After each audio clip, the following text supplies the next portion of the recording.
Only right? Faster cam, yeah. Alright. Oh, I think we're live. Are we live? Are we live? I guess so. I guess we're live. And yeah, we had it really. Yeah, for sure, man, for sure. Alright, hi guys. Yeah, So hi guys, I think everyone. we're gonna quick do it. Okay, so we were all flustered because like we started really early in the morning. But Yeah. okay, hi guys, welcome everybody to the Battle Hardened Singapore held in Suntec City. Yeah, it's been great, man, so far. I mean, weather today is amazing. Yeah, Singapore sunny weather. It's Saturday. Can't beat. Typically, I'll be at the beach. Exactly.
Okay.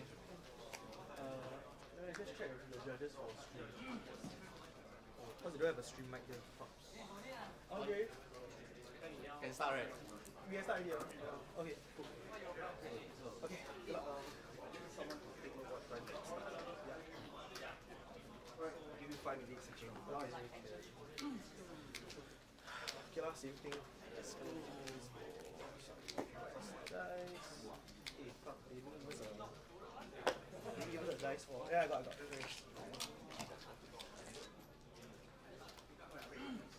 it's my hand.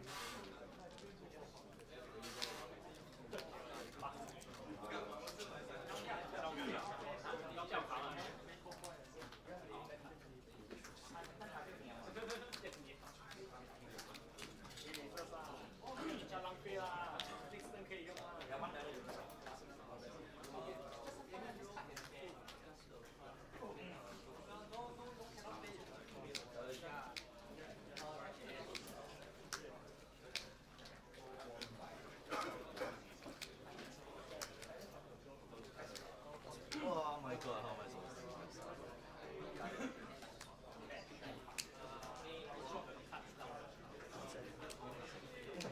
Okay,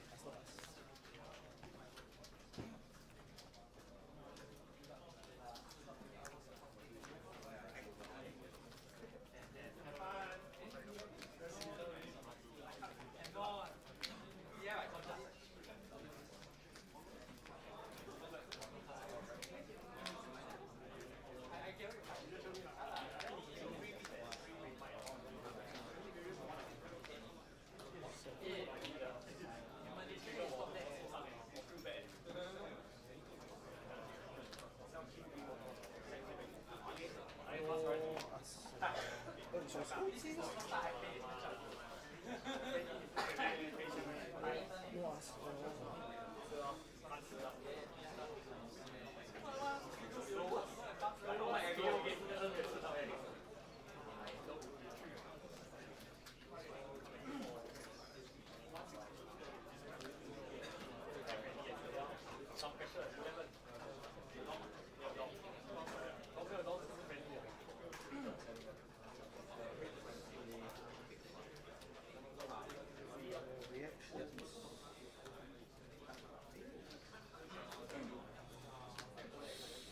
No sync.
This one will crack.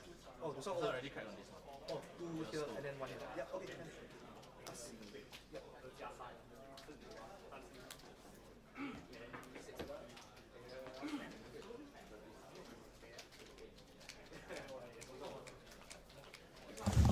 Okay, and we're back.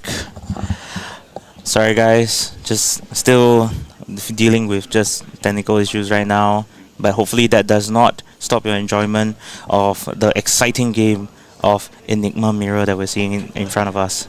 As you can see, now that we're moving on a bit, a board state has been developed quite a bit here. Elliot has developed quite a big board state actually, in hopes of maintaining that army in front of him. As and people who have played Enigma in recent times, especially if you played during the limited, like during the world premiere, you would know that once Enigma has like an army of just spectral shields and ward creatures in front of you, and they can maintain it all the way, that's pretty much game over. So that seems to be Elliot's game plan at the moment. We are also aware that the round timer is not progressing on the stream. We are trying to get that fixed right now, so please bear with us while we fix some of our technical issues. Right, so sorry, I think we had a bit of a audio technical issue earlier. Yeah, so I think we totally didn't even do that intro. I think nobody heard that exactly.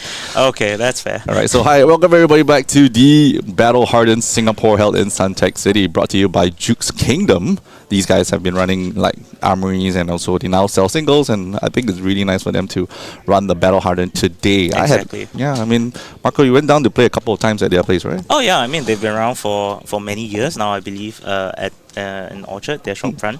So yeah, they've always been a hardened supporter of Flesh and Blood in Singapore, running multiple like pro quests, and I think they even hosted last year's nationals, if I remember correctly. Yeah, they did. I mean, we held it in a nice board game cafe, which was quite apt, I guess. Oh, that was true. That was true. That was very nice. Yes. So I mean, thank you again, Jukes, for hosting this year's Battle Hardened Singapore.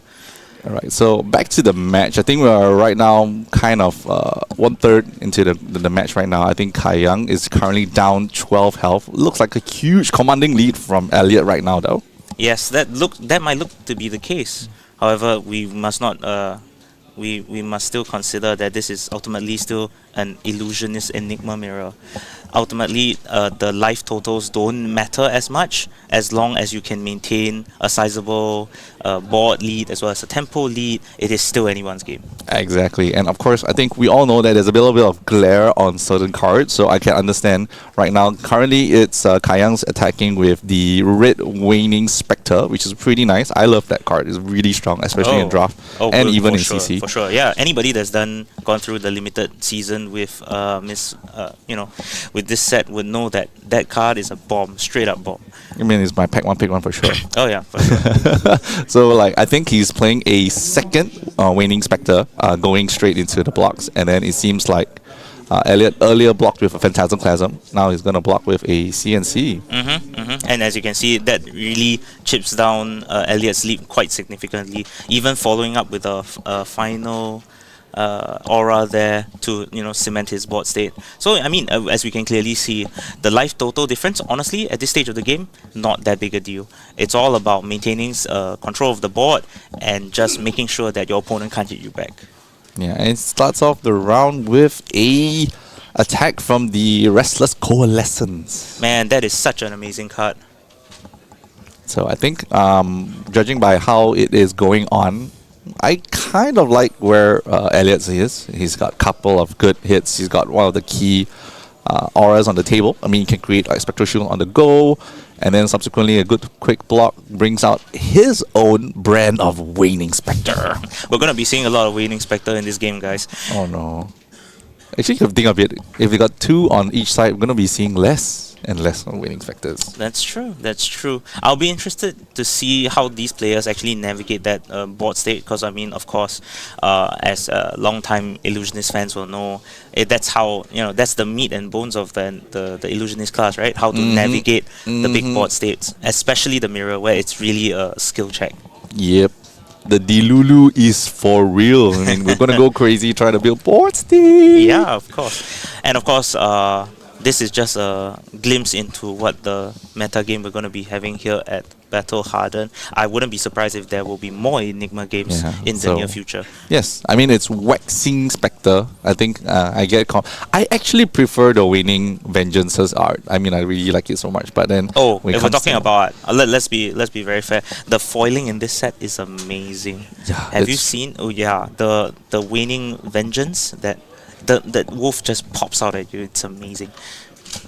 Alright, so it looks like we've got a tradition, the uphold traditions being played out to use right now for a good block. Oh, that could be significant. The first use of armor in this game. Yeah, I think right now Elliot's been holding on to his for quite a while, and his is in a nice Japanese language. Domo, yoroshiku, dozo yoroshiku. For our Japanese fans out there watching, that was Mohan's attempt at Japanese. 私は名前はモハンです。モモです。The Saturday I am learning Nihongo. I'm trying very hard. Yeah. I mean, to be fair, yeah, we definitely had to step up, our Japanese involvement now that this set had made such a big impact in Japan during that world premiere. So that's just now the Japanese cards with the Japanese language. It just helps the game so much to bring it out to the Japanese market, as well as even some of our international overseas friends as well. They are just looking to get their hands on some great Japanese merch. Yeah, and now I feel like Kayang's getting some tempo backs. Really nice to hold on both Waxing Spectres with their +1 counters on it, and pretty sick. I mean, I would be happy if I have that many little foxes or whatnot with +1 counters, free go again. Yeah. I mean, at the current board state, if he can maintain it, he can just naturally block his way out of attacks, and he can just pitch a blue, swing 2, 4. The Waxing Spectres are coming in for 4 apiece. So that's just 1 card coming for 8 damage. If you just need to use 3 cards to can block out the opponent's attack. So that's such a efficient way of playing the game. Alright, but now let's see what Elliot can do to turn this around. He's starting off with the Spectral Manifestation. Yes, Spectral Manifestation. Another key card in the Enigma's arsenal. I think it's a pretty good call from Elliot to let his board go, even though he had pretty much quite a good board state. But I think the reply from Kayo pretty strong. And then playing this manifestation 4 go again, it's like have to respect that. Exactly. I think that's also a key point in the Enigma matchup, like we mentioned, skill checks all around. So when do you try to defend and protect your board state, and when do you see the attack coming in and just tell yourself, you know what, it's time. I'm gonna give up this board. I'm just gonna start building up anew. Exactly. I think that's how the Enigma gets played. Like I'm still not confident in running my current list. I'm not really sure what I'm running, but I still really enjoy the deck. It's really fun for me.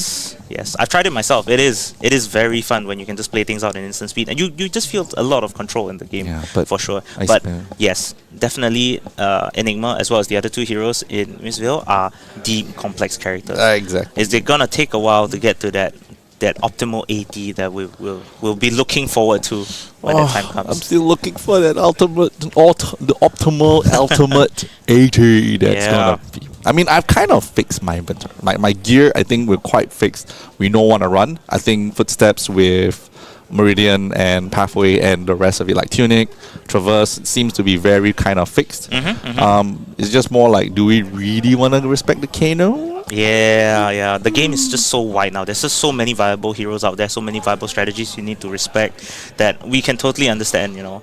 Like, AT, honestly, at this point of the game, even when I'm building my heroes, it really feels like AT is not enough. We need more sideboard space just to respect all the different heroes that are in the game right now. It's so difficult. Quite a pivotal block right here, Marco. What do you think? Like, why would she pop the Traverse right now? Oh, okay. So this is a key moment actually in the Enigma's gameplay. Using the Traverse to look for inner chi. It usually signifies that there's going to be a big play coming in. Okay, so some of the key plays that we can see off Chi, generally speaking, it could be he wants to retake the board by using Enigma's hero ability to just create more spectral shields and push from there, or is in this case what I'm assuming, based on what I can see from his hand, I believe it might be an inner Chi mirror guy play. That will nice. cement his board state, and if he's ahead, it will just push his tempo ahead so far that generally it's going to be very difficult for Elliot to recover from there. Yeah, swinging for 8 with the manifestation is just pretty sick. I think he's only used no blocks. Exactly. He's blocked nothing. As people who've been watching the game, you'll be seeing that like in the last 5-10 minutes or so, there's actually been no change in their life totals. The ward, like how they're managing the ward, how they're managing damage incoming, that's also such a big part of this game. Yeah, I mean, that's right now he's still considering whether to do a 1-card block. I think Metaball for 7, once again, one of those. I'll definitely put this card in 100%. Man, that's such a when you remember back in the day when we were saying like 0 for 3s, 1 for 4s, like those were, like on rate, the perfect attacking rate cards. And then Illusionist gets a 1 for 7 with upside if opponent tries to pop it. That's I mean, good job, LSS. some classes just have amazing cards. Very good card choice, very good design. Love this card. As a Guardian player, I have to pay 5 to get that effect. Oh, so, that's yeah, alright. I mean, just to get that number of attack, I have to like spend 3 cards. No, I still remember back in the day when we still played Guardian together, and then we had to face Prism. Oh meta. man! Oh. And we see this card coming after a Herald. Yeah, you just cry a little inside. Like there's just no good answer.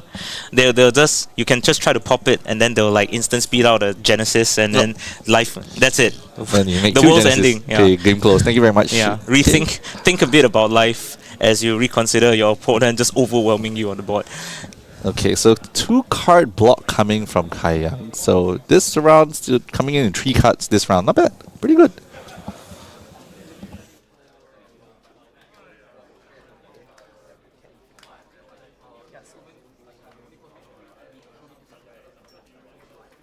So this is E8 to A8 to 5. Now I have to think about lines here. Yeah, it feels like a little needle in a haystack problem. Like you can't really find the next real solution when it comes to dealing with this manifestation. It's pretty crazy though. 8 go again, coming in, playing the Rising Sun. Yeah, for sure. Man, just look at that Mirror Guy. It was already a problem. I mean, as a Guardian player, right, whenever I see the name Mirror Guy, I already tremble in my boots. Yeah. He's just out there trying to ruin my day, and now he's back. So now you And play he's instant speed Yeah, now. it's instant Oh my speed. So it's God. like na. It's a 4 block that swings for 8. Man, one of the best value cards out of Enigma, definitely, as of this moment. Now, I'm not even surprised that Alien's gonna have to take at least a few minutes here to think what is his optimal line of play here. If he doesn't get rid of that Mirror Guy is gonna be a 1 for 8 every single round. Yeah, so I think looking at right now the timer, because it's quite near us, for the round 1 we're at 33 minutes, so we got a bit of time. I think Elliot and Kayan got to start a little bit later, so they might have like additional 5 minutes coming in. So if for those who are curious about the timer, we're about roughly on estimate 37 from where we are standing. But I can see that this is a really tough play. I think I've never seen Elliot like so like miffed, like his face looked so dark. He was like, this is such a rough turn coming in. Then there you go, that iconic when Elliot's like so bummed he's gonna perk his little lips and like, Yeah. I hate that card. And I mean, let's be very fair. That's just gonna be the first of many faces like that as people just sit across from a Mirror Guy. There's gonna be many of such faces. He's such a frustrating card to play against. Yeah, so that's a pretty strong turn coming from them. So now I'm Elliot just- has decided to just Yeah. take all the damage. He understands that the board state is just gonna get wiped, so he made the decision. Okay, I'm just gonna rebuild and try to retake tempo from this point. So we are starting off again with another spectral manifestation. So how much damage did then Kayang did earlier? So he swung for 8, blocked Yep. for 5, and then he swung the waxing spectre for another 5. Wow, 10 Yeah. damage turn with With off a single, just 1 blue for attacking, 1 inner chi for creating the Mirror Guy. them. I mean, there's only so many, like, we can count on one hand, right, the classes in the game where you can have whole hand of blues and push out double-digit damage. And you still get a 4 block. Yeah, exactly. And you still have like Ward 7 to you still have Ward 7 on the table. Oh my gosh. Yeah, I could, as a Guardian player, I could throw a Spinal here and it wouldn't even face the Illusionist player at this point. Yeah, such a irritating class So to play glad I against. made the switch. So glad. Okay, and now we're seeing a lot of decision tree, like the decision points running through both players' heads. How am I going to get rid of the mirror guy? Yeah, so I think looking at the health total right now, so it's actually 30 to 28. I think most people are wondering, like, this is pretty much within the last 4 turns. Within the last 4 turns, we've actually seen that the not just the board state, but also the health state has actually balanced out, despite Elliot having a really good start. I think one of the turns really got him pretty jammed up. Exactly. That's what it really hurts. And this is what I expect from 2 of our better Illusionist players in Singapore. It's just going to be very tight. It's going to be very tight gameplay. Well, they're just trying to maintain board state while maintaining life parity. And I'm expecting, honestly, to do this all the way down until they're in their single digits and just trying to fight for that, that scrap of value out of each of their cards. Yeah, I hope that this Shimmer's gonna do some damage in the long run, because I think having Shimmers on the table compared to Haze Bending's gonna get you Spectre Shields. Personally, from my perspective, I sometimes want shields and sometimes I don't want shields, especially when you go into turn, like you got Spectral Manifestation, you want to get the free +3, so kind of you want to have that, and you don't want to have auras on the table, and now that you do, those cards kind of not be that viable anymore. They're good block cards now, but I don't know. I mean, I want to see how this plays out. Like, which one is gonna be a bit more impactful in the long run? I'll be very honest though, I'll be very interested to see how these 2 players handle that Shimmers of Silver. I mean, on one hand, it is an aura that can't attack, it doesn't have ward, so it's not exactly an attacking piece on the board. However, it can provide so much value over time, right, for an Enigma player. That weapon that they have, the bell, as most people affectionately call it, allows any aura that has a +1 counter on it to gain go again. So Shimmers of Silver effectively gives an aura go again. It gives a +1 counter as well as a go again just on the first attack. That's such a strong ability. And are you going to waste 1 turn, waste 1 attack just to take out a Shimmers of Silver aura? That's such a big ask as well. Yeah, that's true. I mean, such a big tempo loss. I would probably see if I could hit a few times and then use like a final Spectral Shield to hit it. Exactly. I think that probably will be the only optimal play of playing it out. But as we all know, Flesh and Blood, your opponent's not gonna just sit back and let you do whatever you want. Ooh, we're seeing the first trigger of the Meridian Pathway with the Inner Chi pitch. So with what this means is that Elliot is going to be able to play auras at instant speed, if I'm correct. But I think he want to use it for the Ward 3. I think right now swinging for 8, he wants to keep his hand because the CNC is coming in. It's going to kill off all the shields. I think it's not going to be great, but he needs to kind of pull out a card from hand. I don't think he wants to throw anything out. Like a 3-card hand with a chain hand is going to be really impactful, I hope. I mean, I would, like, personally, I would like to keep all my cards to myself. Yeah, I mean, as an Illusionist player, at the moment you can keep a grip full of cards, I mean, that could... Honestly, at this point, that could mean any number. Oh my god, is that a 10,000 years? And there we go.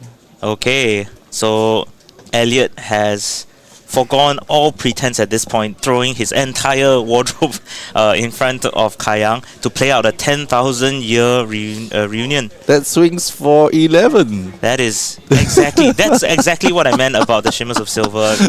Instead, like from a ward 10 now, it goes to a 11 attack go again. That's insane. Crazy play right there. Exactly. I mean, our usual caster Elliot, today bringing it on his A game. Yeah. Hey, don't ever say that Elliot is just a good, handsome face in front of the camera. Okay, he's an amazing FAB player in his own right. Wow. Like that was a crazy play, popping all of the +1 counters, giving it off to pay for the 10,000 years. Exactly. And then playing it with the Meridian Pathway so that your next turn, all you need to keep is 1 card. Yeah, and now we have to consider... Exactly. And now we have to consider the possibility that, okay, if Elliot hits with this 11, which clears, I mean, as based on what we can see on the board now, it's removing the majority of Kayang's auras, especially that Mirror guy, which we mentioned was the most irritating. Ooh, is that a another? convalescence? Yes. No, it's another. Another it's the waxing spectre. final waxing. Which And is, we're back, gentlemen. Oh, Ladies and gentlemen, we're back no. to Waxing Spectre gameplay all over again. Oh no. I guess that is the pros and cons of playing with the 10,000 years reunion. I mean, it's Yeah. ultimately what 10, but a small poke and the entire thing goes away. So I think right now one card hand, pretty decent play. He could end it here, let Elliot keep the 10,000. Not gonna be fun, but if Iron's gonna try to get it off the table, one more attack is gonna squeeze one more card out of him. Now I we're don't just know. gonna have to see what Elliot can do to maintain that 10,000 years reunion.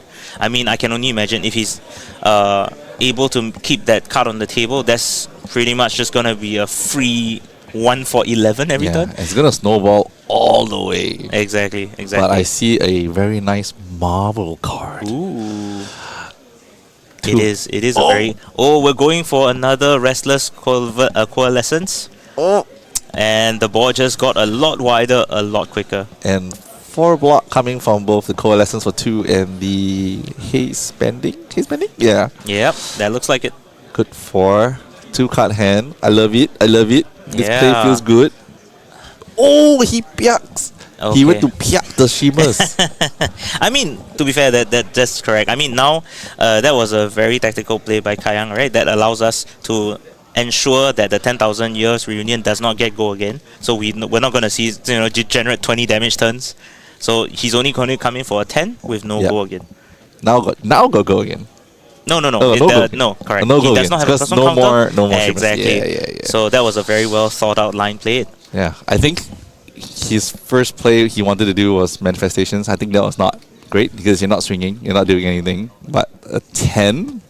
It's very hard to say no to a 10. I mean, Yeah. can a We Guardian, like that. We can like a those Guardian numbers. do 10? Oh yes, we can. We just have to spend an entire turn to do it, rather than to just pitch a card and swing. Yeah, it's the hoops that we jump through to do what illusionists can do these days is it's disheartening to say the least. Yeah, but I think from a deck building point of view, like because I play a bit more Illusionist. Yep. I wouldn't play 3. This when he first revealed, I think everybody kind of like freaked out. I think all of our WhatsApp chats was like, "Oh my god, what is this card?" And then I was like, I'll play it." I mean, let's be realistic here. 8 cost is not something that we're just gonna like. Most of the time, it's just gonna be casted out by removing the 3+1 counters, which realistically not that easy to set up. Yeah. But on the other hand, it does block for 3, and if you do play it out, it is a Ward 10. That number helps a lot with decision making. Yeah, So it helps yeah. a lot against playing all you Guardians. Exactly. So I mean, it does have its place. It might not be, it might not necessarily be in the 60 all the time going forward in the main deck, but I definitely do see it having a place. Yeah. And don't forget, it is an illusionist action aura. It is not mystic. So any illusionist they print out moving forward, if they give new illusionist card that gives you +1 counters at an even cheaper rate now, this card is gonna go to the moon. Huge block coming from Kayang. 3 cards. Not So- taking much damage. Yeah, I mean, we're at this stage of the game where I mean, Elliot's gonna do his best to maintain, right? I mean, like we mentioned before, all it takes is just for him to be able to block out a Kayang's attack with 3 cards, pitch a card, swing for 10. I mean, come on, that's about as effective, efficient you're gonna get in a game of Flesh and Blood. Ooh.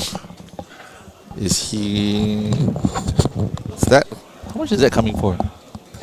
Isn't it 4, right? I think he just, yep. Yeah, he sacked the shield and then blocked the other one with 1 card. 2 card hand, 1 Chi, 1 Marvel in the arsenal. Pretty nice. Still 10 damage. He doesn't want to remove that token right there. Oh yeah, I 10 mean, damage by all, dice is like, protecting it at all costs. oh no. Free to go again. Alright, blocking the spectral manifestation. I think it's not bad. I think this is slowly swinging back into Elliot's realm of tempo. How nice to watch this. It's like literally going back and forth. Yes, as expected from these two top illusionist players we have here in Singapore. I am not surprised that we are actually maintaining such effective parity of the game. Blocking 7 out of the 10, pretty nice. His bending recreates a shield, so I don't know. He's gotten like easily 4-5 value out of that Is that a one. His bending. Phantasmaplasm? It's Phantasmaplasm. Oh man. What is classic he from back in the gonna day. kill? Okay, he sends the sink down, grabs it out, 9 damage. No go again. Not Yeah. fun. Man, Phantasmaplasm really getting its day in the sun, isn't it? Since it being released in Monarch, it didn't really see too much play, especially in the old Prism shells. Yeah, and But there I we mean, go. yeah, it's definitely trying to find a new home now in Enigma. Such value coming out from the Phantasmaplasm. Just I know from the 10,000, he got that one single board. Alright, so once again, our favorite 2 Marvel cards, the Chi cards coming out. So the first one is Stir the Pot, Kitty Cats. The other one is Preserve Tradition. So not too sure what he put down yet. But it's nice to shuffle and try to get 2 Chi cards in hand. It's going to get a lot of value out of using the hero ability. Yeah. Right now, 30-21. Yeah, still pretty balanced. It could still be anybody's game. Oh, I mean, for sure. yeah, because Kayan currently still has like both the Tunic and the Pathway. Mm-hmm. So there's a pretty good chance to see him come back. Don't forget though, even after we run out of like all the cards in the deck, we still have a healthy amount of chi in the deck as of now. Like there's been a lot of transcending done on both sides. Yep. So it could really come down to just a matter of hero power, Enigma hero power triggers. Oh no, yeah. And a nice holder line. Ooh, hold the line. Interesting tech choice here for Kaya. It's all. My assumption here is that it's there for all those pesky KOs still in the meta. Oh, but I do see a manifestation of Miraga coming in from Elliot. I believe that is that Japanese as well? It is. Wow, fancy. So EA our Japanese. so Elliot told me during an armory like last week, I was like, hey man, I'm gonna have EA Jet, EA English, and a Rainbow Point Jab just to like disturb and like I'm like, what, bro? To be fair, That's there is so something confusing. To be said. Exactly. There is something to be said about getting it into the mind of your opponent. I mean, Another this guy- Phantasmaplasm. We're doing it back to back, gentlemen. I don't know. It's starting to feel like the Phantasmaplasm's really not getting enough value at this stage of the game, especially with Elliot very willing to just throw the board, take some damage, swing back with a 4-card hand in Arsenal. That's pretty crazy. True, but then again, we're also talking about Enigma, right? So, like, for those of us that have played quite a bit of it in Limited at this point, there will be hands where you just can't block. You have Yeah. no block hands. And So- he has blocked out.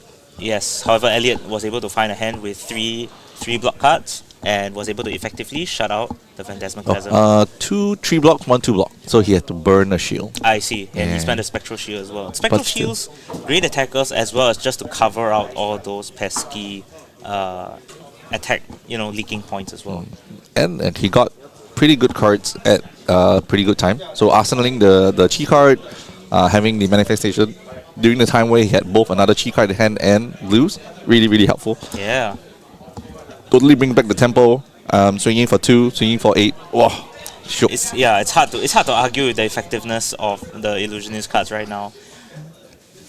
Yeah, to me, I think everybody's starting to think that manifestation of Miragai is like manifestation of a cockroach. He doesn't want to die. It just stays there. It's annoying. It deals a lot of damage if it flies around. And it's such a good shield if it comes down to it. Even as it's supposed to leave the field, it protects you for 4. The manifestation of a cockroach. Yeah. I can see that. I can totally understand that. Ooh, 3 we're for looking 7. at a limited classic right now. That's a Battlefront. Is that the Battlefront The Bastion? Bastion. Yes, Battlefront Bastion. Man, all-star coming in from the Mistveil limited environment. But I mean, is it good enough for Constructed? I guess we're seeing it now, folks. Yeah, I think it's a really good addition. I'm not too sure if I would put it in this deck in this matchup because I feel like it's just back to how we used to play Jojo. Jojo was like putting more dragons on the table. It's gonna kind of net you a win against another Jojo. So I think more bot state is a better choice in this matchup. That's fair. I mean, like this is like I said, we're just talking here to entertain you.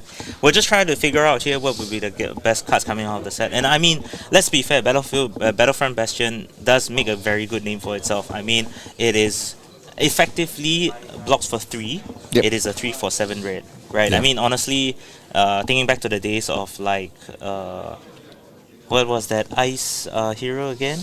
Icelander. Yes, I mean Icelander 3/7s were its bread and butter, and 3/7, 3/8 Kindle was bread and Firing butter. Spirit all day. Yeah, exactly, And man. then you bring on suddenly a wounding blow out, a wounding bull out of nowhere. I'm like, Exactly. So I mean, clearly 3/7s have shown up in a pretty big part in this game, right? And not to mention the fact that it blocks 2, prevents 1.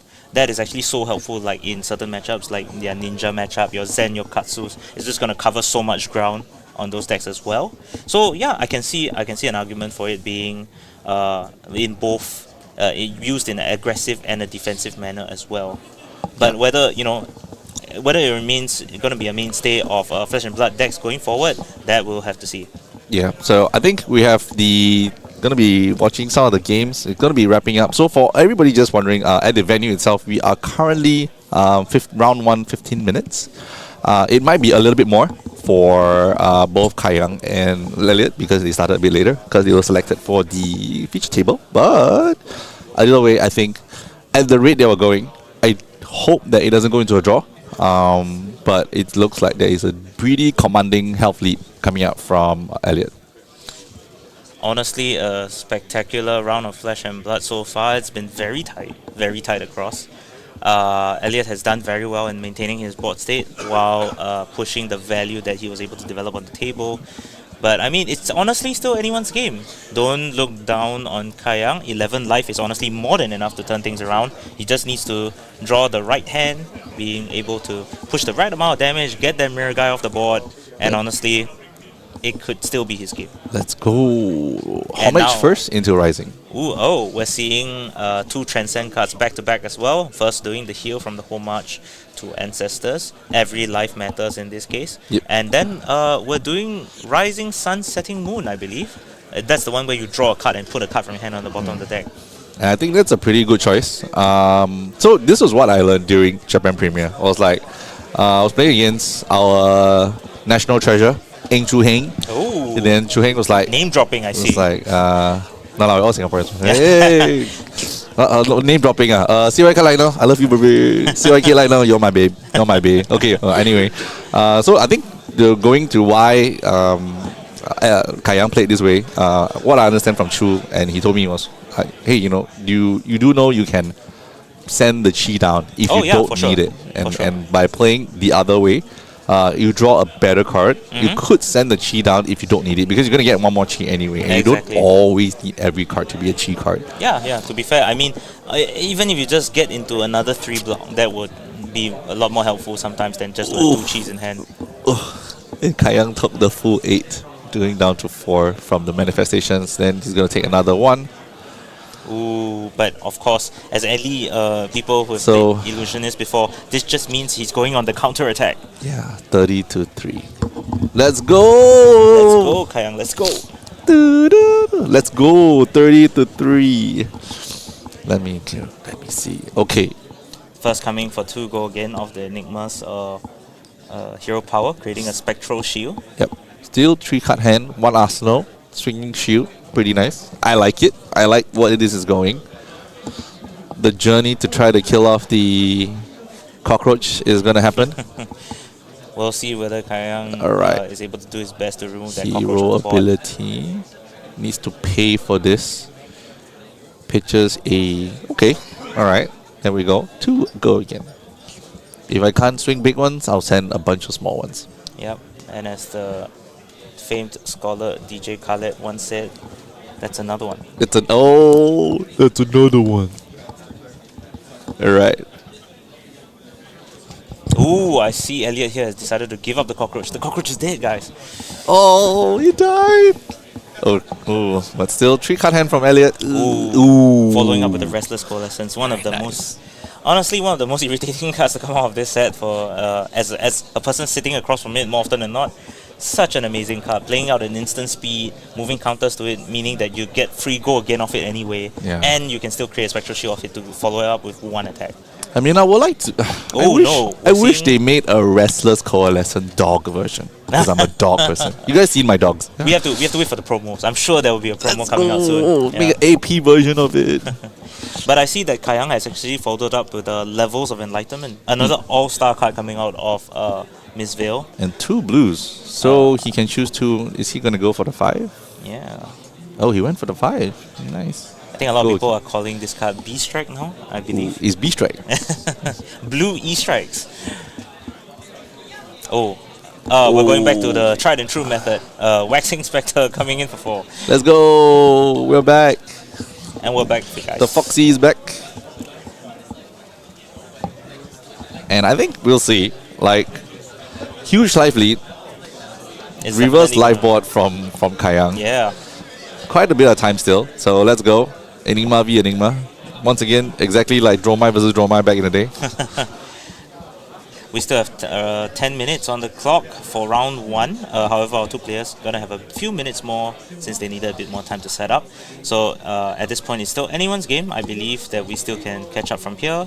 But yeah, at this point, at 3 life, it's it's looking a bit dire. Yeah, I mean, it's not like new or Dorinthea where you're going to get an attack and then you get like a big surprise. There's no A reacts coming out from Enigmas. Oh, thank God. So, I mean, that'll be damn broken. There's But, already enough math that we have to deal with here. Yeah. Let's not. but I think currently we can see that it's pretty good. So, thanks to some of the people that is in the back helping us. So, we have today clicking buttons and actually, probably this is the first few times he's doing this, Mr. Willis Tay. Yeah, Willis Tay helping us in the background. Let's be fair, the entire Jukes team has been very helpful, very supportive here. And anybody who's ever run events will know this is definitely not a one-man effort. There's a whole team here running in the background, scurrying like ants, just making sure everything runs like clockwork. And also we got our, I wouldn't call it like Mr. I'll call it Dr. Teklovossen. And Dr. Teklovossen, they're taking a selfie. And if you guys want to check out, this is his channel. It's a super duper fab. So please subscribe. Please like, subscribe. There's new content that comes out. He's probably going to be streaming more often coming up. And Mr. Esmond, he's helped to set up the cameras. He does this quite a while. And I think if you guys want to support his channel, please do. Really helpful if you guys can subscribe. Exactly, show him some love. He plays more than one card game, but that's all we're going to say on the matter today. So stop. Alright, so I think looking at the board, Elliot's doing pretty well. He's trying to come back from a very, very rough board state coming up from Kayang, and then Kayang checking on time too. So I think really worried. I don't really hope that it goes to draw because I think that's not really what everybody wants. But I have to say though, as the first Enigma mirror we're seeing of the day, it's really showing itself to be a very exciting matchup where both players are just trying to build board states, preserve board states, wiping out each other's board states, and just proceeding to do the same. Like, as of 5 minutes ago, Elliot was having a super commanding lead, major board state, amazing life lead, and now, 5 minutes in, we're on the flip side. Kayang has like 6 auras on the table, is on the attack, and suddenly that almost 20-point life lead doesn't feel as much now. yeah. But now we're seeing Elliot's own Phantasmaclasm hitting the table here. Okay, choosing the Metamorph to go down so that he doesn't take more damage. Picks up, good draw. Okay, coming in for 9. That could clear the board. Could clear the board. Oh, I have to say though, like thinking back to Kayang's deck choices now, I understand now why Battlefront Bastion was such an important card. That would, very effectively solve your Phantasmaclasm problems. Yeah, it will pop it away. Yep. Good call though. I mean, that's block 3, cleared all your shields, kept And the still prevent coalesce. the next one. Yeah. Covers so much ground in the matchup. Yeah. So value. Okay, so free to go again. And don't forget, we still have a Coalescence on the field, so Coalescence can swing and create a shield and still Oh man. and still push the board state here. So are we gonna see the death of another cockroach? Is the question. Cockroach, stay with me, don't die. Alright, I think. I think I- we're reaching the latter part of the game. Everyone Yeah, is decent on edge. a lot of 3 blocks coming in from Elliot based on what I'm seeing. So I think pretty safe for him. Just time is running out. You know, like Ultraman. Time is running out. We're coming in again for a 3-go again off the Restless Coalescence. Need to seal the deal, Elliot. EE, let's go. And as we can see, the haze bending on Kayang's board has been there since like almost 20 minutes ago. And every turn subsequently created a shield. So he's basically been healing every other turn. Man, so much value of those cards. Like, I think we have easily gone through 10 rounds ever since the haze bending left. So he easily had been...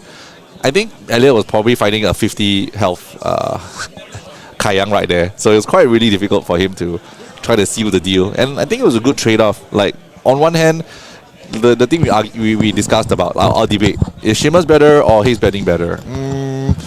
I think if the Shimmers actually held very long, I think this match would have been over a way longer ago. I think it was a really good call from Kayang to kill it before it gained more value. It already got its full value, like 3 turns of +1s. Any more, this would have gone down really bad. We're seeing another. Oh, man. The cockroach will die. Miraging Metamorph coming in at the last minute here, coming in for another 7. Oh no. Basically sealing the fate of our beloved cockroach at this point. It's gone. And we're seeing Elliot return it from one of his own. It's like Miraging Metamorph. 1 for 7. Who knew? Who knew 1 for 7 would be good in this game? I mean, Waltune Herald's pretty good. Yeah, that's true. That's true. Oh, thank God, Enigma does not swing heralds. Oh man. I mean, if I played today, I would have played Prism. Oh, that's fair. Yeah. To be fair, I've been a bit of a Prism enjoyer myself. I can totally understand the joy that comes from just, you know, throwing 1 for 7 go against, 1 for 6 go against with on-hit effects, no less. Yeah. And I played pretty much this week. I think primarily this week was all playing Prism and Enigma New Moon. I really felt confident with the deck. The New Moon list that I got was really fun. Ooh, Enigma New Moon. You're talking about the new hero, the one that came in gold packs, I believe? Exactly. Oh, it's such a broken deck. Is it? It's actually I mean, I can't say that win rates on Talisha is great, but I would say it has such a good like buffer of damage that you'd be surprised. Like, I get so much health to block stuff, and then I can return it. So I think it's pretty good. Well, seeing how Enigma New Moon is actually quite hard to get, you have to get it off gold packs. I don't expect to see too many New Moons in the Blitz, you know, meta moving forward. But the RF didn't really hold much value, sadly. So I think if anybody's looking to pick up their own copy of Enigma New Moon, they could. Yeah, I think you can actually check out Juke's Kingdom's online store. I believe they have a few copies. They have around. 2. Nice. Because he came from. Alright, so if you guys want to pick up a copy, I would say if we somehow get to watch some matches tomorrow, hopefully we can see some Enigma New Moons tomorrow. Oh, that would be very interesting to see, for sure. So I think for now, we do expect to see people from today going into tomorrow. Then we will watch some of that. And then if that wrap up early, hopefully we get to stream some of the endings of that Blitz event for tomorrow. I think it was PTI or something like that.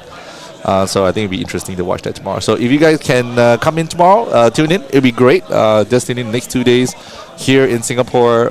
Battle Hardened. I think it's very nice to have a couple of Battle Hardens back to back. We had a Pro Quest happening previous week, and that kind of solidified the fact that Enigma is actually a really good deck. Oh, I think just off the, you know, what we can see from this game, I think we can establish Enigma is a very good deck. It's definitely a contender for the top few decks of the format. Yeah. It just, I mean, as we can see from these two players, the decks variations, there's definitely some level of variation to be made. There's still some fine-tuning, I believe, to be made. But, you know, even in such a rough state, it's doing so well. Oof. Now Kayang has his own cockroach on the table, just gonna try to hit it.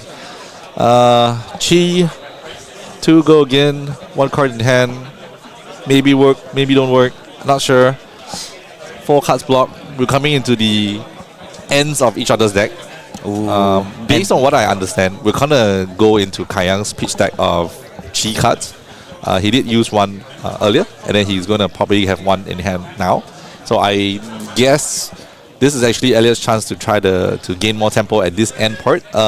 of course, timing is going to be called really soon. I don't wish for anybody to get a draw. But to be fair, I think this early into a start of the day, a draw is not as damaging, in my opinion. I'm not some LSS gem system kind of person, but I think getting a draw this early might not be so bad. I'll be more bummed if I get a draw in the later part of the day. So I can totally understand that. Of course, these two players will try to play out as much as they can. As you can see, Kayo's doing a amazing final push here to end the game, having not just one, but two mirror guys on the table. Yeah, so that's gonna hurt a lot. As we can see, the life totals now are evening out even a lot faster than the start of the game. wow, this is one of the first Rage Spectres that we got to see on the table. That is true. Swinging for 6. We've been watching this game for the last 45 minutes now, and that looks like the first one. Yeah, but I think that's where it comes down to. Like, it was a good call from Kayo to clear auras, but now that you have no auras on the table, you can happily just drop the Rage Spectre, get your action point back, and then swing for 6. That's true. That's true. But We're at the stage of the game where Rage Spectre being like a 2-card play, you just swing for 6, is it doesn't rely on any other interactions with all the other cards. Oh no! We saw the Sacred Art. That's not gonna bode well for Elliot here. Oh, no. Sacred Art. The Sacred Art, the new legendary card for Enigma, it just does so much, especially when you hit the Transcend. You get all 3 versions of it, right? As we can see on screen now. You not only create 2 Spectral Shields, you put +1 counters on all those shields, and you still get the Chi off it. Means that you can still use Enigma's hero power to put 1 more Spectral Shield on the board. I can only imagine that this is what we would consider a game-ending attack. Cockroach for 10.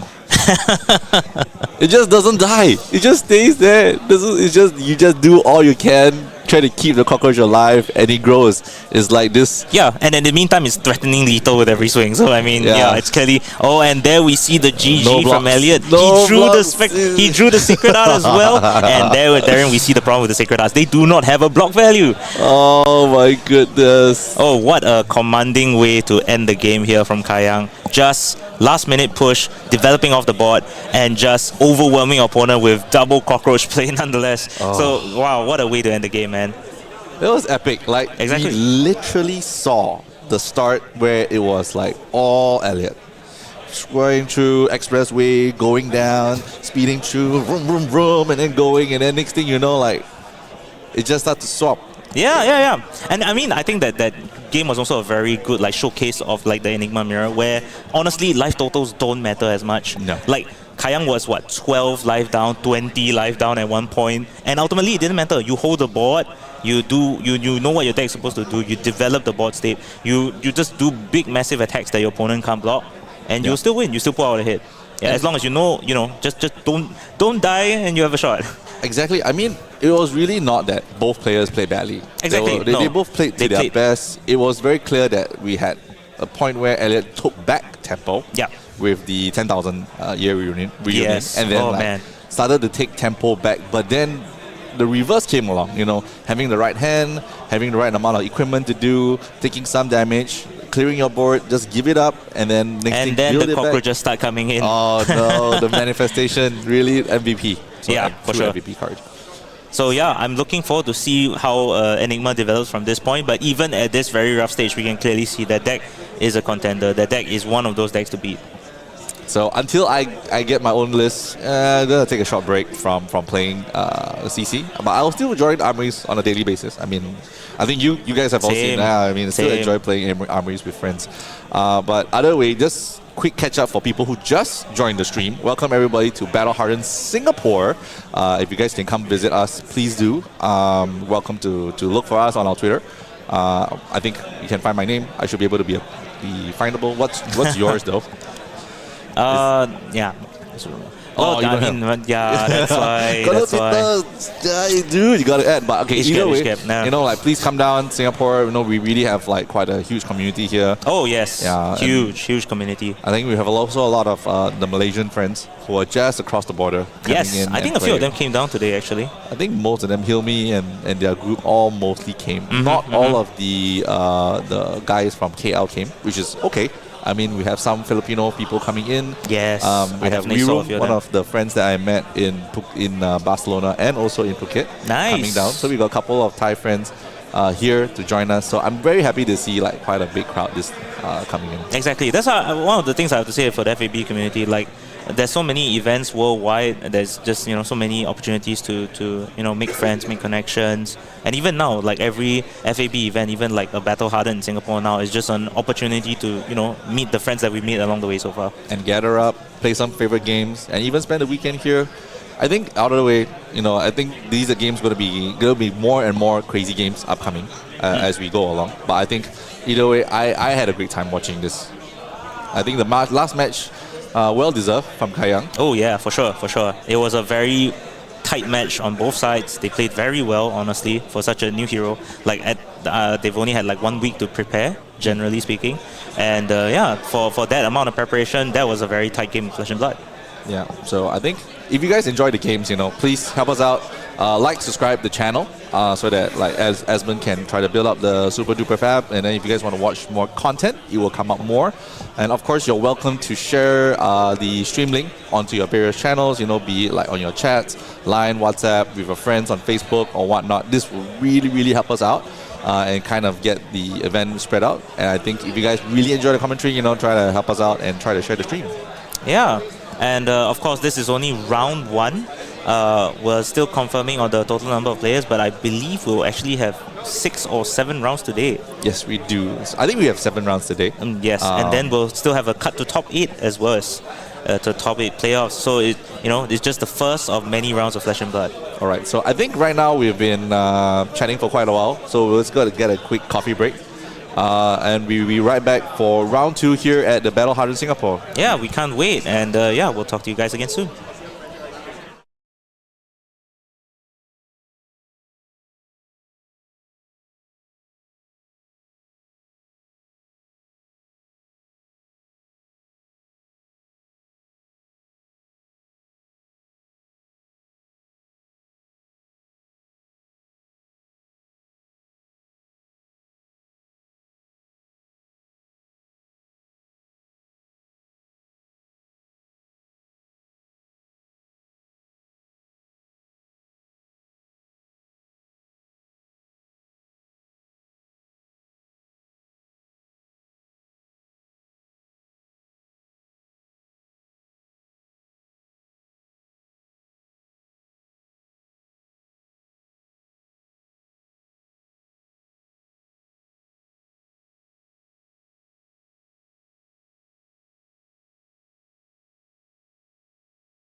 And we're back. Okay. Hi, guys. Now we're going into the start of round 2. But before we go to the showcase table, we're going to show you the first of our guest casters. All the way, overseas, flew all the way here to help us with our casting efforts is Pei Tung. Hi, everyone. I'm Pei Tung.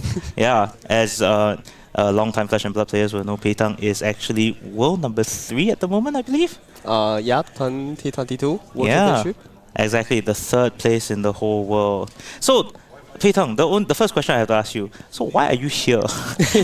Why are you not out there at the tables? You should be on the featured table. So the first in Taiwan, the Monday is Dragon Ball Festival. So we have a 3 days holiday. So I come here to accompany my girlfriend. Ooh. And I only come here 3 days. I'm afraid of I use 1 day to play in Flesh and Blood. She will kill me. Okay, that's fair. Okay, so don't ever be said that Pei Tung only, is one-dimensional, only plays Flesh and Blood. No, he's also a loving boyfriend. Okay, so of course we'll look forward to hear Pei Tung's expert opinions on the games moving forward as well. He'll be joining us for, I'm not sure whether this is your only game or you'll be joining us for a few, but hopefully we can get your expertise as well. Okay, now let's talk about round 2. Round 2 here, as we can see, this is Jin Han versus Nicholas Low.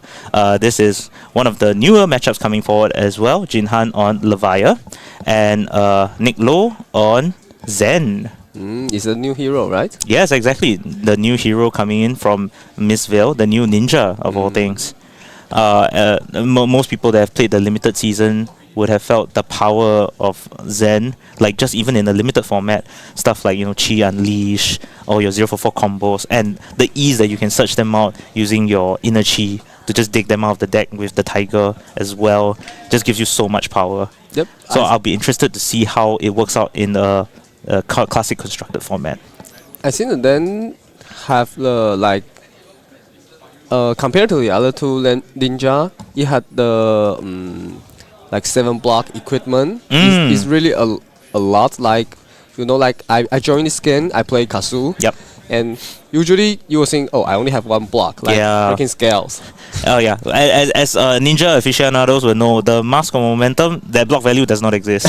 You will never throw the mask in front of as a block value, so it didn't matter. Yeah, but yeah, of course, ninja has come a very long way in terms of having armor. So usually we will say the ninja's bad match is Guardian, disrupt. They have disrupt card. Yeah, disruptions, right? Yeah. But the Zen have 7 blocks, so sometimes you can use if your opponent play Command and Conquer, any 6 attack clock, you can just use your armor to block 6. Exactly. Yeah. Instead of having to think about what card should I block from hand, you can just chuck your entire equipment suite at him, and the problem will go away. Yeah, I think then it's really powerful now. It's I would say it's like the physical cannon. Cannon. Yeah, for sure. Sometimes you will have if you have arsenal and foca hand, and then you block with your equipment, you will get a tiger, and you will get another inner chi. So you will have a 7 card hand. Exactly. That's If you have other ward, exactly. Sometimes it's 14 damage, 40 damage of 5. Sometimes if you have double other ward, it's maybe 50 damage. Oh man, I hope you can see that on stream today. I definitely look forward to see those numbers rack up. And yeah, I totally agree. The equipment is just so much better now compared to back in the day, right, with Katsu. Things like Traverse the Universe, getting you that extra card you mentioned with Inner Chi, and then the boots, just the common boots now, giving you that extra Tiger, that extra reach, is such an important role in the game. Yeah. Okay, I see that we're starting off here with Nick Low throwing out a Descendant Gust Wave, a card that used to be associated only with Katsu, but now it seems that it's been picked up by our ninja brothers as well. Yeah, and the most interesting thing is usually Zen will not play Surging Strike. Usually they will just play this Gust Wave and the Bonds of Ancestry, which Nick Low is playing right now. I think this is the best ninja card. Bonds of Ancestry? Yeah, it's the best ninja card. It's you have 1 card to even first fist is you use one card to have add attack. Exactly. Yeah, it was a Katsu All Star when it first came out. Like it really gave ninjas the much needed boost past their original starting chain. You know, like the surging gust wave, the old draw whelming gust wave, was it? I believe. Yep. Yep. Yeah, with the old line. is swimming gas wave. Correct. The old line. So now this Bonds of Ancestry and the new descending gust wave just breathed so much new life into the ninja archetype, and it seems that Zen has also picked up on this line of play. And we will see because we don't have the deck list, so we don't know right now have a lot of different kind of lands. Some player play like 9 bonds, they play the 4 combo, and like some player is play 4 tiger. Ooh. And also some player is half and half. Yeah, I think people in the community are still trying to figure out what is the best deck construction, the deck 80 that we have here. Yeah. So I'm definitely been interested to see where we are moving forward in terms of what the best line is. But I mean, at this point, I think we can just all agree Bonds is an amazing card. Gustwave is an amazing card. Ninjas have come very far from where they were, so you know they have a very decent pool of cards to choose from. Yeah, and also the one equipment I want to mention is like the chest is 12 petal Kasaya, I believe. Yeah, it's amazing when you have sometimes even you have like three blue hands, and because of the transcend and the Kasaya, you will get like two more mana. Exactly, that transcend. Whenever I think we're getting it up on screen now, the Kasaya. But essentially, the effect is every time you transcend, you get 1 extra resource, right? Yeah. And sometimes I would say, I think for the all player, all player will know like one card being bit banned is belittle. Yes. I think this equipment is like put the belittle on an equipment, right? I can totally understand that. I mean, all the while, like since the beginning of the game, we were saying like, Tunic. Tunic was like every 3 turns you get 1 resource for free, and then it was like the best equipment for a lot of classes.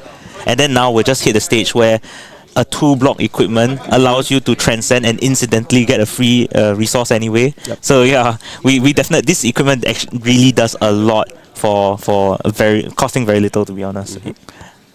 Ooh, we're seeing that I think the first transcend coming from Nick Lowe here, Rising Sun Setting Moon, allowing him to draw a card and put a card at the bottom of his deck. And he played it on top of a blue card. I think that was a blue 100 wins. Ooh, so it seems to me that he's actually has both combo line in his deck, not just the Gust Wave and Bonds, but he might actually have the 100 wins package as well. I think usually the land player will play red and blue. Like blue, this deck you have to every blue card you hope when you draw you can have like natural go again to let you transcend. When you draw any blue card and any transcend card, you have to almost 100% you have to transcend it. Transcend on the spot, right? Yeah, and then later. Like you can use your headpiece to get energy when you get any combo card like Ancestral Harmony and Out of War, and then you can block with your head equipment to get energy and get combo to get even further out, right? Yeah, totally agree. Ancestral Harmony as well as Out of War, amazing cards in this deck. Allows you to just like whatever combo line you are doing, just imagine a +1 on every single card that you play moving forward. I mean, that's just if you play like 5 cards, that's like +5. Yeah, even you play Ancestral Harmony and you didn't get the top card of combo. The top deck. Infinite value, as some people like to say, like just getting a +1 for no reason. Yeah, that card is even you fail is still okay in this deck. Exactly. Ancestral Harmony, and it's a blue some more, so you can play Ancestral Harmony and still transcend off that. Yeah, but it's really great. Yeah, such an and blocks for 3. Oh my god, it's such a good card. Okay, I think we're seeing another Descendant search from Zen's Hero Power, I believe. Yep, so getting a tiger, getting a descendant. And we will see like when we see the land player have 2 bonds in his hand. So right now this turn is LS like a double bond turn. Yeah, it's gonna go. This combat chain is gonna go very long, guys. Yeah. Sometimes it's like usually we will say the Flesh and Blood you only play 4 card every turn, right? Mm-hmm. Sometimes you will see, oh, why my combo train is 9 and I pitch don't have 4 card. Yeah.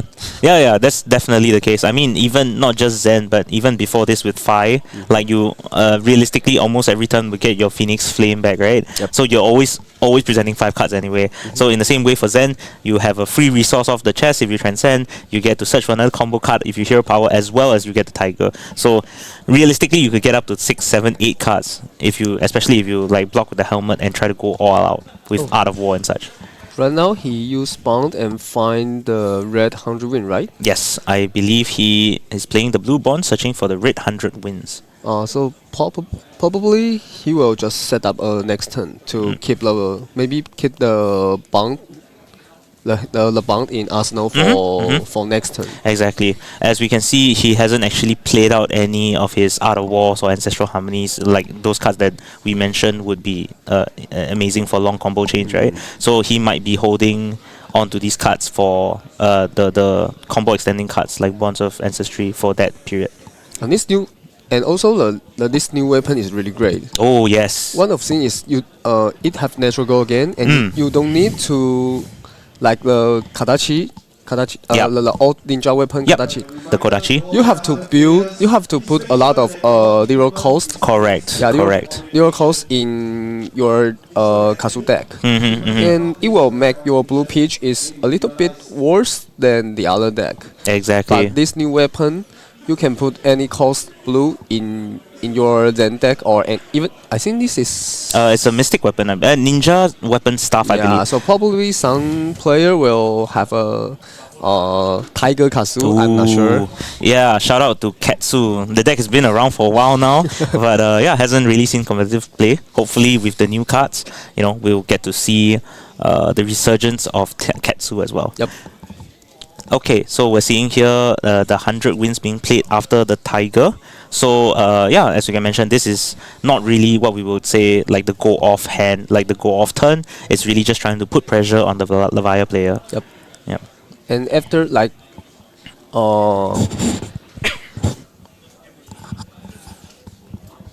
when I would say if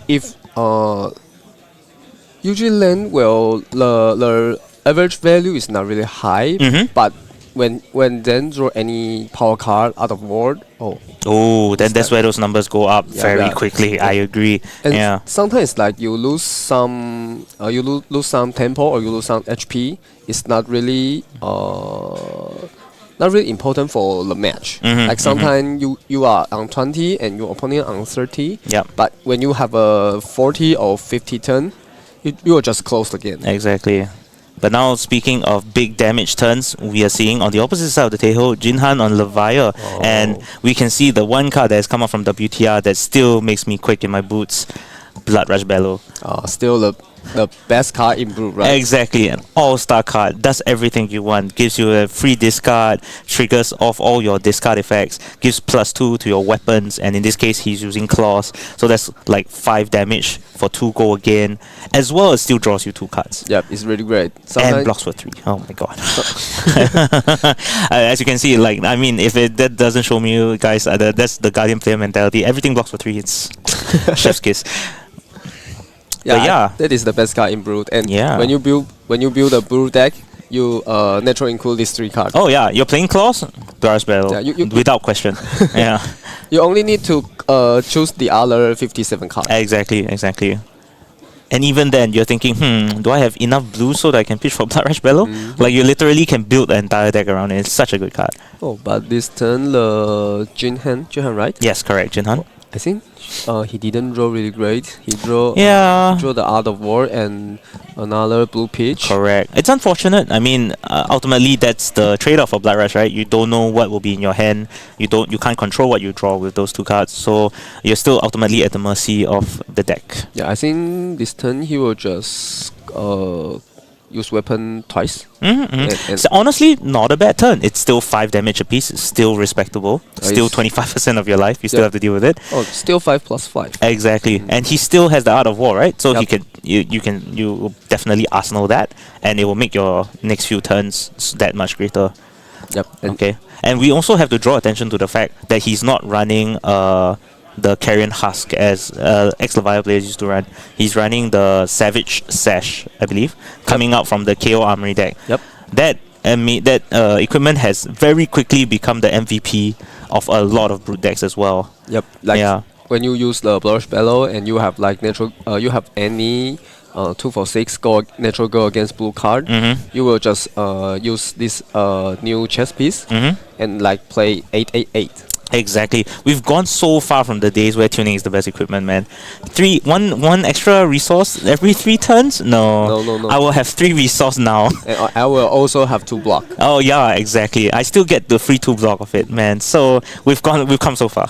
Oh wait, we will see I think the really boss turn right now. Ooh. The land player block with With the traverse, right? Yeah, giving up the hit piece, but looking for the inner chi. Also with the foot. With the foot. Oh, legs. Sorry. yes. Legs. Giving up the stride of reprisal as well, getting a tiger in hand. Yep. I think this will be. There's a very good chance that this will be his pop-off turn, where he'll try to close the game from as far as possible. Yep, we will see this turn right now. It'll be very interesting to watch for sure. If he have out of board, oh This game might be over if we Yep. see double out of war now. Yep. Yeah.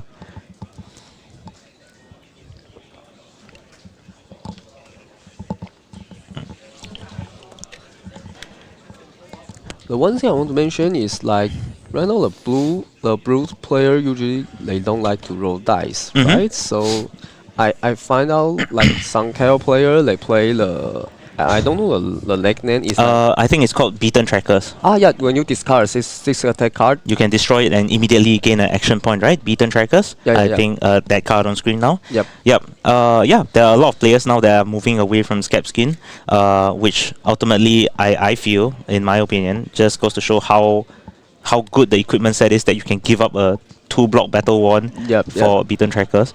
But beaten trackers, the advantage of course is that it allows you to guarantee that extra 1 action point.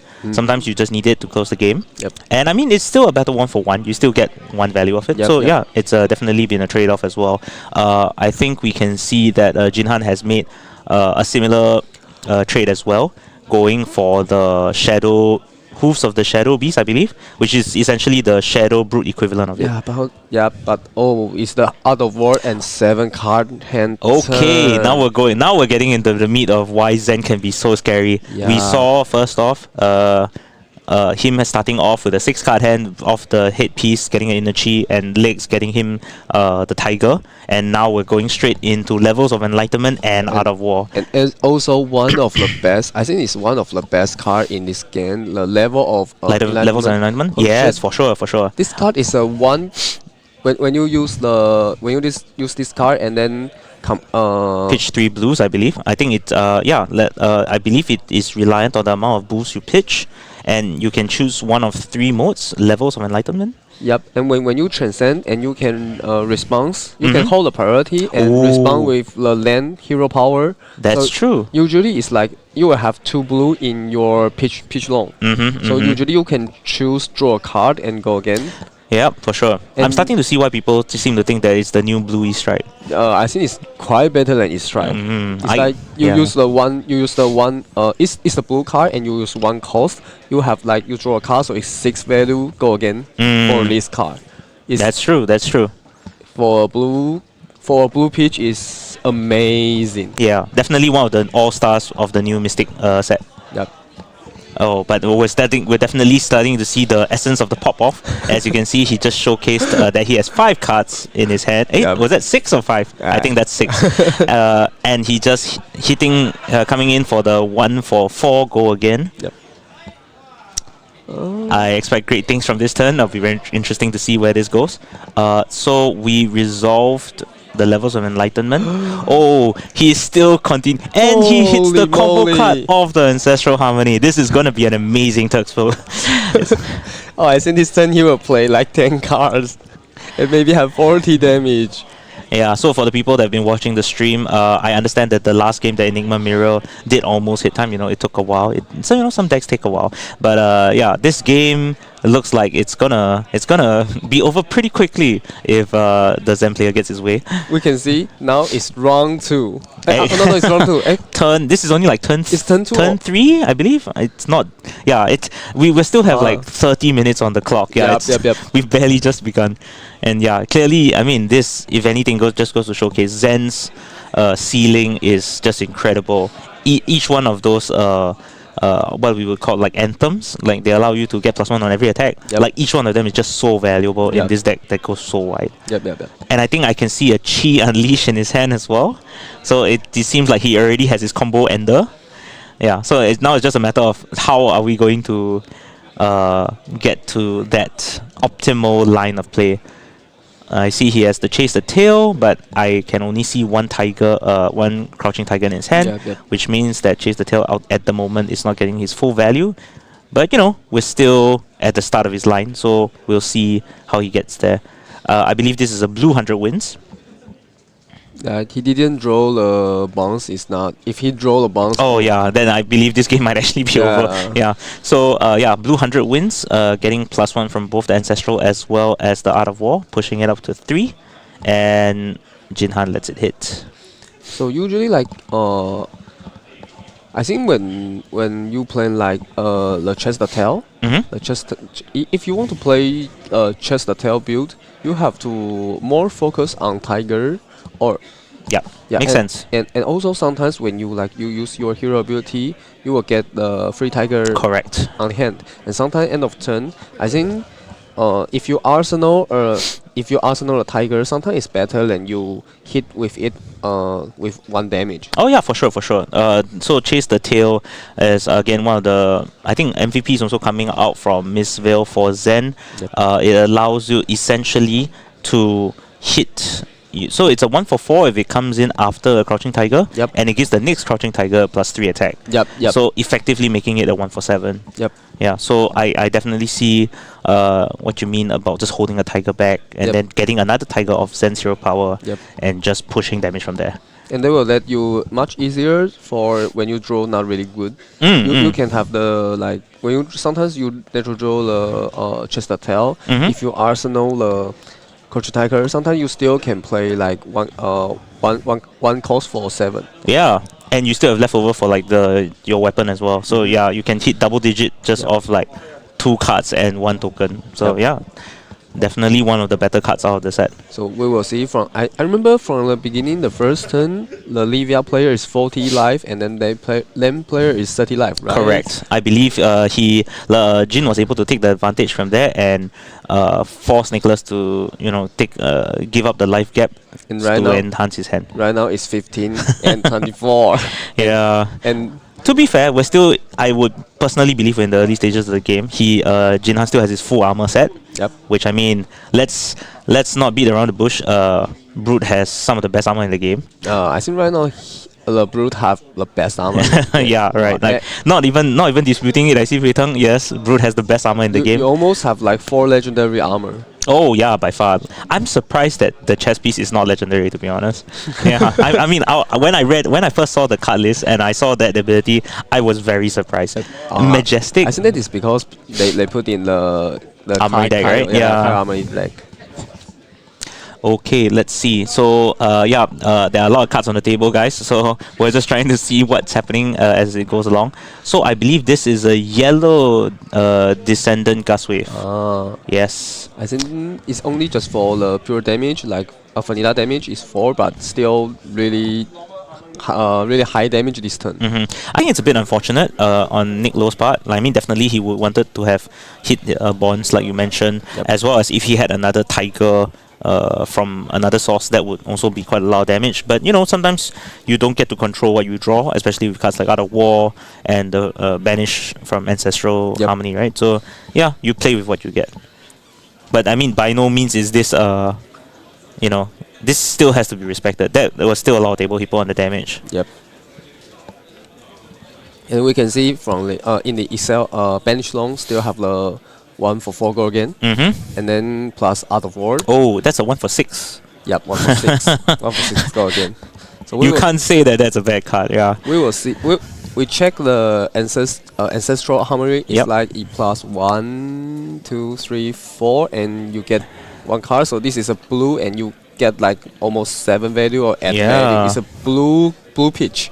Yeah, and blue exactly. card. It just costs 1. It's blue. It blocks for 3, and it just gave you like 7 to 8 value Yeah. of that one card. It's such a good card. So right now, I don't think right now use the flashback or The scouting flashback, right? The Yeah. helmet from the brute. but It's definitely a very good card, but yeah, this opportunity might. I mean, I think in Jinhan is he really afraid of the I think that is the only one card in then Nicholas' hand, right? Correct. So I guess at this point he's just trying to make a read here. He I mean- is playing around the fact that if, let's say for example, I mean, Nick Low has another 100 wins. I mean, maybe if that card is bound, oh this- yes, that would really be problematic, right? so he have to afraid of this card. Yep, makes sense. So Jinhan is making a read here. So potentially like that last card might be the bonds. So rather than to take that risk, he's just going to give him the armor and remove that possibility off the table. Yep. And again, we have to say, man, scouting flashback, such a Brute just has the best ability, best Yeah, equipment in the best game. Yeah. Okay, so now after that very big round of attacks, we see that the life total is now 15 to 24. Jin was able to actually block out the majority of the damage out there, but had to give up his entire hand and majority of his armor suite just to keep a hit. And also he have to take the block there. Oh yes, we cannot forget that Levia also has the blood depth mechanic here. So he took 3 points of blood depth, but in this case he's only taking down to 13 because as one of those brand new cards that came out from Dusk Till Dawn, Levia's alter ego, shall we say, the demi hero, Blasphemophat Levia Consume is being played out right here. As you can see on screen, one of the scarier cards to come out of Dusk Till Dawn really gave Levia the power boost it needed to close the game here, allowing him to play out his cards from Banished Zone as though they were in his hand. Yep, but the Levia problem is like usually Levia is when you have blood rod, not blood rod, Blood depth. blood depth Yes. in the bench zone, you have to trade value. You cannot like you block whole turn and then you take 3. Correct. Take 3. Yeah, Correct. That is one of the Levia problem. That's true. It is something that has to be mitigated with the hero. Yeah. But in this case, I mean, seeing the onslaught that Nick Lowe just pushed on him last turn, I'm not surprised that he's had to do it in such a defensive manner. Yep.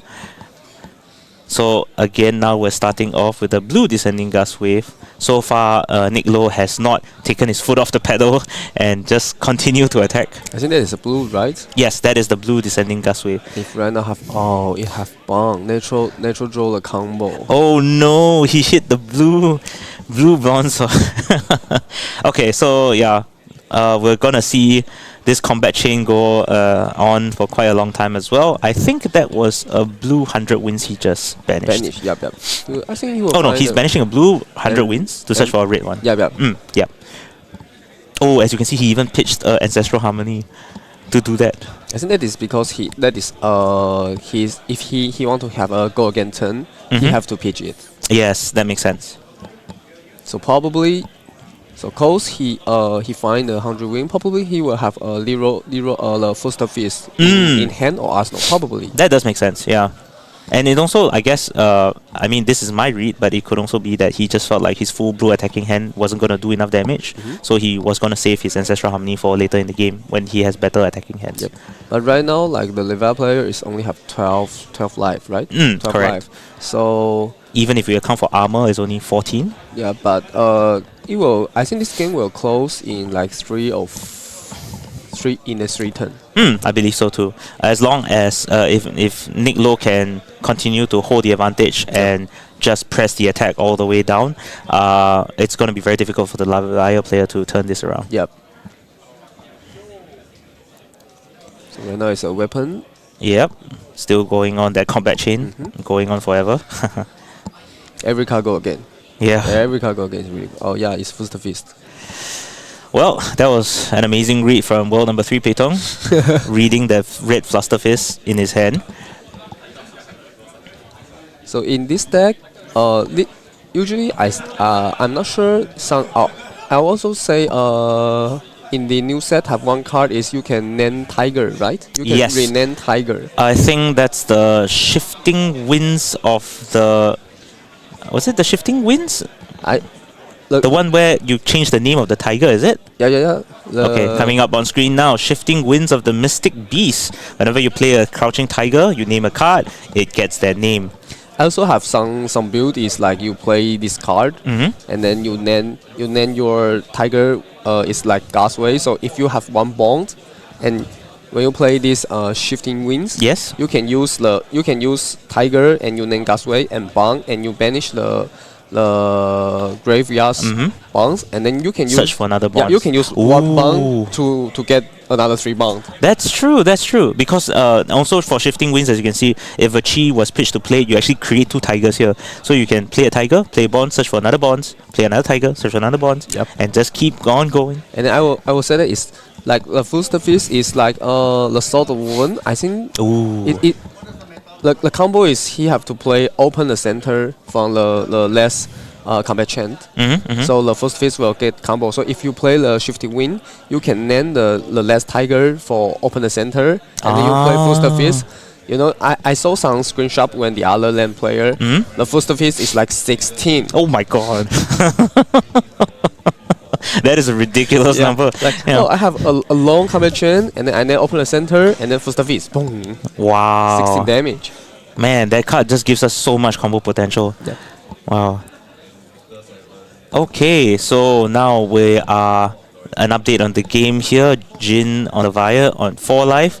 Nicholas is on 24 life on Zen. And it seems like Jin's counter attack has started. He has cracked his Savage Sash, giving all his 6 cost attacks 1 less. So if there's ever a time to counter attack, this is it. Starting off with the Red Dread Screamer here, coming in for 6, costing 1. Yep, so if ever there's a chance for Levia to showcase how good that sash is, this will be the turn. Yeah, and also I think Junhan, if he have like the any disrupt card like Command and Conquer or the Weak Link, I don't know the card name, Okay. the sound disrupt card. I think probably he can take some tempo back of this game. That's true, that's true. I mean, it's still... I won't say it's a definite loss to Jin yet. I mean, let's be real here. Levia has had some very good cards in the last few sets. Like right now this turn probably is a 4 card for 18 damage. Yeah, And it's still not too shabby. Oh, so right now the Nicholas block with 2 cards, so probably he don't have the natural go again. Yeah. So do this choice. I think that's a red and blue faster face here. I think it's the chest of tail and blue transcend. Oh, okay, could be. Oh, I think that's an Art of War being played on Jin's side. Art of War, just an all-star in many decks now. And I mean, it gets even more value from Levia, right? Because at this point, I mean, not necessarily at this point in the game, but earlier in the game, there was some, I think, stuff like Shifting Centipede that allow you to play them out of Banish Zone. Oh, yeah. Yeah, so it's actually, it's not even a drawback that discard the Banish one. It's like you draw 2 cards, right? And you still get 1 card for free. Yeah. Such an amazing trade in Levia. It's like when you play Chain. Yes, oh man, back to the chain days, a callback. So we will see like the Gen hands have like 2 natural go again brute, right? I think I see another Dread Screamer in his hand. So minimum, I think there's still another attack go again. Yep. And let's not forget the 3 cards in Banish Zone that he has shown there. Oh my god, he has the Shadow Realm Horror in his Banish Zone, which he gets to play out because of his Blasphemet. And you also only cost 1. Exactly. Oh my god. This might actually be a big upset here. Yep. Yeah. 1 cost, 7 attack natural as it is, and then we'll see what he banishes from that, right? If he didn't wave this game, this turn is really big. Exactly. Shadow Realm Horror, another card that came out from Mistveil in the expansion store, I believe. Such an the moment it got spoiled. Oh no! No, that is so unfortunate. So, so based on Shadow Realm Horror's text here, he needed at least 2 copies of Six's Banish to get go again, I believe. Oh, so this only attack for 7. Exactly, 6. and does not have go again. Oh, so sad. Yeah, so this was definitely a very unfortunate play out here. So let's see what Jin can do here. So yeah, unfortunately that was the end of the combat chain there. He wasn't able to successfully get go again from Shadow Realm Horror. But on the offside, Nick Low had to block with 2 cards from his hand, which, I mean, as the Zen player here, I would assume meant that his hand wasn't that amazing to begin with. Yeah. So yeah, let's hope, damage wise it shouldn't be. Oh wait, Levia forget the end turn trigger. He have to banish the top 2 card of his deck. That's true. Blast Morphet's hero power, I guess now. Yep. Requires him to banish the top cards from his deck equal to the blood debt. Yeah. That's good. Good call from Jin. So we're now resolving it with the judges to see how they're gonna resolve that. But in the meantime, honestly, this has been a very good showing on both sides. Nick, really showcasing. Honestly, based on the cards that he's been playing, not even the most optimal of play hands. I'll be honest here. And still, he's very, very respectfully hitting Jin non-stop since like the start of round 1, right? And he still has like 4 armor on the table, 4 very relevant armor on the table. Yeah, so Nick Low is by no means behind at this point, and it's just a very good showcase of Zen altogether. And even though Jin has been a bit unfortunate with his Shadowrun horrors, we've seen very good use of his equipment, as well as we've also seen what Levia can do, like stuff like your Blood Rush Bellows, and your natural go against. So I think right now is they discuss how to deal this. With the trigger, right? I'm not sure how the judges will handle this, so we'll just have to see how this proceeds from here. So in the meantime, Pei Tung, so you said you're in Singapore just sightseeing, or have you been joining in at least some of the Armory games, or totally no? No, I won't join any event.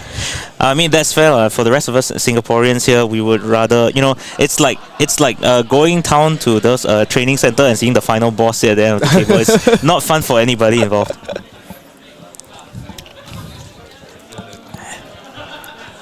But I assume we'll be seeing you sometime later this year, maybe somewhere in the Japanese region. Yeah, should we go to the Japanese? Is Osaka is World Championship, right? Correct. Yeah, I will go. Ooh, definitely. We'll be looking forward to see you there, my friend. How about yourself? So, from this new set, what have you been playing yourself? I think this new 3 hero is all power. All 3 of them, in your opinion? It's been a long time. We have another talent set, right? That's true. It's been a while. Last one, a new talent for sure. Yeah, it's been a while, right? Uprising is the last one. I forget. Okay, so let's think back here. Heavy Hitters didn't have one. Last Dong wasn't a set. So yeah, I think it has been. Okay, maybe not Uprising. But yeah, I agree. It's definitely been a while since we had a talent set. Yeah, so and talents all the while, like when you have the big couple, you have more choice than the other sand hero. Usually, you will be powerful. Oh, that's true. Yeah, the hero usually will be powerful. The fact is that you can just pick the best 60 cards, right? Yeah. And I think these 3 heroes have the Enigma is also really good. Enigma it has some like free win. I would say free win. Like I play Hatchet Dory in the pocket calling, and then like this kind mirage deck is almost impossible to win this kind match. That's true. It's like when you sit down and you play Dory, and play Hatchet. I want to the Enigma is really easy to beat all the traditional, or we will say old school mid-range deck. I can totally understand. Like even referring to our round 1 match, which was our Enigma mirror that we saw just now, like we were seeing our players just block 3 cards from hand, effectively like stopping the opponent's attack, and then just swinging back with like a mirror guy for 8 or like a 10,000 year reunion for 10. So clearly this changes the dynamics of what mid-range decks should be able to do in this game. And there will definitely be a dynamic shift to what would be an acceptable deck choice moving forward. Okay, seems that they've resolved their judge call issue here. Shouldn't be that much of a problem, but yeah, let's see how Nick Low recovers from that. Okay, so I think they have resumed play here. Chase the tail, coming in for 4 without go again, just playing it off naturally of 1 card, 2 and 4. So 6 damage for 1 card, not the worst turn. 2 cards. In other words, it's okay. Yeah. But right now, like the Jinhan only have 4 life. 2 life actually. Oh, 2 life. Take 2, right? Yeah, he took 2 from the weapon, so he's down to 2 life. So yeah, like regardless of how it works out, Jinhan has to respect every attack coming in right now. Yeah, he won't never have the 4 card hand to take better tempo. It's really tough for Jinhan now. Definitely a tough spot to come back from. Even it's just a 2+4. Oh yeah. When you're at 2 life, every single attack is a problem. Yeah. Even I play the 1 attack Coaching Tiger, you have to give me one card. Yeah, for sure. It's Coaching Tiger lock. Yo. Kodachi lock. Wow. Oh, that's a throwback, man. Yep. Kodachi lock. Wow.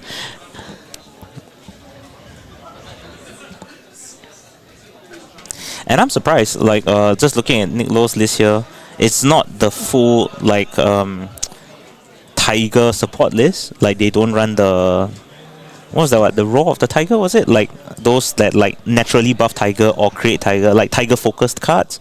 But more of like a mid range of like old Katsu cards, and as well as some of the newer support cards as well. I think his build list for have like some Bond and some Tiger support card. Yeah, and it seems like it's working out pretty well for him. Like they seem to be synergizing very well. I think this is a red Dread Screamer coming in for 6. Jinhan trying to push in some last minute offense here. Yep. Right now, if no hit effect, then Nicholas will say, "Oh, I will take all damage. If you didn't kill me, I won't block." Oh, that's true. But no, not only that, he hits all 3. Okay, he's cracking his boots here. This is what we spoke about just now. This is the Beaten Trackers, the Shadow version of Beaten Trackers, Hooves of the Shadow Beast, giving him 1 extra action point here. So means now he has 2 action points, which allows him to push out a lot more damage. Even just from the 2 cards we see in his banished zone, the Graveling Growl, I believe. It's 147, right? Exactly. That one is 147. Yeah, I mean, there's still 147. Very respectable card. So this turn is also really good. It's like I mean, he still has cards in his hand. Still have options here. Probably 20, probably almost 20. No, that's true. Almost. He could. Yeah, 677 would be 20. Yeah, that would still be a very respectable hand and would require Nick Low to block some cards. Exactly. He can't just ignore it.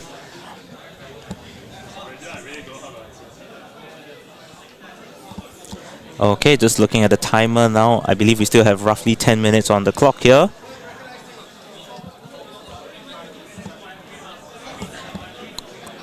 No block. No hit defense, no block. Yep, we're at the stage of the game now where blocking, you only block when you must. Yep. And yep, following up here with the Graveling Growl for 7 of 1 cost. Man, this game has really come very far. Yeah. And he only the Nicholas only have to prevent he die with the Brute defense reaction. They will reckless swing. Reckless swing. Definitely. Anybody that's played against Brute long enough, even back in the Rhina days when you always keep more than 2 life. Yeah. 3 life is safe. Yeah. Then you just make sure you're out of reckless swing range and you're free to do whatever you want. I mean, to be fair, this is also a showcase of Ninja's newfound armor blocking ability. Yeah, still has 4 armor on the still field. have 4. Yeah, we're nowhere near the point where he's forced to block with the cards in his hand. Yep. This announcement for George Chu. please report to the storekeeper at the front of the stage. So actually, if Nicholas hand, because he only have 10 life. I think he drew a really good hand this turn. Have Art of War, Chi, and Blue Peach. I guess his only consideration would be like, why didn't I draw this hand last round? Yep. If this turn And the bonds as well. Yeah. Wow. if this turn Junhan didn't hit like this damage, If Jinhan doesn't force him to block from his hand this turn, Yep. this game effectively will be over. Yeah.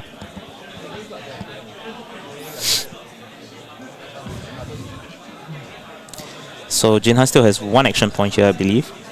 I think he will play the 1 for 6 in his hand. He could also potentially play the other Grappling Growl coming in for 1 for 7. No, cannot. He only can play one card per turn. Oh no, he has an action point from the boots. Shadow Beast gives him an additional action point, right? Oh, you mean the playing? Like the hero ability only can per turn for one card. One Yes, card. yes. Good catch. That's why he's world number 3, Pei Tung. He caught that the Blasphemous ability only allows him to play one card off the banish zone. Ooh, following up a card that we don't actually see too often nowadays, but Diabolic Tutor, which essentially, if he's already banished the 6 attack this turn, it's coming in for a 6 attack. So a well-rounded way to end off a big attacking turn. 19 damage, I believe. 6, 7, 6. Yeah. Yeah, it's also really great. Forcing him to give up both equipment to go down to 1 life. Oh no!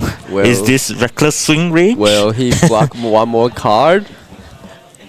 To be fair, it's not a necessary auto loss, right? You could take the risk if you believe you're gonna win from here. But I mean, if you like your opponent only have 1 life, I think you have to play safe. Like you mentioned, Tiger Lock. If Yep. he's able to make that happen, then it wouldn't matter, right? So Even you have Art of War, so you can use your Art of War and Chi, so you can use your hero ability to get another Tiger, and you can pitch your Blue Pitch for Art of War. So oh, but no, we see Nick Low throw caution to the wind and go down to 1. So, folks, I guess this will be the last round we have here for sure. did he draw Reckless Wind? Let's see that hand. No, he did not, but he did draw Out of War though, so he still has a decent chance of digging for another round of cards. Okay, I see Nick Low play his own Out of War now, banishing the bonds.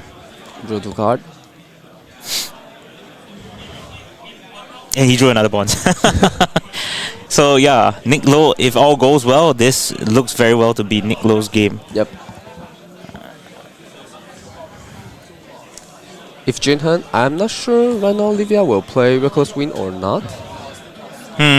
That's true. Levia lists have changed a lot since I last saw it at least. But then again, Reckless Wing is one of those classic all-stars in Brute. Even if they don't run it, you have to respect it. Yeah, I saw he have Art of War in his hand, so probably he have to gamble right now. True. It might be something he has to gamble at some point. But yeah, coming for 4, there we go. If he draw Reckless Wind, It's gonna be a very big upset for sure.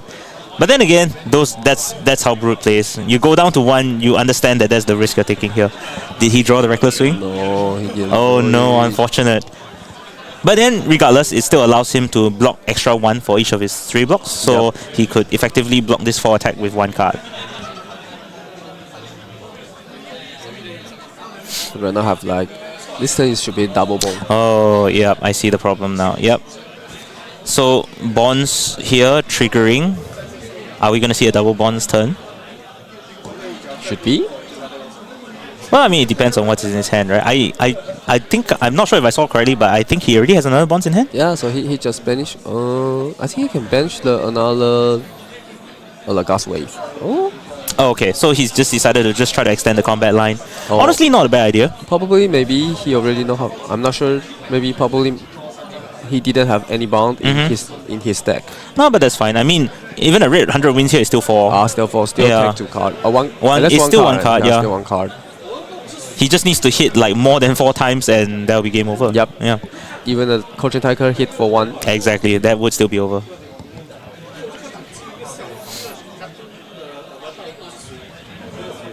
So, yeah. Nothing much we can do here but just try to block him out. Coming for 4. coming for another 4. And he drew a no block card, I see. Well, that was unfortunate. But then again, that's Levia. So we will Sometimes you draw the correct hand Yep. and blow the people away. And another times you miss banish 3 and, well, just stay there, Yeah. look sad. That is always the brute problem. Have some Yeah. rendering. Yeah. I mean, at least now they're not running scab skin, right? Yeah. Last time you roll a 1 on a scab skin and then suddenly your Oh. entire turn just stops. You know when I play Taiwan beta hardening, Yeah? I roll 5 times in 2 days. I roll five times. 5 scab skin rolls? Yeah, and I roll 4 times for 1. Whoa. And then I sell my Kayo. I don't want to play. I don't want to play blue anymore. To be fair, yeah, I have the exact same experience here. I've tried to pick up a Guardian, especially like recently, like there's tried to pick up Brute, like you know, recently there's like Kayo, and Kayo also sometimes runs the scab skin. Yep. You try to capitalize, like get your cast bones off.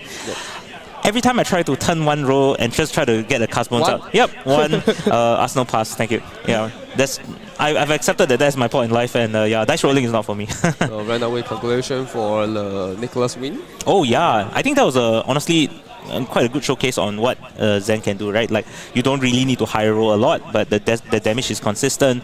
Your combat chains are long, so your opponent can't really predict what's going to come next. Yep. And you just need to, I mean, not necessarily draw into the best hands, but as long as you apply constant pressure, you should be able to snatch a win from there as well. Yeah, if you have the first the first transcend card, your deck already run really well. Exactly right. I mean, we can't downplay the fact that it's a search ability. You can run 1 copy in your whole deck and you can still find that 1 copy. Yep. Yeah. So that's so overwhelming. Okay, so now, yep, I think that's time called for round 2. That was an amazing game we watched. Here again at casting, as you can see, I'm here with Pei Tung, world number 3. Thank you for helping us here for round 2. And yeah, please join us again for a few virtual rounds if you're still around. Of course, we'll try not to take too much of your, world-class time. But yeah, thanks for hanging out with us, guys. And yeah, we're going to take a short break and we'll be back soon once we get more information on round 3. Thank you again for joining us here at Battle Hardened Singapore. Stay online and we'll come back right now, just in a bit. Bye-bye. Bye-bye.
than Maxx.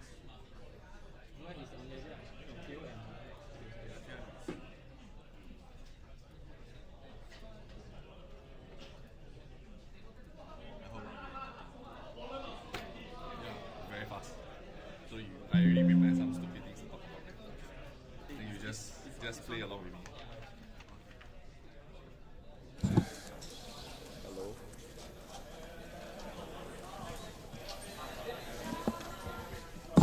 Yes.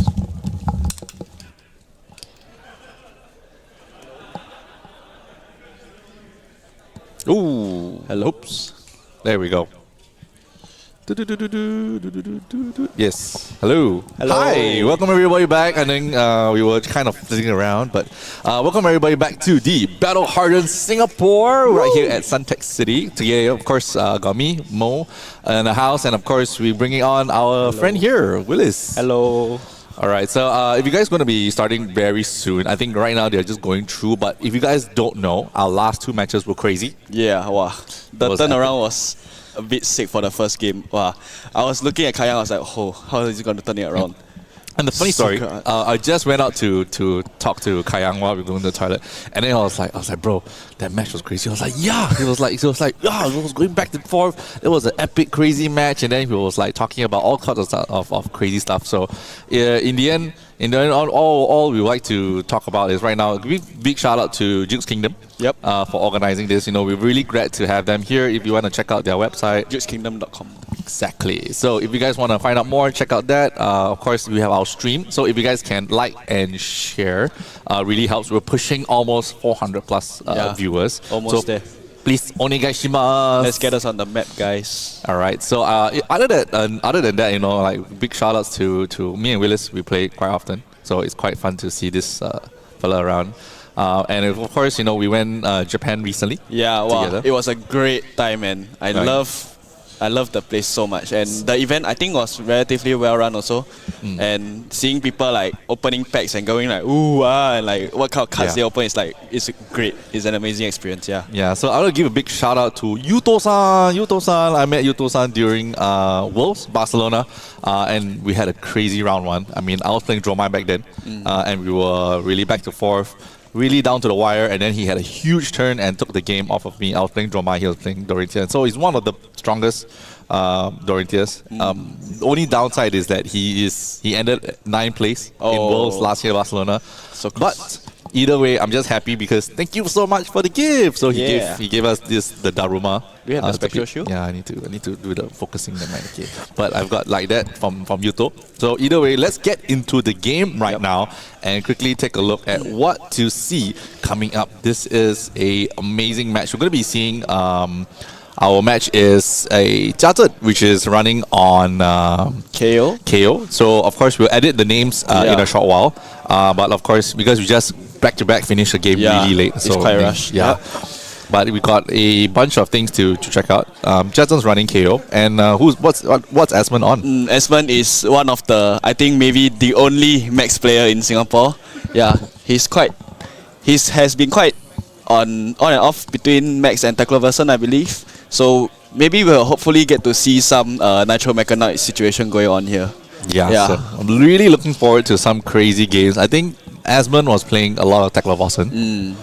So I think Mac is not a stranger to him. Yeah. But with Supercell coming out, Wow, that's a game changer. yeah, he really likes the crazy. card. Yeah. He plays really well with the Mac cards. So I give a big shout out to him. And of course, if you guys want to know, he also helped to set up most of the stream. Yeah. So Most of big the shout. work is thanks to him, and of course Nick for doing our UI stuff. I think these beautiful graphics will not be possible without him. So if you guys enjoy the casting, please like and share this to all your friends. The links, the videos, please do it. The URLs really help a lot. If you enjoy any of the casting, please let us know. We also can check out some of your comment sections right there, and then just let us know how it is. So either way, if you guys are enjoying the match, we are good to go. First roll right there. All right. Nice. All right. Discarding a blue mighty lineup. 6 go again. I don't know. I don't think Maxx wants to block. Yeah. I mean, it really depends, right? I'm not very sure what Esmond is running now, because he can choose to block out and slowly play out his hyper drivers, but we'll have to see. Yeah, I'm quite curious on what's on his hand. Yeah, I think this game we're going to be expecting people to see whether there's a huge, I would say, Nitro Mechanoid turn that is going to come out from it. Or could it be that it's really just an aggro max right now? So with the health deficit, it seems like Esmond is just going full ham. He's just gonna take damage now. He just wants to do some bunch of things that he could. I think what's really important is that in this match, we're gonna be expecting Jia Zhen not to hold on the brakes. He's just gonna go full on, bang, bang, bang. It'll be 6-go again, claw, and something else, or it could even just be pop, throw away a agile wind up, get the free agile token, and then just go crazy right at the get-go. I mean, right now he's already presenting 17 with a might token behind, and of course they are definitely running like Savage Sash. I mean, this card is too scary. Okay, so Esmond respecting and giving up 2 blocks on his heart. Going down to 25. Let's see if he has anything to return with that. We are in round 2. No, we're round 3, sorry. As in like we're in like turn 2. Sorry, turn 3, and Esmond has already lost 15 health. Yeah. Okay, T-Bone. Okay, this is good because we get to see something being committed here. Pounder, hyperdriver triggers, gets a resource. Nice. Oh, he gives up the flashback straight away. All right. Early scoring, just wants to maintain like tempo. Nice. Okay. Oh, we don't get to see. Oh, I just realized he's running Hyper X3. Oh, okay. That's something you don't really see very often at all. Yeah, I mean they used to try to run other things, but I think the Hyper X3 with the new all the additional ways to put hyperdrivers out. Who knows? Maybe can get some value out of it, put it on the table, and try to continue to put the hyperdriver. Because if you lose any hyperdrivers now, I think it's tough. Yeah. I think it's just like you can't get to your Nitro Mechanoids and not having that constant 6 block to deal with that goal again. Yeah. Wow, I think that's a critical. Oh, we get to finally see it. Supercell, boys. Okay. Nice. That's a great way to end the turn. And that is that's lot 3. of hyperdrivers Oh, that's 3. on the table. Oh, wow. Turn 3. Wow. Okay, this is great. Okay, we get to see something. Okay, he had 1 banish. It was not a Nitro Mechanoid, but that's a pretty decent hand of good 3 blocks. Okay, we're looking at popping for 7 here. Okay, draw this card. Not gonna miss. Knowing Jia Zhen, he's always played really consistent. He's a very consistent, very he's quite patient as well, I would say. exactly. Yeah. So good. He's cutting a CNC. Oh, I think he would have wanted to keep the CNC. Because I think maybe if he guesses, like it'll make a good. We're not sure. Maybe it could be a Nitro Mechanoid. Maybe does, not. yeah. It could be a fake. It could be a fake out. It could. I mean, even if it's a high octane, it's also scary. Yeah. Because I saw him pitch 1 down, so maybe he has 1 in his arsenal. I'm not very sure. We have to see. Okay, so he blocks 3, takes 4 from that. That's gonna hurt a lot. But I think we've ever seen Esmond play Teklovossen a lot. And he's been, even though he takes damage, the moment the Mechanoid or like Teklovossen transforms, he seems to can come back to the game. So I think don't count him out. But this essentially is a very, very, very aggressive match. Yes, we have to see, and we're also happy to see like the players are actually having a lot of fun while playing. So that's like always good to see. The game should be, even though it's on a competitive level, it's also nice to see like people having fun. Which is exactly what this game is for. Yeah. Alright, so we're looking at 2 hyperdrivers with 1 counter. If he wants to boost, you're right. It's really the Mechanoid coming out. Okay. Alright. I think this is pivotal. This is pivotal. He needs to do it now. Let's go. He cannot be too late. Yeah, it has to be now. Shiny Marvel. Nice. Okay, he blocks well. He blocked almost everything out, which is great. He got full value. Yeah. And nice to see him actually bring out the Mechanoid. I mean, if Jia Zhen brings on a smashing performance now. Up smash, he has to do it now. One side note, I think why he chose Hyper X3 as well is because if he actually does banish a hyperdriver, it can go under the head and then it acts as a material for his Nitro Mecha. So technically he can swing again. Oh, really? Yeah. Wow. I think so. I think that's how it works because it acts as extra material below. Yeah. That's insane. Oh Okay. my gosh. Now he Okay. passes and we can see. Oh, it's a beast within. Alright, so this is coming for 7 Savage Feast. So you get to draw a card. With the agility, goes again. Not bad. I would probably want to block here. Yeah. I mean, this is good it's value. free. Yeah, free Yeah, this block. one is free. Takes only 1 or 2. Okay, it's 8 It's go. 2, yeah. Oh, it's 2? I'm surprised. I I thought think it it was blocks 6, I believe, yeah. Yeah. No, blocks Oh, 5. oh, 5. Yeah, so it 5. takes 2.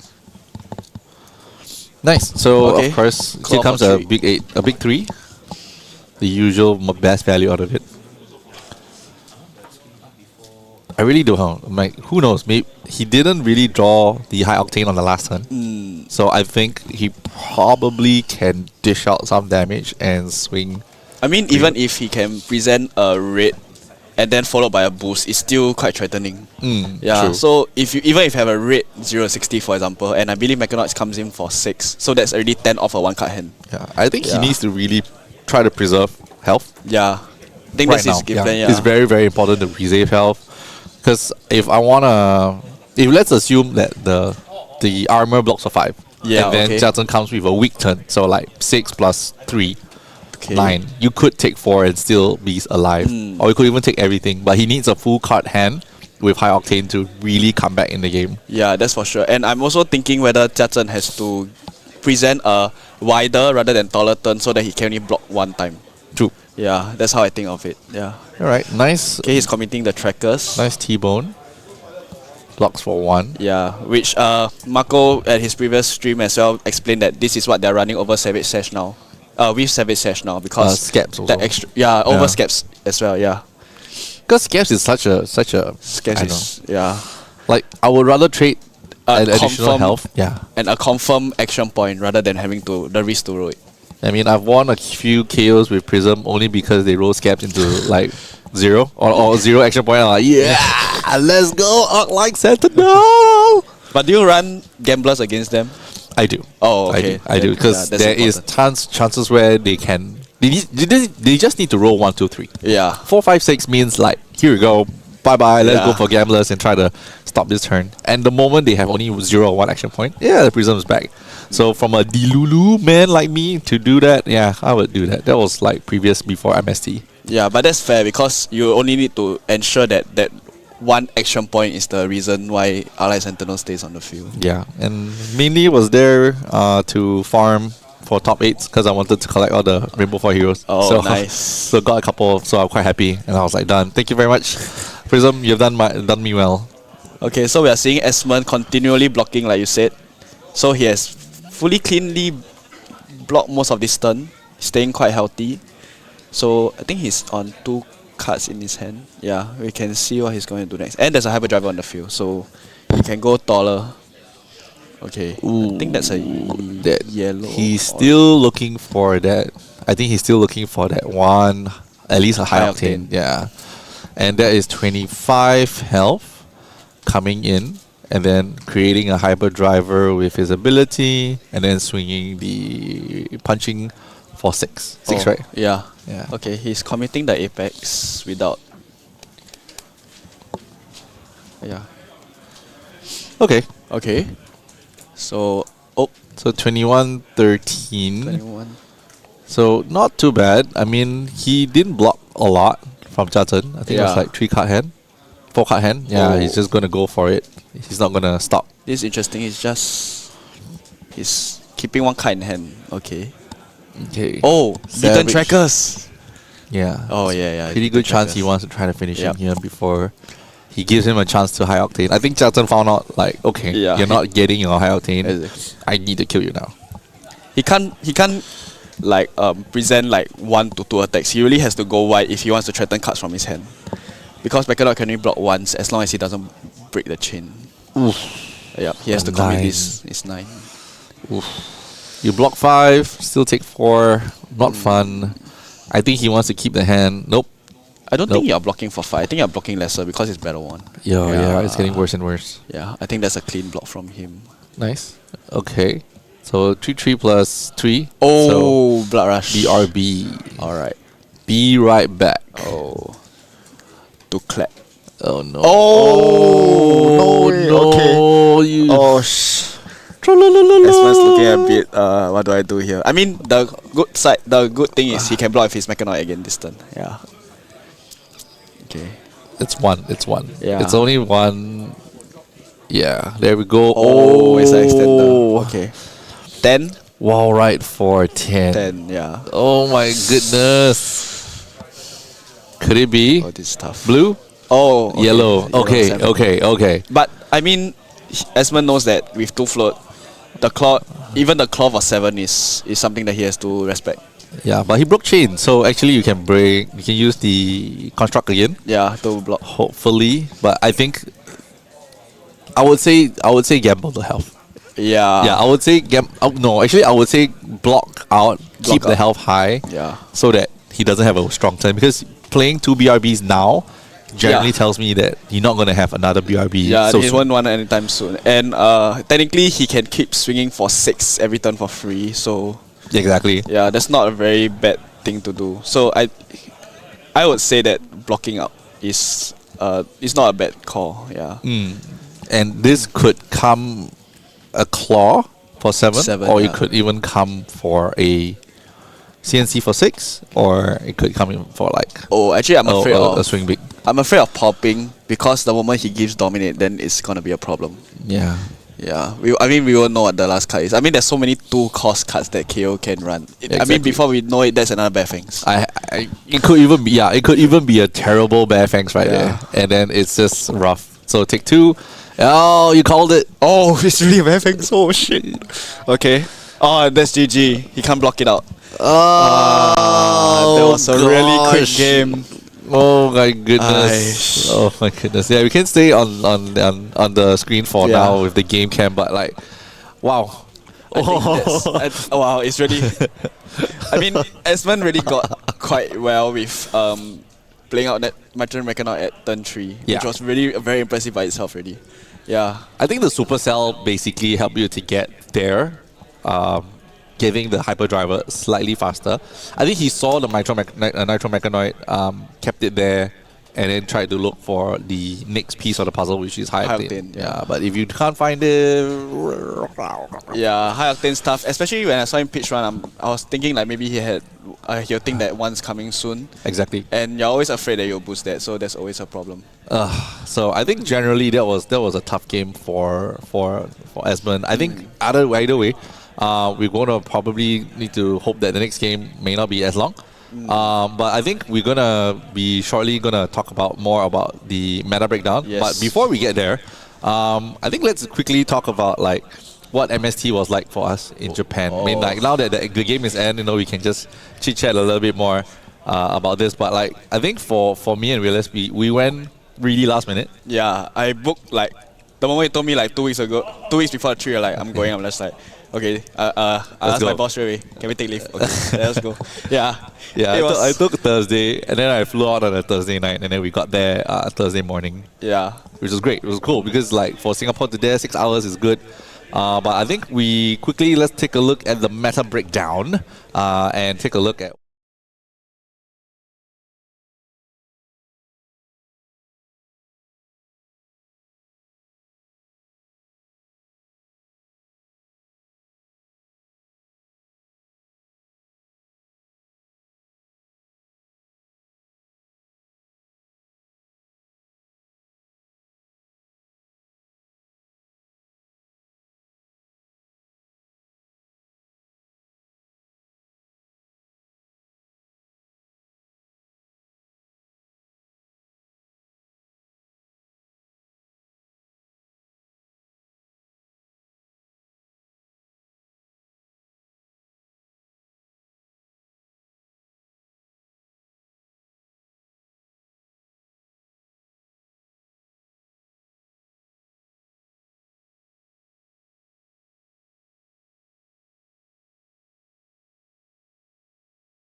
We can transition back. Hey, Hey, Esmond! what's up, bro? Super duper fan. How was the game? We are rooting for you. Jackson, bro, I love you, Jackson. But then, love you, Jackson. But I was rooting for Esmond. I mean, I saw the chat. Everyone was rooting for Maxx. Right? Everybody. Everyone was like, "Hey, Maxx, get Maxx on stream." I mean, Oh, it was. I was like, come on. I mean, you obviously were looking for high octane. Oh yeah, for sure, yeah. Because I only had one left in the deck. Yeah, Twin Yeah, Drive but- was in my arsenal. So then let's tell us like what were you going through like when you started? You took the big damage turn Yeah. from Yeah. Jackson. Like So that big damage turn, he swung 3 attacks. I think I took like did. more than 10 15, damage. yeah. I had Supercell in hand. oh Yeah, so I knew that I could pump out the last 2 hyperdrivers that I needed. Because Right. I needed 3 in total, right? Yes. So I needed to boost, I needed to make a driver, and I needed to play Supercell. Okay. So that's why I took all that damage. But there was one turn that me and Jia were discussing. He swung with the claw. Yeah. I had 3 armor block. And then he had 2 float. Right.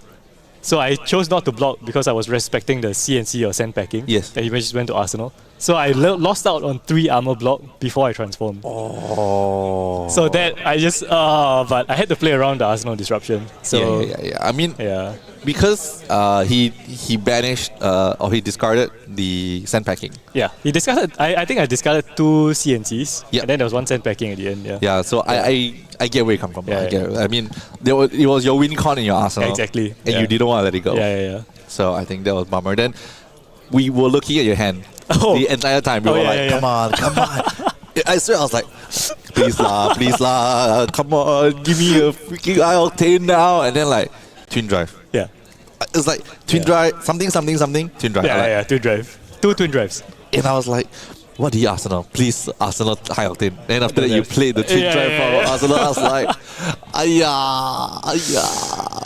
I mean, I boosted one, Yes. I pitched one, Yeah. and then I blocked with one. So there was only one left in the deck, so I had to.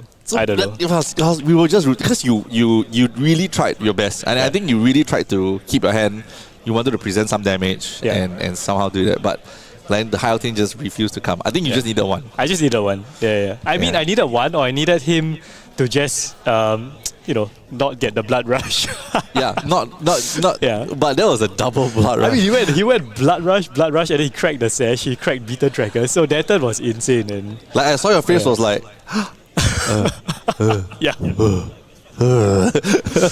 I was calculating like what else could he have. I think only Bear Fangs or it had to be at least 8 damage, 7 damage attack to kill me. yeah, I know it was not gonna be like a Savage Feast. It was not gonna be any of the 1 cost or the 3 cost. So it's Yeah. definitely a 2 cost. It would be really bad. It was swing big. Yeah. But then I thought about it. Then Willis said, "I think it's a Bear Fangs." Yeah. I was And like, he only had 1 left. Oh. Yeah, that was his last Bear Fangs. I was really praying that it was not a 2 cost. Like he Arsenal pass Yeah, because yeah. there was an option of There Arsenal was, pass. yeah.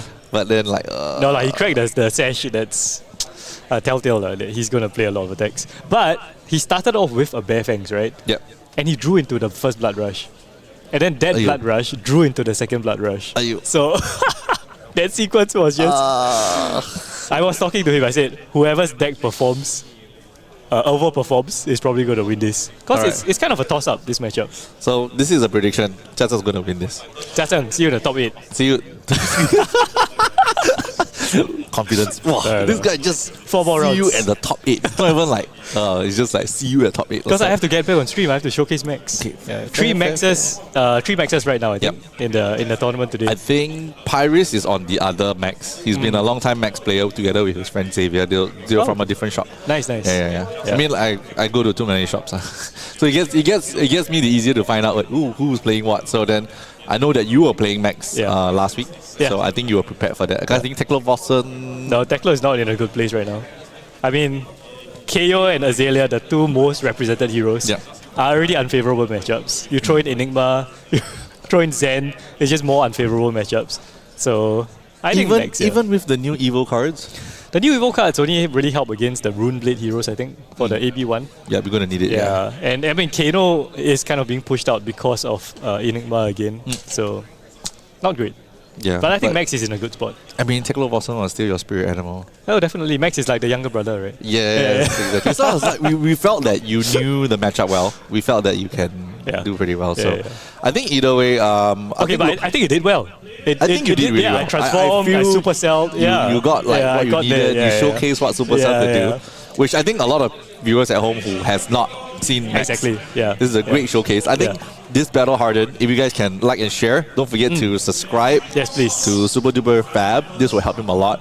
But also it will help if you can share the streams with everybody so that everybody can take a look. I think this is really a lot of quality games. Yeah. We got a good showcase on Mira. We got a showcase on Levia, Zen. Yeah. Then now we've also got Maxx on stream, and you actually pulled off the Supercell. Yes, and transformed. But like going back to the Supercell like turn, it was damage plus make two well, hyperdrivers. I only had a T-bone, so it wasn't great damage. I T-boned, he threw his flashback. Yep. Yeah, not so bad. I knew that I had to keep more cards because flashback was coming out, right? I just had to hope he didn't banish Supercell. Oh, and he didn't. He didn't, yeah. So what did he banish Twin Drive? Yeah, he banished a red. Yeah, Yeah, he probably banished Twin it. Drive. Yeah. So it was okay because I think you played the crankshaft or the one that gives when you banish away you get a resource. I think he banished that. Yeah. It looked like that on the screen. So But I just needed Supercell and the other card, so it didn't matter which other card he banished. Yeah. And that one red could have, if he banished that red, he didn't banish the red instead. Would he have played it out? No, I probably would have pitched it. Yeah, pitched it. Because how much? Okay, so because I'm not very Maxx trained, and for people at home, I think in that sequence, how much resource do you really need to play out that turn? So if you really if you didn't get banished, let's assume the flashback didn't exist. Right.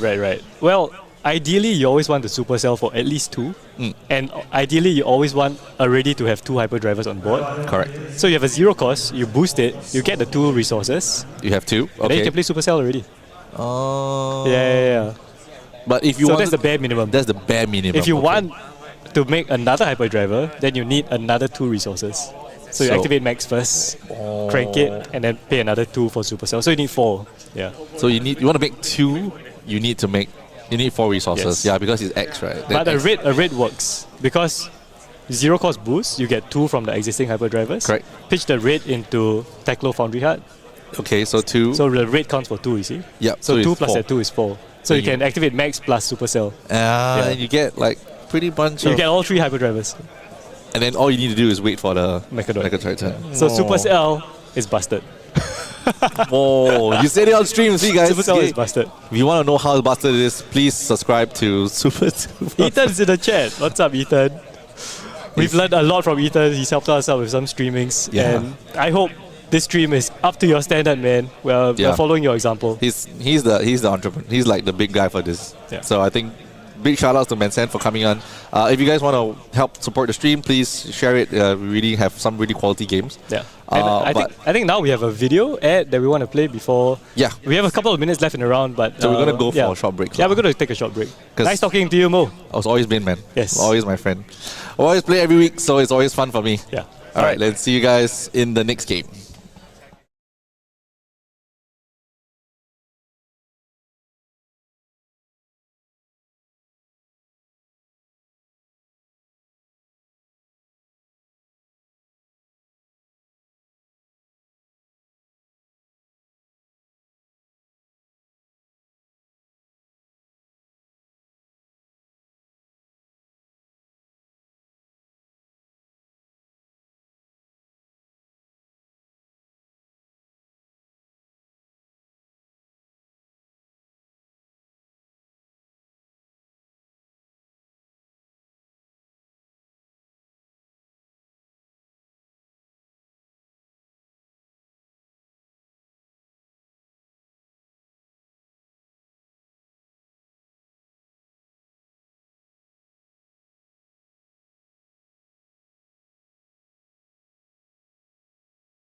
Hello, guys, and Hello. we're back. Hi. So again, it's back to me, Marco, and Willis, who you yes. heard from last round. We're here waiting on for round 4 of Battle Hardened Singapore. That was Marco. What's our exciting match? Oh wow! Yeah, this match is something we're definitely looking forward to. This match because we have Betsy again. I'll Okay. repeat that from Heavy We heard Hitters. Yeah, 3-0 undefeated streak. Betsy fighting Kayo. Kayo, no surprise here, one of the heroes that are the most well represented here at Battle Hardened Singapore, and for good reason. I mean, clearly has shown its level of quality over the last few months, and we're here just to see what Betsy can do to fight against the terror that is KO. Yeah, I think it's gonna be an interesting match. Actually, as a Guardian player yourself in general. Oh yeah, I have to say I'm now on one hand very surprised that Betsy has done so well. I want to say that I've had a pessimistic view of Guardians in recent times, but you know I can also be hopeful, and if this Betsy deck actually works out, I know what I'm playing next. All right. Yeah, actually quite interesting to see what kind of cards actually are they gonna run like wage goal or like what kind I'm just very curious how did he get here honestly, because it's definitely something that we don't see, not even in our meta, at least in Singapore as well. So quite interesting to see like how it's gonna turn out, especially against KO where like numbers are the reason why they are so threatening right now as well. Yeah. Like they didn't.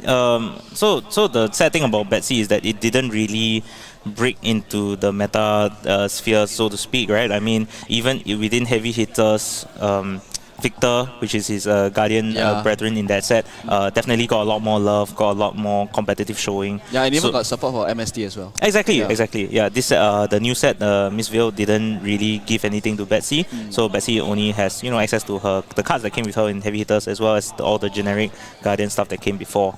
So, yep. So now we get, I think they are setting up the board. Now time is 52 minutes on the clock. And yeah, let's look at the game. Okay. Okay, so as we can see here, Zhu Eng on Betsy on the left, and Ho Wei Jie with KO on the right. This is going to be a brand new experience for me, casting a Betsy game. I'm also actually very excited to see like what we're expecting. Pummels. Oh yeah, I mean, if there's anything to be said about Guardian, Betsy shouldn't differ too much from the standard Guardian setup. I expect to see all the high attack blues. I expect to see, one of the hammer of choices. The question, I guess, whether it's small hammer or big hammer. Yeah. Right. And of course, small hammer now we have additional choices now with the grindstone. Yeah, grindstone. And for big hammer, it could be either Anathos or even the sledge. So yeah, we'll be interested to see what equipments are being shown here as they flip. KO on the other hand, I'm expecting to see the standard few equipment, all your Savage Sashes, all your Scalding, what's that? Flashback. Yeah, Scalding Flashback, yeah. No real reason to deviate too much on the equipment. I mean, clearly they have the leg piece is the only one that might have some variance, like either you're Exactly. running because it's a Betsy, right? So you probably want to win wages as much as possible. We won't know whether Weijie want to run scaps or beaten trackers, so we won't know until we see. I mean, I can only imagine that Weijie, as with everybody in Singapore, won't have as much experience running into Betsy, right? So, just based on what my opinion would be, I believe Scap Skin might actually be the better choice here, just I because you have more armor, so overpower isn't that much of a problem that you can just block out of. And yeah, it might be more of a defensive matchup where you're just trading on tempo rather than full damage. Alright, the game is starting. We'll see them reveal their equipment soon enough. So Willis, how are you liking this new set? Wow, I love this new set. Don't get me started actually, because personally the whole thematic of it is just amazing. Yeah, I love the fact that, so there was one interview with James White during the LSS Dev Talk where they are saying transcending is literally taking the card from the table upwards and changing like flipping the card over into inner chi. And That is playing true, It. that so I is was true. like, wow, that's an amazing way to like translate like a game mechanic into something physical. Yeah, I think that's really great. Yeah. Like the thematic element of it, right? I love it so much. Yeah. I did not hear the interview, but yeah, that's a very interesting point. Oh, so Weijie is running scaps. So Okay, so we're seeing the equipment flip now. Yeah. No real surprise from the KO side, other than that he's running Scap Skin here, trying to potentially use more armor to block out some of those overpowers that will be coming his way of Betsy's hero power. Very interesting here. We're seeing good time Shepo, the Betsy specialization coming in from heavy hitters. It allows Betsy to essentially get wager on demand as long as he breaks a goal, right? As well as ultimately it's still a temper for 2, so it's still 2 blocks for 2. Yeah, I think there's no other better headpiece to run for her already, because it's literally allowing her hero ability to be more consistent. Yeah, Yeah. definitely. Okay, So let's see who goes first here. I think it's Weijie because his tuning counter is up. Yep, that's true. Yeah, he's an Arsenal and pass. He's going for the classic Arsenal and pass play, not giving your opponent the chance to refresh his hand and yet giving you an Arsenal that's set up for next turn. Okay, I'm seeing like a spinal situation. Oh, okay. So standard Guardian play, creating a seismic. We haven't been seeing tectonic plating Yeah. for quite a while now, since that Victors have moved more towards running Tunic. So it's nice and refreshing to see that tectonic is still well and relevant. Okay, this is devastating. Spinal. And now we see Spinal Crush coming from Betsy. As of now, I don't believe he's wagering this, so this is just a classic coming in for 9. Yeah, it has no wage. There's no wage applied to it, so the hero ability doesn't Correct. proc, yeah. But with a very relevant on hit ability, Yeah. just stopping all go against. In the Chaos case, this just really hampers his ability to push out damage on 4 cards. So it could be a very interesting way to do it. Oh, yeah. But no, Yep. exactly. We talked too soon. We forgot that actually KO also has some of the best 2 card hands in the game, coming in for 2 for 8 with Swing Big. Actually, like, do you think the Quicken will be relevant here? So for Betsy, I mean, I'm unsure of his overall build, but generally speaking, as Guardian, you'll probably only be swinging one big attack per turn. Okay. So that's also the other good thing about using Swing Big here. Like, he can block out, but he's not really gonna benefit too much of it. I agree. Okay. Okay, I see that we're just going into D-React right now. Yeah, he's thinking about the Sing. He's thinking of Brew. Okay, taking 4. Oh, one thing of note, he is not running the small shield, small hammer and shield. He's going directly for Anatos. So he's choosing violence. Yeah. So you say. Do you think he will try to fatigue? I don't think there's a. You mean the Betsy? Yeah. I mean, Anatos is. That was what Anatos is kind of served to do in some sense, right? Okay, so this is a very sad part about the game. Trying to fatigue KO is quite... Yeah, it's a tall order, it's a tall order. Yeah, it's asking for a lot here. The KO really needs to draw very badly on their part to allow you to make that happen. Yeah. They definitely push past I would say they'll push past the 12 damage threshold more often than not. So 4 card block 3s will not be enough to stem damage. So yeah, with that in mind, it's going to be quite a tall order. And ultimately, it doesn't make sense as well as a Betsy, because you're trying to utilize the hero power as much as possible to push those overpower attacks in, right? Yeah. So the fridge right now for Betsy is minimally 3, 6, 9, 8, 2, 4, 8. Correct. This is the classic fridge, the classic Guardian fridge here. Ooh, we're seeing an early flashback here. Okay, so a classic Guardian play would always be CNC Pummel. So this flashback here is to, get that potential off the table, potentially banishing a blue from hand to stop a potential, pummel from Arsenal. So he's trying to cover up the damage. Correct. With one card. Yep. Oh, he's giving it to mostly to block out rather than like the flashback value itself, because it doesn't have pitch for pummel. Correct, Yeah, correct. it's Yeah, for the so this value is of to it. stop now on one hand, stop the CNC from being pummeled Yeah. from Arsenal potentially, Yeah. and on the other hand, to ensure that it doesn't get hit, so he keeps his Arsenal. So it allows him to keep the setup he had from last turn. And there, There we start. go. There we go. We're Okay, getting okay. the ball rolling here with the Blood Rush Bellow on turn 2. The setup has been done, and now we have decided to go on the pain train. I would think there is an extender that is on the Arsenal because actually I'm quite curious on what's at the Arsenal now since Wei Jie had to give up 2 equipment and cast bones to protect it. I mean blocking with cast bones is he has blood rush in hand. He will definitely block with the cast bones. He either way. knew he was gonna. He Yeah. was choosing violence. Yeah, for sure. So now we're coming in for claw for 5.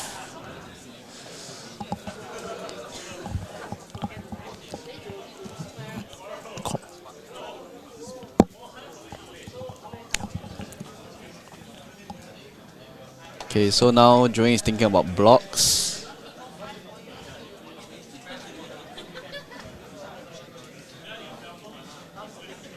He might want to hold off to see what Wei Jie would send because he knows that definitely there will be probably maybe at least 2 more attacks if the one in Arsenal is really a extender.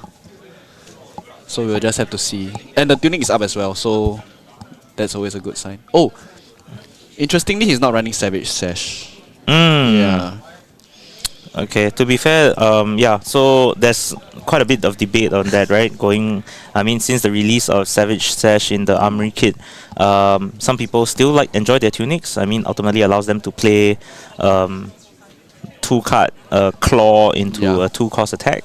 Off 1 blue, so that used to be quite relevant. But of course, we also know the power of Sash when you have the full hand. Okay, so he's giving up. Was Bear that Fangs. red bear fangs coming in from red the bear Arsenal? fangs. So that's 10 if it hits.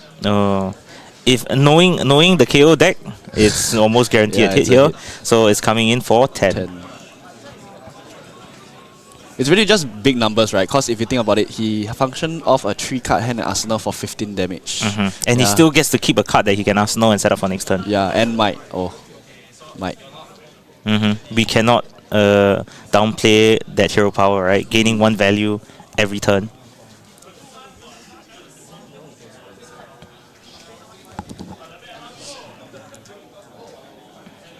So we'll see whether Joey wants to block this out or whether he wants to swing back.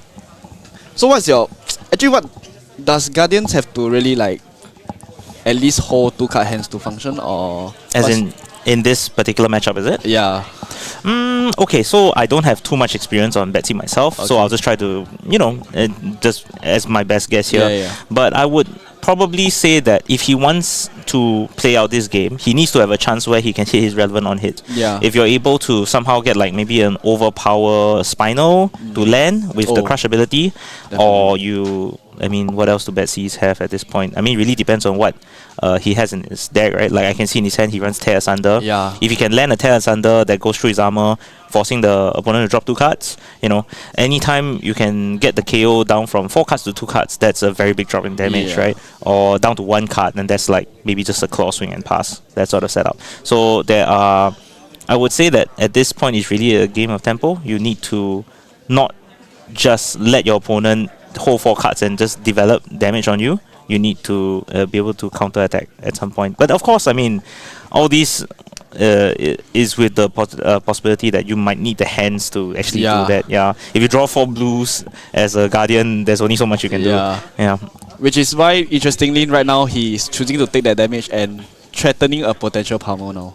Which as all guardians do. That's true. Yeah. It's a smart play from Zhu Heng here, right? He tried last round. He was saying that I have 1 card in hand, I have an arsenal, I could pummel this CNC, which Wei Jie definitely respected. Yeah. So with that thought process in mind, I still have a pummel in arsenal. So what you gonna do about it? And don't forget, of course, that this is a blue disable that he played out, coming for 7. So disable has a crush ability that allows it's a pseudo CNC, I guess, where you put your arsenal card at the bottom of the deck. So that also removes Wei Jie's ability to develop the setup that he, to get rid of the setup that he already developed from last turn, which also stops his ability to counter attack. So yeah, so Wei Jie needs to think very clearly here. If he gives just one card, the crush effect will That still will still happen, happen, yeah. right? But on the other hand, if he gives too many cards, so for example, if he gives a safe play here would be giving 2 cards, blocking 6. Trying to take the 1, and then pummel spoils all your plans here. So it's just one card handling. exactly. Yeah. So I mean, a lot of times when it comes to like just the pummel plays from Guardian, it's a lot about trying to you have to guess, Yeah. and you don't always get it correctly. So that's all you can do right now. Interestingly, when you said about like the helm, so Mm. actually I realized that one way that Betsy will really start to roll is Mhm. the moment she gets her very first goal. Correct. Cause the moment she can wager, then basically it's always coming for overpower, and her helm basically okay. This is Yep. important. Okay, The that's fair. pummel, yeah. I mean, at this point, we kind of expected it. Yeah, There we was 2 turns in a row where he was saying that I have a pummel. So, if that would have been a very high level play if there wasn't a pummel there. But yeah, no, I mean, pummel, classic card, come out from Oh. WTR, still to be respected. I mean, this is probably like the best case scenario that come out from Wei Jie, where Pummel's force discard triggered off his Beast Within, allowing him to recoup the card back into his hand. So it's not the worst thing in the world. But I mean, of course, anytime give us- Guardian attack is pummeled, value. Yeah. So now, with that pummel disabled out of the way, he lost his arsenal. He lost 1 card from hand, which he recouped with Beast Within. Thankfully for him, but he's now down to like a 3-card hand. It might not have been his best position. He might not be able to counter attack as effectively. So giving Betsy a bit of breathing room here to try to set up a next big attack. Yeah. So having 3 cards is probably going to play out a card and arsenal. I see a Savage Beatdown, I believe. That's not a bad card to arsenal actually. For a great follow up, yeah. For historically against matchups that they would want to block, like Guardians will want to try to play more defensively, it would be very interesting for them to let you set up into the big Savage Beatdown, which would blow past any defense that they have. So we're looking at round up, so it's not activated, so it's coming in for 7. Not the best attack we have here, but as we know from Wei Jie's side, he still keep his Savage Beat down, so there will be a promise of a bigger attack further down the line. Okay, so let's see how Druing chooses to block here. I see a dead all you. What's the? That's all you got?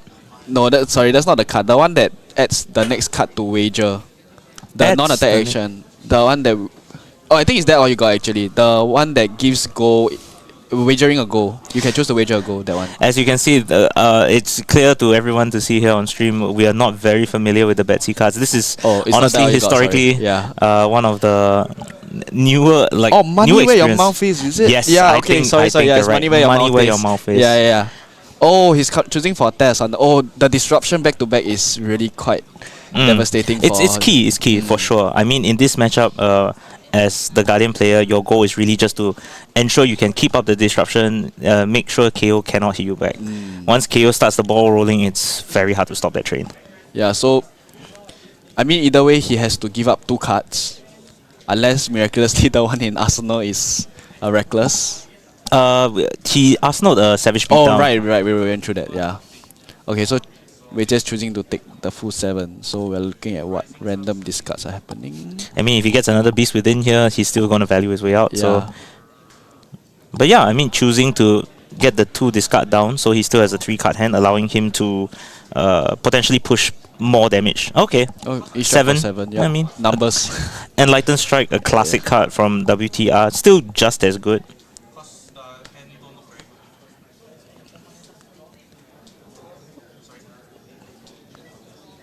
Okay, we're seeing a full clean block from Juing with Fate Foreseen as well.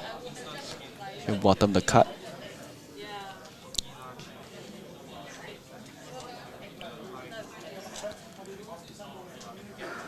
Oh, there it is. Okay, so we are seeing money where your mouth is, and I believe he has enough to wager.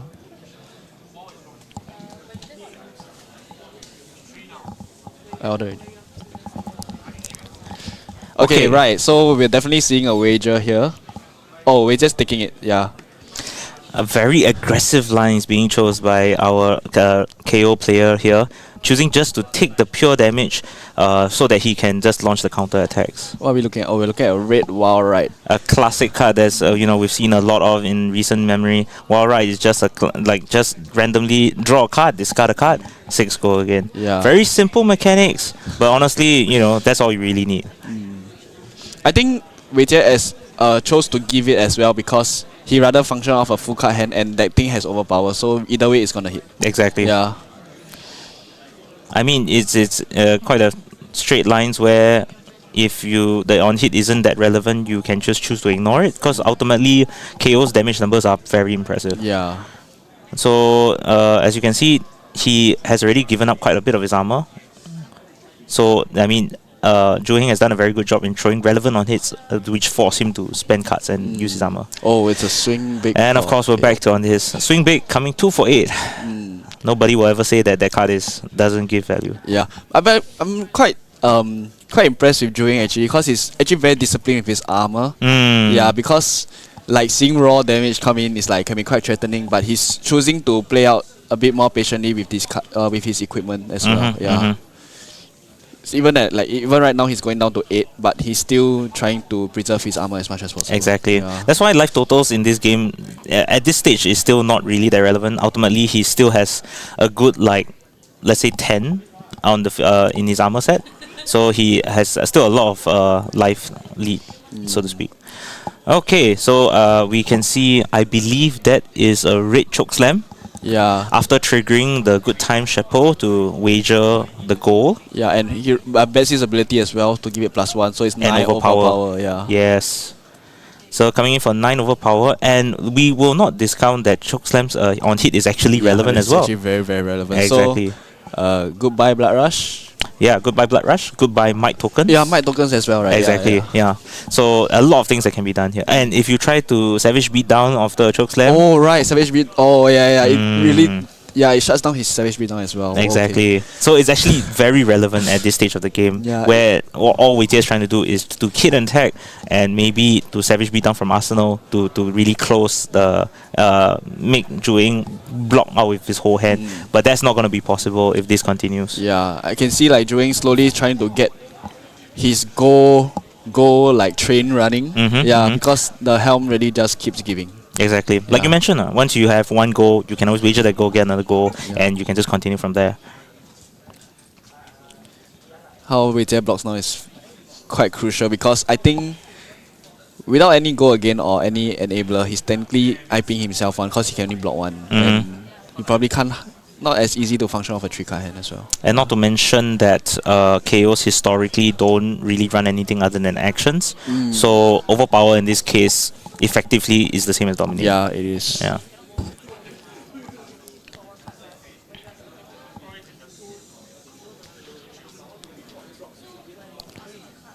Wow, I actually feel like I'm getting a master class of sorts for this. It's really very impressive because was there a very big health lead at the start? I mean, at the stage of the game, not really. I think the life all the while has been quite close. Wei Jie definitely pulled off a early lead with the 2 big attacks, right? I mean, swing big for 8 is just something you just respect. Yeah. So definitely the lead was bigger, but I think that was par for the course for a KO Guardian matchup, where the KO's job is just to throw big numbers and see what lands, and the Guardian's job is to throw relevant on hits to slow the damage down, right? So we're at this stage of the game where I would say that Zhu Heng seems to have taken back control of the game with the relevant on hits, and it's now a problem where it's actually hampering Wei Jie's ability to throw back damage. Yeah. So as you can see now, Wei Jie not given a choice here, having to respect that, giving all his equipment here to enable the block 6 to allow him to have to not let the choke slams on hit trigger, allowing him to have a full turn without any stopping him from hampering his ability to attack back. So the Scaps was actually a much better. And he drew another Blood Rush Bellow, of course he did.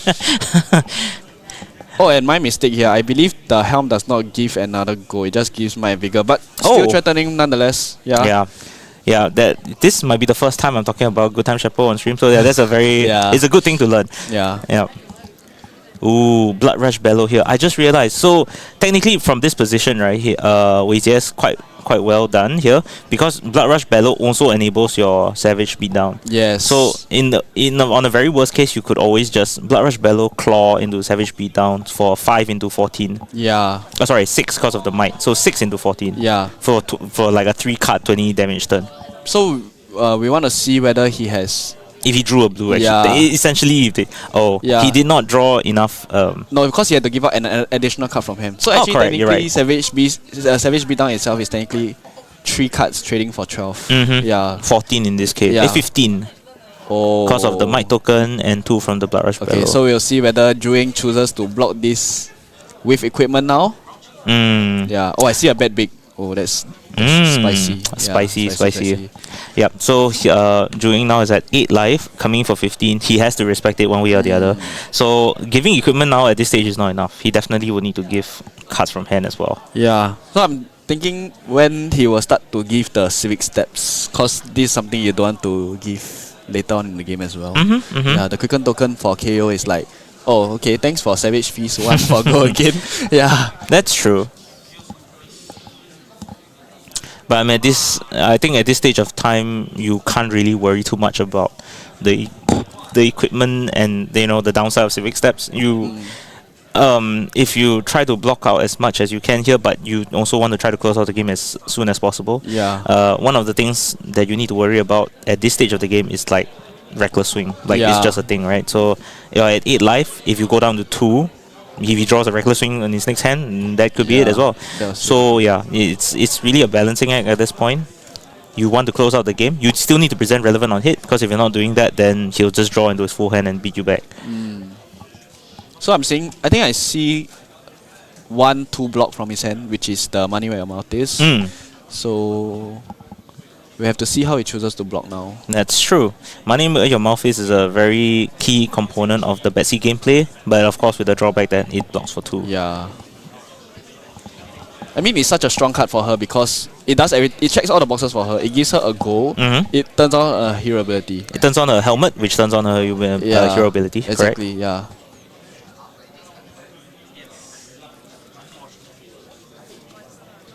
Honestly, at this stage, anyone's game. It's still very close to call. And if he were to choose to give out his whole hand, he will have wasted the might and vigor tokens for this turn as well. Correct.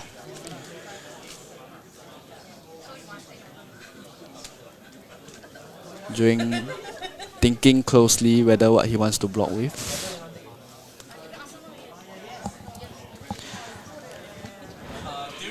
So while we give Juing his minutes here to think about this very crucial turn, we're gonna welcome everybody back to look at round 4 of Battle Hardened Singapore.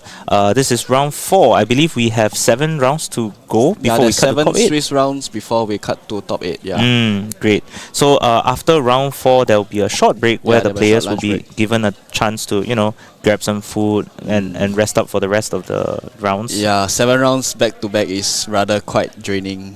For sure. Oh, and it's a great time if you are playing to calm down as well because there are some learn to play events as well. So if you are ever interested in the game at all, you can come down today or tomorrow to.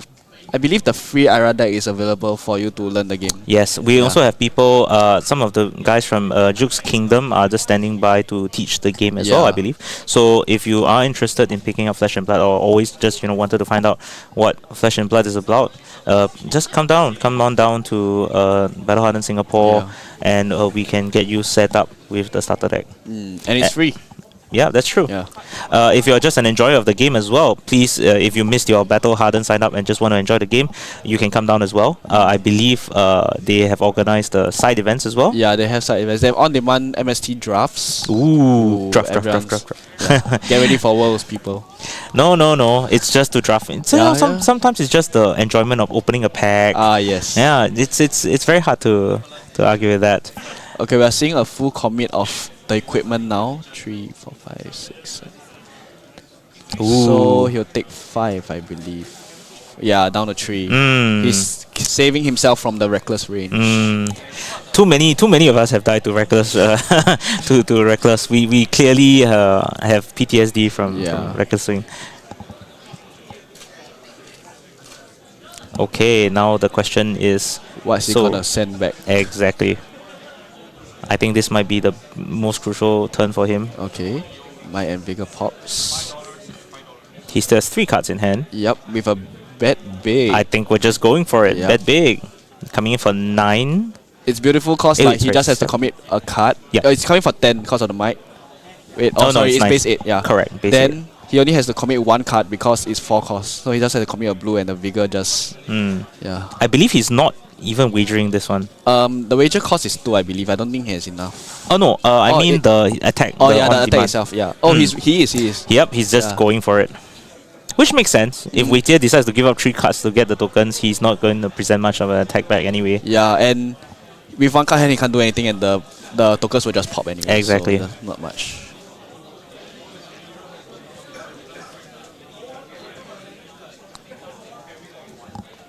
Honestly, anyone's game here at round 4 Okay. of Battle Hardened Singapore. We're just really thinking about how he wants to play out this hand. I am trying not to be biased here as a Guardian player myself, but yeah, I'm very happy to see Betsy doing so well against the current meta monster that is Yes. Kayo. I mean, we all like to see refreshing new heroes, especially like the Soul Betsy coming up and beating the meta contender of like at least from heavy hitters on. Yeah, for sure, for sure. And as we saw the meta breakdown just now, like it's definitely not just KO, right? Like there's still a lot of heroes that are going around. Like I think I saw that there were multiple Dories still in the running. Yeah, there was like 1 Vincent. Vincent, Viserai, 1 each. Yeah. Yeah. And of course the 3 new heroes from Mistveil Yeah. also very well represented here today.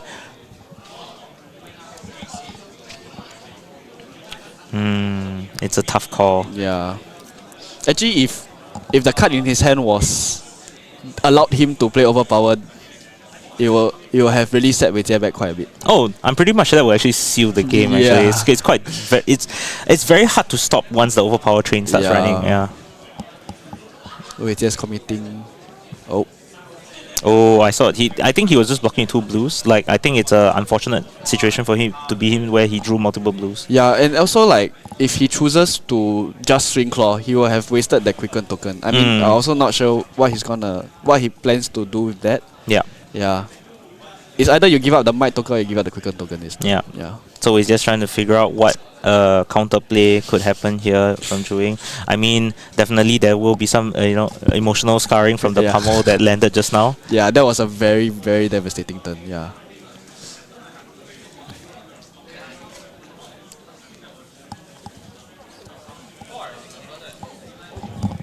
So we have about 3 more health from equipment. Do you think if Wei Jie took this 9, he would be able to swing back something bigger?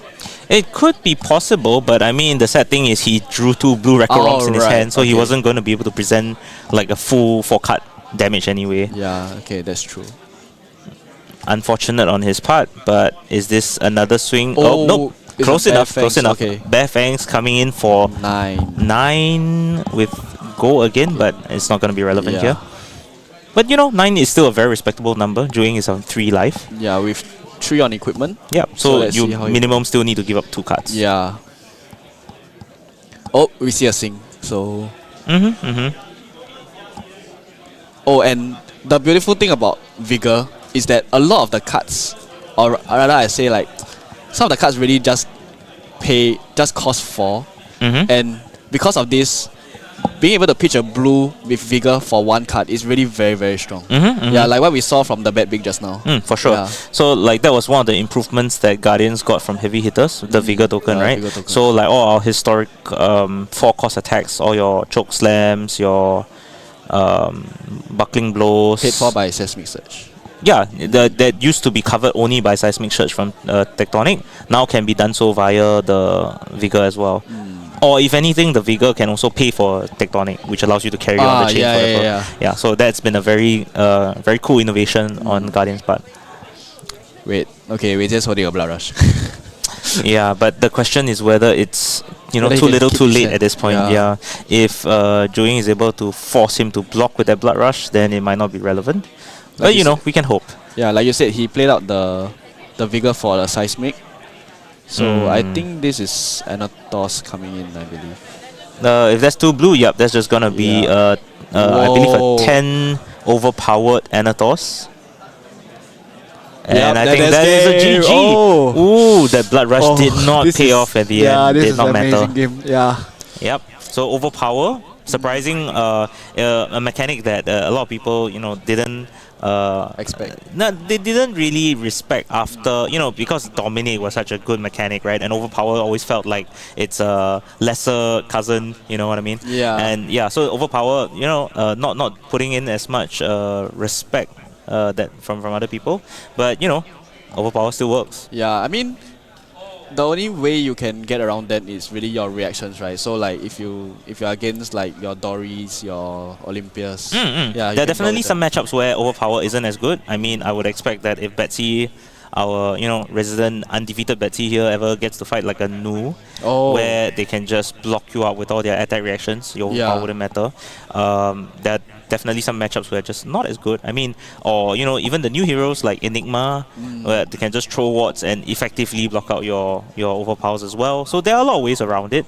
But I mean, I'm just glad that this overpower method of playing seems to be doing relatively well against Kayo. Yeah. That's just trying to throw damage on the board.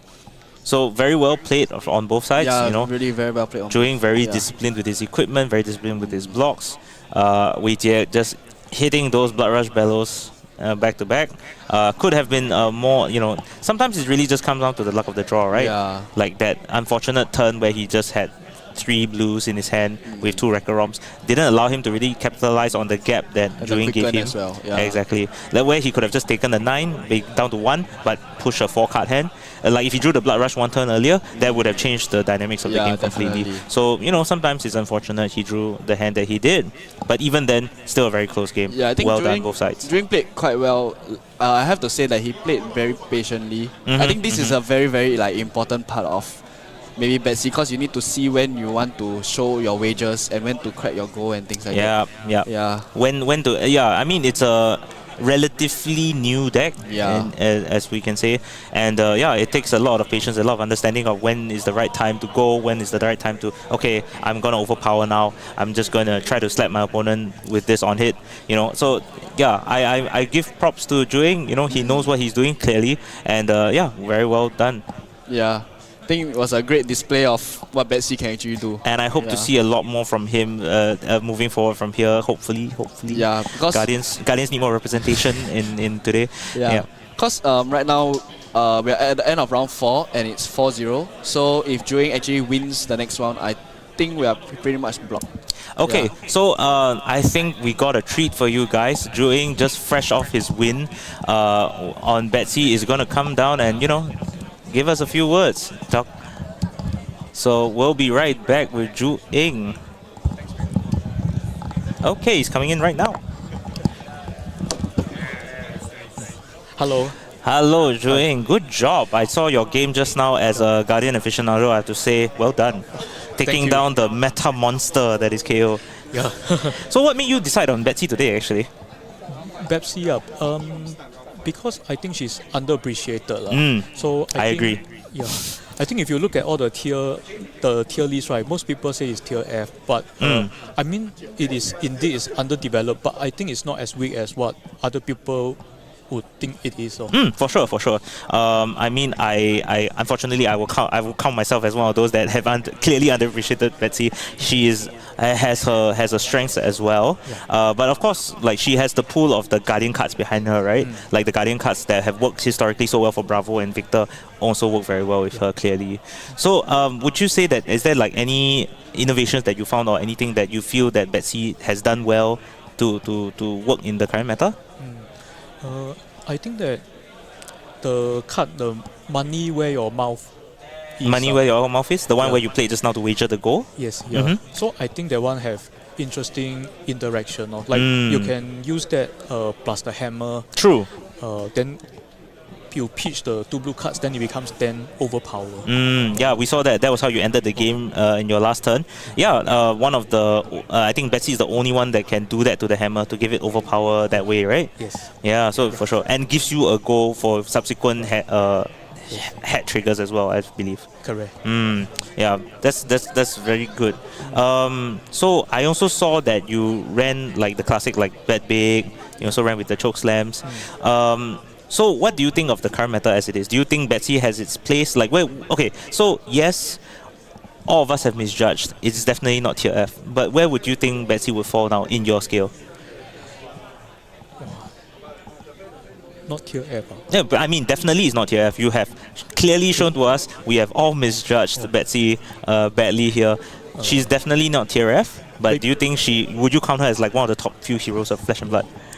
Not tier F, but maybe a tier E or a tier D.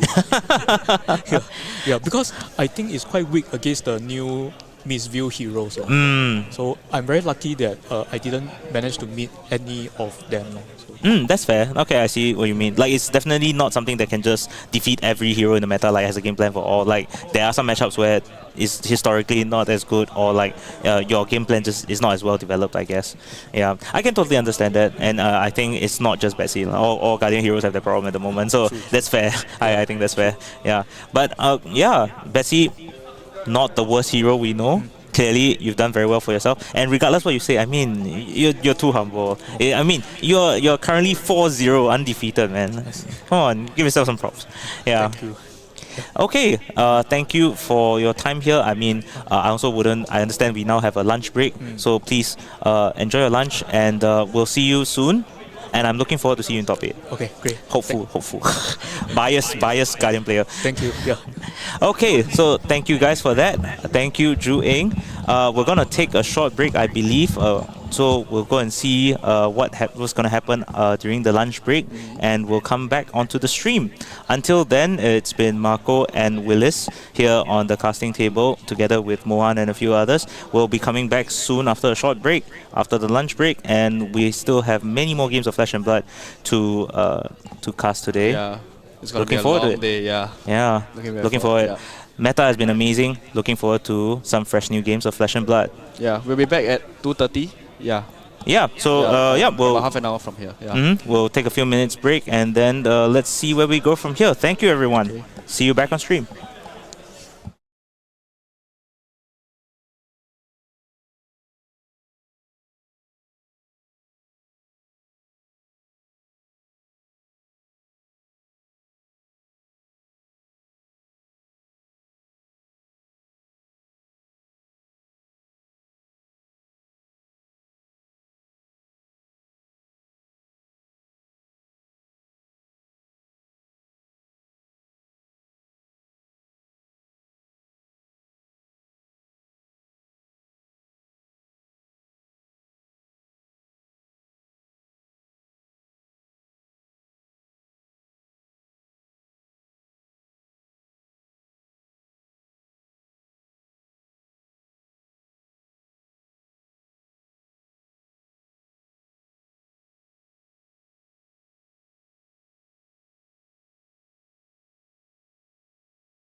Still on your Dory?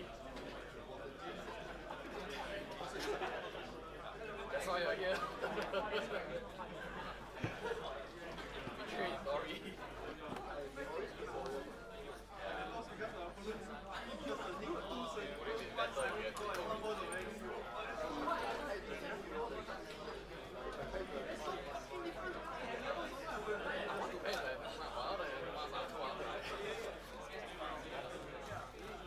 Yeah.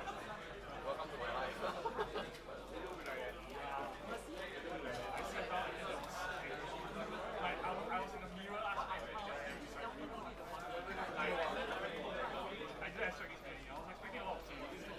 James, you sit here.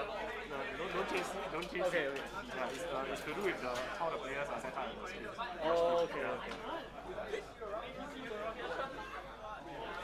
Yeah, you expect it by the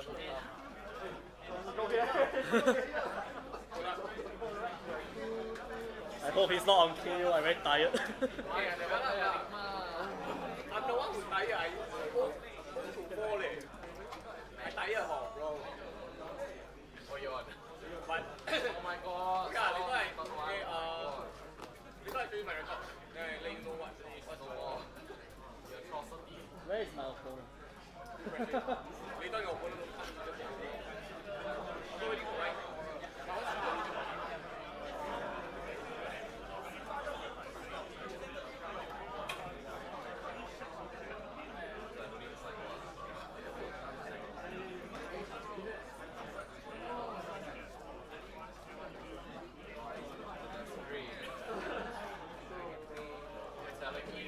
Before we start. But yeah, We're down here like. my last opponent was actually playing fabtcg. He riptide, then his riptide extremely aggro. Then I cannot block, then I just die. Yeah. Oh, my phone. It's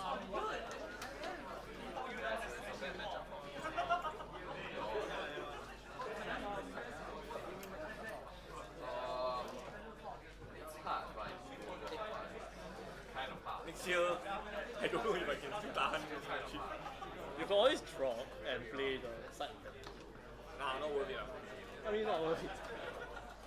Not worth it since already in 5th round already. I just run around play the last 2 rounds out. Then attack. There's 7 rounds. Yeah, I'll play the last 2 rounds out. 5, 6, 7 out. Understandable. But the kind thing I see when I slowly stop it.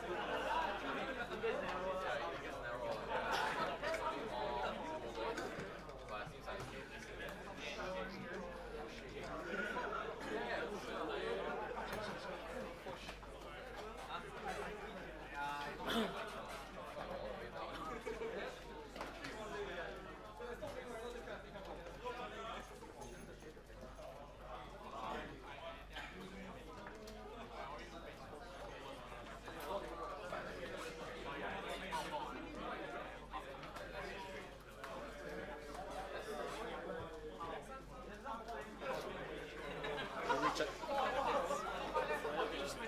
Yep, what you want? What you want?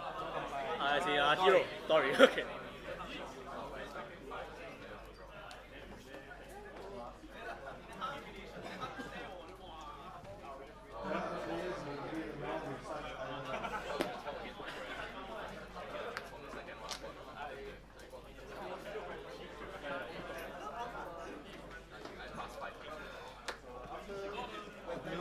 New, yes.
dice.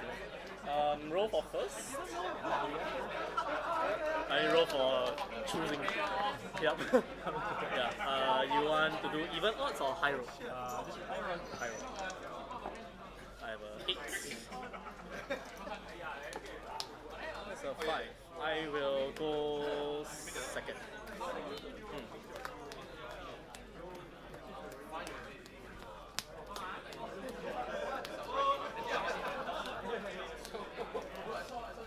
And pray you don't have determination on turn. Well, let's see. We'll see.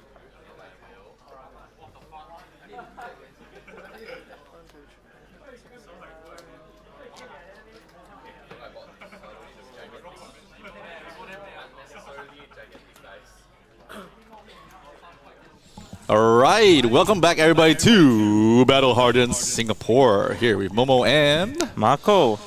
Yeah, so it's been a very interesting 4 rounds as up to this point, right? I mean, we've seen varied matchups, and honestly, like even the surprise Betsy that ended off our stream earlier just now, amazing match. I had a chance to talk to Juing earlier when he won, and like his wife just came for like moral support, like come on, girl. Come on, honey, let's of go. course, showing the world actually how good Betsy still is. And it's nice to see that actually he tried playing. He's been playing Guardian, specifically Bravo, for like the last 2 months with Man after my own heart. Okay, with very little success. not surprising. yeah.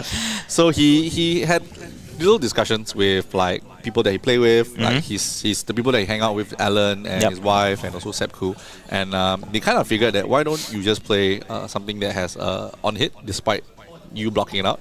So don't trust the crush, but go with things on hit. And he decided, okay, you know, Betsy has on hit with Wager. And so why don't go with that? Because you can pump. If you don't, you still can Antos. Yeah, you still get value off it regardless, right? Yeah. So a lot of good value comes out from just playing the character. So I think in the end, choosing Betsy was a surprise pick, because even though you don't deal the full damage, like what we saw with Wei Jie playing against him, but you still get on hit.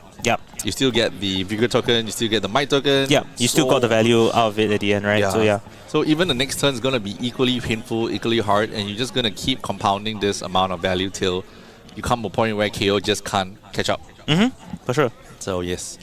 While we're going to go into our next game, big shout outs to the Japan community. I mean, after our latest trip from the premiere, a lot of stuff that I wanted. So first one, I gave shout outs to Yuto, and then of course, hey, we come back to camera. Hey, don't cut. I wanna give shout out to the Japan guys, dude. Okay. All right, yeah, Game Boy-san. So Game Boy-san, we reached out to. I reached out to them. Yuto also introduced me to the Japanese crowd, and then Yuto-san, Game Boy was great to pass me a bunch, and we gave out during our community group, and I gave it to like 4 or 5 there. Oh man, I missed it out for sure. Damn, that's so beautiful, man. So it's a special shield. Okay, alright, let's back to game. Shout out to Nicholas on our attack crew. That was perfect timing. Immaculate. Okay.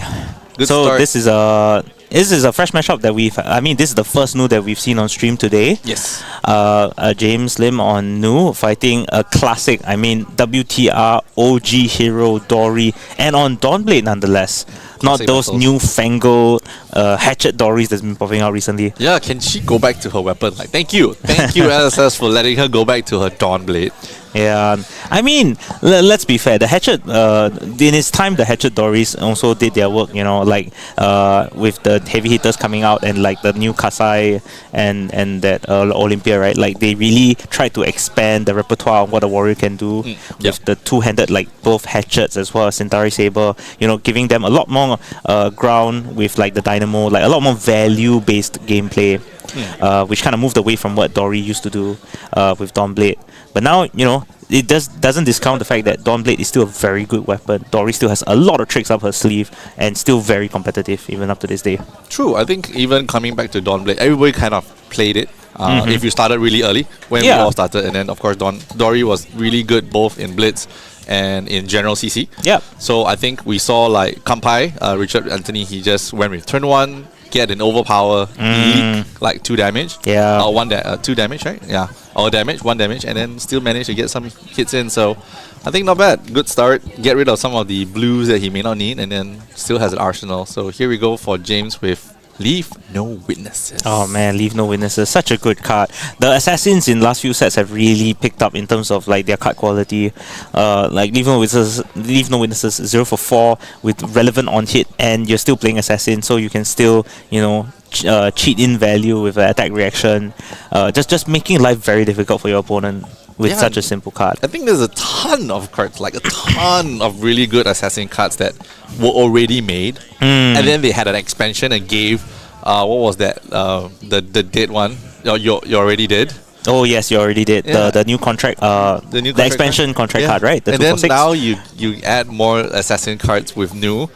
I mean, who wouldn't want to play new? It's just Exactly. nice. Like you get all your mystic assassin stuff, but then doesn't discount all your old assassin stuff, right? Like all your classic like codexes, your Leave No Witnesses, your surgical extractions, all still amazing cards. Yeah. I mean, given a choice, if I can play new, I'll mainly just wanted to play just because her secret art just looks so nice. That is true. That what's that called? The EA extended art. Beautiful. Alright, so I think 1 damage got through. Yes, leaking 1 damage, triggering Leave No Witnesses ability, which is like a pseudo CNC, if I believe. And banishing glistening from the top. Oh, that hurts. That Yeah. banish came from. So the first banish came from Arsenal, I believe, because he synced, but then he leaked damage and then Yes, cause of then he had to the. banish the top. Cause of Leave No Witnesses, correct. And banishing Glistening Steelblade, which is like a key component of the Dawnblade game plan. Wow. So a favorite line that we use in Singapore is lay. Yes, that is Translation true. is Very tired. It was a very, very tiring turn for sure. Okay, nice. And now we're back to classic WTR gameplay coming in for Warrior's Valor Yellow, I believe, with Dawnblade. So 5 threatening with the on-hit go again. So actually this matchup is, I would say it's a Battle of the Ages. The OG attack reaction. Are you sure you want to block with this value? Dory Dawnblade, and the new school, same as well. Yeah, are you sure you're blocking correctly? I can always just nick you for 5. So it's I'm glad. I'll be very excited to see what game comes out from this matchup.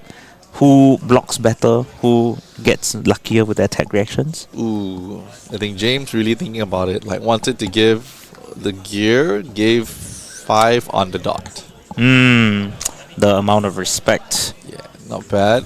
Really good value. Get all the value of the blocks from the gear. Only burn 1 card. Next card coming in 4 cards. This is gonna be rough on our dear Mr. Kampai. I think he's also Kampai is also from Philippines. I did saw him for 1 or 2 events. Yes, I think he actually reached Singapore earlier this week and was able to join a few of our events. Yeah, he did. Yeah. So he managed to go around to play a few places, which is nice. I mean, it's very nice for him to come around and at least do some armories. Yeah, just not just come to Singapore just for this one Battle Hardened, right? Like explore Singapore, enjoy the food, see the local sites as well as check out some of the local game stores as well. Yeah. I mean, if I'm confirmed going for Worlds, I'll probably want to stay in Osaka for a month. I think that was the plan, and then after that, stay all the way through maybe till snowboard season, and then have like 1 heck of a sabbatical. That's something that I've been looking forward to. I was like, please. Okay. Yep. I definitely would want that as well. But we'll see how the situation pans out. Okay, let's go. So this is the mine. Is it mine? Yes. The Art of Desire Mine, I believe. Yep, Yeah, the so one it's where the it allows you to banish the top card. If it's a blue card, draw a card, gain a life, and then in response, he did the Transcend. It's the heal for 1, I believe. It's the Passover. Yes, I believe so. So not bad. He managed to force. And then he's triggering the attack reaction for the helmet, forcing the opponent to banish 1 card from hand. Sounds like a familiar equipment from few expansions ago. Looks like some sort of ice hero used to have some sort of helmet like that. I don't know. I think because I'm pretty sure my brain has a defense mechanism that blocks out all these ice interactions you're mentioning. Of course my brain won't let me recall like Hammer coming in for 4 with the frostbite at the end. Oh, actually, it's not. You're right. It's homage actually, because they just added 1 health. I thought it was Passover. Okay. Yeah, the Transcend cards are honestly still getting used to those names. They're very long names and they all do different things. So yeah, it's gonna get a while to get used to that. Ooh, Tunic 3. Are we gonna see explosive damage turn from Dory? Yeah, so far I think Dory hasn't had the best of draws, and then with that attack, it hasn't been very. No, but that changes starting now. That is coming for 8. Oh my god. On hit, go again. On hit, draw a card. And with still 1 card in hand, Tunic floating, he can still do a lot of damage from this point. Damn. So now we come to the classic. Should I block this? And how much should I block this by? It's called the don't block. Yeah, this is there is no good answer to this, so maybe not blocking is the correct answer instead. So taking the 8, card. getting a free card draw, having go again. Yep. And of course, don't forget Steel Blade Supremacy, an amazing original WTR card, lasts for the entire turn. Yep. So he's still, even if he just doesn't do anything and just swings the weapon now, it's a 5 go again draw card. 5 draw card. Yeah. Yeah. But I think 38. Yeah. So I think we got okay. Pretty good call. Didn't really draw a react right there. But I would say good call for the Brave Force Braces, which is just pushing it up to 1 more damage to 6, I believe. So value. Just this supremacy, so much value. And I mean, he still has 1 floating. He still has 1 card. It could still be an A react. And if that hit, he draws another card. I mean, this value can just snowball from there. Oh. Blocking for 5, I believe. Is this gonna be a surprise? Maybe playing for A react or D react. Oh no, it's a twinning blade. Yeah, that's gonna spoil many a day. We know what's he gonna do here. He drew a card. Yep, he drew a card of Steel Blade Supremacy, cracking the boots to give himself go again. Yep, because he chipped through 1, cracked refractors. He's gonna swing 1 awesome time. And he still has 1 float. Still has 1 float. And then the 1 float's just gonna help so much. He loses 1 armor value, but I think for 3 card draws, he's just going off with the Warrior's Valor, swinging the sword, coming for another 8. 8, 6, 8. And he still draws 1 card. 8, 6, 8. 8, 16 plus the 6, 24. So if this hits, he actually drew 3 cards of Steel Blade Supremacy. Oh my gosh, 24. Then if assuming each card is worth value 3. Oh no, sorry, 9, because he got the counter from Dawnblade for hitting twice. So his third attack is actually for 9. 24 plus, let's say 3 cards is, 1 card is worth a value 3. So yeah. 33 plus that 1 Dawnblade counter. 24, yeah, 34. Yeah, exactly. 34 Those numbers, man, it's insane. Yeah. And don't forget, he's not really like using any card that is like beyond CRU, beyond the Crucible set. Yeah, he's just using all the classic stuff. It's clearly still very effective. Persuasive Prognosis. So at this point, are we going to see the classic snowballing Dory, where his Dawnblade is 4 and just makes life difficult for every single attack moving forward? I think it's really very difficult. Yeah, it's very tough. But that was a very amazing line of play, line of attacks from Richard Anthony Kampai. Yeah, but I think he drew from the card but didn't arsenal it. Oh, yeah, it could be a choice. What would that be though? I mean, we weren't looking. We were just thinking about what was the next play. But I mean, as of any deck, will be blue cards that you don't really want to keep. You just want to kind of pitch away. So maybe you could have drawn one of those. Or I don't know if he drew maybe he drew a D react. I wouldn't want to play I wouldn't want to arsenal a D react right now. Because I just want to keep the tempo going. I just had almost 34 damage, 34 points of value out of the card. Exactly. Of the turn. Why would I not? Exactly. You're ahead. There's no reason to. You want to maintain that Dawnblade counter as long as possible. Pressure your opponent as much as possible. Yeah, I'm pushing him down because second Dawnblade counter is gonna not be fun. I think a second Dawnblade counter is gonna be so bad. Okay, so as far as we can see, he played the Prognosis and then was able to transcend off that, giving him another Mask of Recurring Nightmare trigger. Essentially just stripping cards from Kampai's hand, stopping the counter attack from coming in as hard as he possibly could. Ooh, playing the Codex here. What a good play. Man, Codex, such a good card. Ever since being printed in, where did it come out from again? Codex was in Outsiders. Yeah, ever since coming out in Outsiders, it's been like mainstay in every deck that can be played. I mean, it is an Assassin Ranger card, I believe. Yeah. As far as I can tell, when you're building an Assassin Ranger, it seems like it's an automatic 3-off at this point. Yeah, it definitely is. And right now, it's so much value because he hasn't even... He's managed to get a card off of it.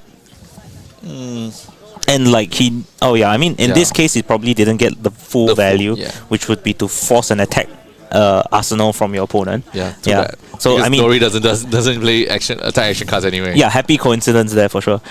If not, that would be rough. Yeah. You would have lost one card. 2 cards is really difficult to maintain the Dawnblade counter. And don't forget, he took back Death Touch, which has a relevant on hit in this case. Effectively nullifying the Dawnblade's counter. And adding one more. So it's -1. So Dawnblade only comes for 2. Plus whatever pumps that he can get. But he only has 2 cards in hand, so that's going to be a very difficult turn to navigate. Hopefully it's a red War Song. No. It's just coming in for 2 with 1 float. A yellow card nonetheless. Yellow card. 1 card in hand. Respect or don't respect? Kill the counters or not? Subjective. Thought process. Yep. But I mean, no matter how the life total is reflected currently, it is still anyone's game. yeah, that's true. I mean, right now, the moment James blocks properly, doesn't matter whether he does. If he manages to kill the Dawnblade counter here, he's got good value. Yep. As we can see, the block is good, losing the surprise. counter. Ouch. And now the tempo has shifted back to James. 4 cards. 3 card hand, 1 arsenal. Tricks on sleeve. Let's go. Miss New. No, every time I look at Miss New, I keep thinking about like Demon Slayer. Ah, The that's previous true. arc. That's Yeah. true. It's Yeah. like so on point, so on theme. The art is very suggestive for sure, yeah. And then it's so geisha-like, and then like that arc for Demon Slayer was really good. And then now you present this character, I can see like everybody's like, ooh, I enjoyed anime, and then now I get this. Well, I mean, I can't say for sure 100% whether that was Alice's intention, but it's definitely in their benefit, to their favor to do that, yeah. It's just so spot on, and then like right now we've got Persuasive again, second one. Yes, I think he Replacing- drew... Oh, he has a Japanese one in his deck as well, so he's just swapping it out to ensure that we know what that card is. Oh, he knows what that card is. Oh, yeah. Yeah. There's no handbook this time compared to Japan Premier where there That's was true. handbooks. Okay, Ooh, 2 we block. see the very strong respect here, blocking with 3 blocks here. And a very nice EA Iron Song. 2 cards in hand. Many Respond things that can happen here. Ooh, we see the just a nick in James's hand. Could be 6, but right now 6 not enough. Not good enough. Because the prognosis compared to Bonds has like an on response like +2. This doesn't. That's true. So I think he might actually chip 1 if he's gonna go for it. There we go. That's 7. He's pushing it out to 7. Getting 1 from the gloves here, which allows him to crack as an attack reaction to get a Fang Strike, giving a +1, and then using just a nick to get +5, as well as the stealth. Ooh, the clutch D-react from Arsenal. Very clutch. So because of the 1 banish, Yep, banishing It's a- for the action, right? yeah, Yep. and then he heals 1 because of the prognosis. Is it the prognosis? Yes, Yeah. prognosis. Heals 1 for banishing an action card. So that's pretty good. Pretty good value. Slowly chipping it and still healing along the way. Honestly, not a bad trade. The D-react coming in clutch. And now we're starting off the pain train again, coming in for 5 with definite go again. Spoils. Classic, another classic card. I mean, I played this deck so many years ago, and then back then I was just so confused because you see, like we all thought that go again was go again, but Yeah. we never really looked at the weapon saying swing once. Yes. So we all, it was always a time where For we sure. were playing Blitz online during COVID, and then it was like, oh, but The spoils of war gives it Has go again. Yeah, exactly. I can go exactly. again. It's Yeah. Oh no, I remember the conversations, especially when it was the period when I think it was the Return to Wraith. Yeah. Where a lot of new players joined us, and it was the draft of WTR. Yep. And this always comes out. It's just a classic of like, I have go again. Why can't I swing the weapon again? Yeah, exactly. I was like, no, it's Dory's ability. Let's you swing again. But don't. But then I can swing again. It's like, no, but you didn't give the weapon. Go again. Yeah, so it's exactly. like You need both. You need both. You need both. Exactly. It's quite A good educational moment whenever it comes to the classic heroes. So now CNC, no arsenal. Feels like if I was Kampai, I'll take 6. But I don't know exactly what's in his hand. I see some decent cards. But that's the funny thing, right? I mean, CNC, okay, to be fair, CNC All-Star has always been good in every deck. However, Nu has additional tools they can use with CNC. So, for example, if we see like a Siren's Gaze now, that will strip another blue from that hand as well. Yeah, and then that's gonna be rough. Exactly. Okay. So you know, CNC, very tool that came out in ARC, I believe. The second set ever in this game. Still relevant up to this day. Still very useful. Unable to be replaced. Yeah, I believe so too. Because like the favorite thing I always tell new players is why CNC is good. A, it deals 6.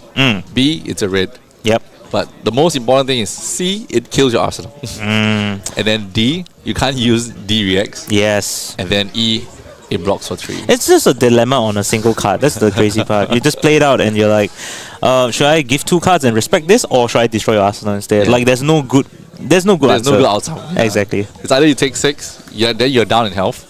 If you don't take 6, you lose 2 cards. Yeah. Or And you then- lose 1 card anyway because you have to blow up your arsenal. And if you can't play it, you take it and block. Exactly. So valuable. Yeah, and blocks for 3 as well. I'm starting to think that was a mistake now. Imagine if you block for 2. It'll be more fair, to be honest. It'll be less of a consideration. Yeah, it might be $50 instead. Okay, nice. now we're following up with another Leave No Witnesses. D-React from Arsenal, perfect here. Even if Leave No Witnesses hits, it will only remove the Arsenal, so no Arsenal to hit. Yeah, Skill Pillar is for non-attacks, right? I think it's equipment actually. It's equipment. Ooh, okay. Okay, here comes a hiss. Plus This 3, is a red 7. hiss. The question now is whether he will play the Slither out. He needs a token. A Slither to his Slither token, correct? Seems like yeah, this goes to hand. He's just playing it anyway to give it go again. Tunic. Oh, Shunt. Nice, good shunt right there. That will be very helpful. Shuts the Leave No Witness. Don't take a lot of damage. Still holding health. I And like you it. still have 2 cards, yeah. 3 cards. 3 cards. Oh, Shunt was from, yeah, correct. One Arsenal, one hand. Really hope can find out, is this gonna be pivotal? Because I think. Oh, Sharpen Steel, classic card old coming in. school card. I love it. So that is Coming in for 6 with Sharpen Steel.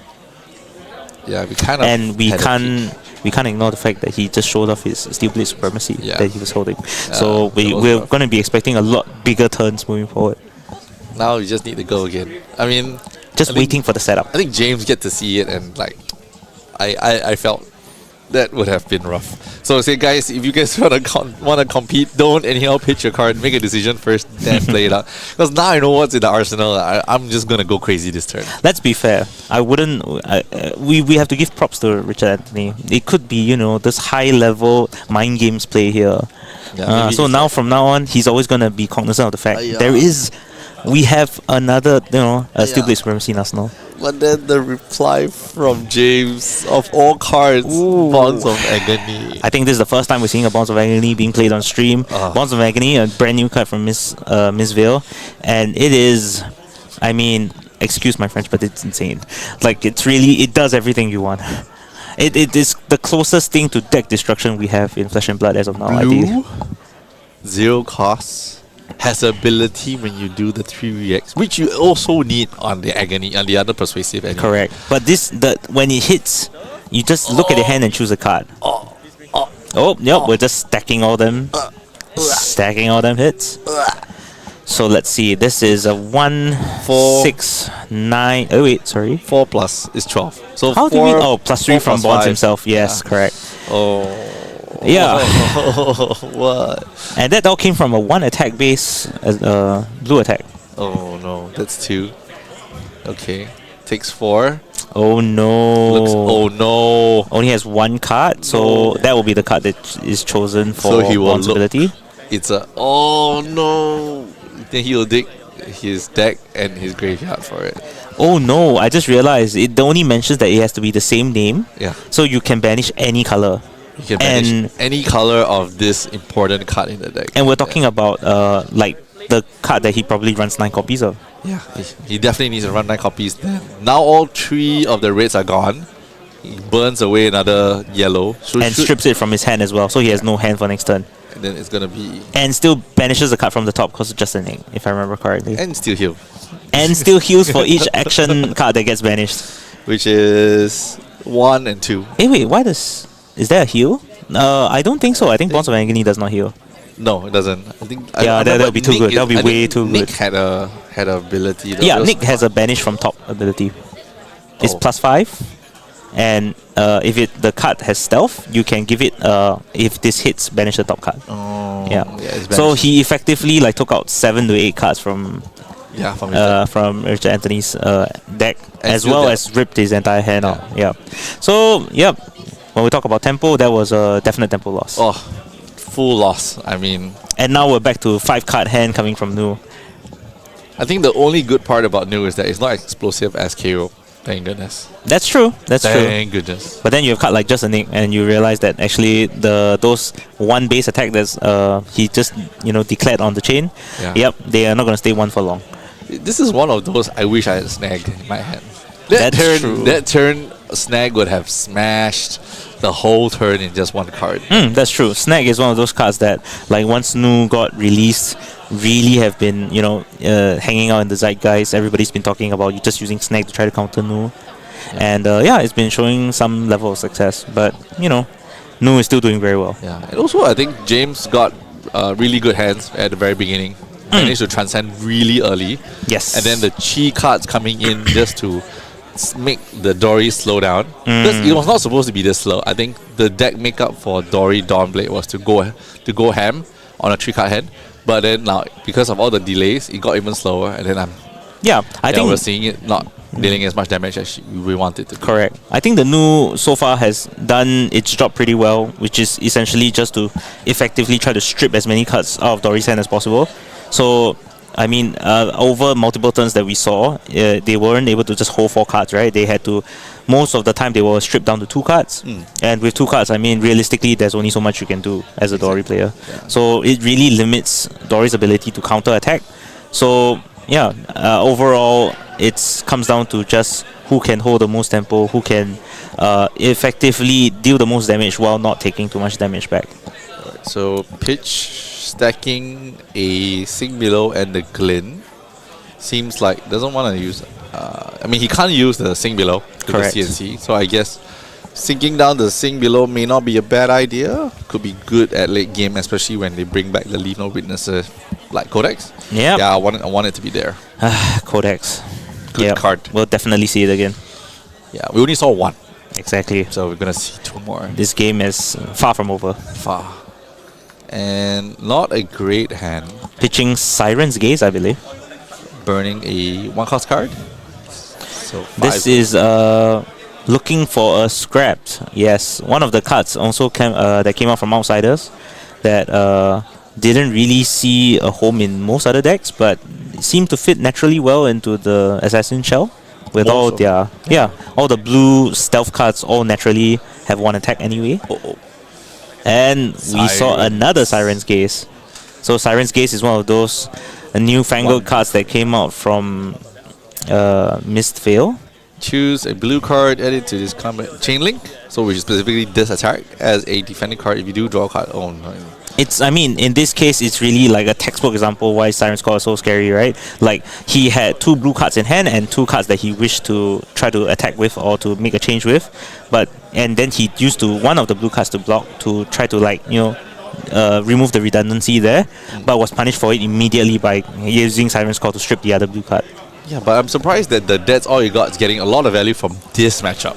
For sure. You're for really, sure. really blocking it well with one card, get a card, draw from the dagger, and then next thing, he uses it on a blue with no reactions. He could have easily done maybe a reaction, but he couldn't pump it. So then you still get a card back, and then well done. You still get what, 2-card hand, swing for 6. Yeah, it's still 6. It's still a respectable number for sure. And health deficit, not that big difference.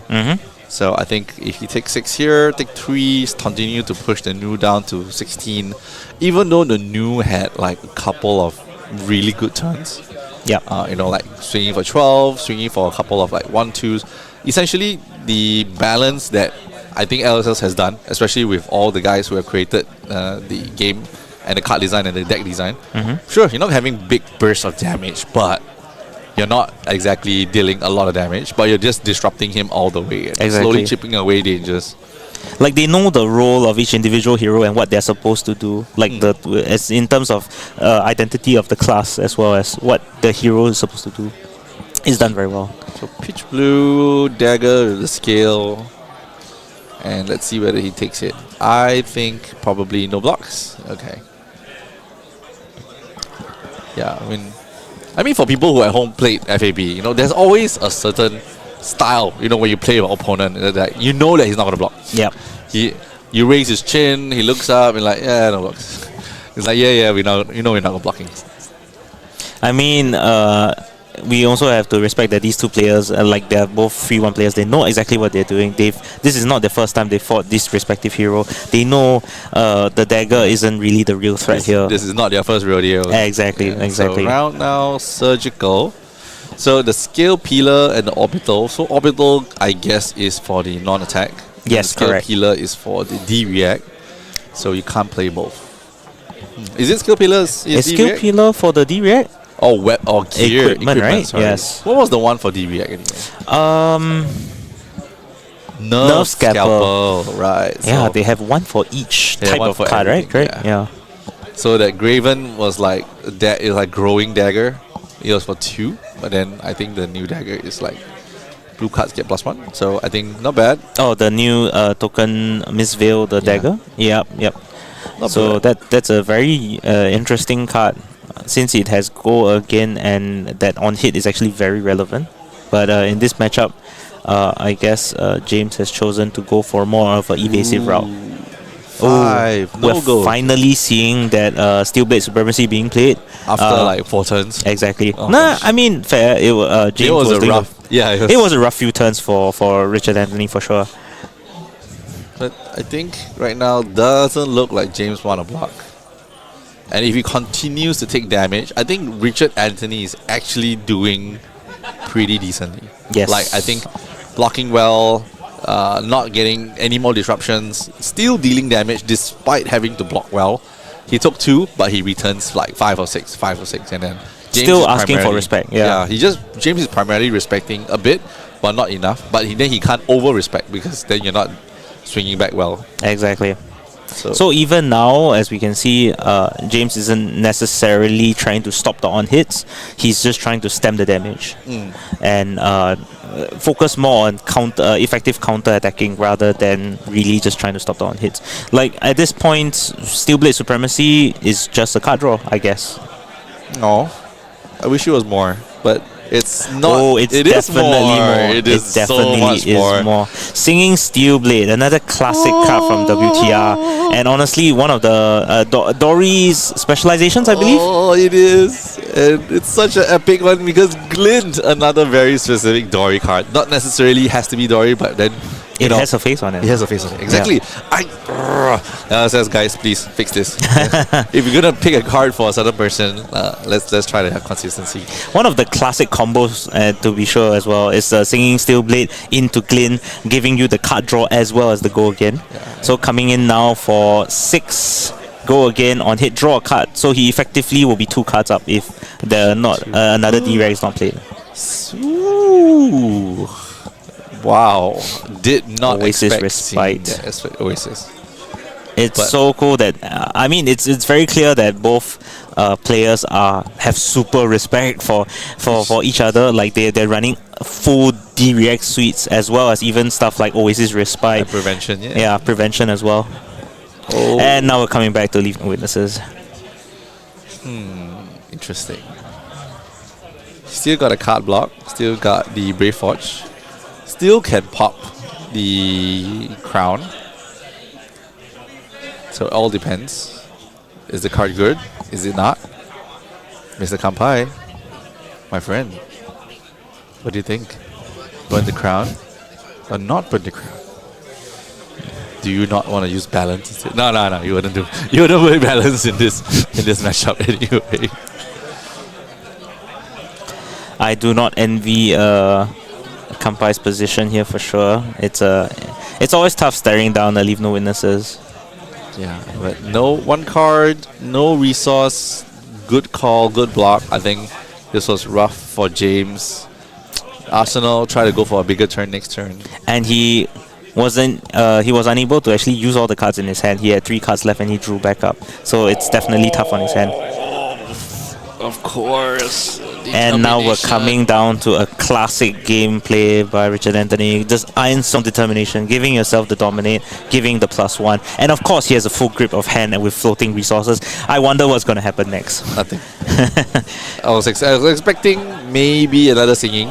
Because we haven't seen that many singings coming out recently. I think we've only seen the one actually, the original one. Banish from the start. Yeah, it would have been nice if he got the singing there, pop it up, grab another, like something else. But I think essentially not having the Iron Song, Warrior's Valor, is really detrimental to the match so far. Because even though James is taking damage systematically, but not going wider on the Dawn Blade is definitely keeping James alive in this situation. For sure.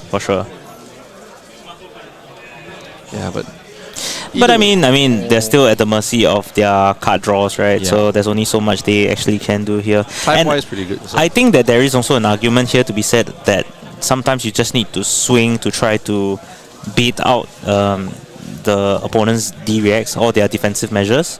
Like each one that you swing, if you can get them to use a Sink Below, use Oasis Respite right now, would mean that further down the line they won't have access to that. So there is an argument to be said for that. Pitching Codex just to Orbital Blast. I wonder. I mean, I think that Nu's having a really good time with just having a whole suite of assassin equipment from the past, and then also having new toys in the recent times. Pretty cool. I mean, if anybody out there is looking to start the game, I mean, I think now is a pretty good time. Yes, for sure. The meta is huge. It's no longer like a triangle meta like 6 months ago. Then now with like everybody playing, I think we can take a look at the meta breakdown later. But I think it's a testament of how much balancing that LSS has done, and it made the game a little bit more open for everybody. Like nobody wanted to play Betsy 3 months ago. And now everybody wants to play Betsy after today. Yep. Clearly, we did not explore the meta thoroughly enough. There's still a lot of places, a lot of room for exploration. So yeah. And now we're seeing. called it. Betsy played for this weekend. Smart man. I didn't call it, but like I'm calling it for everybody else gonna pick up Betsy this week because of the plays. Another key point of this game being played here, Bonds of Agony is really such a divisive card at this point. Just how are we supposed to counterplay that? He's got one slitted hand, one unopened card, one resource floating, pushing 7. And we're playing the Shunt. Shunt, right. So that comes to 10, I believe. Blocking 10. Oh, he's just letting it resolve to trigger the Codex. Okay, he hasn't played any attack erection, so like Kampa is just like, yeah, go ahead. Play the Codex. I'm not going to pull anything out. I'm not going to lose any card from my hand. Yep, but we're still coming in with the classic 1 for 6 with Death Touch. Ooh. Ding. No resource, no arsenal. 6 card could become a second frailty. We saw that happen earlier. So this time, having 2 frailties, it makes the Dawn Blade into basically a similar like 1 attack card. I wouldn't want that to happen. So, would you block 6? Maybe. But at least he's thinking about it. I think it'd be a good time to perhaps Block 2, I think 3 card hand, 1 card to pitch to swing for 3 damage. Not too bad. I mean, I don't think there's any more shenanigans coming out from James, simply because there's no card in hand, no card in arsenal. I would say looks pretty much like Richard Anthony's gonna be. Kampai is gonna be blocking 6 and losing a glint and a singing steel blade. That's not gonna be fun to do. But that's the crazy thing about Codex, right? Like, it doesn't even matter if the Death Touch really hits. If the Death Touch is respected with 2 cards, he still gets the Ponder off the top. He still has an arsenal. And he still gets a frailty. And right now, the Downblade only swings for 2. And with only like 1 card or 2 card in hand, do you even bother to swing? Or do you just arsenal and try to set up for next turn? Yeah, I wouldn't. Nope. No calls, no nothing. Frailty, thank you very much. Pass it back. Get rid of my face. And now we draw and hope for a better turn here. Yeah. I think we have seen 2 persuasives out, 2 bonds out. We're not going to see a lot of very huge disruptive decks. Hopefully Kampai starts to figure out that maybe the threats are... But pulling the blue out here might be big. Yeah, nice. Wow. Full block. Gets the card draw. But he had 3 blues in his hand, if I believe. Yeah, so pulling out the glint was really a good call. I mean, yeah. Would I want to take out the hold the line? Nah, you wouldn't get the full value out of it. It will just hamper his ability to swing harder. To block out and swing harder later. Alright, so 3 cards, pitch 1, left 2, or left 3 because you get it back from Siren's Call. Doesn't pump, but it's really nice to replace it. I think that's pretty cool. Like 2 card, 2 pitch and 1, you replace it. Here comes the 3rd and probably final persuasive. Oh, I can see Kampai's face is like, oh, I hate this card. Was there... Siren's Call, I mean, at the bare minimum, Siren's Call replaces itself, right? So that's not too bad a play. Yeah. I mean, in this matchup, I don't think Dory can't function.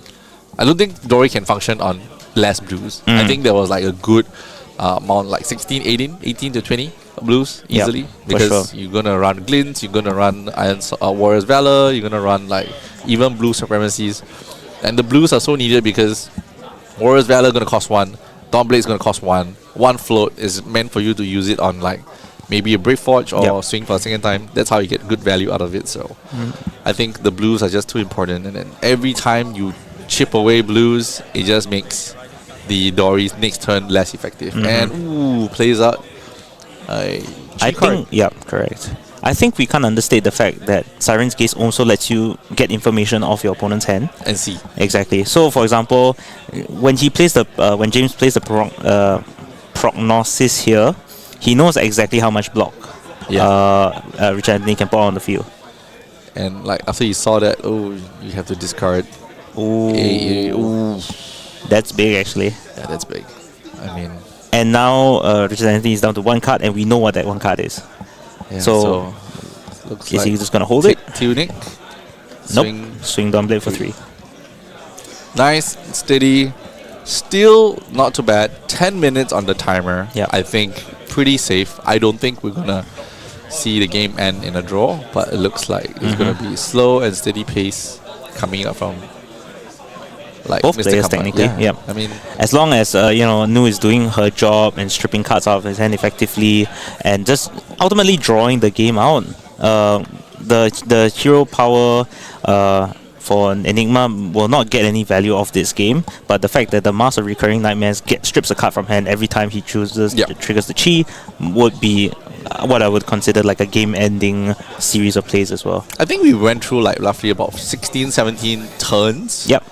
Each turn actually bringing back a blue, but then every time, I think by now you would have probably seen your second pitch deck coming in.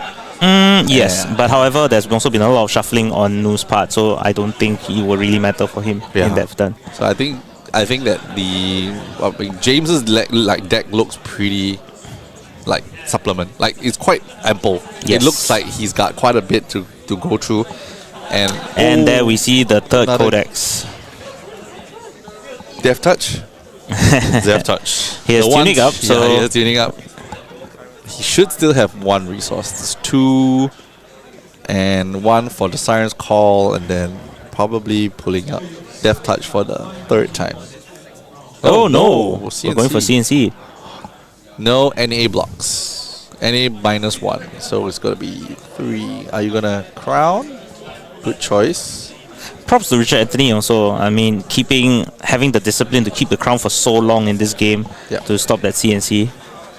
I mean, personally, I would have used it. Yeah. I saw the first or second CNC that we usually do, but I think we realized that it's not that kind of meta anymore. Exactly.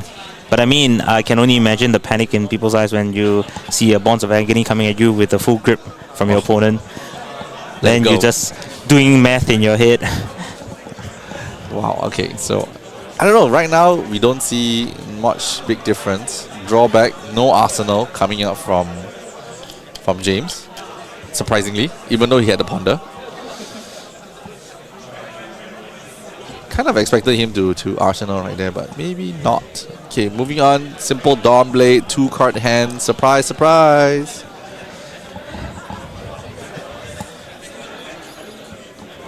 Could be anything. Can't be a Singing Steel Blade right now, but could be anything else. I mean, it's still Dawn Blade. It's still Dory Dawn Blade. It's still the Grand Master of A-Rex. What is that second card? I know that it's a Steel Blade shunt, but what is Singing Steel Blade, I believe. Is it Singing Steel Blade? Yep, the yellow color side, and it is a Steel Blade shunt. Yes. Yes, not too sure. Uh-oh. Would you do that? You did.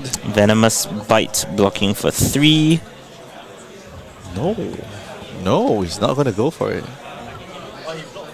I would have thought he would have gone for the Singing Steel Blade, but I mean, just a testament to the patience of this man. truly. I mean, would have you Glyn? Would have you played much? I don't know. You guys can talk about it in the chat right now. Like, would you have played that? Would you have played the Singing Steel Blade? I don't know. I mean, I would have. I would have wanted to maybe start having a Glyn. Or maybe there is no more Glyns. Oh, that's true too. I've not been keeping track of those Glyns. I saw one. I saw one used and one used to block. And Correct. I can't remember the rest. There might still be one actually. Yeah. That's true. And I think that's the only card that gives go again. And maybe if he's been recording himself, it's possible that he himself knows that there's no more Glyns. That's true. And then why spend the singing on that? Now we are starting back on the damage train. Let's see how long Richard Anthony can stay on this. Coming for 5 with the go again. Yeah, this is gonna be rough. This is where I think Kampai is gonna shine. 6 health, lots of your disruptive cards are gone. Your nicks are used twice. You're not gonna come out with something surprising. You've used both of your Siren's Call. A lot of stuff gone. And one more factor that we have to say about the new heroes like new Enigma and such, since their focus is so heavy on using inner chi, there's also the possibility that you can just draw 4 inner chi, no blocks, and the game can end just there. And you just take a ton of damage. So Brave Forge pitching the Sing below. Coming in for another 4. This could be a Dawn Blade token right here. Took 5, down to 14, takes another 4, I guess. And that is very possible now that James could have drawn a very unfortunate hand. Yeah. But yeah, adding a Dawn Blade token here. But it's also possible that he has a pretty decent hand. That's true. We haven't yet to see the 3rd copy of Bonds of Agony, as well as I think there's just another Just a Nick, if I remember correctly. Okay, we see a Cosmic there. We see Cosmic Constellation, is it? Awakening. Cosmic Awakening, correct. Yeah. I mean, I've been playing the card all week on my Blitz deck. Yeah, it's so fun. It is a very fun card for sure. And if anything, a definite game ender. You just pitch 3 cheats, send it out for 20, and it should end the game right there. Especially if you're playing Blitz on Enigma New Moon. I called it Enigma New Moon, new Blitz meta card. Definitely, I love it. It's such a sick card. It is. There's so many ways to win with that deck. So I think generally we're seeing the last 4.5 minutes. It's been really back and forth, but I think right now we are slowly seeing James being inched out here. You know, the constant damage, very consistently blocking well, taking not a lot of damage, losing just a couple of key cards, and of course just swinging back for like 3 or 6. There's no way Nu can just block or no blocks. If Nu didn't block, I think this was gonna be worse. Yeah, So and I think ultimately it might just come down to the fact that your daggers hit for 1 each, my sword hits for 3, and that's just how the math works out. That math doesn't. That's not equal math right there. You pitch 2 for 1, I pitch 1 for 3. Exactly. It's like. Is he gonna give up a surgical extraction here just to stop a Dawnblade? I don't know. I think it's time to let the mask go. I think it's time to let the mask go. Giving the 1 Dawnblade, you kind of used the codexes of frailty already. So punishing the Dawnblade is not gonna be a future thing to happen. We're also no, Taking the 4. go for it. I want to see what is this shenanigans that Mr. James gonna bring on here. Yeah, 4 card hand plus arsenal. there we go. That is the 3rd Bonds of Agony coming out from James's deck. Wow. With a full grip of hand and 1 card in arsenal. Realistically, 3 attack reactions, not hard. Not hard at all. And Like- if one of those could be a mass trigger, that's 1 extra card from your opponent's hand. So many things to go. The last copy of Just a Nick being played here, as well as a blue hiss. So playing the Slither as well as a follow-up, not passing priority at all. So let's see, +5, plus 1 from the hiss only, right? I This think. one, because it's blue. Shunt gets a and free gold. shunt, shunting him completely out of this turn. 7, 7, 14. It's 7, right? Shunt. 6 and 6 and 5, 6, 5, 4 if I remember correctly. So this is 11. So 6, 5, 11. Yep. Let's So go again. he blocked out the full attack and he's now coming for 4 from surgical extraction. Yeah. So now they're asking for deck count. 4, 5, 6, 7, 8. 8 versus I think it was like 16, double the amount. Yeah, it's tough. The mask really strips a hand very effectively every turn. But if you think about it, chi cards don't block. Exactly. So in terms of effective blocking cards, they probably would be quite on an even scale. Chi cards don't block. They come back to hand, but they don't block. Isn't it? Oh, 4. Give away the tunic. Thank you very much. Okay, we're finally coming down to the later stages of the game where people they're trying to figure out what is the best way of blocking and yet not sacrificing their own damage potential. However, I have to say, as from the new player's perspective, your Justinics are out, Yeah. your Bounds of Agonies are out, your Codexes are out. So what do you have left? Dagger. Dawnblade for 4, classic. Can't block that well. Can't do stuff. And Sacred Art in hand. And you realize he actually pitched the route for that. So Yeah. he still has a route in his He deck. still has a route. He could scam him on 1 turn. 8 cards, put 1 down, 9 cards. So next 6 turn. cards, I think. Yeah. So the next turn he would actually, the following turn he'll get a route. So what's he gonna get from this turn? Yep, I think 1 more minute on the clock here for round 5 for Battle Hardened Singapore. It's still, honestly, anyone's game at this point. However, I believe Richard Anthony only has like maybe 2 rounds worth of cards left to play. So yeah, this game, we're hitting the later stages of the game. Let's see how this pans out. Yeah. Pitch, banish a card, take 1. He's gonna lose 2 cards. He's gonna be down to 1 card. That's unfortunate for sure. And I think it's all the blues. All the blues that he's been pitching all the last few games. Oh, react. Play De-react. Yeah, so he will... And then now he has to banish a card for the Mask of Recurring Nightmares. I think any card would do. Okay, banish a red. Good call. Good call. Spoils of War banished there. Yeah, I think can't keep it, but still Dawnblade for 3.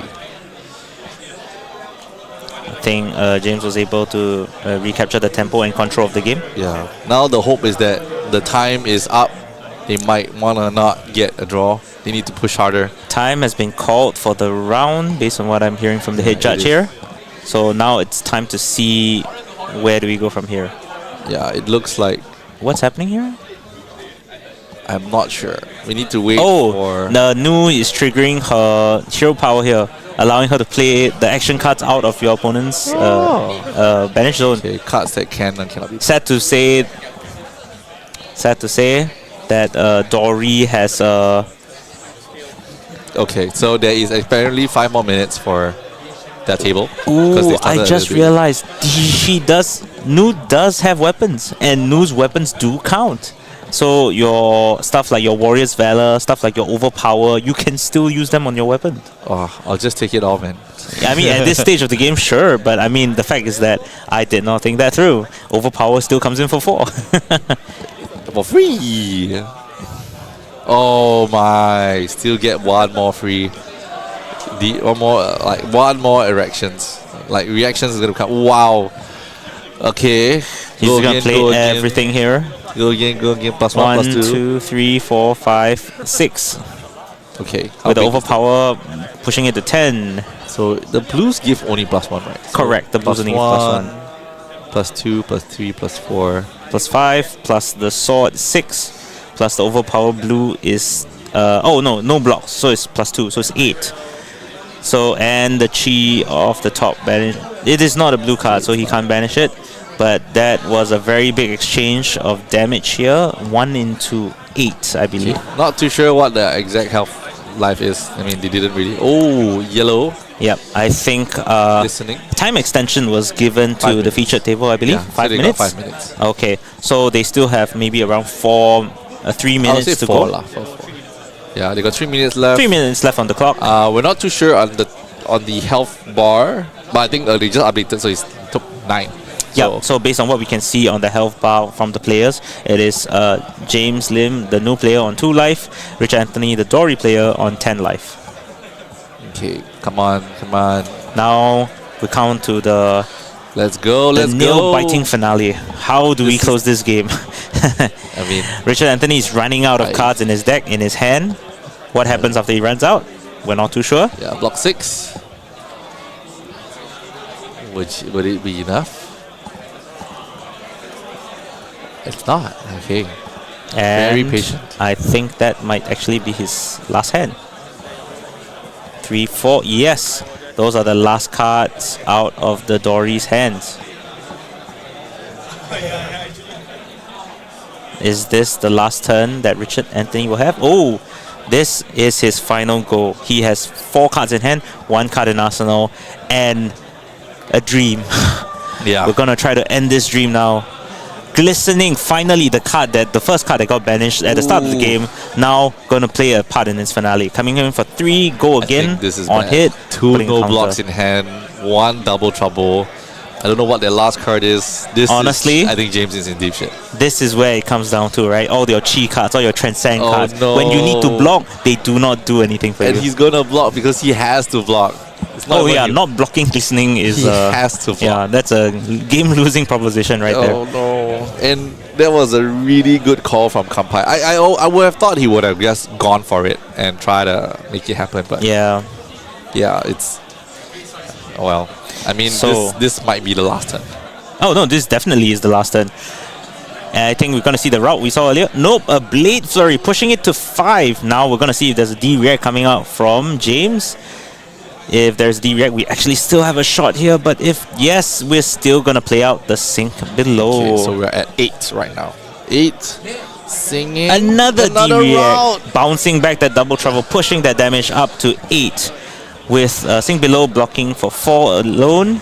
I think... Is that it? No, he takes out the he uses the shunt. Wow, blocking out the full attack and forcing the transformation with that this is a nail card. biter right through and through. It's like, here we go. We use your D-React for my favor, and like I'm gonna block. Like it's 5, right? 5 and 4, 9. 2 is 8. Oh no, the blue shunts really nail biter indeed. Yeah, that's rough. That is rough. That's gonna be rough. Last, how many cards? 2 cards. His last 2 cards. That he's just gonna draw it back. And I think that might be it actually. I think it's gonna be a draw. Oh, time has been called, right? 5 minutes. Yeah, we are past the 5-minute mark here, so I believe time has been called. So 3. Oh, his turn. Oh no, time has been called. Yeah, it's like James' turn. Yeah. Pitch, dagger, 1, take 1. Oh no, I don't Pick to think banish he's a able card. to. Yeah. Banish a yellow. That's not a pass. Okay, I think that's the end, I believe. Or is Yeah, it That's probably that might be the end. Block just giving up the 3, mask to stop take the? one.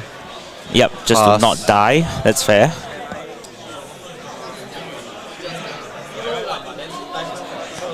So just some clarifications from the judge here on how the turn cycle resolves here. But I Okay. believe that that is the The draw. end of Yeah. round 5. Ooh. Looks like a draw situation. They Yep, were it's not a able draw. to successfully close out their game No. on time. It's a tough matchup for sure. I mean, just looking at both players play. I mean, other than that, like we can. Okay, hold on. We seem to be having some technical difficulties here. Just give us 1 minute and we'll be right back.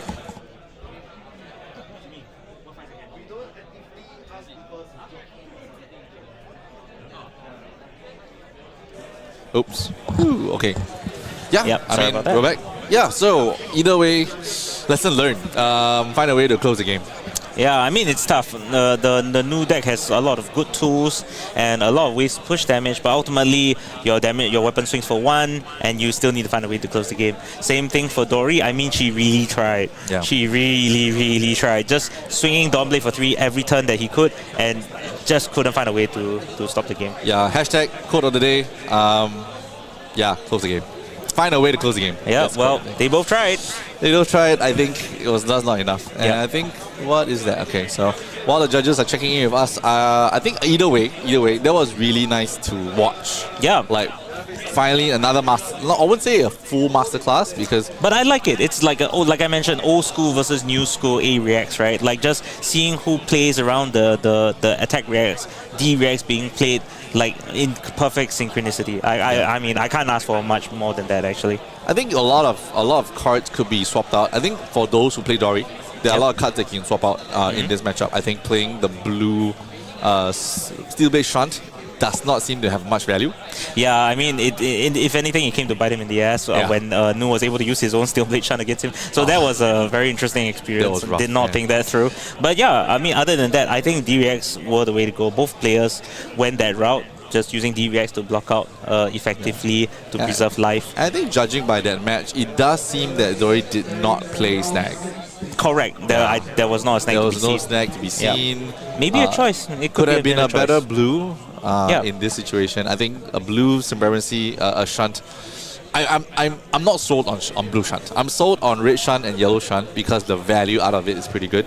Yep, for sure. But on, for sure. on blue Shunt, I guess because he wants to have the right amount of blue ratio Yep. in their deck, so I think playing it is not a wrong choice. And it still blocks for 4 ultimately, like even in the normal gameplay scenario, right? Yeah. You can just use Tunic, block for 4. You can pitch it early in the first cycle, second cycle get it back, pitch block for 4, so not the worst. Yeah, so I think we're going to go for a quick short break because round 6 has just started. So we're going to be picking out our next table. And then stay tuned, don't go away, like, subscribe, share the video, and we'll be there in a short while. We'll be back shortly. Thanks, guys.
All right, welcome back.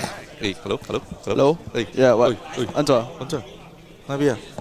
私はモモです。今日は Battle Hardened Singapore ここは Flesh and Blood とカードゲームトーナメントです。です。Okay. My sensei always call me. Your sensei Duolingo. No. Actually, my weekday sensei is Duolingo. Then my weekend is Ikoma language school. Okay. Hey, So shout out. Yeah. Shout out to the school. Please sponsor me for your Japanese lessons. It's quite nice, but I kind of wish that there was more conversational stuff rather than asking stuff like 私は名前は Ikura des. Ikura des. Most important Ikura question. des. And then like 仕事は I'm like I don't think I'll ever ask this question to anybody. Like random, like so. Wait, that is where am I, right? Is it? No, shigoto wa is work. Oh. Yeah. Then onamae wa is like yeah, what's my your name? Yeah. And then That like oikutsu wa, but then like oikutsu wa is like for older people. And then we learned that there was another one for like younger people. Yeah, they have formal and informal also. Yeah, so but anyway. Okay. Anyway, back to why we talk about Japan, because we came back. We really went like a two-man to Japan. We really didn't want to have too many people around because I think the freedom of being around, traveling. Don't have to plan so much and stuff. No, we don't. I think we stayed at Shin Okubo, which is like one station away from Takadanobaba. Yeah. And then like this guy had like ideas. I mean, I wanted to go for omakase session. Yeah. So I left him a bit and then he go eat alone. And I had a great session. And then like Saturday night we went for a batting arena. Oh yeah, that was fun. Oh, Yeah, that was fun. Although like at the start we like sucked at it, but we got used to it lah. Not bad. I mean like you didn't bat before. I have like very. I didn't even know like Singapore had one until you told We me. had. Yeah, It was in the west side. It was in the middle of nowhere, Yeah. and it's next to the expressway, but it was really far away. Oh, okay. It was really far away. So I get why it's there, but it was cheap. It was like 20 balls was like $5 or $8, something like that. Really cheap. It's cheaper there in Japan. It's though. cheaper. cheaper But there because in it was Japan. like low rent. Like, yeah, it's in the yeah. middle of nowhere kind of thing. So anyway, big shout out to the Japan community. We had a great time there. So of course, my focus really is about like hopefully going back there. And don't forget, Worlds is in October, and it's Halloween weekend when we go for Worlds. So Yeah, Osaka. so hopefully, lifetime XP is still a thing, so that I can go again because I want to go Worlds every year. And because I'm gonna have a good like long sabbatical period, Okay. so then I can do that. So big shout outs to before that, big shout outs to Wada-chan. So more things that we got during the Japan trip. So Wada-chan gave this, and then she also had a rubber seal that was supposed to be a token for like stuff that you wanted. So I think big shout out to Wada-chan Chanri for giving it out. I saw it on Twitter. So if you guys want to find out, a lot of FAB people on Twitter, so just shout out. So it looks like we are gonna go into our Let's go game live. right now. And actually, Yeah. let's see what it is All right. now. We have And Danny on Levia and Juing again. On Betsy. So this should be interesting. Sunajo, our 2022 Battle Hardened Singapore champion. Met him back there. He played a pretty crazy Lexi deck. He's a Ranger / Levia player. Really good. Played pretty often last year. This year we didn't play much often because he stays in a pretty like far away place. Oh. So he's been going more of the north side and the northwest area LGSs to play. So don't get to see this man much often. But he used to come like town area to play, and we used to play test a lot more last year. So I was really happy to be able to play test with him. And then Juing we met late last year and early this year. He has always been playing Guardian characters. Yeah. And Bravo. then he played Kano. Oh, okay. He played Kano for a month, and then I told him not to. Okay. I mean, to start the game, I think that's not a very friendly hero to start with. No, it's not. It's not very friendly. Okay, so we have the match start. So, interestingly, I think Danny did something that most of us would have done against a Betsy, which is to check what the head and the hero actually does. Okay, essentially the head gives the card a wager. For cost of a goal, allows you to wager my vigor. Yeah, so I think having a decently relevant on hit is not bad. And then of course, looking forward to seeing what is Danny gonna do. It's a barraging beat down, blue into a claw with no go again. Pitching down, I think was whole harvest and something else. I think No, I'm not it's very not. sure who. It's The Boneyard. Boneyard Marauder Yeah. and another. I think it's Endless another Maw. red. I think it's another red. Endless Maw, yeah. Is it Endless Maw? Yeah, it's Endless Oh, Maw. yeah. I'm not too sure who chose to go first, but ideally maybe you want to fill up the graveyard as much as possible by blocking on turn 1. But maybe Danny's worried that he'll start with an overpower. So yeah, I'm not too sure who gave who go first. Yeah. But that was pretty good. Turn 1, I guess. Yeah. You know, you fill one card, One card is still not too bad. and then typically the reverse could be. I mean, Juing could bring on a 2-card 6 Yeah, with the we'll never- Anatos, Yeah. or it could be a big Rouse turn, which he's gonna pitch right now. But it's maybe just Seismic into Hammer. You could easily Oh, block 2 cards and it's a fill your spy now. graveyard. Yeah. Yeah. Ooh, that's worse. So this stops go again. He has to block minimum of 5 here. There's block 6. Oh yeah, 6. Sorry. Yeah, so 2-card block here is pretty good. I think. Whoa. Okay. So Danny has a pretty juicy hand, which is the Blood Rush and Beast Within combo. Yeah. Yeah. So Would you throw the Carrion Husk here? Frankly, I would though. yeah, I would as well. I mean, It cleans it very nicely. Yeah. Yeah, it does.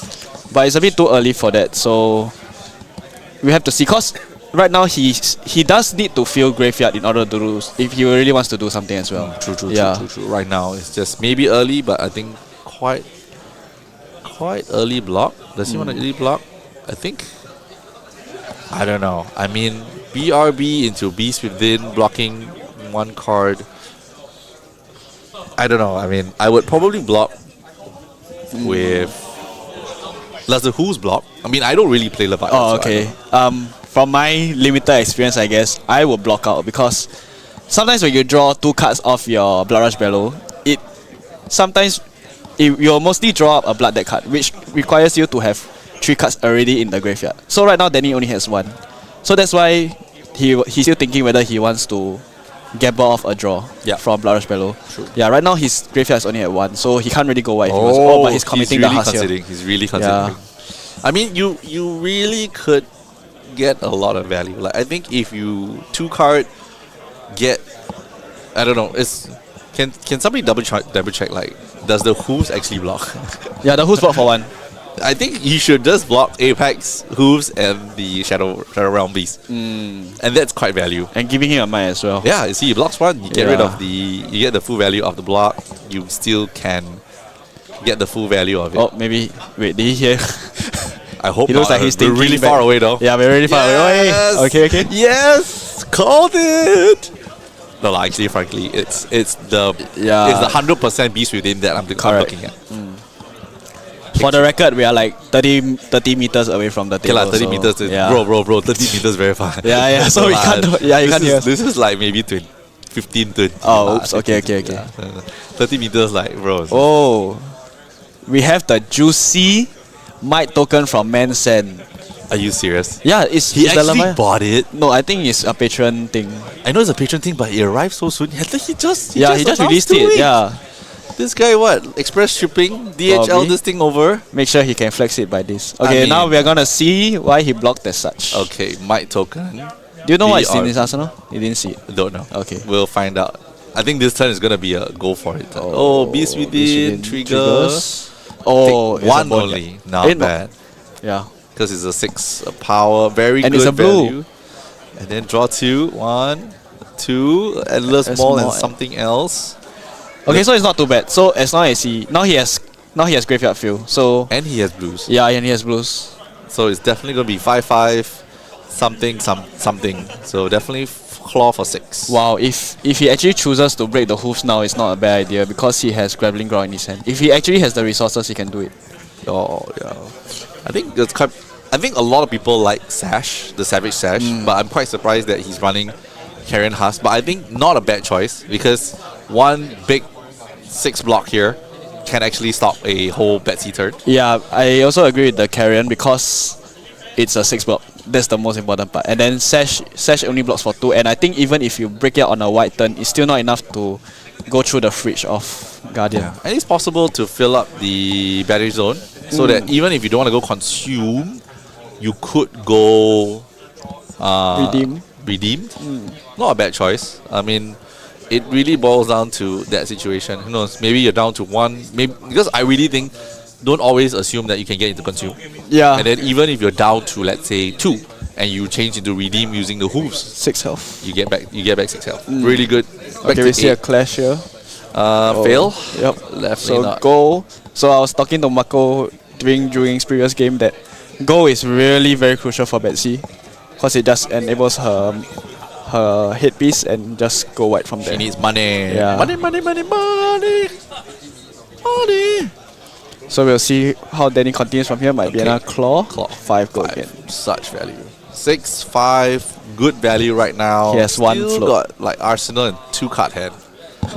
He needs a GA to not use the hooves, and that would be pretty crazy. Yeah. So if the card in his hand is a blue. Oh, he drew an endless one. Okay, yeah. We'll have to see what is his next move. I think if he kept a Shadow Realm, oh my goodness, there is only 2 misses, 2 hits. Yeah, 2 misses, 2 hits. He could get 2 hits and go ham. Yeah. Oh my. It could be 7 plus 2, 9 go 9 go again again. into a Grappling Ground for 9. It could be 9-9-6-5. Yeah. Oh, 9-9-18 plus 6, 24 plus 5. So we have to 29 see. damage. Oh, he's pitching. Oh, there's a blue endless maw. Okay, that's new. Okay. Okay. Dread Screamer. 8. Sure hit. No misses. But we want to hit all the misses. Yeah, actually you want to hit all the misses now. If Wait, you hit all the misses now, it would be great. Oh, He Blood Rush didn't. is in He the left grave. one. Yeah. Okay. That was not optimal. Not too bad, not too bad. Not the worst, but not optimal. Kind of wish that you could kept. Still, I mean, putting the Shadow Realm into Battling Zone banish, now, yeah, it's important. It's actually very, very good. So I think 8 go again, really good value. Pushing 5? Nope, pushing 1. Okay. Then the hand is, I believe, Grappling Growl. And that is Ju Ing's entire hand. Yep. Bye-bye. Any damage right here is just pure. He's damage. gonna send it. Wow, this is a yellow one. Yup. Wow. Yum. No, it's 5/5. It's blue, I think. No, it's yellow. It's yellow. Yeah, yellow so is it's 6. 6, right? So 6 plus 2, 8. But blue, because blue is 5 attack, so they won't really want to. Yeah. So 8, 16, 5/5. and 6/5. 26 damage. Woo! Turn. So what? that block off that one card was quite crucial. Wow. Is Danny Yeah. gonna do it? Is it a comeback? Oh wait, it's here actually to 27 because there's Mike. Yeah. Yeah, Is it hold. gonna be like Danny back here, taking back his battle hardened throne as the last time? We might see that. Wow. I mean, So there's the- 2 hits in the graveyard now. Yeah. It's pretty consistent. He's gonna be able to play his turns. Wow. Oh, Shadow Realm. Wow. What draws? And- It's guaranteed. Near guarantee. Oh, okay. Near guarantee. It's Yeah, guaranteed. it's 7 go again. Yeah, it's guaranteed 7 go again. If only that was not a miss, he can play one more card Yeah, out of that banish. that would be crazy. Yeah, that would be nuts. Okay, the 7 go again. 2 cards, 1 resource. Pretty sick. Yeah, sick. and we saw, Ghostly Visit. Oh, is that it's a BRB. Yeah, it's a BRB. Okay, that's He's gonna play the disgusting. Yeah, ghostly it's back to back. recursion. Yeah. So sick. Oh, his draws are damn crazy. Yeah. Okay, then I mean, Ghostly Visit for. Because we for- saw the ghostly earlier. Yeah, we saw the of the clash. Yeah. Yeah, but we didn't expect he draw into like BRB, and then BRB is gonna make the next turn equally sick. Yeah. I think Juing's gonna take a lot of damage. He's already burned through like 1, 2, 3, 4, 5 worth of armor blocks already. Yeah. Yeah. Then he also burned 2 cards, so left 2 cards. Looks like a seismic into 4 or just a pure 4. No, his hand is CNC. I'm very sure. I'm thinking he will send a CNC. So we have to see how Danny chooses to block here. Seismic and then CNC. Yeah, you're right. Yeah. So he's seismic CNC. Wow, threatening the Blood Rush. Oh no. I think this is where the Karen has. Yeah, it will be whether he wants to commit the house here. I think he might. No, I think he needs to block. He needs to block 1 or 2 cards. Because he blocks 2 cards here, he can still BRB. Yeah. Oh, it's another. He drew. He drew a Beast Within. What? This Wow. guy? Okay, This man. He drew a Beast Within. First, you have Jia Zhen, who's playing Kayo and like rocking the draws into BRB. This man drawing into Beast Within on a daily basis. Come on, this is insane, bro. Oh wait, is he gonna use it? Yeah, that's what I'm thinking. Did he actually draw 2 Beast Within? No, right? No, I think this is bruh. Oh, but I think it's a lot of reds. Yeah, He has no blues. He has no blues. One yellow. I mean, playing off the Beast Within, you're technically having 3 card hand. So you must have really bad luck to draw 3 reds. Yeah, I think he's thinking of. He's thinking whether to give the Husk. Yeah, I think give the Husk, maintain the tempo, swing him hard, and keep going. I think keep going, because if you can get rid of this entire hand right here, he's back on track. Still maintaining graveyard, still can keep going. So I don't know, we'll see. Really take consideration. This really is pivotal. I feel this is going to be the main pivotal point of actually coming through. Like, this is really important. So we'll see whether he commits the block. If he blocks he's choosing with the Beast Within, I'm thinking he might want to just keep the Blood Rush for another turn. Yeah, he probably is. He's blocking 6. Or maybe he's considering to fill the graveyard first as well. Yeah. Yeah, I mean, no Arsenal coming up from. Ooh. Oh, he's hoping to hit the Ghostly Visit. Yeah. Very greedy. It's 1 out of 4. 1 out of 4 chance, 25%. So he's choosing not to.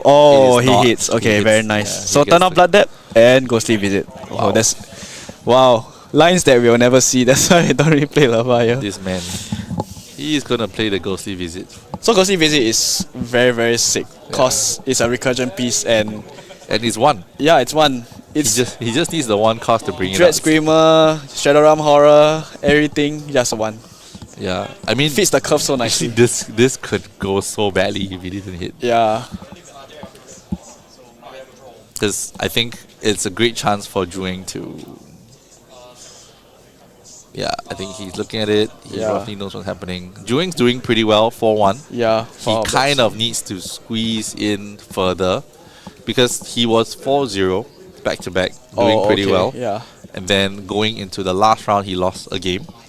So that's 4-1.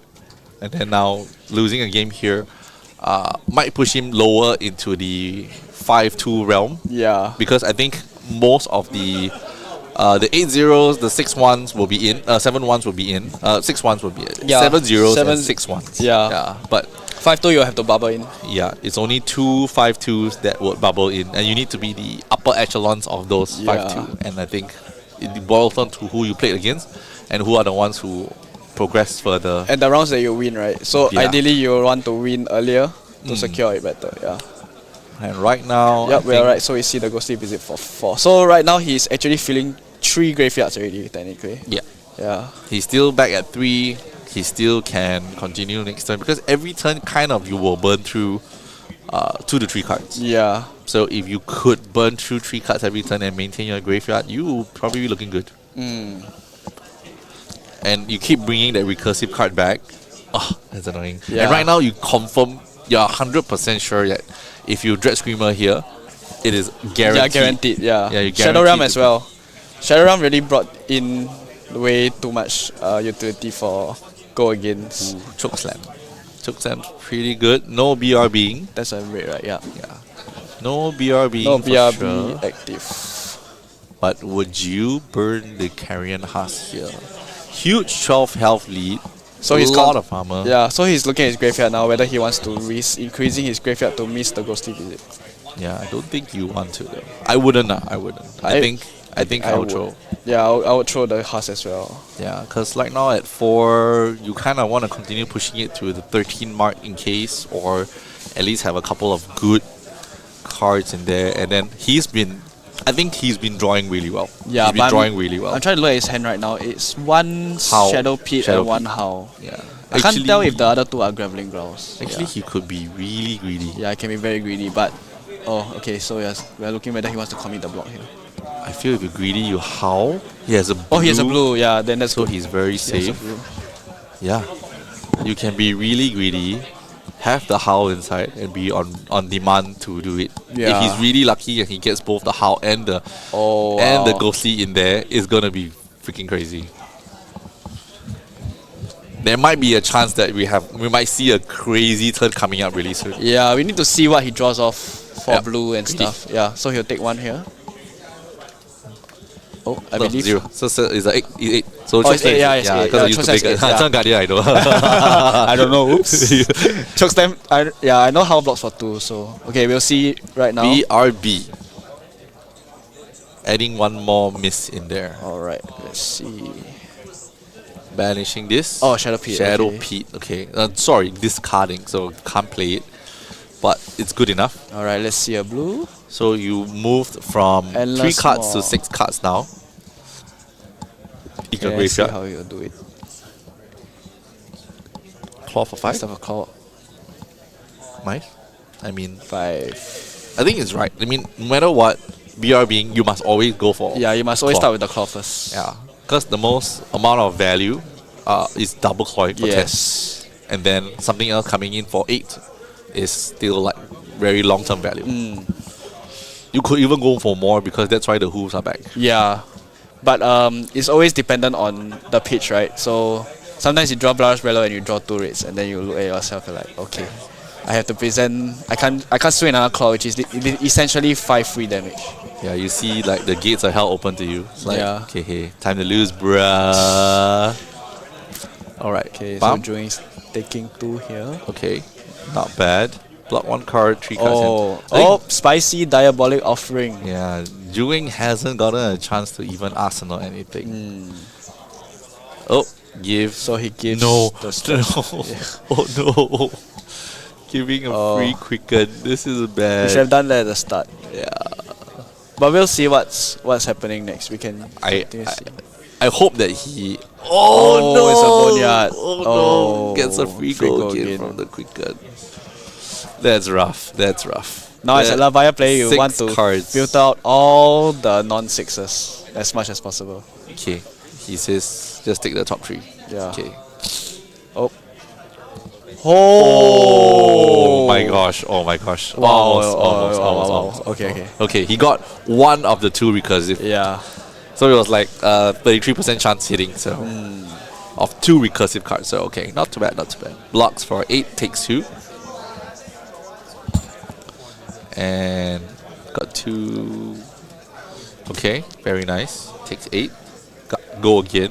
Arsenal. Oh, okay. Okay, good. Okay, good, so the good, good. quicken is- Okay. yeah. So pretty good. I mean, it could have gone really badly for putting that quicken there. Yeah.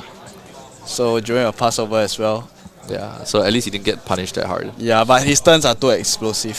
The 2 Blarish turns are really very explosive for them. And within the first like 4 or 5 turns. Yeah, we're at turn 4 or 5, I guess. Yeah, we've been seeing BRB back to back. That is tough. That is tough on the Guardian player because you want to kind of keep tempo, start the pressure, throw the choke slams at the point where BRB was that method. And right now you can't because he blocks really well, and then like have all the guards, having the Karen Haas, all these little like very helpful pieces to drag turns for Levia. 26 health Levia versus a 20 health Betsy. I feel bad for her though. But I think Joey's doing what he can and quite well at that actually, because now he knows that at least 2 of the Blarish Bellows are out. Gone. Yeah. So 20 health might actually get you through the game. Yeah, so we have to see. And like you said, Danny has to decide whether he wants to go to Redeemed or Blasphemous closer to than you think, because right now he's at 7 blood. Oh. Yeah. There's a really nice card in his hand. Yeah. Okay. Claw 3. first. Yeah. So for those who see this, every time you see this, this is an agile 1-up. Yep, it's a bait. Agile 1-up. Yep. Let's go. So Yeah. Agile Why Not is amazing because it fills your grave as well for 6. Yeah. Yeah. And then there we go. Another different man's hand Achilles. This guy, I don't know, man. DHL this stuff over. Oh. Blasphemous. CF and signed by Okay. Wisnu. Banishing a card so that And he can turn off get. blood Yeah, there. well done. Yeah. Really good play. Wow, this is really good. and putting a piece on the board. He was like, hey, I also can put cards on the table. I have board state too. So now the impending doom is not just, as in next turn, Blasphemous can technically swing because the agility is up for the next turn. Yeah, and you can swing. Does agility count? No, Is it so you next play an attack, then after you swing for Blasphemous after. Oh no. Yeah. So now you have to waste a turn to Clear it, yeah. smash this demon. Exactly. Okay, so It'll be Anatosa. didn't take a lot of damage, but no, he took 2 damage because of the sing below. And then let's see, draw 4, pitch It's red, a red, yeah. seismic, pitch blue, Swing. swing the Wisnu signed Blasphemous Fat that is cold foil.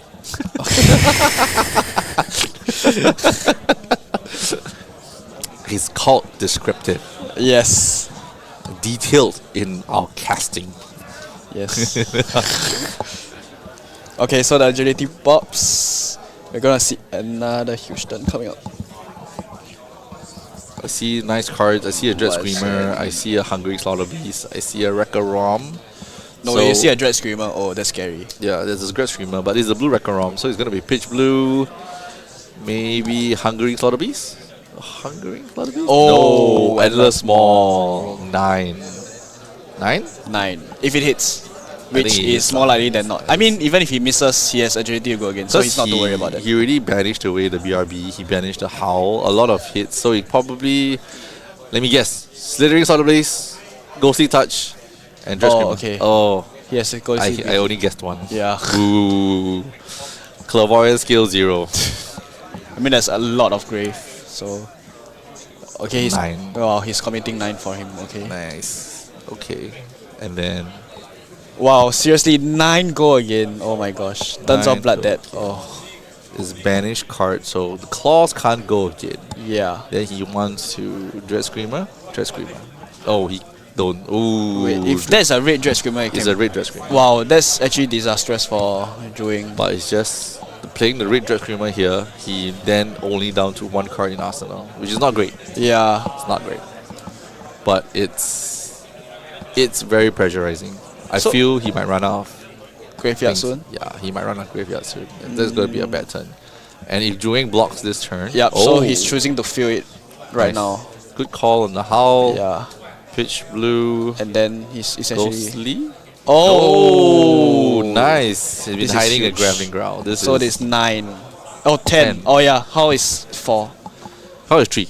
How is 3? Yeah, Oh, so that's a. 3 plus is a red Graveling Growl. Oh, it's a 7. red. Oh, it looks like a yellow to me. It looks like a. It also looks like a yellow to me. Wait, how is 4? I think. Yeah, I think. Is how 4? Yeah, I think how is 4. How is 2 for 4?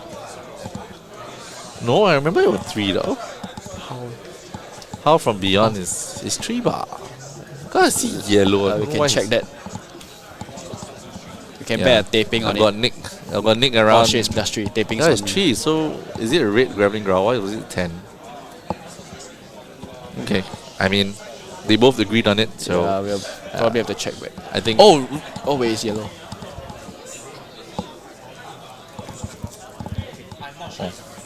Wow. Okay, looks like I have a Joing is gold pack. passing again. Okay. Let's see. Oh, this is from Dex. Okay, I know where this new Enigma came from. I bought like the gold pack and then we got it. Yay. I didn't get Marvel though. Bum. Okay, moving on back to the games. Doing blocks and pass. Oh, blue. It was a blue Dread Screamer. Okay. Okay, not too This bad. is great. Still fills the deck. So the only misses I believe are how. Then no misses though. Only the Doomsday. Oh, my gosh! okay. Every day using the Howl over and over Wow, again. that's actually very scary. So you got 2 recursive pieces in the banish zone. If you have a lot of blues here, it's gonna be like Oh, plus we're gonna 3. have a clash. Miss, hit. 1 is for 6. 1 is for 5. He loses. Nothing happens. Is it having happened? No, he by right should get a goal. I think. Well, maybe it's 6-6 because Oh, yeah, I it's remember 6-6. that attack was The also blue 6. tongue is Yeah. 6. Okay. So no major things that change anything. Draw no free might token because I think it's Clash of Strength, so it should be might token. Yeah. No, strength is goal. Oh, strength is gold. Yeah, strength is goal. Oh. Clearly, I don't play. The scary one is the fact that it's a generic. I quit Guardians. I'm done. I cannot. Okay, so played I Illusionist just- and never come back. I just want to say that how is very sick because it's essentially converting any blue pitch you have. To a +3. Yeah. Yeah, it's just Wow. coming back, grabbing Oh ground. my gosh. 10 Down again. 10, yeah. 10 last turn, 10 this turn, block 3, take 2, take 1. Oh It's no. too efficient. It's way This too is efficient. like slow chip for Juing. Juing's looking for a space. He's looking for a space for the last like 5-6 turns. He's like, please, just like a simple 2 for 6 or something else. Anything, just a space. We are looking at unmovable in hand, so we'll see how this plays out. I think that's bad. I think a movable now is bad. Yeah, because you still have to grab 2 cards anyway. Yeah, you don't really want to. And then now your best attack could be like just swing hammer and seismic. He managed to get 1 choke slam, but the choke slams Covered up. covered up very Very well, and on top of it is a point of time where he had good damage. He could just waste a turn to BRB after. So dilemmas of the Guardian. Okay, so Danny's thinking about how to sequence his turn. Oh no, he has it again. So we want to see that Shadow Realm hit. Yes. So he's thinking about. To be very, very fair, guys, he's not high rolling. Yeah, he's not. He's just not playing Yeah. efficiently every turn. Yeah, he's playing out to the maximum of his hand. Yeah, every drawing turn. cards, going through of them one by one. Each BRB is like all sequenced out in a pretty spread out moment. So it's like BRB, 2 major attacks, BRB, 2 major attack turns. So he's just not giving Juing any chance to it's a actually blood rush. he gave Juing no chance to even like breathe at all. I think it's not just the Blood Rush, it's the How From Beyond and Ghostly Visits that's converting a lot of this kind of, I would say, Turns, Yeah. really, really like damaging turns that just this How has basically shown itself for almost 3 turns. and the ghosty came out twice. Yeah, it's Just just so easily good. 9 and 8 damage altogether. Yeah, already. Yeah. it's crazy. So now it's call for 5 because of the BRB blue. Well done. Block 3, take 2. Wait, my block with equipment here. Okay, block for 2 equipment. Okay. 5. So I think Very the nice. fist will be active, right? I mean the gauntlets will be active here, right? Yeah, so I think future attack action cards, right, is gonna be. Yeah, if I'm not wrong, is attack action cards for the gauntlet is that, but weapons don't count.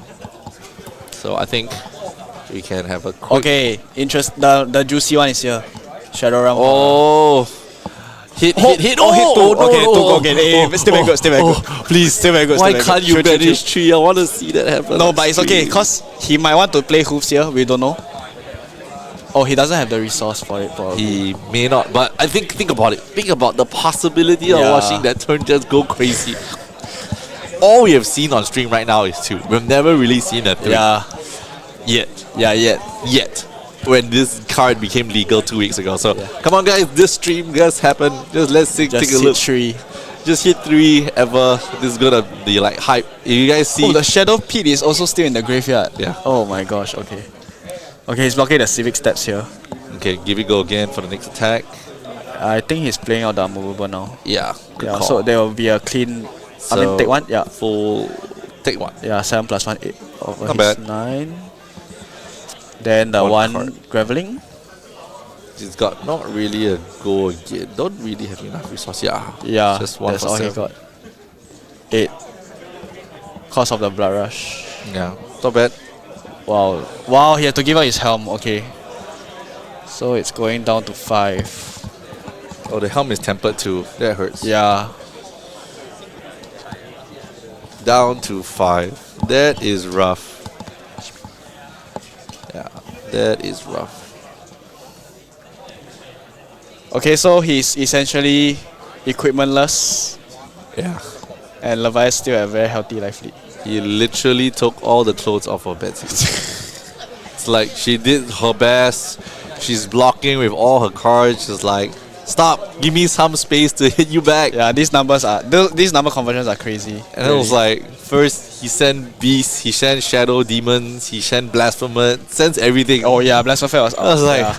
every single demon just like coming out the gates, you know. So this is why you play. Ooh.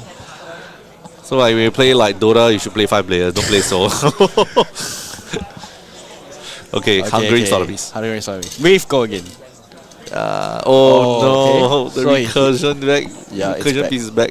But the ghostly touch is still in the art. In the I think graveyard. it's in the banish. Oh no. I'm not too sure about that. Yeah. You just we have need to a, check. just need a blue.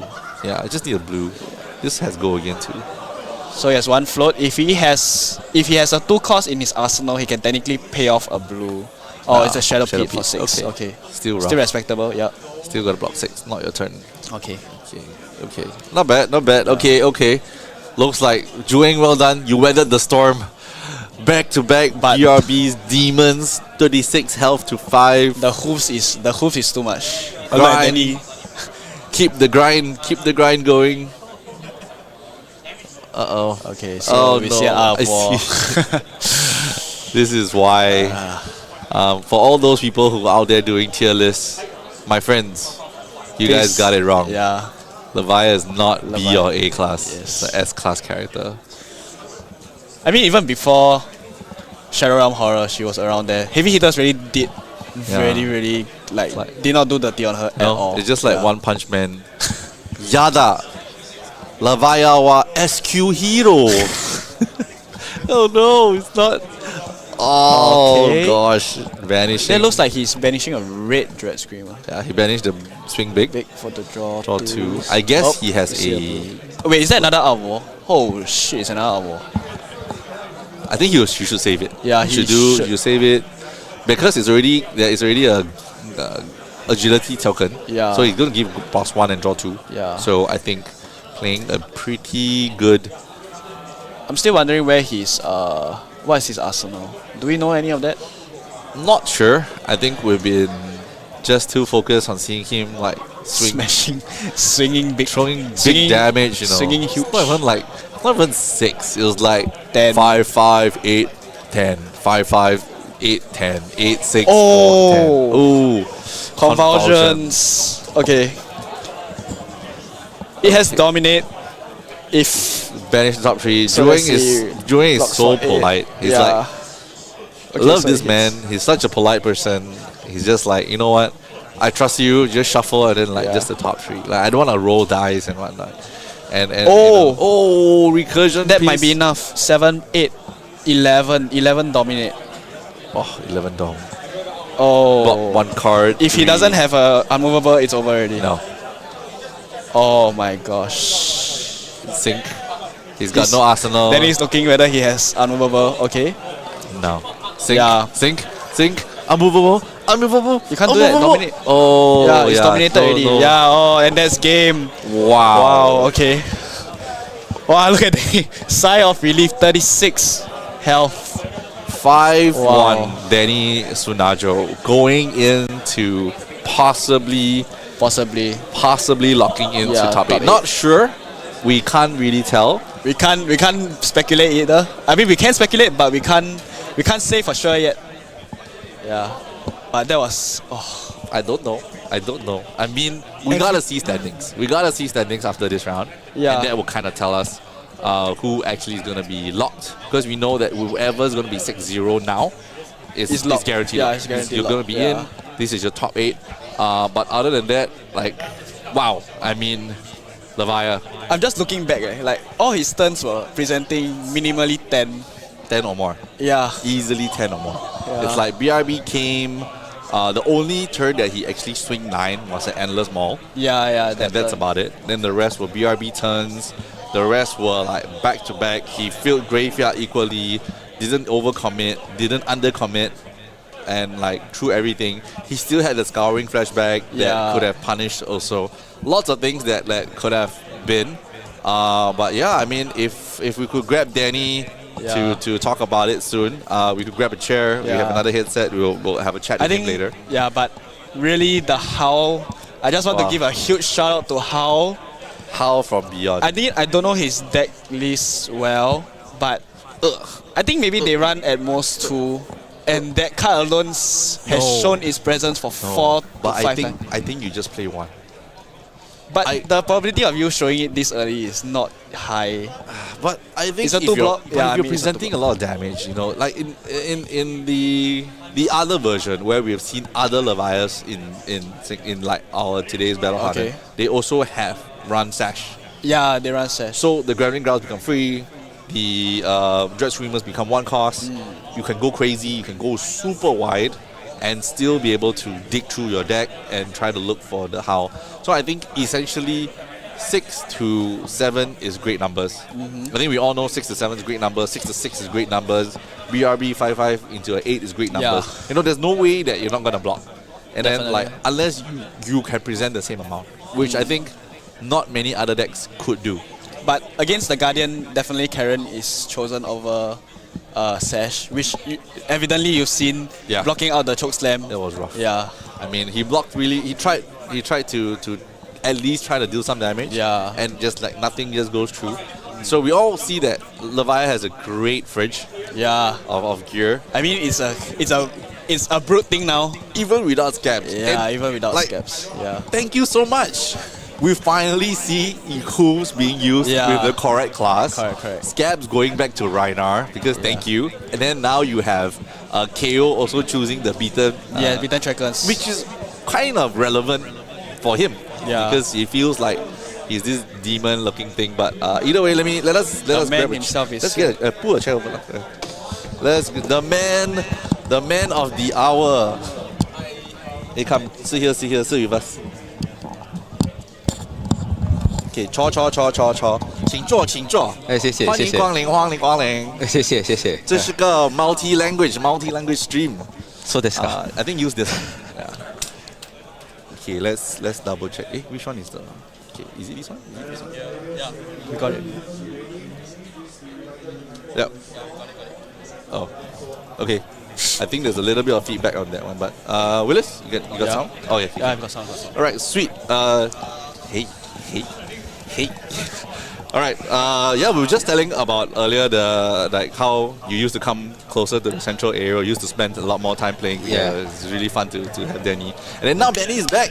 I'm back. To take back his battle-hardened SG throne. I'm trying my best. After the first round loss, I think I tried to climb back. I think it was quite rough after. So how were your matches from round 1 till now? I think round 1 was against Victor. In general, that should be a more of a similar to Betsy. I think usually it's quite favored, but I think I missed the banish, the Blood Debt banish. So I think like I just lost like 7 life from the Blood Debt, and immediately afterwards it's quite hard to get the tempo back. So that was it. And then after that I met Nu, and 1 Kayo, 1 Azalea, and the previous one was Betsy. Yeah. Okay. I mean, like, that was really a class of his own. I think it was very nice to see the BRB spread out like that. Yes, I think I can't agree more. I think it was quite nice when the thing just spread out. It's just BRB draws to another BRB, and then like I tried to like be patient with one of the BRB in the arsenal. So I didn't put that for a while. Yeah, because I think I had a hand where I couldn't turn off Blood Debt at all, but I think the patience paid off because I tried to hold the BRB for a while.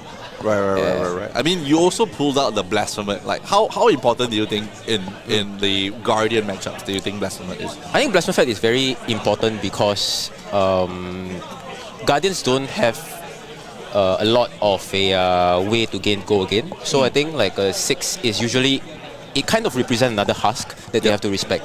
Of course, like there will be scenarios where I'm pretty low on health and then like they don't have to respect. But in general, I think the Blasphemer fight itself, it's the Doomsday. I think it's a very... Typically, they play either Rouse or Zealous. Yep. So if they have a Zealous, they can't kill it. Correct. I think it's 5, right? 5 go again. Yeah, right? so it's not great to kill it first. Yep. So you could just take 5 from the go again, and then like Exactly. they swing the hammer, and then you just like, okay, my turn, 4 card hand, and let's go. Yeah. So that's generally like the game plan to Guardian. So now let's go into the craziest card there is in the deck that you brought you back to Levia after Lexi LL. Right. I think Shadow Realm. Yeah, Shadow Realm Horror. It's a previously I used to run Yellow Dread Screamer. Yes. Yeah. You used to and do then it, I used to I mean, run you showed me your list before I Yes. tried it, and so Yellow Dread Screamer was great because I mean it gains go again, but because it's a 5, right? I think it increases your chance to miss. But with Horror, it kind of like auto replace the existing Dread Screamer. It could even be a 7. yeah, it could potentially be 7, and I think a lot of times into the current meta, I think we try to like banish as much as possible, so that you have a very thin graveyard. And with that, I think the what's that? Like the chances of you missing the goal again is much lesser. Yeah. So I think a few times also I was a bit surprised with one of your plays. I think that you went into BRB and then got the Beast Within the first one. Yeah. And then the second one, you could have BRB and kept the Beast Within, but you blocked with the Swing Big. Right. Yeah. Like, what was the choice there? Like, do you wanted to just keep a big hit and then like just not BRB so often, or you just want to spread it out and keep pressure? Because I think you were having tempo. He had no arsenal and all. Yes. I think if I remember correctly, I think it was the turn where I had a horror and then the blue and then Beast Within and a Swing Big, and then my arsenal was Blood Rush Bellow. So I think I checked my graveyard first because there's a ghostly visit. So I think the plan was I wanted to go big with the Blood Rush Bellow, but the thing is that the chances of you draw on 2 reds would be very punishing. So the CNC coming in for 6, and I see there's no float and anything, and then there's no hand as well. So I decided to just like block for 6, and then after that 2 card for 11 would be great. I mean, 2 card for 11, right? That's what happened. But it's like even like the 2 card for 7, I think is still fine. And then like hold the BRB for like a turn where you actually can play your 5 card hand. To get the full value of it. Yes, to get the full value of it. Yep. Alright, so I think either way, thank you so much, Danny. It's very nice to see everybody gathered in Singapore. Thanks for having me. And if you guys enjoyed the games, please watch back, please like and subscribe. We're going to go into a quick break right now, and then because everybody needs to break, and then the next round is coming up in about 5 to 6 minutes. 6 minutes on the timer. So we're going to give Danny some time to take a break, because this might be your lock. Your 100% lock for top 8. And also giving you a better placing, because if you're in the top 4, you get to choose. Whether going first and second. I think for Levia is very important. Yeah, I think so. Alright, so see you guys in the next session. Battle Hardened Singapore. Don't go away. Share the stream, and see you guys in about 5-10 minutes.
have 1 minute remaining. There are other players with 1 minute remaining.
They just want to finish out the single.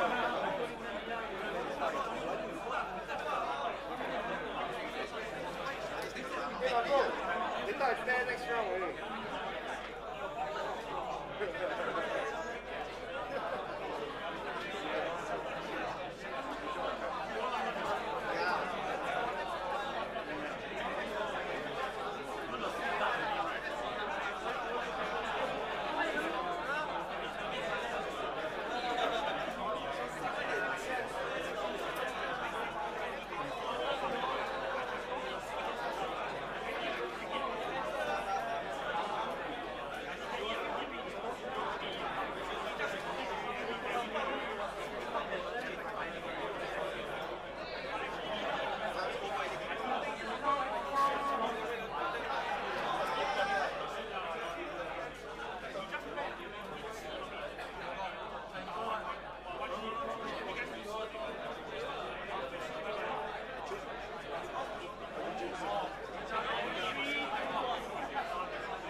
discuss considerations that are dependent on the outcome of the match, especially like prizes and splits in a longer campaign.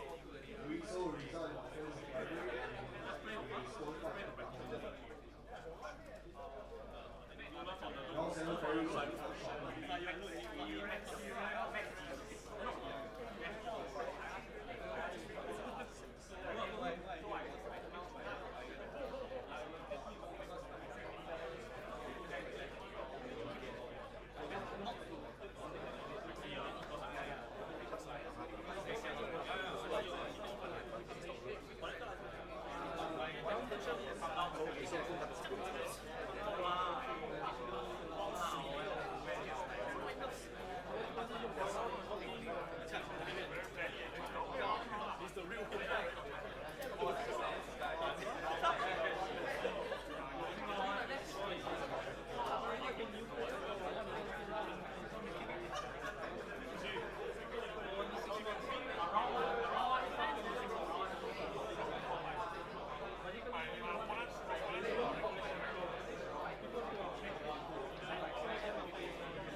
players for round 7 is out. The other players trying for round 7 is out.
Your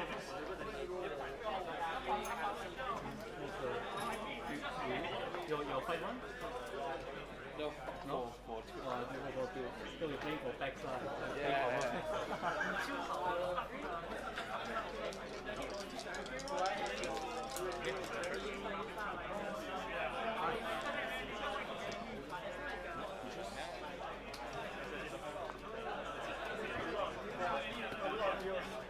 Thinking? I think. Okay.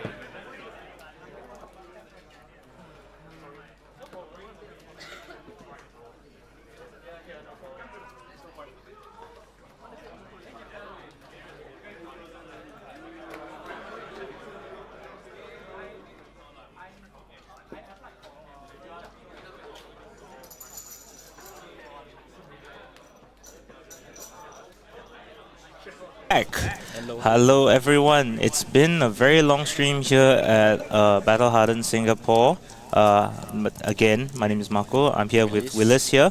We will be showcasing round 7, the final Swiss round Before for top 8 cut. yes, before the top 8 cut here at Battle Hardened Singapore. So today we will be looking on the final round. I believe it is a outsiders matchup. Outsiders. It's directly outsiders matchup. It's a Uzuri fighting Azalea. So it's not. Yeah, it is outsiders ultimately. Yep. Okay, so I think the timer for the round has already started. So let's go straight to the game. Okay, as we can see, Wirun on Uzuri on the left and Jianwei T on the right with Azalea. So, have you played either of these heroes before? Oh, I have. What do you think? Okay, personally, I don't know whether this Uzuri is going red line because that's the flavor of Uzuri that people are usually running. That's true. Like at the start of the, I mean, the last time we saw Uzuri in a competitive environment, that seemed to be the way. Because I don't know what new stealth cards that they are running, because the new set really gave a lot of different like new stealth cards for Uzuri to play with. That is true. Uzuri, I mean, got most of her bulk, the most of her deck from only outsiders for quite a period of time until Mistveil came out and suddenly, breathed new life into Uzuri with the new stealth cards, as well as some of the general assassin upgrades. Actually for Uzuri, I feel like Uzuri is always evolving because any new generic cards that are 2-for-6s or 1-for-5s that are disruptive always levels up Uzuri. Correct. We have Weakest Link. Oh yes, the new one of the newer cards to come out. So the only non-block situation for Azalea it's Rain Razors. So unless they want to force it out during an instant, I think Weakest Link is still a very great card in general. Uzuri, I mean, it would make sense that Uzuri will keep that in their sideboard, right, for some matches. Like, I would assume it definitely helps with their Kayo matchup. It would also probably help in their matchup against any of the new Mistveil heroes, potentially hitting a Transcend card. Yeah, definitely. Right? So, and I mean, ultimately, it is still a 2-for-6 generic that blocks for 3. I mean, it covers all the standard bases. Yeah. So that's why the moment Uzuri shows out the Isolate, is it Isolate? What's the one that has Dominate? The one that okay, so there are 2 stealth cards that, as far as I remember, Uzuri always plays. One of them being Isolate, which is the one that gives Dominate, as well as there also is a rare stealth card that Backstab, I believe, is the one that stops defensive reactions. Yep. So that is what our understanding of Uzuri was during Outsiders, or at least in the recent meta. I will be very interested to see what new developments we have from Mistveil going into this old deck. I think Persuasive Prognosis is definitely one of them. Oh, for sure. Definitely, like, the health gain and the ability to see the hand is really just too good. Yes, that and Bonds, I believe. Bonds is not bad as well. Yeah, exactly. So I mean, Bonds of Agony and your Prognosis, both of them like very key cards in the current new deck. But we should never forget that they are just assassin cards. They are not traded. So any Uzuri can play it as well, and Uzuri you can even cheat it in with Uzuri, getting off value just off the cards that people are blocking. So one more thing is that we have seen Just the Nick as well. And that is Oh. an assassin card. It's not a Mystic Assassin. Oh, that is So- such a big upgrade yeah, actually. So actually, I'm not surprised if they are running a more blue heavy kind of situation right now. For sure, for sure.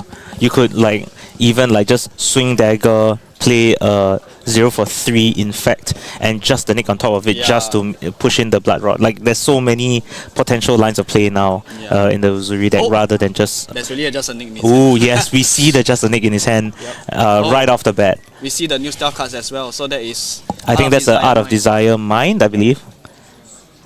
Okay, so it's the Kodachi swing. So clearly Uzuri has benefited greatly from, you know, Mistveil's dropping of new cards for it to pick.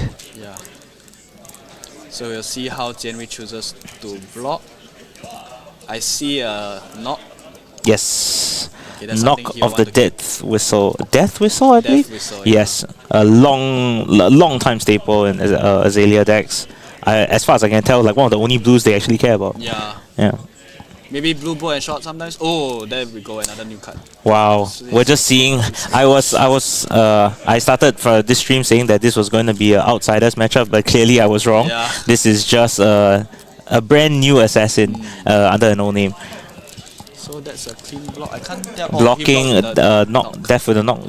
Death whistle, not with the death whistle, excuse me, as well as enlightened strike, which actually makes a difference, right? Because yeah, it's just forcing so much damage. Ooh, I see he's still running the old stuff. He's still running shred. Yeah. Am I seeing Yes. that? Yeah. So he has just so many attack reacts in his hand right now. It's just interesting to see how it's gonna improve from that. Oh, you were right. Blue bolt and short. So bolt and short, of course, a very classic Azalea card. Technically, it came out during around Everfest, I believe. Not Everfest. Sorry. Tales of Aria. Yeah. Yep. Together with Lexi, but you know, it's just a generic arrow card right now, and it has natural go again as long as it's pumped. So that's why its inclusion makes it a lot of fun that they can shoot more than one arrow every turn.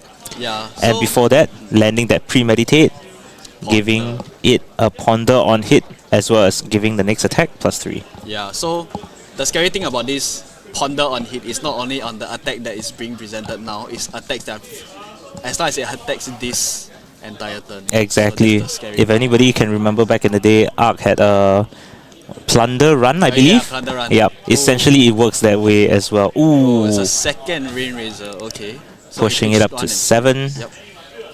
So take 2 and he gets to reload with a ponder token. So he reloads and gets a ponder, and he has go again. So effectively, if he has another arrow in hand, this could be another shot. Yeah. What's the most threatening one right now? I think Right now? Endless? No, but there's a ponder, so not really. Let's see. 1 infecting shot probably is not bad here. It's a 7. Oh, but infecting shot is 2 costs. 1 cost? 1 cost. Oh, 1 cost. damn, Yeah. I mean, honestly, there are a lot of very good 1 cost arrows like Heat Seeker and all that such. But since he already has a ponder token, infecting is probably your best bet here. But we'll see where we go from here. Okay, interesting. Oh, it's a Mugmire. Oh yes, we cannot forget Skullbone Cross Reps. That ability to let him opt 1 and then use Azalea to swap for an arrow of his choice off the top. That changes the math significantly as well. And we get a Sleep Dart. So now we're firing the Sleep Dart coming in for 7 with the Dominated, because Azalea ability gives it Dominate, as well as the on hit that he'll lose all hero card effects and activated abilities on the end of turn. Yeah. So that's gonna hamper Uzuri's ability to push damage next turn, stopping him from using the attack reaction to swap out a 6 attack, so to speak. This is quite devastating. Yeah, we so have to see what- I mean, this is literally just turn 2, and we're already doing 7 into 7 with the ponder token. Yeah, Yeah, so he's not losing anything on the back foot as well. but he's choosing to take this, so I mean he has 2 reacts on his hand, so it really depends on what he's sending. Oh, that's a nice. Oh wow, Sleep Dart. that is the first time we've seen this token today, and I have to say that is a very interesting way of doing it. Yeah. Okay, so the ponder resolves and he arsenals the ponder. Okay, I think that was a very impressive first turn from Azalea, Push 9 damage, 2 cards out of hand. and effectively stop the counter attack. He can't just throw a stealth card and try to swap it in. That's not gonna work. Okay, so he has 4 cards in hand, sorry. So And we see another Art of Desire Mind. yeah. So not having go again. So trust as of now not having go again. But don't forget he is currently running Black Tech Whispers, which could potentially give it go again from there as well. But it has to hit. Exactly. Yeah. However, with that just the nick in his hand, Yeah, and the many strength- things can happen. Yeah, many things can happen. He can make many things. Okay, so we are moving to reactions. So it's yep. He's choosing to black tech. I don't think Jianwei really has a reaction for this, so he will just top a card from the top of his deck. Hopefully we don't see a blue here, or this is going to be devastating. And that is not a blue yet. Ooh, two cards off the top. Oh yes, Yeah, because just the of nick just a nick, banishes one as well. The draw will be really quite sick though. Yeah, for sure, for sure. But Azalea doesn't really run much blues like we see. Correct. I mean, Nox and Bunch. oh, but we're finishing up here with a CNC, a classic, the ARC card. Oh, I'm looking at Jamie's hand and it looks like a Rain Razor and two non-attack actions. I can't see the last card, so he can't really block this efficiently. Oh, that's an unfortunate hand to be faced with the CNC.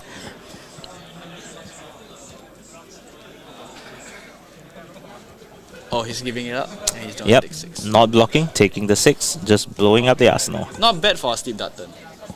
Exactly. You thought the sleep dive would have slowed him down, but no, clearly did not do as much as we thought. Okay, let's see, Azalea.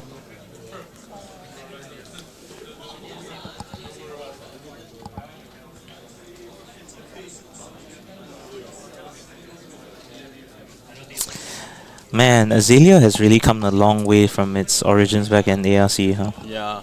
So, she has gotten a lot of upgrades as the sets come by. I think really Outsiders gave her a very great boost because of cards like Premeditate, like we saw just now, and Codex. Oh, yes. Both are playing Codex. Exactly. Yeah, Codex is just an amazing card. Codex of Frailty specifically.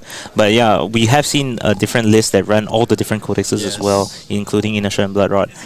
Yeah. And we also cannot forget that Tales of Aria did give stuff like what was that helmet? New Horizon? New Horizon, that they could use as well as like, for example, Bolt and Shot that Bolt came and from Shot there. is, Yeah, so it's really Azalea getting to this stage of the game. I mean, Azalea came out in ARC, which was, I want to say, 3 years ago. Yeah, and she's only gotten better over time. And now we see where all those the card draw from Death Dealer and all the effects are coming in. This is going to come in for 10. 10 on an Endless Arrow. Threatening a Ponder and Inertia. Yes, threatening Ponder, Inertia, as well as getting the Endless Arrow's own hit ability back into hand.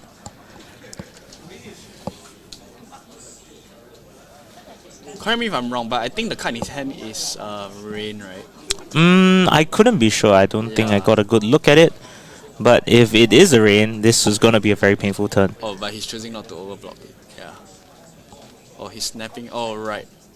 Oh, it really is a Rain, yeah. So he's coming for 12. So this comes in for 9. So he's, at this point, he's just choosing. He made a decision, you know, like, okay, this is the turn. I'm just going to hit him as hard as I can.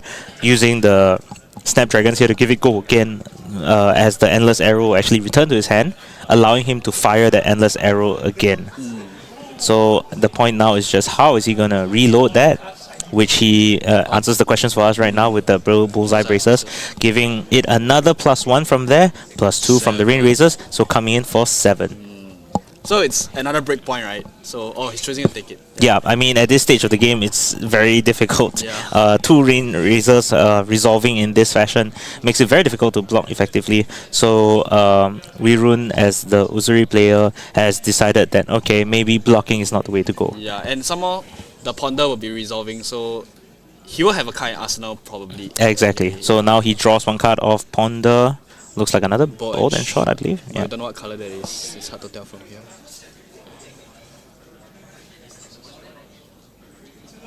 He's thinking of what to Arsenal. Now his opponent literally gave him a dilemma. Okay, so it looks like the Bolt and Shot is the one that's being Arsenal. So as we can see, the life lead being pulled away here.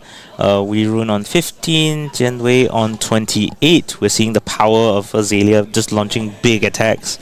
So now we get to see if Uzuri can come back from that. Hopefully with some new cards to control the situation. So we're seeing looking for a scrap for 5 go again. Yep, 1 for 5 go again on hit. On raid for sure. Yeah. And does not even sacrifice too much in terms of Shakedown. Okay, makes sense. So we are seeing shakedown natural without using Uzuri's ability to cheat it in. It is just a direct 6 attack with a caveat on using an attack reaction to give itself an on hit. Yeah, so the only way right now is really to throw the flick here. Correct. Yeah. It's possible that he would just throw a dagger with his flick knives, attack react here, which would activate Shakedown's attack reaction triggered card tax.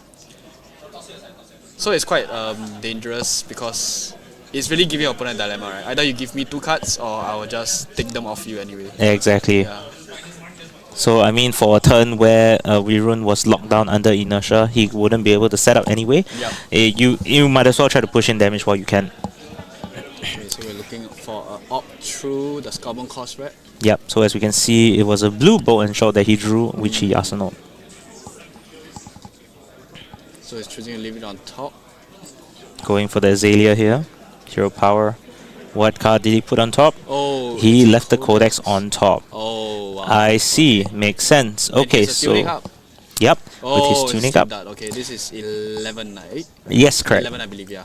As well as removing a card, a blocking card actually from Ryun's hand, because he will be forced to arsenal an attack react. Yeah. And hey, look, another ponder token. Wow, he's been stacking ponders, now that I think about it. Exactly. Yeah. It's been 3 rounds with 3 ponder tokens. Yeah. The 2 premeditates and 1 codex already. Yep. Let it never be said that Azalea will ever have her arsenal empty. Yeah. So I think Wirun is deciding what's best. He has only this. He has a few options here, but the key thing to problem that he's going to be facing here is that he'll also be required to discard a card, which actually lowers his blocking potential. So the fact that this arrow is coming in for 11, I believe? It's 11. Yeah, it's going to make things very difficult for our Uzuri here. So, and furthermore, the frailty will cause the CNC to come in for 5. Exactly, that is true. Block for just 1 non-attack and an attack action, rather than 2 attack actions. For sure. So we see double amnesia block here. So taking the 5, which would also trigger Seek and Destroy, I believe. Oh, yeah, right, yes. Yes, so both Sleep Dart and Seek and Destroy. Wow, I can see that my man Jinwei here is very well prepared with all those status tokens. Looking beautiful on the opponent's side of the field. And in the meantime, the life gap opens further. So now we'll get to see how we can recover from that. So I think we're coming for a CNC for 5. Yep.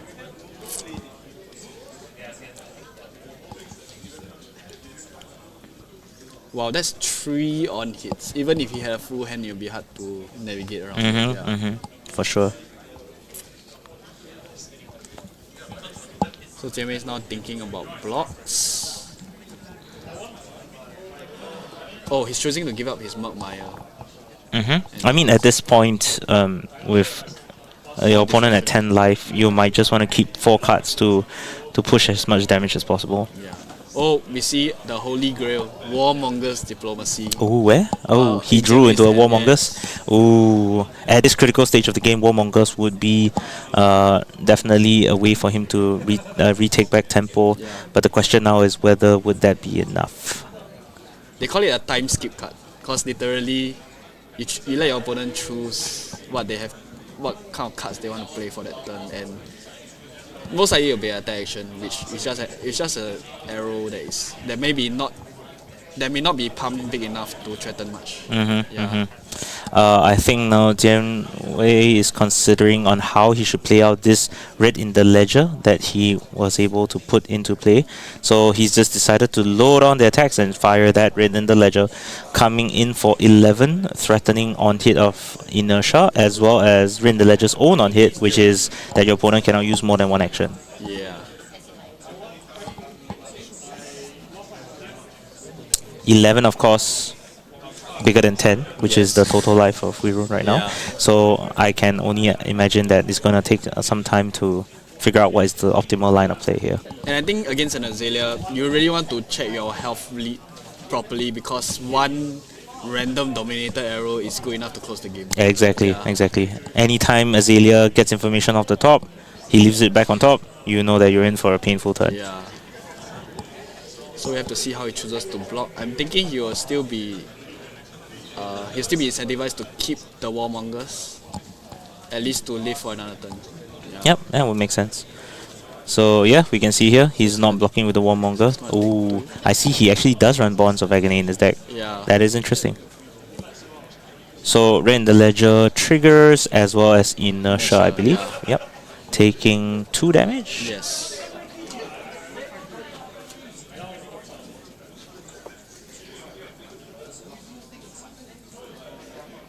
Okay, and this is the point where we can truly see if the game turns around.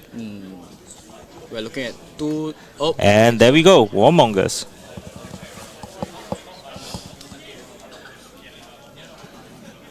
So now Jianwei is really thinking about it. He's quite surprised that this was presented to him.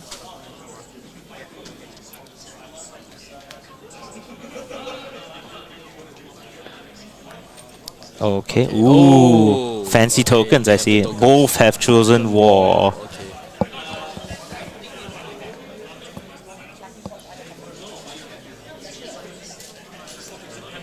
So tuning up to 2, we can let's see what Jianwei has.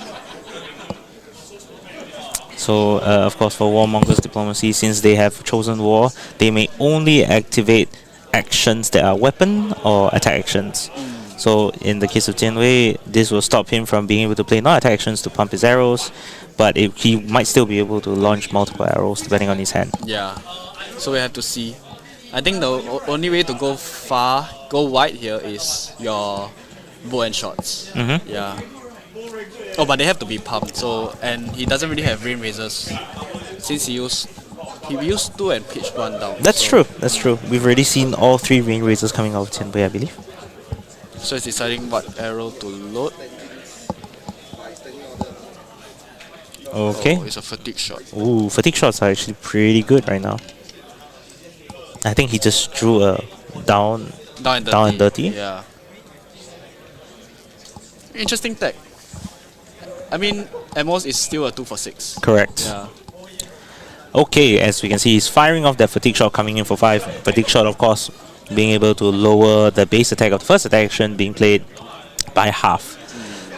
Fairly effective against Uzuri, as most of the attacks come in for 6, which would lower down to 3. Yeah. I think this Warmonger really helped him like try to get back what tempo that he tried to have. Really. For sure. So I think that was the only turn. So yeah, they're moving on to Arsenal. So oh, we're looking at the Creme Le Chrome, is that what they call it? So it's a blue isolate following up with a CNC. Ooh, I would call that the Uzuri Classic at this point, to be honest. That's... Oh, but he's not planning to do that. I think he's going for, I'm not going to hide anything from you. I'm just going to swing dagger and CNC for 6. Straightforward, no surprises. This might be a better play because he still wants to threaten a card. If not, then he'll have to give up 3 cards for CNC. Exactly. Which is not too bad, which is quite good actually. Yep. Yeah. So he chooses to take it and present. And there we go. The CNC with of the Tunic's resource as well as the one floating he had, coming in for 6. And the problem now is that his arrows will only block for 2, and his non-attacks already block for 2. And as we expected, that down and dirty really came in clutch at this moment, taking 4 damage from him, but not going through the I believe CNC's it's- problem. I believe it's 5 because D and Oh yes, the you're right. Spider's Down and dirty blocks for 2, Yeah. and the Spider's Bite actually lowers that by 1. Spider's Bite now entering the graveyard. Yeah, we should That's game interesting. out. Okay. Death Dealer. Yep, we found that. Okay, so triggering Death Dealer, loading Bolt and Shot, He's ready to block. and that is 3 pumps. Wow, 3, 6, 9. For 13. Yeah, 13. So essentially, this is 13 damage with essentially every Everything, single yeah. on hit that matters here. Frailty, literally frailty, blood inertia, rot, and blood rot. and improved inertia. Yeah. So let's see how he chooses to block here. So then the question now comes: how is Wirun gonna stop this 13 damage? I think he wants to keep the blood rod in his hand, the codex in his hand, but it's unfortunately a 2 block. Ooh, Yeah. that is unfortunate for sure. So- to have drawn a blood rod at this hand. Yeah, so actually if he chooses not to block it cleanly, he'll still have to deal with the blood rod that's coming in. Correct. Yeah. Then it might overall just deal 15 damage. Exactly. We also cannot we kind of look after, look past the fact that he technically gets a reload of Bolt and Shot as well. Yes. And since Bolt and Shot already has Go again, if he's able to find a 0-cost arrow, he will be able to fire it after the reload. Drill shot. I'm looking at you. Ooh. Oh, so yep, he's choosing to give up equipment. So this is just throwing 9. everything at your opponent, blocking for 13 exact, if, Yeah. if I'm looking correctly. Correct. 9 plus 4 on the equipment. That's 13. Yep. So it's Yep, that forces his hand, forcing the Arsenal pass. I think this is a good play because Codex essentially, however many arrows he chooses to send, it will just be reduced by 1. Exactly. So we'll see what's going on. And the Codex here, I mean, there are a lot of good 0-cost. There we Yep, go. that is a Leave classic no as well. Leave no witnesses, a classic play here. Just swinging the leave no witnesses here forces your opponent to think about the fact that if you don't block it, you're gonna lose your arsenal anyway. So it's such a good counterplay after you play Codex. I think Jeremy might be incentivized to give the tunic here if he can close the game soon. Mm. Yeah, because he's used up the resource already. And if he wants to protect his arsenal, he will have to give an equipment or another enemy. So he's thinking very carefully about his blocks.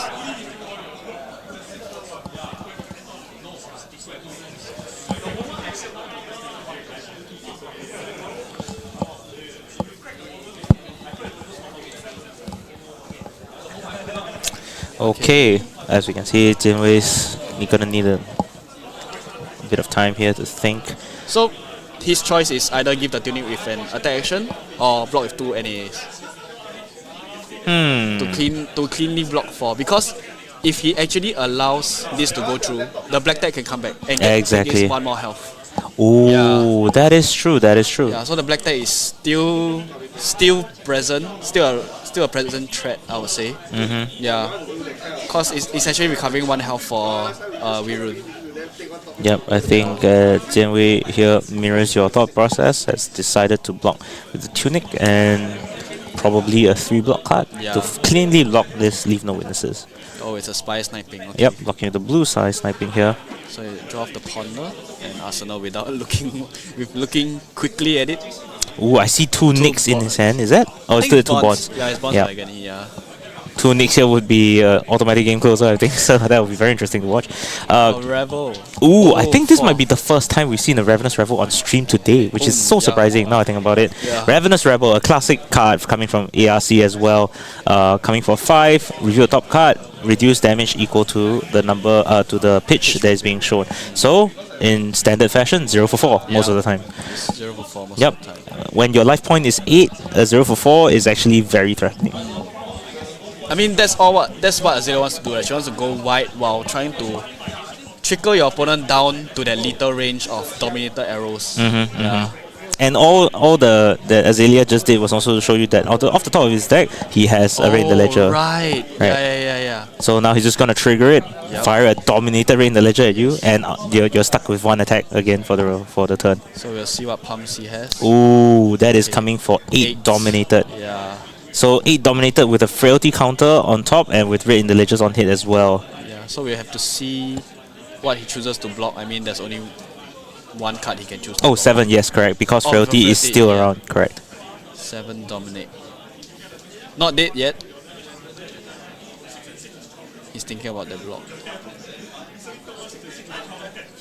Oh, with the second launch, okay. So he'll take 4 here.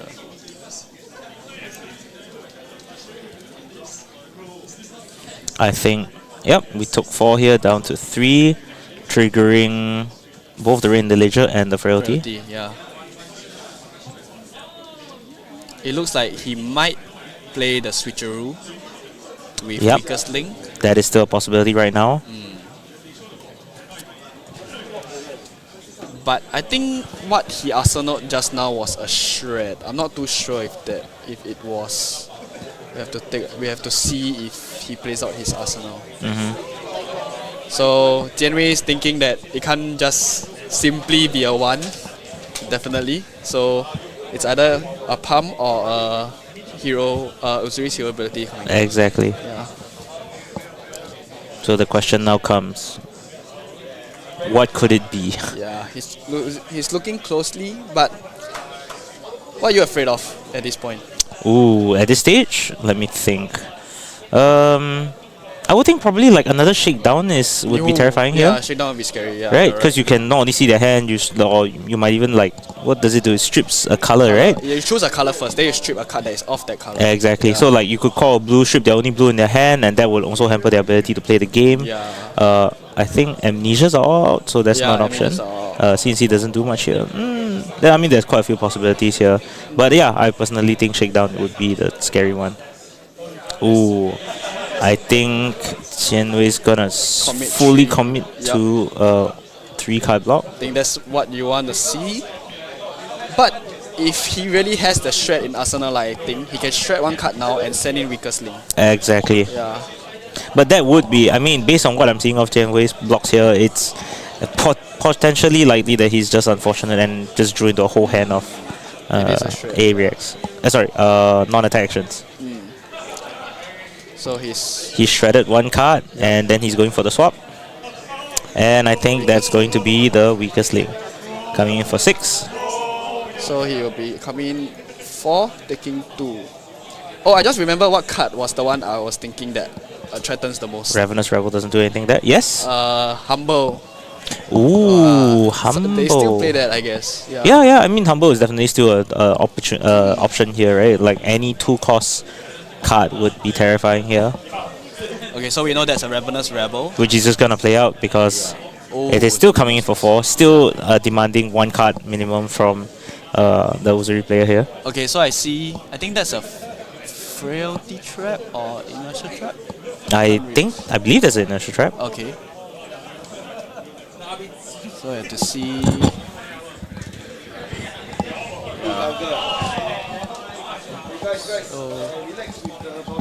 So he's thinking of what to block here. I mean, he definitely has to give up 1 card here.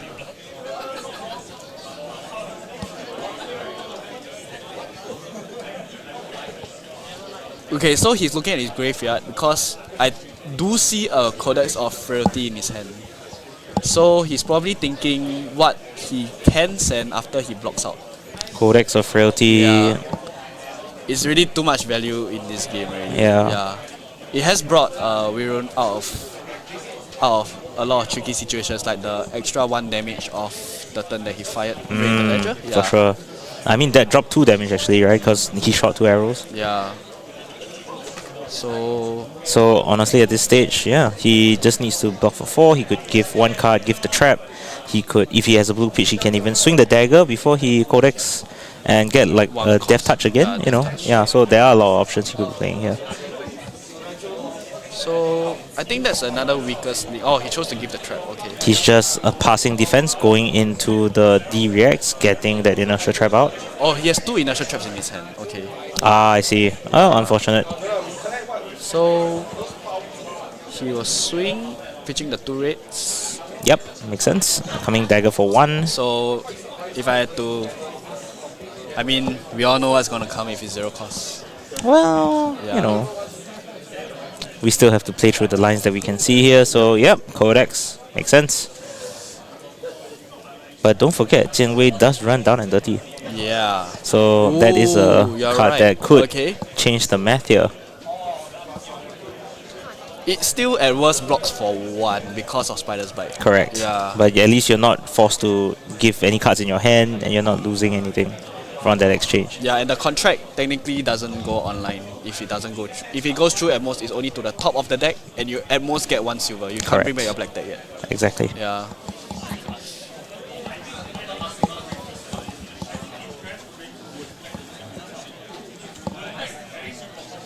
So Jianwei thinking what he wants to discard here. It's been very tight lines coming out of Weerun. It's very close. The game is actually dragging a lot longer than I expected. To be fair, at the start, Jianwei was able to find his way into multiple big attacks, pushing the life total gap disparity quite wide. But yeah, after a series of unfortunate hands as well from Jianwei, drawing, I believe, drawing all non-attack actions, it's kind of stopped the tempo right there and given Weerun a chance to regroup and to counter-attack. Yeah. So you might be right. I have not thought of that, but I think maybe down and dirty might be the play here. It really depends on how effective Jianwei would wants to do in terms of his blocking. Yeah. If he wishes to throw 2 cards in front of Leave No Witnesses, that would be a possibility as well. Okay, I'm not sure if this is... Okay, how I'll do it is that if I really had to block 2, right, I would maybe take Ravenous Rebel into the arsenal so that I can see if I load the next arrow, whether I can do a dominated one. He's choosing Load a the Slipper. next arrow.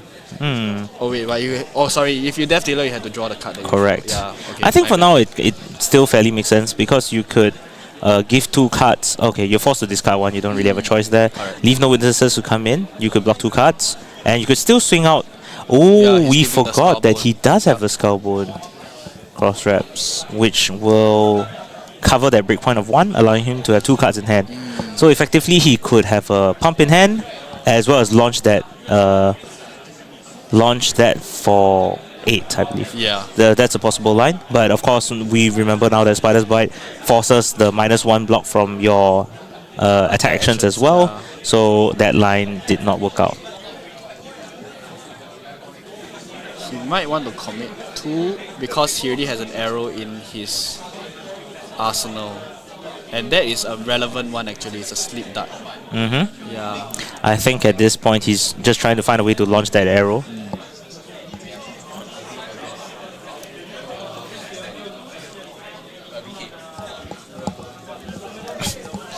Okay, so he's still thinking about blocks. Very patient actually. So every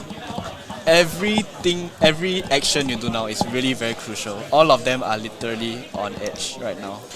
Well, 14 minutes on the clock. They still have quite a bit of time to resolve the last few rounds of round 7. I'm not sure about Weerun's list, but they are some of them do run Sigil. To Sigil? Sigil of Solace. Ooh, Yeah, that to would be very spicy. To psych your opponent into thinking you have a stealth card and making them commit an overblock. Yeah. So that blocks cleanly for 4. And of course, we can't forget the Ponder token. Wow, that was really fast. I can't see what the card was in the arsenal. I guess at this stage of the game, it doesn't really matter. Yeah.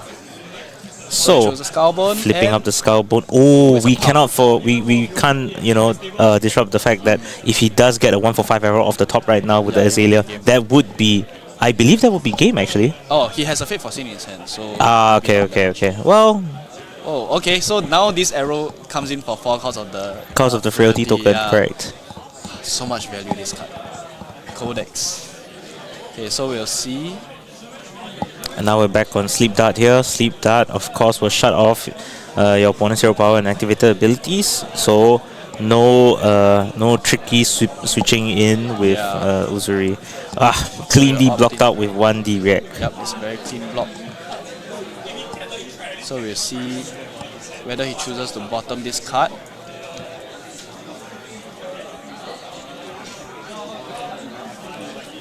So I see in his hand he has looking for a scrap, just a nick and 1 other card. But I'm very curious, what is that card in his arsenal?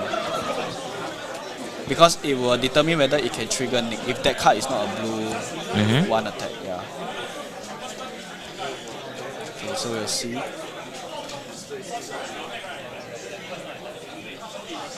It's another looking for a scrap. Okay. Okay, coming in Wow, for it's 1 a for 5. white. Oh, it's a white turn. Yep, at this point in time, I think we are just trying to see how we can close the game, as we run just trying to pressure your opponent. Both heroes at this point almost completely out of equipment. So it just comes down ultimately to how well we can block with our cards. And I guess historically that's always been a problem for Azalea, right? Half your cards are non-attacks and they only block for 2. Yeah. So what is in his hand is a Death Touch and another looking for a scrap. So if he wants just to threaten cards out of his hand, it's probably pitching the Death Touch into looking for a scrap. Oh yeah, that would be a very... I mean, it'll be a 2-card 10 with 4 raids, right? I mean, not the too worst. bad, yeah. So he's still checking whether he can let looking for a scrap go online, and yeah, he can.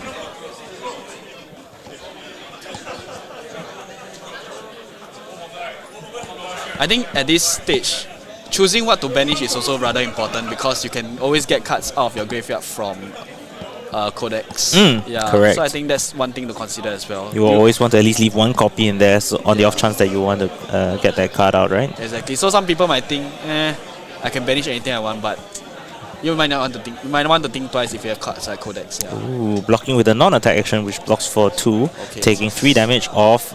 Okay. Yeah. And yep, we're just finishing up with another just a scrap.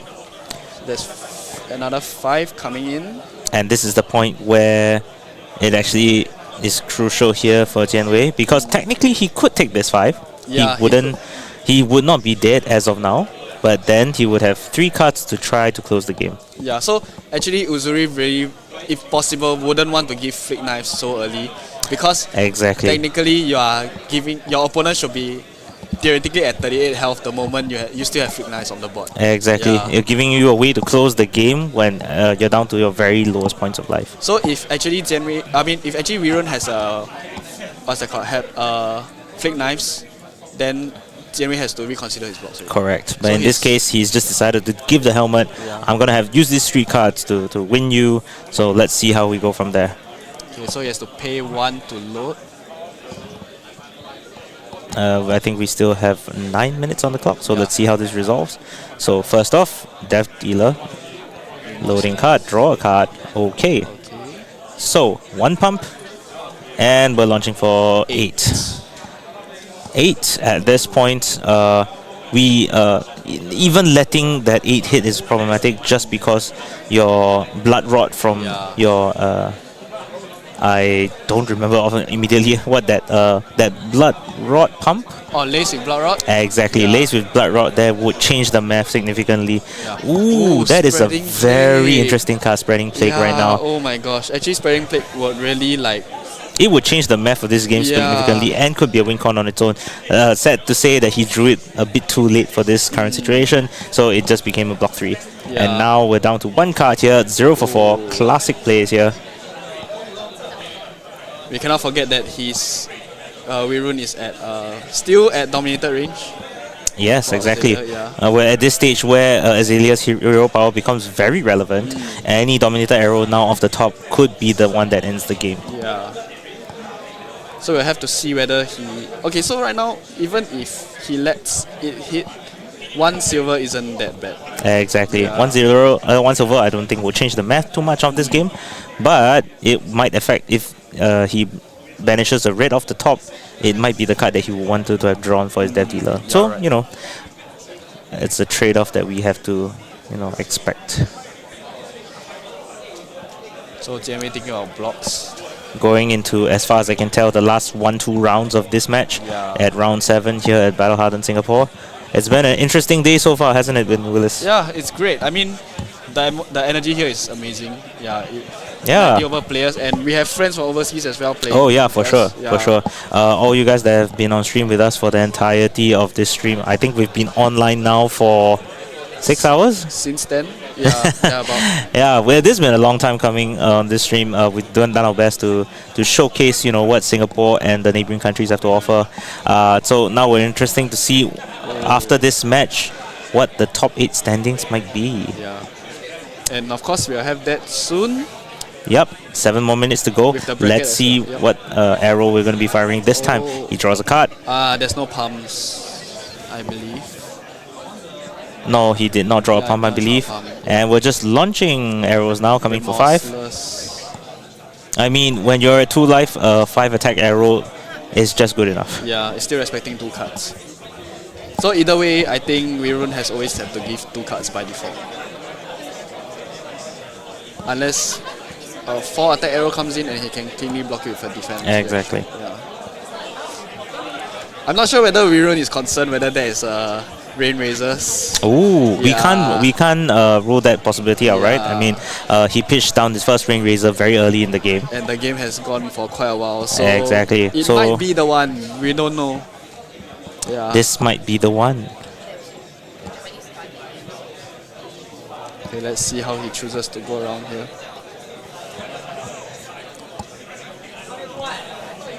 If it's a Wirun has chosen to respect it Yeah. fully, blocking for 9, I believe. Yeah. Ooh. So if it got pushed to 7 and he blocked 6, he technically cannot play out a turn because Remosters will cause him to take that 1 last damage down. It will allow him to swing daggers if he wish. Yeah, I Yeah, guess. but he won't be able to play a single single attack action. Yeah. Oh, you're right. Daggers still threaten. Oh, it's a Kodachi lock situation. Yes, correct. Okay. However, you will need at least 1 yellow card or 2 card pitch if you wish to Yeah. swing Kodachis, which could be problematic in the current situation. I'm sure Wirun now is looking longingly at that flick knives in his graveyard and wondering, was there any way I could have kept that in hand? Yeah. But that turn was the one where it, we see another Codex again. Codex, an all-star in these games here at Battle Hardened Singapore How many over lethal multiple players. Yeah, actually, we many should lethal keep track. weaknesses? We honestly should go and keep count on how many Codexes have been played on stream today. It's just been an all-star amazing card so far. Coming in for 4, expecting the 2-card block or forcing lethal, as well as making your opponent's next arrow shot less effective. Yes. Like I said, I mean, this alone is really threatening 2 silvers, which means your legs again. Oh yeah, you get 1 more block of it. Yeah, there's so much value coming off that Codex. So I think he really has to respect this. I don't think he can let him hit anyway, I believe, because that would be lethal. Yeah. Oh yeah, he has to block it out. 4 minutes and a few more seconds called here at round 7. So we're just going to see the last few rounds here. So I think that's a clean 6 block going into the ponder. So Uzuri again has an arsenal, giving him a heads up for the setup for next turn. And now we're hoping to see if Jiang Wei can close the game from here.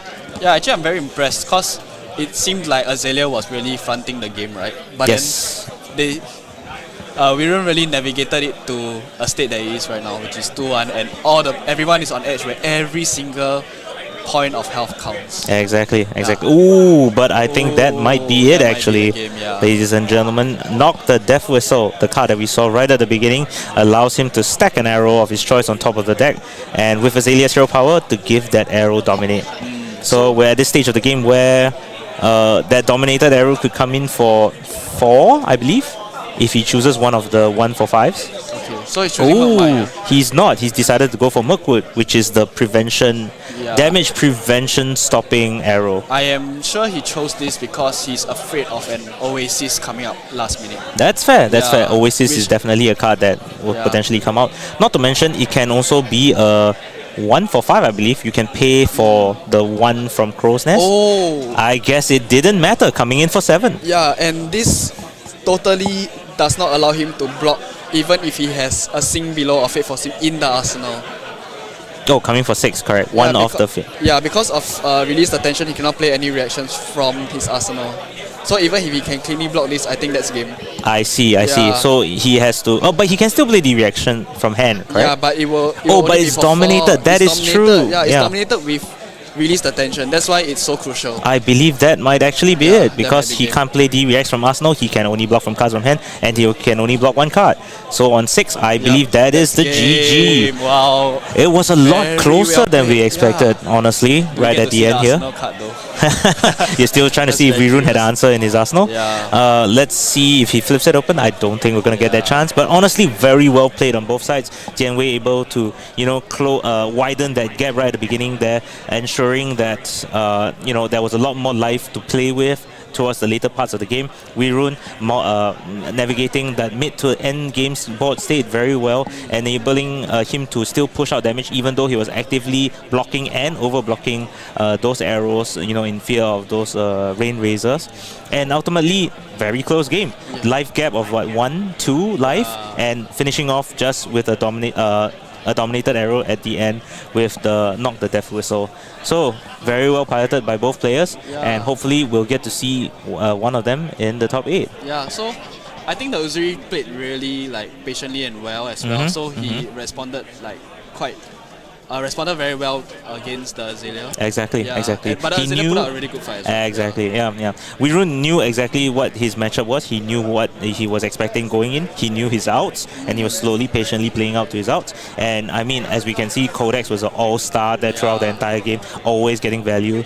And even just that Ponder token, giving him an extra card every turn to keep in his arsenal, made all the difference in the world at the end.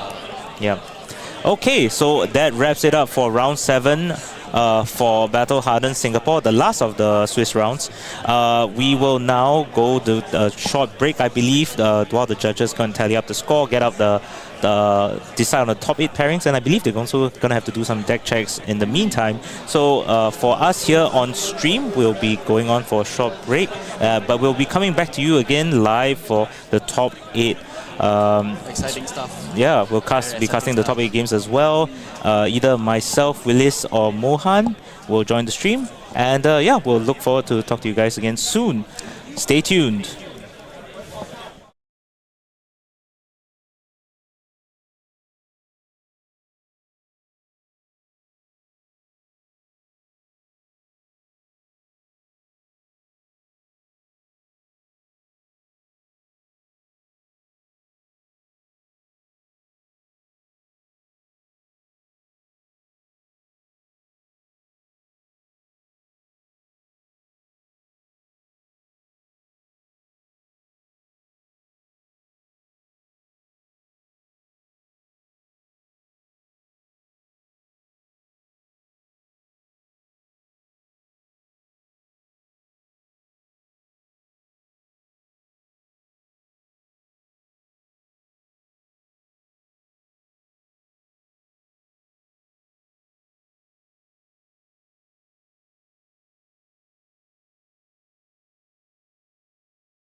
Hello, everybody.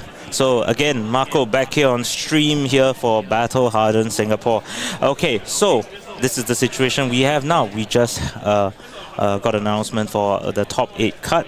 So we'll be looking forward to the 8, the strongest Singaporean players here at Battle Hardened Singapore. We will definitely be talking to some of them.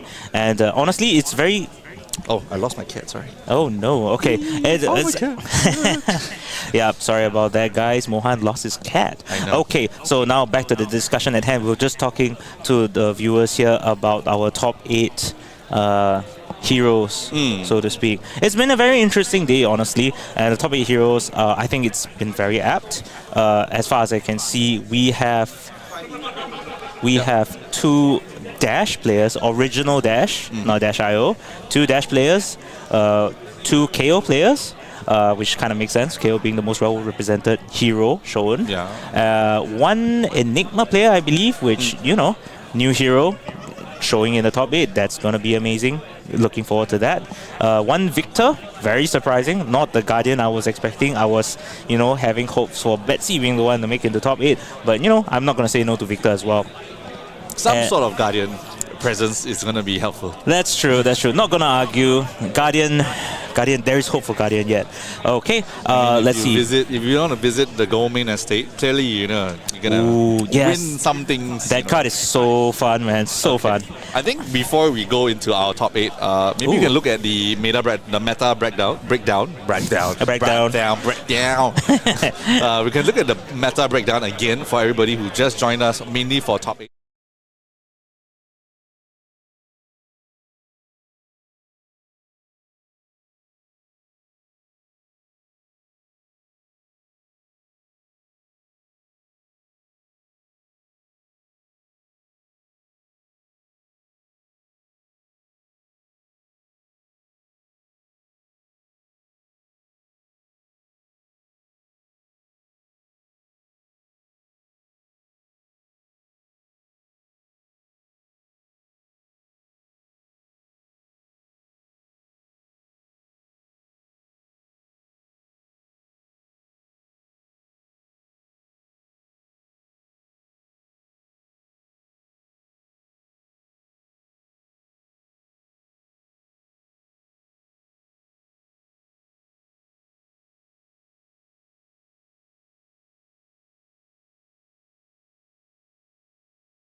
All right. Hello, everyone, I feel and we're bummed. back. Yeah, feel no, bummed. no, I got it. Sorry, Guys, sorry about that. We had some technical difficulties. Apparently, me and Mohan here have been talking into the wind for the last few minutes. I feel bad. I feel bummed. But oh well, it happens. Technical difficulties. We can't control that. We've been on stream now for a good 6-7 hours, I 7 think. hours. Yeah, it's been a straight 7-hour stream, and something was bound to come up sooner or later. I already had my guesses on who are the people who are gonna go into semis. It's okay. If we want, let's talk about this game in particular, the one that's on screen right now. Carding Fu on Dash, I believe, versus Yo Xie Hang on Victor Goldmain. Based on, so what do you think? What are your thoughts into this matchup? I think Xie Hang has been a really long time guardian. I think he took a lot of good pointers from you in the early times. I mean, one of the OG guardians that I know is is okay because I know that one of the old school guardians were you, because you were a huge fan of Kill McCree. I mean, fair enough. I existed long before. I mean, I was here when the first came to Singapore. So yeah, for sure. I mean, I picked up Bravo as my first deck. So yeah, by definition of me having played this game long enough, I was one of the original Guardian players in Singapore. Yeah. But I mean, as of now, Xie Hang has clearly taken that and ran with it. He's definitely been dominating force early in the Guardian matchup in this game. I think generally we can. I don't think we can throw back anymore because we already kind of. Okay, we wanted to talk a little bit more about top 8, but I think it's fine. I think we already shuffle this thing. Decks are all presented. It looks like we're good to go, but it's fine. We will have time to talk about top 8 later on during the game. But as of now, let's just take a look at how this game plays out. Right. If anybody out there has watched a Guardian fighting an OG Dash, I think you would have some idea on what that matchup will play out like. I mean, if you play Control Dash, congrats, you win. Thanks so much. Bye. Next game, please. Well, I mean, that was always the reason why Dash had these kind of polarizing issues, right? I mean, on one hand, you had almost not necessarily an auto win versus Guardian, but definitely a very dominating presence you can set up with all the items, setting up a level of inevitability that the Guardians just could not close. Yeah, so I think generally looks like both decks presented. I think we already kind of got a glimpse of what carding is bringing on board. Pretty sure it's the usual. Crown of Prov, Tackle Foundry Heart. I mean, at this point, I could probably bet my bottom dollar that is an Induction Chamber face down on his field right now. But, we shall see. He could surprise me and flip up a Tackle Booster, was that? I think it's Confirm Pounder. Oh, if it is a Tackle Pounder. It's a Pounder. The way this man plays, he's like 0 to 60. He might be even 0 to 90 if he's driving on the road. So That's fair. Yep. He was never really a usual control player. He doesn't like to set up Onyx. The full Exodia That's true. set of damage and whatnot. So I think what he's probably going to go with, looks like quite a thick stack deck with just pushing damage And to be fair, that would be a very unorthodox way of playing Dash, and something that the Guardian player probably would not expect and would have bought it wrongly into. So that would have been an interesting way to play it.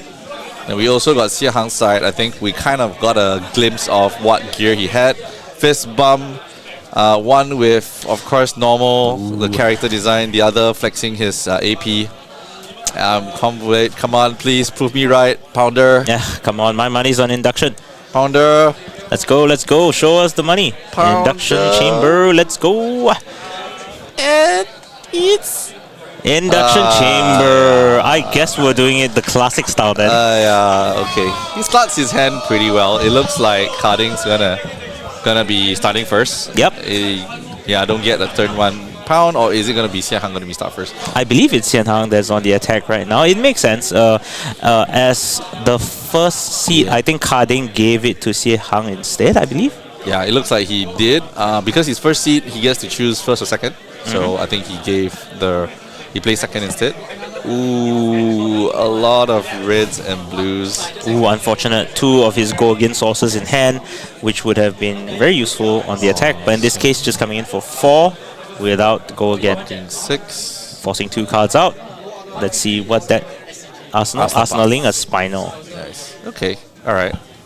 can reckon that Yeah. makes some sense. We have to discuss the fact that this Sihang is running Anathos.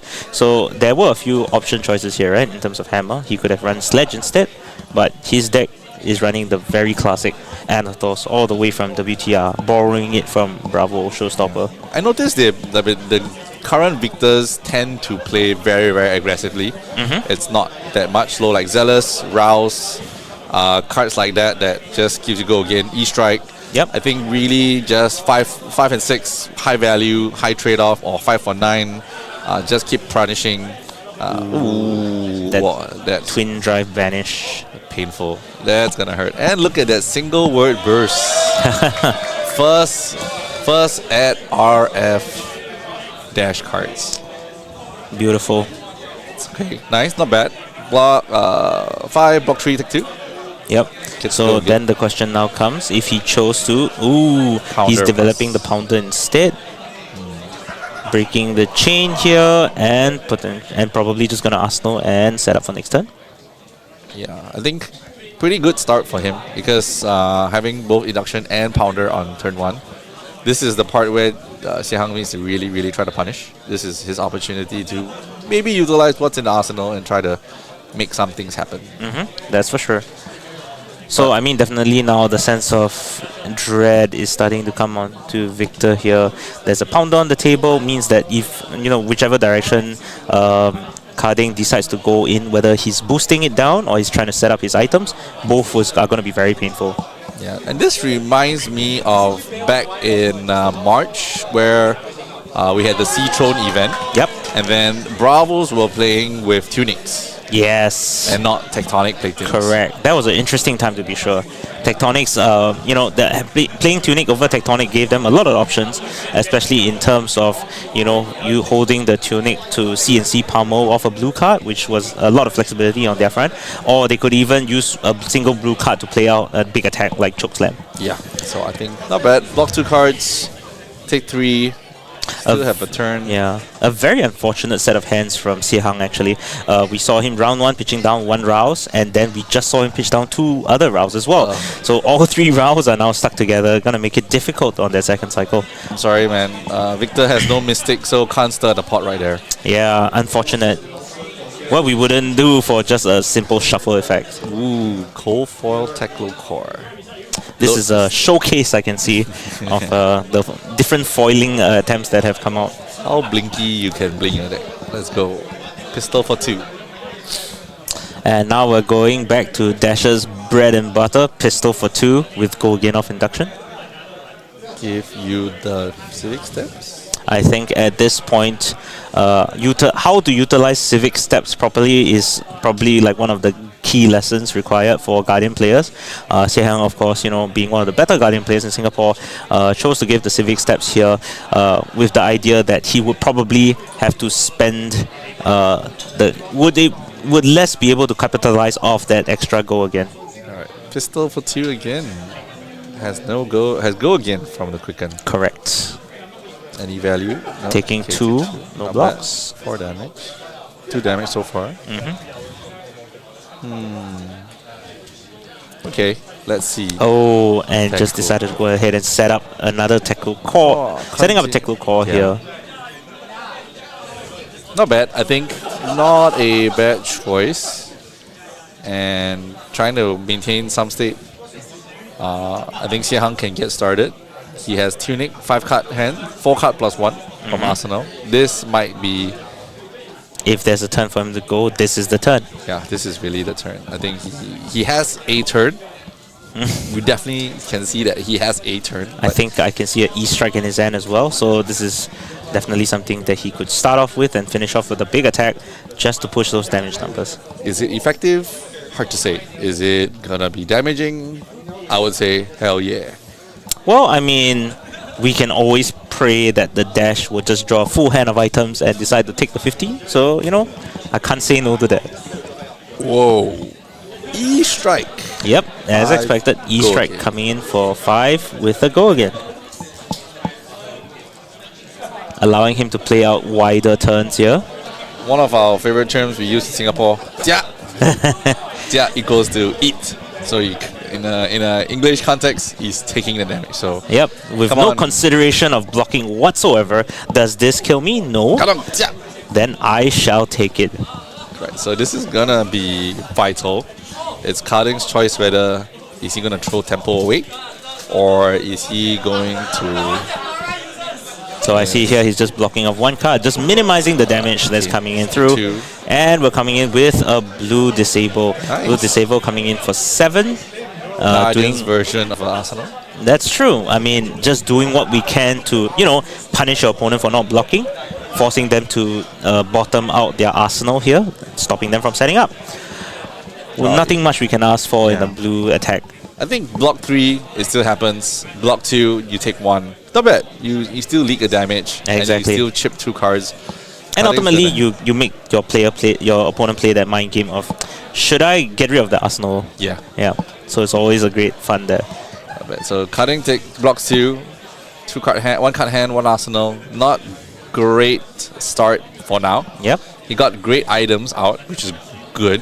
Haven't really gotten a chance to boost into using his pounder. But the Tackle Core triggers, get 2 resource, pretty nice. Does he just play an item and pass, as Dash is wont to do? Load pistol, shoot pistol, drop item, pass. Oh, no. Nope, we're throttling here, coming in for 3, demanding an item here. Okay. Equipment here. Yeah, his boosters are not cooperating right now. It's tackle. First, he lost a twin drive, now a high octane. Oh, this is actually a very scary turn to give Civic Steps, because with the Quicken token, Trounce. he's decided to use the Trounce here. Win, and not only win, he wins with the Golden Sun, giving him 1 extra goal on top of it if it all works out. So actually, I think the interaction here is that you draw that, you resolve Trounce fully, then you draw a card for Golden Sun. Yeah. So, yep, this is the second one. Second He win. wins it as well. Big So he one. creates. Yum yum. First, you get a gold token. Then you get a card draw. Then you get Might and Vigor at the same time. Then you create another goal. Yum yum. Wow, so much value. And clearly, Sehang prefers his more shinier version of this. That's true. I'm sorry. Is that not shiny? No, I have my own one. That's like, it's on time, right? On time? Okay, sure. Let me put my shiny cards in. Throttle here is actually a very scary card in this matchup in particular, just because he's running the tunic. Because since Victor does not have a battle-worn equipment, it would mean that with enough time, through enough time, Throttle could actually force him to give up the tunic at some point. Yeah. So that could be a very dangerous move further down the line. Not bad. So I think the pounder gave it to the... Yeah, here we go. Yep. Quicken takes Quicken 1 token. from that. Okay, because he blocked 4 instead of from the 5. So now he has 2 float and a Quicken token, so he could theoretically just fire his pistol twice.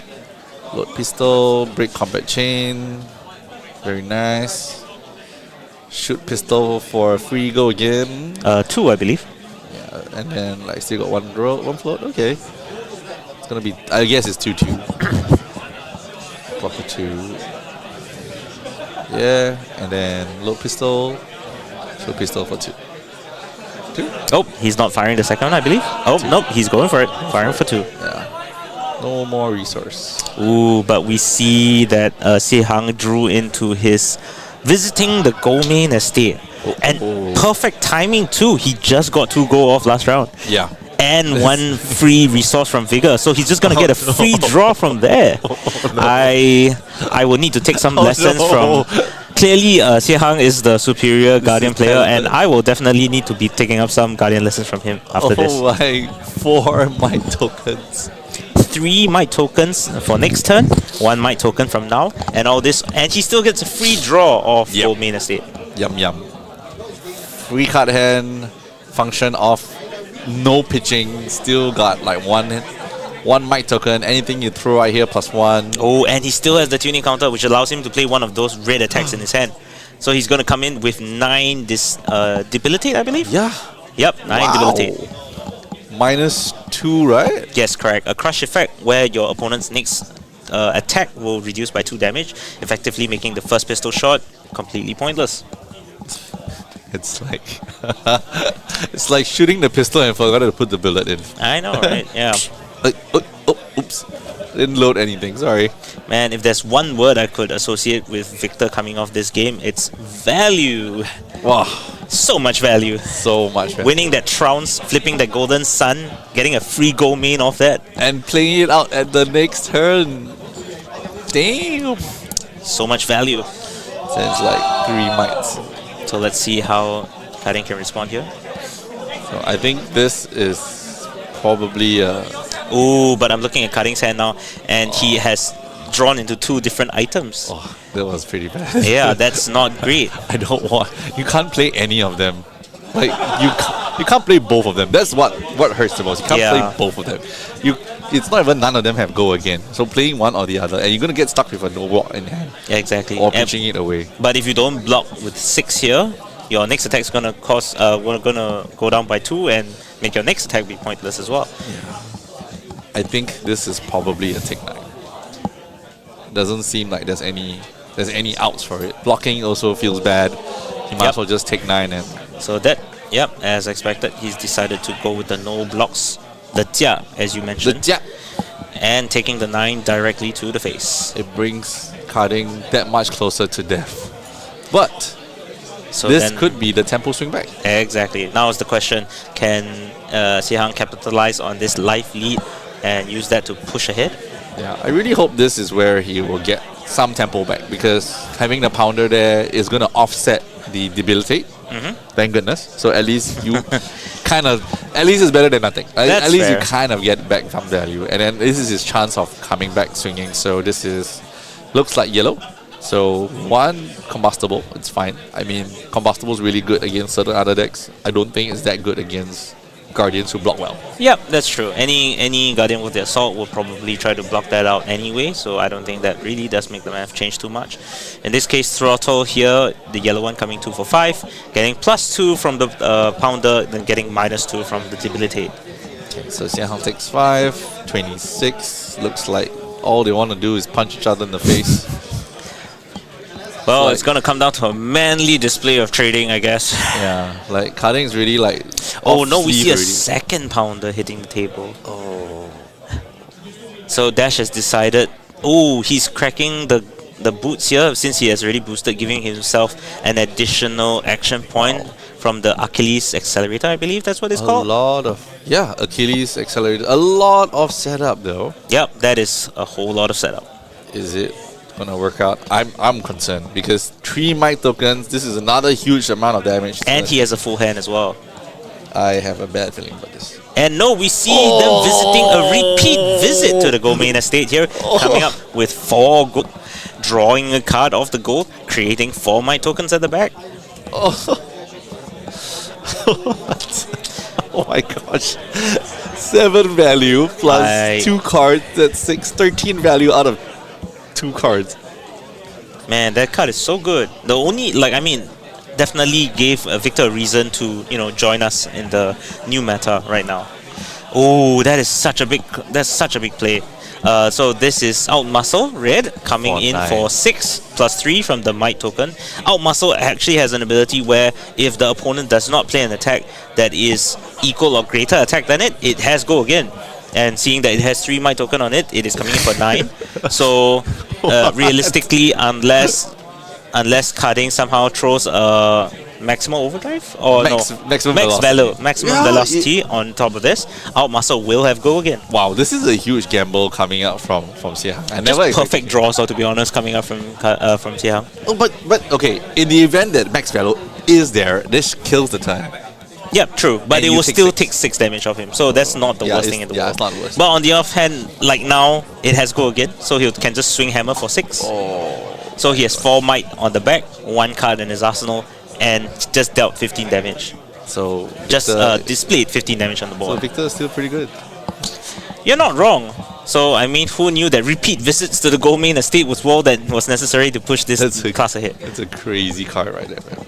I mean, But let's not let's not completely discount carding out this matchup. He still has 2 tackle pounders on the 4.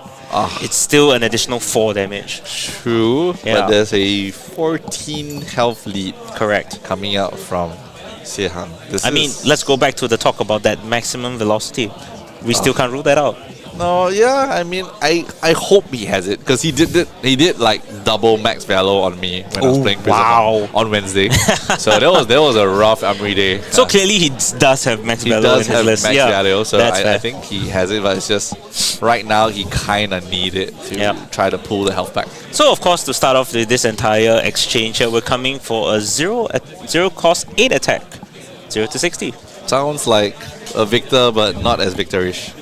and has go again. I forgot about that. Yep, Free boost, free go free again. boost. Yeah, that's pretty valuable as well. Okay, block 2. So the question is, how do we close this though?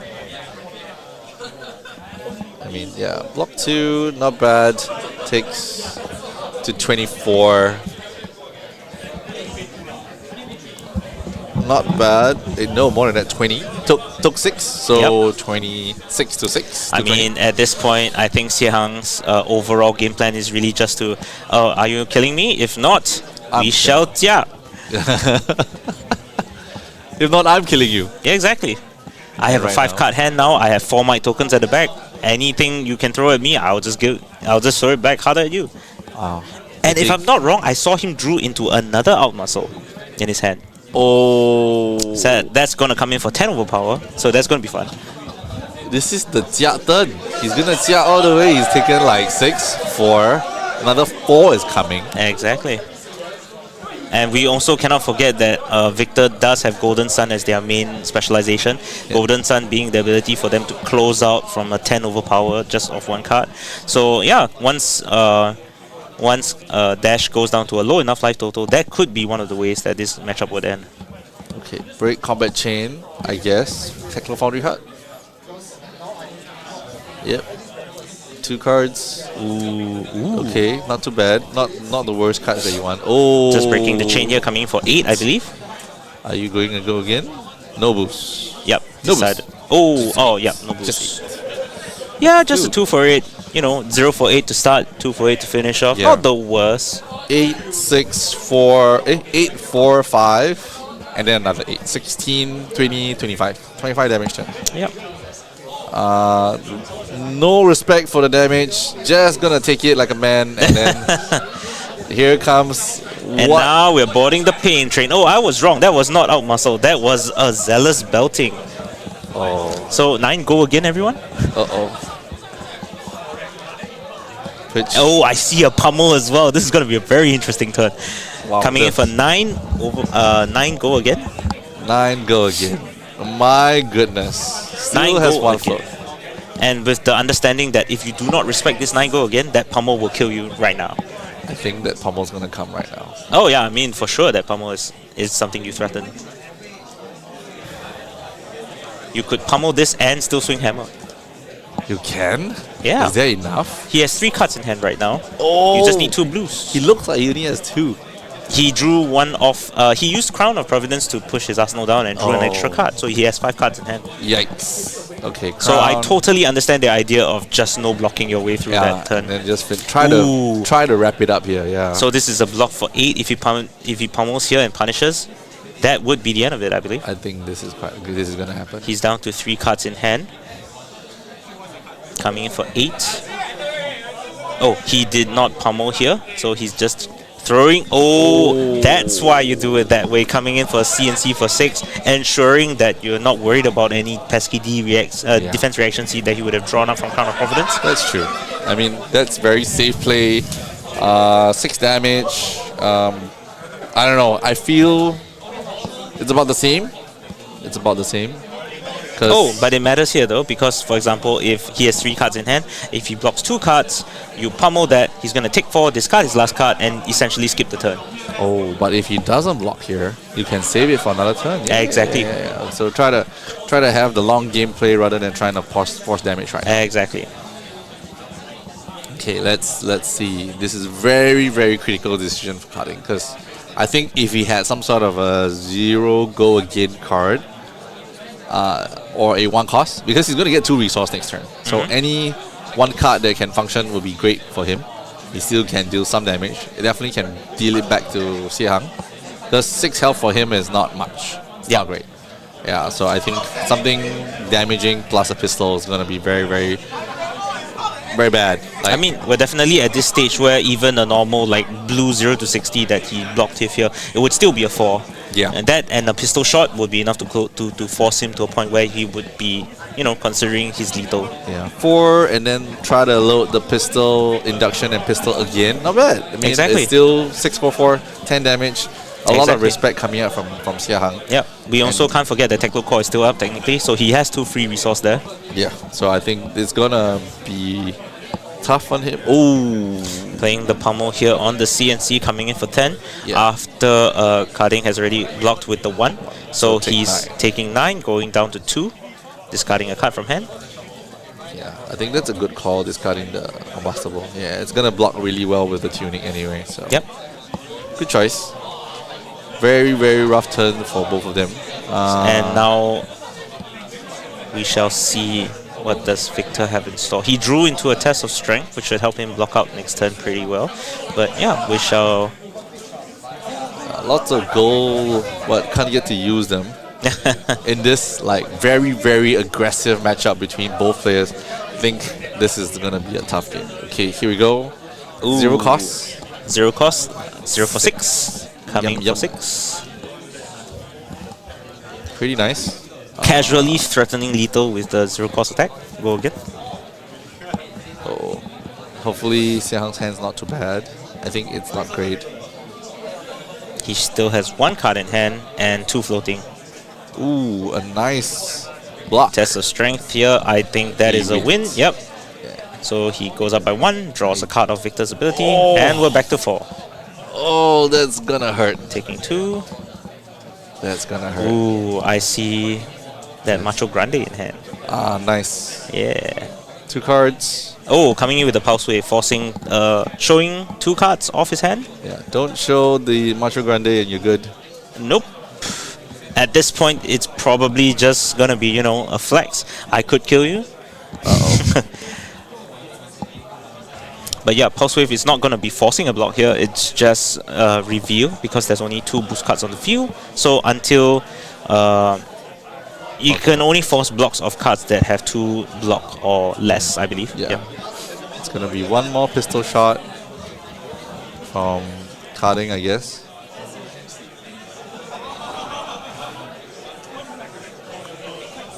Yeah, that's the one. Yep, no more resource, no go again. Oof, this is tight fight. Yep. How big is Macho Grande anyway? How much does it cost? 8? 7 actually. 7. I think that's a blue one, so it costs 7 and come in for 8. But at this point, he was a bit unfortunate because he did not get his hand on multiple blue cards. So, yeah, he drew into 2 red choke slams, so he wouldn't be able to play that Macho Grande anyway. So anyway, coming in for 8 here, which is still pretty good. You still have 3 card block. That's Yep. rough. And of course, it's just a moment of coming. Ooh, Carding doesn't even have a choice here because he drew into an item. Yeah, it's gonna be tough. Yep. It's gonna be if I think the moment we see the next turn, it's gonna be 100% pitch. Xia Hang knows exactly what is in his hand, and then he knows he's gonna be coming for 2 pistol shots, and that's about it. And I think that's not gonna be great. I think 1 card and Tunic's gonna kind of nullify if he has a huge 3 card hand from Xia Hang. I think he actually might take this win, but this has been an extremely close fight. Yeah, from for both sure. gentlemen, For playing to their best. I mean, Xie Hang definitely pushed ahead right at the beginning, and Carding, you know, not to be left behind in the dust, followed up with a 25 damage boost turn to close that gap. So now here we are, both heroes at 2 life apiece, just trying to block out for their lives. And Carding, of course, having the advantage here for his weapon to swing 2 times twice. But no, here we come with the Thunder Quick for 10. A classic Victor play here, coming in for 10 damage. And of course, we did not... I think this is our first Thunder Quick, Red Thunder Quick of the day. Thunder Quick that got played out. I think the 10, if he had 1 item in hand, that would have been the end. But at this point, it's going to be very difficult for Xia Hang to recuperate from there. Because honestly, any boost at this point would ask for 2 card respect as well. Yeah. Oh, but he hit the trounce. That could change it all, folks. Oh, Macho Grande off the top, winning the first trounce. Is he gonna win? And Oh, that's a a 6. 6, and that's over. He draws that overpower into hand, I believe. That out muscle into hand, I believe. Oh, that's rough. That is rough. That might actually be game over, but I can't be sure. Let's see. Can't be sure. But lots of gold tokens. Oh, you can yeah. actually dig through for really important cards, That is true. and you still have up value. Like the moment every time he uses a blue to draw, you're gonna get like 1 additional resource. Because if you draw a blue. I see. I think that's it actually. Out muscle coming in for 7 of the Might token, and he can always follow up with the Anatos for 6. Closing out the game. Very tight game played on both sides, but just the value of Goldman's estate, just accumulative value over time with the additional card draws of the 2 trouncers, really solidified the game out for Xie Hang right there. As a Guardian main myself, I definitely see the power of Victor, and yeah, I don't envy Carding's position here. He definitely did not draw his best, I would say, overall throughout the game. I think no max value at all at the right turn. Throwing in 8 damage throttle is not good enough. Throwing a 12 damage max value would have made a huge difference. Yeah, for sure. But yeah. you know, very well played still on both sides. I mean, regardless of whether he was able to translate that damage out into, you know, hitting your opponent, he was still able to not lose, tempo too far by developing multiple items, ensuring he was always on the board and was able to push damage from there. So anyway, welcome to Sneeple's market, stock market. Hey, we're gonna see a new battle. Hardened Singapore just ended, and we watched Goldman Estate to the moon. So I think it's time to get those Goldman estates while you can. It's really, really good. Let's go back to what the value of the card gave.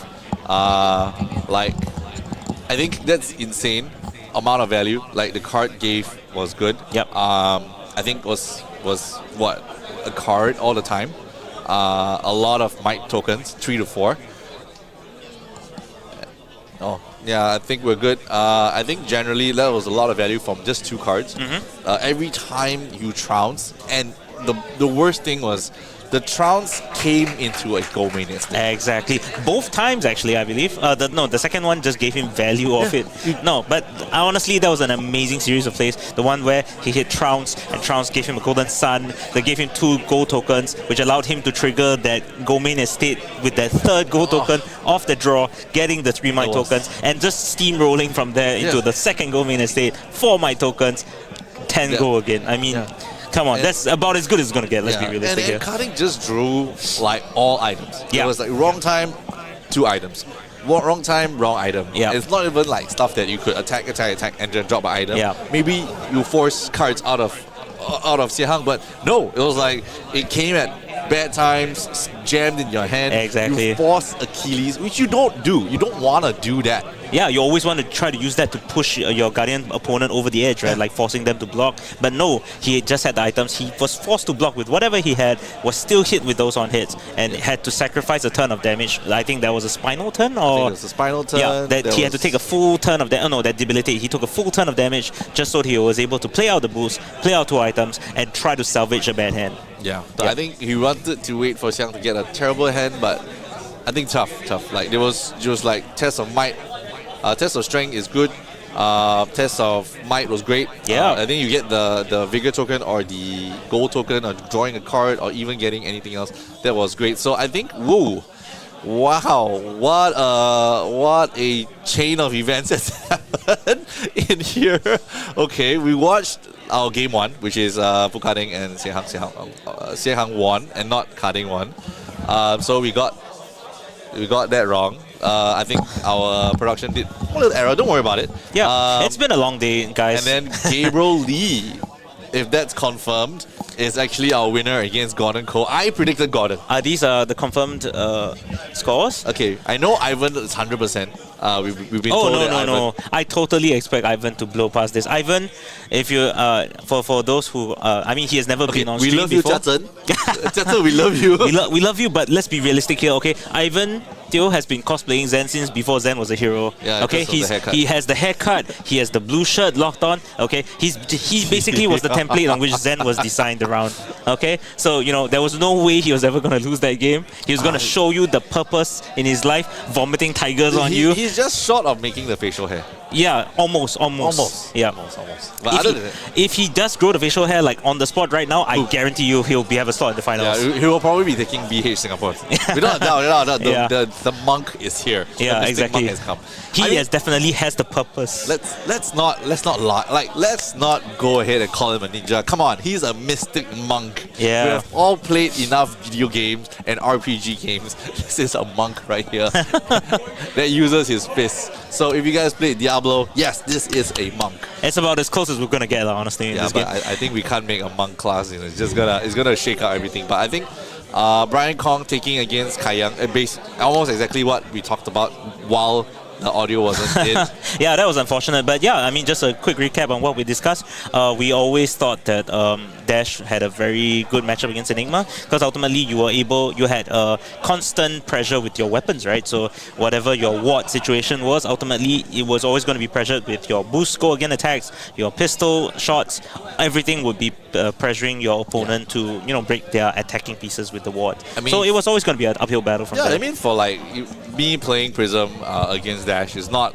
It was like a 90-10 situation. Like, I'm 10. There's no way that I have a chance to build up a board of angels, being able to block out a turn and have more angel arrows swinging over and over again. Exactly. It doesn't work that way. And then the deck has tons of poppers, and it's as long as you pop it, you're not taking damage. Actually, and that's true. Yeah, so And Dash naturally has those poppers in the deck anyway. Like, that's just part of the deck construction, right? So yeah, things like your Miraging Metamorph and your Phantasmaclasms are not going to go in. No, they're not. So it's going to be a tough fight right there. And I think end of the day, what's really important for everybody to know right now is we're probably going into our next matchup coming up really soon. But in the meantime, we'll also reconfirm who exactly is the matches. Because right now we are gonna go through some of the things. But if we go straight into our caster cam soon, we will just double check in a short while. Other than that, I think I think for most of us, I think for all of us, let's just give us a sec. We'll be just changing some of the brackets because it was wrongly added in. But I think end of the day, we'll give a big shout out to our Battle Hardened Singapore Jukes Kingdom, who has made this possible. Our gracious organizers of this event, they've also allowed us to, put this stream out to you guys. So shout out to Jukes Kingdom. I believe they actually have an online presence right now. They are selling cards online, I believe. They've got singles on their jukeskingdom.com. Yes. So just check it out over there. Jukeskingdom.com for sure. And then, I mean, I've got a couple. I bought a power cards there. I was missing like Dissolve Reality. I still missing one. I saw one on the store, so I need one. Wow. I don't know why. Still on the Illusionist train, I see. I don't know how I don't have it. I'm so surprised. Wait, I'm sorry. Does Enigma allow you to play Dissolve Reality? You do. It's a Illusionist action card, Man. and it has Go Again. So One thing I have to say for the Flesh and Blood card game, there's a certain level of longevity that comes with these card games. Like, this game has been going on for what, 3.5 years now, I would think. Yeah, so I mean, at this stage, like every single warrior card that's ever been printed since WTR till now, that's your card pool you're playing with. Same for Illusionist as well. Since Monarch, when Prism first came out, and then subsequently from there, all your additional Illusionist cards, from all your Shimmers of Silver, Haze Bendings, all the way up to present day, like even with the, what's that called? What was that aura that is also ward but also instant speed? You can move the counters around. Coalesce? The Tidemore. Phantom Tidemore. Exactly. Like even Phantom Tidemore, which came out in the set that had no Illusionist in that set, just push that power level of that class. Like, give it options to, enable it to fight other classes as well. Okay, I think looks like there is some changes in the bracket later, but I think we can switch to us to quickly break down. I think we'll do a... Oh. That's how the tree's supposed to look like. I see the problem now. Okay, so ladies and gentlemen, there seems to be something wrong with our display here. So just give us a few minutes while we readjust the brackets here. I think we don't have to readjust. Essentially, third, 6 is supposed to be in the same upper bracket with the 2nd and the 7th. And then the 1st and the 8th supposed to be in the 4th and 5th bracket. Yep, so that's where there was the changes. But if you guys look at the semis, this is the correct semi top 4 who are supposed to play each other. So from what we can see here, looking through the middle brackets here, it will be Ivan Teo on Zen fighting Gabriel Lee On Dory. on Dory. Then for the next round, it will be Xie Hang on Victor Gomi, like we saw just now, fighting Brian Kong on Dash. Wow, back-to-back dash. It's going to be a very, very tough uphill battle for Xie Hang. That's what I said at the start of the game, round 1, and Xie Hang proved me wrong. So Xie Hang, looking forward for you to defy the odds and just blast your way through another dash. Dodge one and meet the other. Oh my gosh. Anyway, I think we're going to take a quick short break before we go into our semis. Yes. Which is what's going to be really important. But if you guys just stick around, don't go away. We're here, Battle Hardened Singapore. We'll come back in about 5 minutes. Yep. Once the players are settled down in their seats and ready to go start with the semis, we'll be right back. Right. Okay. We'll be back soon.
Ooh, hello, welcome back. We've got our Brisbane #1 rated player, Nick Lowe. Not anymore.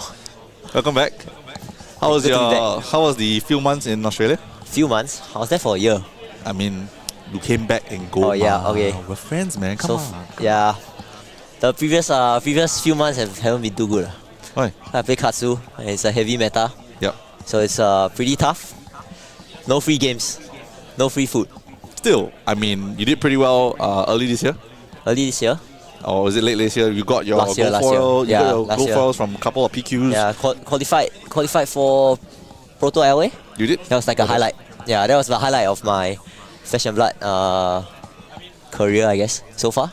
Yeah. I mean, everybody has ups and downs. I think Yeah. you had a good time with the guys in Australia. Yeah, definitely. I think especially Sam and Yeah, Sam, Scott, the guys from Brisbane, Zachary. Then guys. yeah, please Lockie. watch. Yeah. Please watch your brother talk here. I think they were watching my match. Yeah. Yeah. Yeah, they were. I think. I hope. I hope so. Yeah. I know you're not going Amsterdam, but I know Yeah. Sam's going. So hopefully Yeah. can clock in some games. I think he's going. I hope he's going. Yeah. I mean, I need people to draft with, guys. Come on. I don't cast all the time. Yeah. I still want to play. I love this game, man. Yes. So I think now that we've kind of get all pleasantries aside, matchup Zen versus Dory. Zen Thoughts? versus Dory. You are the in-house Zen today.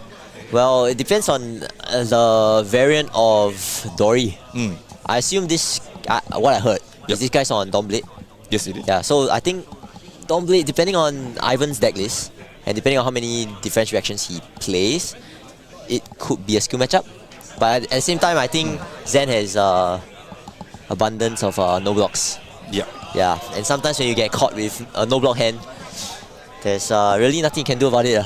You just have to accept. Especially on a Dawnblade Dory list, depending on how aggressive they are and how much they tech for. Yeah, Dory lists are so fluid. You never really know what you're going up against. Yeah, because he could have a really terrible time where like Red Warrior's Valor takes 6 because you can't block, and then the next follow up could be Brave Forge into a 4. Yeah. And then there's a 10 damage turn, you make a counter. If he doesn't like you, he just throws more. It doesn't help that your hand maybe blocks 4. Yeah, you have 2 Transcend cards at the same time, or War and Transcend card, then yeah, it makes blocking very, very, very difficult. Exactly. So I think still anybody's game. I feel like when you go into the Zen with the Bonds Ancestry, that the We Make guys and every other We Make Best and everybody else, these guys make a couple of videos. Yeah. I think I agree. I mean, the Bonds list feels a bit more crazy.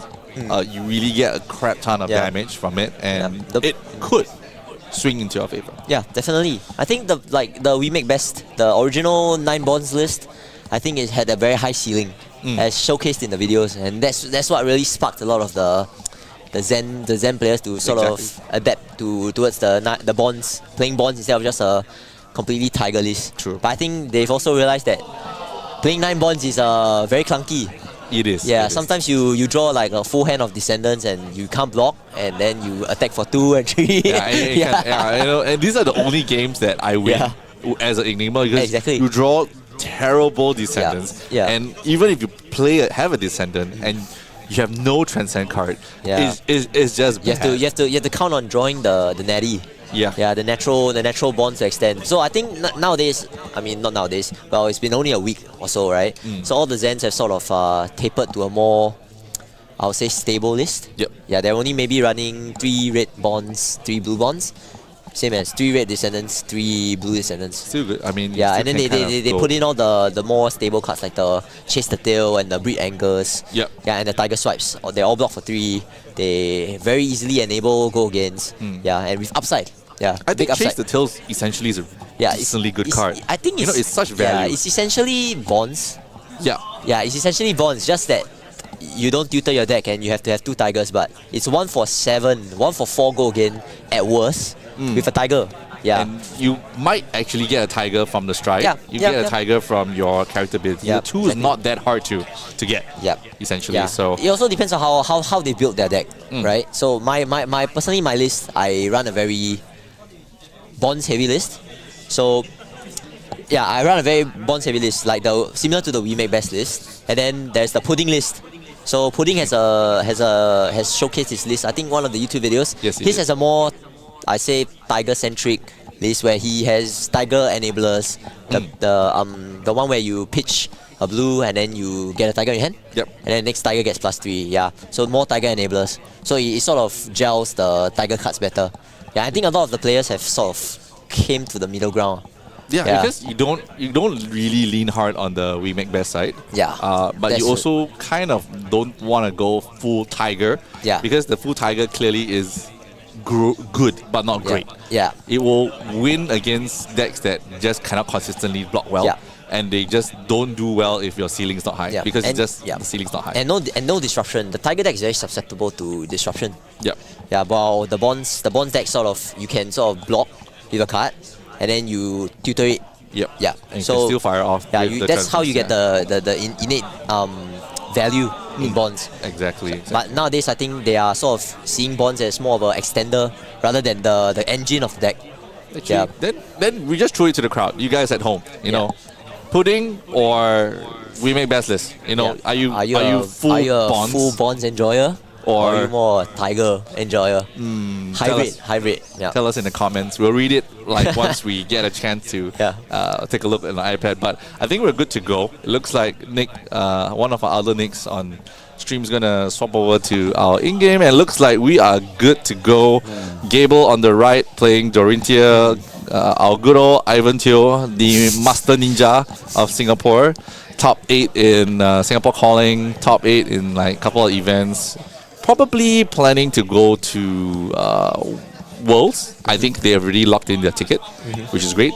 I'm trying to lock in my ticket and also my long sabbatical in Japan. So if you guys are in Japan, want to go snowboard, let me know. I'm hyped for December. I want to stay there, but who knows? I got another job offer in Finland, so I don't know if I'm going to go there. Still, I get to play FAB anywhere in the world. I'm very curious. Who has the seat? Gabriel has a seat. Gabriel has the seat. Yeah, he's gonna be So I'm going guessing second. I'm guessing he put Ivan first. I don't know. I think I kind of like to go first as Zen. I feel so Yeah. too. Like, I kind of wanna. I don't care if you get to cycle your hand in this situation. I wanna put stuff in the graveyard. Yep, definitely. You want to try to fill the grave, and if you can get the cheeky turn 0 transcend, it just puts you so much closer to the huge wombo combo. Yeah, because the moment you get to do it on turn 1, the traverse the universe equals to the 5 value. Full stop. Yeah, traverse is essentially just better links. Yeah. You don't need to hit. Okay, you're contingent on them hitting you. Don't need to hit. But they definitely have to hit you. I think that's the worst thing. Having to hit made Katsu and like Phi decks slightly more fair. But like Zen is like, haha, I'm here to. Zen is like it's like Kano. It's like playing Kano. It's very reminiscent of a Kano deck. If you have it, you have it. There's nothing much they can really do. I think Ivan might have drawn a hand with no transcends. I think he doesn't, but I feel he's trying to figure out, because he thinks really deeply into like what he drew, and then that heavily influences what he hopes to draw. And because he thinks so deeply into what to expect and how he's going to play his next turn, he tends to play quite unorthodoxly. So I think I can kind of see like maybe a transcend card in his hand, but he's got a couple of weird reds in his hand. No that he wanna blues. get rid of. No blues. No blues. So unless you want to pitch away that blue transcend, which I wouldn't do that, I wouldn't. Yeah. Okay. Oh, he did have a blue, but it's very bad value if you pitch a red to play the levels of enlightenment. Yeah. I mean, right now you have a chance to possibly chip 1 damage and get rid of a card, or burn 2 cards. See what he's gonna. Giving the boots. Turn 0. Turn 0 giving the boots. I mean, it's not unheard of, because like if you play any of the old Dory 5 matchups, you know that like every little bit of health matters in ninja matchups, especially. And right now he blocks Determination, a blue Warrior's Valor, and a Twinning Blade. So possibly not bad. I mean, quite blue and yellow centric hand from that last turn. So I guess maybe blocking with the refractor bolters is not such a bad idea. Yep. Maybe it could be a good red in hand. He wants to go. I think if I was Gabriel, I want to go ham on the very definitely get-go. try to go ham, catch them with a double transcend hand, a hand where they cannot block and just. And then take six from a Red Warrior's Valor, and then take another 4 and give me a Domblade counter, and then I go crazy on next turn. It's very important to note that Ivan is setting up his arsenal with the transcend card. He knows that he needs to get the combo. Yeah. Yep. Big. That is a huge turn. Yep. No resource. So I guess blocking with the bolters did sort of pay off. He got that one value. He might need to break it if he doesn't have a glint. Yeah. I mean, who knows? Maybe it was the supremacy in hand. Maybe it was the glistening. Oh in wait, hand. he doesn't need to break it because glistening gives go again. Yeah. So it's pretty. It's been so crazy. long since I've seen a Domblade Dory. They're almost extinct nowadays. I mean, I was listening to the videos from the TCG guys, and who was the Josh Lau was talking about? Dory's the Dory list and the Dory tier list. So I watched it live while I was working, and then he was not wrong. I mean, Domblade Dory is definitely great in this aggressive matchup. Yep. And wow. Yep, laying the hand. Full card hand. Quad Good red hand. choice. She's blocking 11. It's blocking 11. Yeah, 11. I think good choice would have been a huge punish if he had twinning or anything that could deal damage, and then that would suck. That would suck. But on the bright side, the good thing about Zen is that he has a fridge. Oh yeah, he does. He has a 7 block on his equipment. Oh, I see terrible. I see good cards. Ooh, just so much gas. Like 9. Go again. No resource. Go again only on hit, but he can swing again for. I think he has a non-block in hand. Yeah, he has the grains that tip the skill, I think. Yeah, he had a grains, and it's the +1/1. Yeah. So and then he's got. I think if I'm not wrong, he has Passover in the arsenal. Yep. So good chance to set up for the huge turn. He's gonna need it. That's the Passover one. Yeah. The thing about grains is that you need to have a attack on the combat chain to target it, or you can't play it out. And it seems if you're not gonna block, why don't you just take the damage? Yeah. The thing about this is Domblade Dory, one counter and they spiral out of control. Yeah. And it's okay if you play like Katsu, where you have Flick Flags and like you have more. You have D-Reacts. Yeah, you have D-Reacts. You don't really have all the transcend cards there, so you can safely give them a counter, reset. Give them a counter, same as Phi, right? You give them a counter, you reset. But yeah, it's quite a. This is especially with one card in arsenal and one card in hand. He's checking. He's got a bond. He's got 2 of the Rage Unleashed. Is it Rage Unleashed? Breed Anger. Yeah, Breed Anger. Yeah. So I think not great. Not great cards. I mean, he definitely has the graveyard, and he can do upwards of probably 18 damage. Ooh, he took the 9. This is the Domblade counterpart. 3. No resource. Possible Iron Song resolve. 2 cards. Oh, he had the Out War. Yeah. His Out War. I feel that this is gonna be a transcend turn. He's gonna block, give it +1. Like we mentioned though, he can't transcend this turn because to enable grains he has to have an attack. Oh, but he can give. He can give the he can. I think he is. Yeah, he probably is. He probably is. Yeah. Yep. He is. He's gonna. He's going to. Come on, do it for me, baby. Yeah, he's gonna pump the Domblade. Yeah. Like, come on, yeah. Yep, and then 4 transcend. blocks well. 2 transcend cards.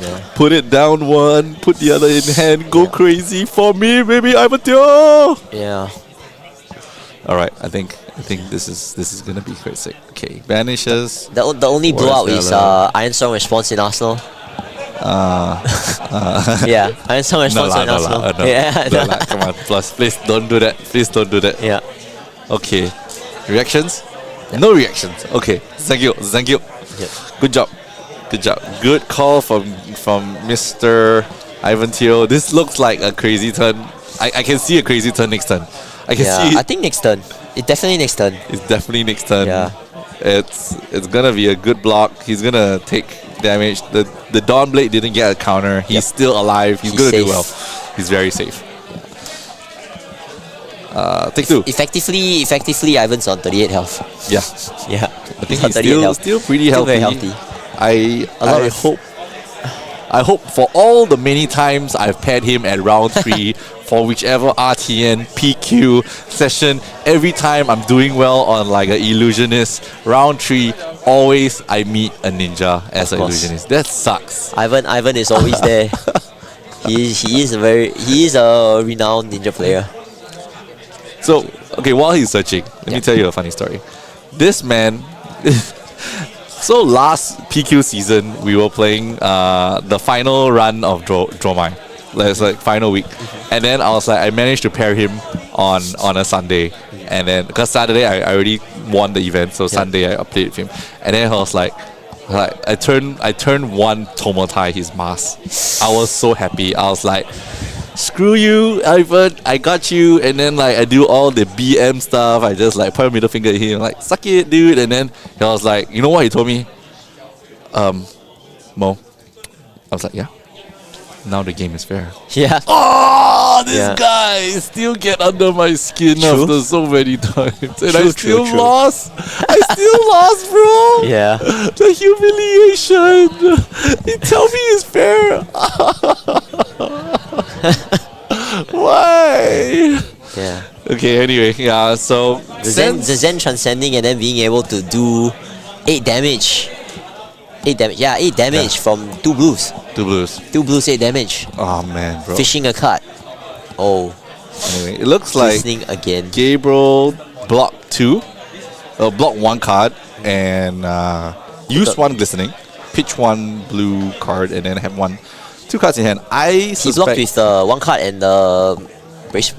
Yeah, braces. Okay, so didn't take so much damage. I reckon there is a 1 cost A react in the arsenal. After so much time, I think pretty much it is 3, likely 6. Yeah. This turn maybe. I don't know. What He probably does have a 1 cost in arsenal, and he's just waiting for the chance. I mean, he's been drawing pretty well. Glistening in this matchup is huge. Yeah, because if this hits twice, yeah, three counters. That's crazy. Yeah, 3 counters. Your don't play is 1 for 6. 1 for 6. Yeah, almost illusionist numbers. 1 for 6. Yeah, -1 because it's not a miraging metal. Yeah, now but this swings every turn. Yeah. Now Ivan has to make the tough decision on how much he wants to commit to this big turn, because I think he definitely has the setup for it. He has the transcend in the deck, and I think I picked the bonds. Yeah. So he could block the head, block the legs, and then just get a free out of war turn. But would it be enough though? I mean, Kasaya is blade break, right? Kasaya. The yes, the chest is blade break. The chest. Do you so if you're in this position, do you think you want to burn the Kasaya right now? Do you really treasure that 1 resource that you transcend? Well, it depends on the situation in the game, right? Most of the time, if you see it as a tunic, you want to get 2 resources. Most of the games Zen games are probably 6 turns. Right. So once you get the 1 or 2 resources out of it, yeah, it's good to go. It's above. I'll say it's above rate. Yeah, it is. Yeah, and it's it's not on demand, but like you can sort of maneuver your way to it. Yeah. Because from armor alone, if he burned the Kasaya and the Shuko is also blade break. Yes. So they all go right now. Yeah. I think he can afford to give if he has a good enough hand. Yeah. Let's say he has 2 bonds in hand. Yep. Like if he has 2 bonds in hand, I would say he goes for it, and then tutors the free descendant. Right. And then he can double bonds with Out of War, which is huge. Yeah. It's a 30 damage turn. And if he can do a 30 damage turn, he's most likely going to be taking either all the armor, or he's going to be taking Gable's hand.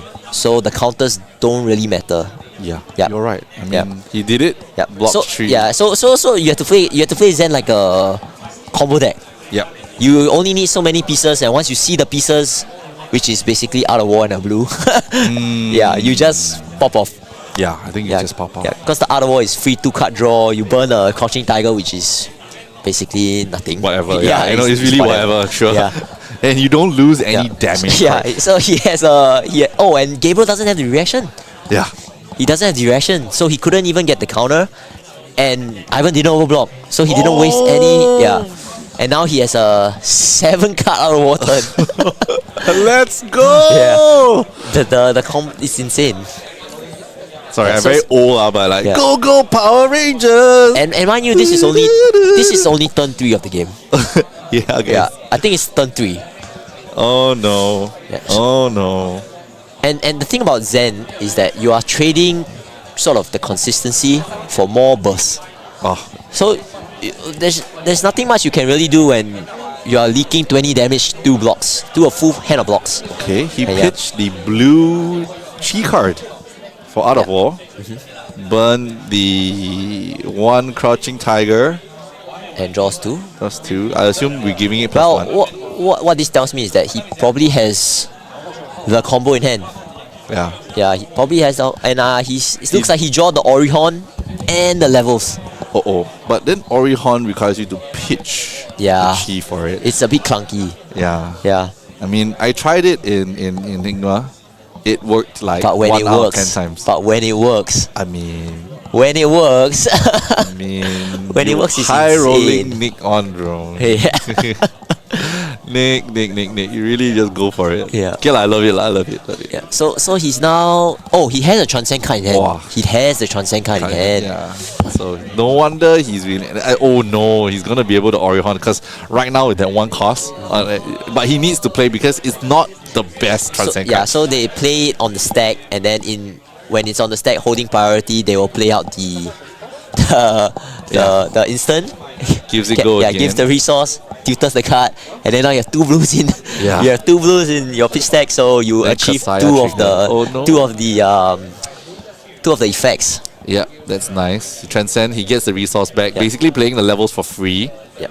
And what Basically is he playing- picking? Is he another Transcend card in hand? He's thinking of playing the Orihorn on the stack, pitching the chi. Oh, nice. Yeah. So he does this effectively does the same thing. Yeah. Yeah. Then draws 3. Yep. 1, 2. Oh, and he draws he draws a homage also. another- Let's go. He draws another chi. Oh, let's go. This is gonna go nuts. So Ivan has effectively drawn 6 cards. Six cards this turn. I think 6 cards this turn. It's crazy. Oh my goodness. Yeah.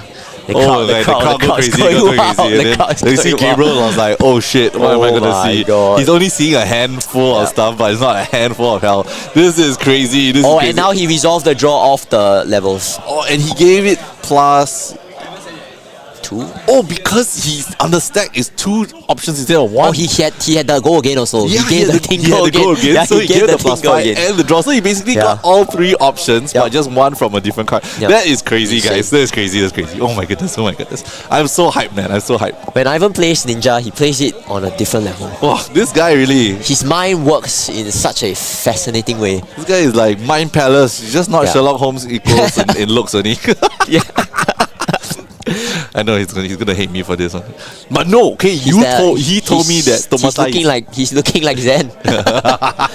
Wearing blue, same hairstyle. Oh, bro, the first attack came for 6, and he still got 1, 2, 3, 4, 5, 6. And he already has the netty line in hand. Oh no, So what he can do is he definitely gets a double bonds turn off, and he gets a free resource from the Transcend already. So he can fish out the Descendant with the chi that comes from it. Then does the Kasaya only trigger once or keep Transcend? Whenever you transcend, it triggers. Oh, yeah. What? Oh no, he's gonna get 1 more resource. Yep. Whenever. So effectively, he's gotten the 2 resources of value, like we've spoken about. He can just and now he's gotten the value. Oh, it's insane. This is still got a stir the pot. And he gets another one. Oh my god! He's going. Oh shoot! Is this gonna be the first crazy 50 damage on stream. Live for all the 800 people just now. for context, in Swiss, Ivan has done an Ancestral Harmony to triple out a war turn with like 6 attacks. So he has been doing that the whole day. Yeah, and right now, the Kasaya has net 3 resources. In one turn. In one turn. You just got It's one blue. You got one blue. It's turn 3 of the game, and he's doing it. Oh my goodness! Yep. Everybody is like freaking out right now. Right here at the venue, everybody's freaking out. Some people are smiling. Some people are like, I think I want to change class. I want to change. It's ridiculous. Like and there's nothing Gabriel can do. No, he hasn't touched his cards. he hasn't touched his cards at all. He's just okay. Okay. Send me the sure, now sure. he pops the balance. Thanks, bro. Here's one card. Okay, have this PD card for you. Take it. You're gonna need it, bro. Yeah, it's very like the turn is huge. Oh my goodness. I wouldn't be surprised if it's the double monster. He has all the resources in the world to do whatever he wants. He's only constrained by his graveyard and his hand right now, and his creativity. Yeah, and his creativity, of course. But he seems to have done, I would say, a really good hand. Oh no! And then he has the blue bonds. I assume he's gonna tutor for the bonds. Yeah. And then he's going to tutors for the red bonds. There gets the it red is. bonds. Cheese into the descendant, probably. Yeah. And production team. Please take a paper, start writing how much damage. Yes. I don't think we're gonna count this. This is gonna be an epic battle. So far, it's 17 damage, 3 card hand. Oh no. It's a 17 damage, 3 card hand. 6. Okay, it was 6, 4, 3. Yeah, 17 plus the bonds lah. Oh, yeah, bro. it's gonna be like a 17 damage turn. Oh no. For now lah. For now. It's insane. Wow. Gabriel panic now. Panic. 13. Just count the inherent value on the board. 13, 17. 22. 22. And you still haven't touched the 4 cards that's in his hand. And he still has 4 cards in hand. He still hasn't Zen. Yep. He still hasn't Zen. He might have Zen. He's Zen. He's Zen. Okay, he's Zen. So okay. He's Zen to get the descendant. Okay. At least that part is out. Okay. And you can see how the tiger and the bonds sort of are intermingling right now. Yeah. Where he can do both. He really can do both. He can do both. And he can even leave the tigers to the end and slowly poke him to death. And he can Omega punish with Tiger Swipe if he has a Tiger Generator in hand. Yeah. Because Gabriel is blocking. Yeah. He's blocking out right now. He's got 2 more cards in hand. Yeah. He's already burned 3 cards. He's burned most of his armor except grains. Yeah. This is not looking good. What's he gonna pull out now? The creativity line out. Yeah, you have to see the lines. Be creative. Yep, and he gets the aspect of Tiger. That's gonna get you another Tiger. 0 for 4 go again is very good. Well, it for people who don't know, it sees the red combo card on the red card on the chain, and it creates a Tiger in banish. Yeah. So this turn is a 0 for 5. Oh my goodness. In Japanese. Tai-handed. You know what's gonna be now? It's like 22 damage. Like can you imagine if Ivan went over to Gabriel and say, "Hey bro," he's like, "Yeah, omae wa shindeiru." Nani? This is the I win moment. Omae wa shindeiru. So this is coming for 4. So puts the total damage at 26. Oh my god. Yep. Okay, I've got Jing Han also on paper there. Yeah. We've got Willis on the stream desk, kind of like wondering. I think I shouldn't play Levia. Oh my god, he has another one in hand. He's got another one in hand. He got 2 more tigers. This is coming for 4. So 30 damage turns. Right now it's 30 damage, and he has 1 tiger in hand, 2 in banish, and he still has 2 cards energy. Please, Tiger Swipe. Please, Tiger Swipe. Please. Arigaishimasu. Tiger Swipe, please. This is gonna be this. Oh. Yep. Kakara. Kakara, very nice. I believe he has the Tiger Swipe, I think. I think I saw Tiger Swipe. Oh no. Tiger Swipe for how many tigers? 1, 2, 3. 3. But bad enough, bro. It's very bad. He took so much damage. He has no hand. No, he got one card hand. He just trying to. Tiger. Tiger for 2. 1, 2, 2. Yeah, doesn't trigger Shuko yet. Yeah. Oh, does it trigger Shuko? Because did he play? Yes, he played the blue. Yeah, he played so the blue. it's So this is 3. 4. Is it 4? Yeah, it's 2. Because he played the blue bonds. Blue bonds. Blue bonds Okay, is the so base this two, is yeah. with Shuko. And this. So And it's the 3. Kakara is 3. Yeah. Okay. Pretty nice. Pretty sick. Okay, now he tapped it. Very nice. Oh, my tooth God. and claw. And this is what we were talking about. This is the Chase the Tail. Yeah. It's the 1 for 7 The 7. It's a 7 value. Yeah. So it's coming for 4. And Yep. the next tiger come for 3 again. Yep. But it's not real 4, it's 5. Yeah. It's effectively 1 for 8 this turn. Yep.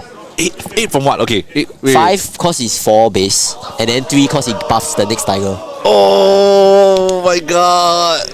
Yeah. Oh my god. It's this is when people say Zen is a S tier deck, this is what they mean.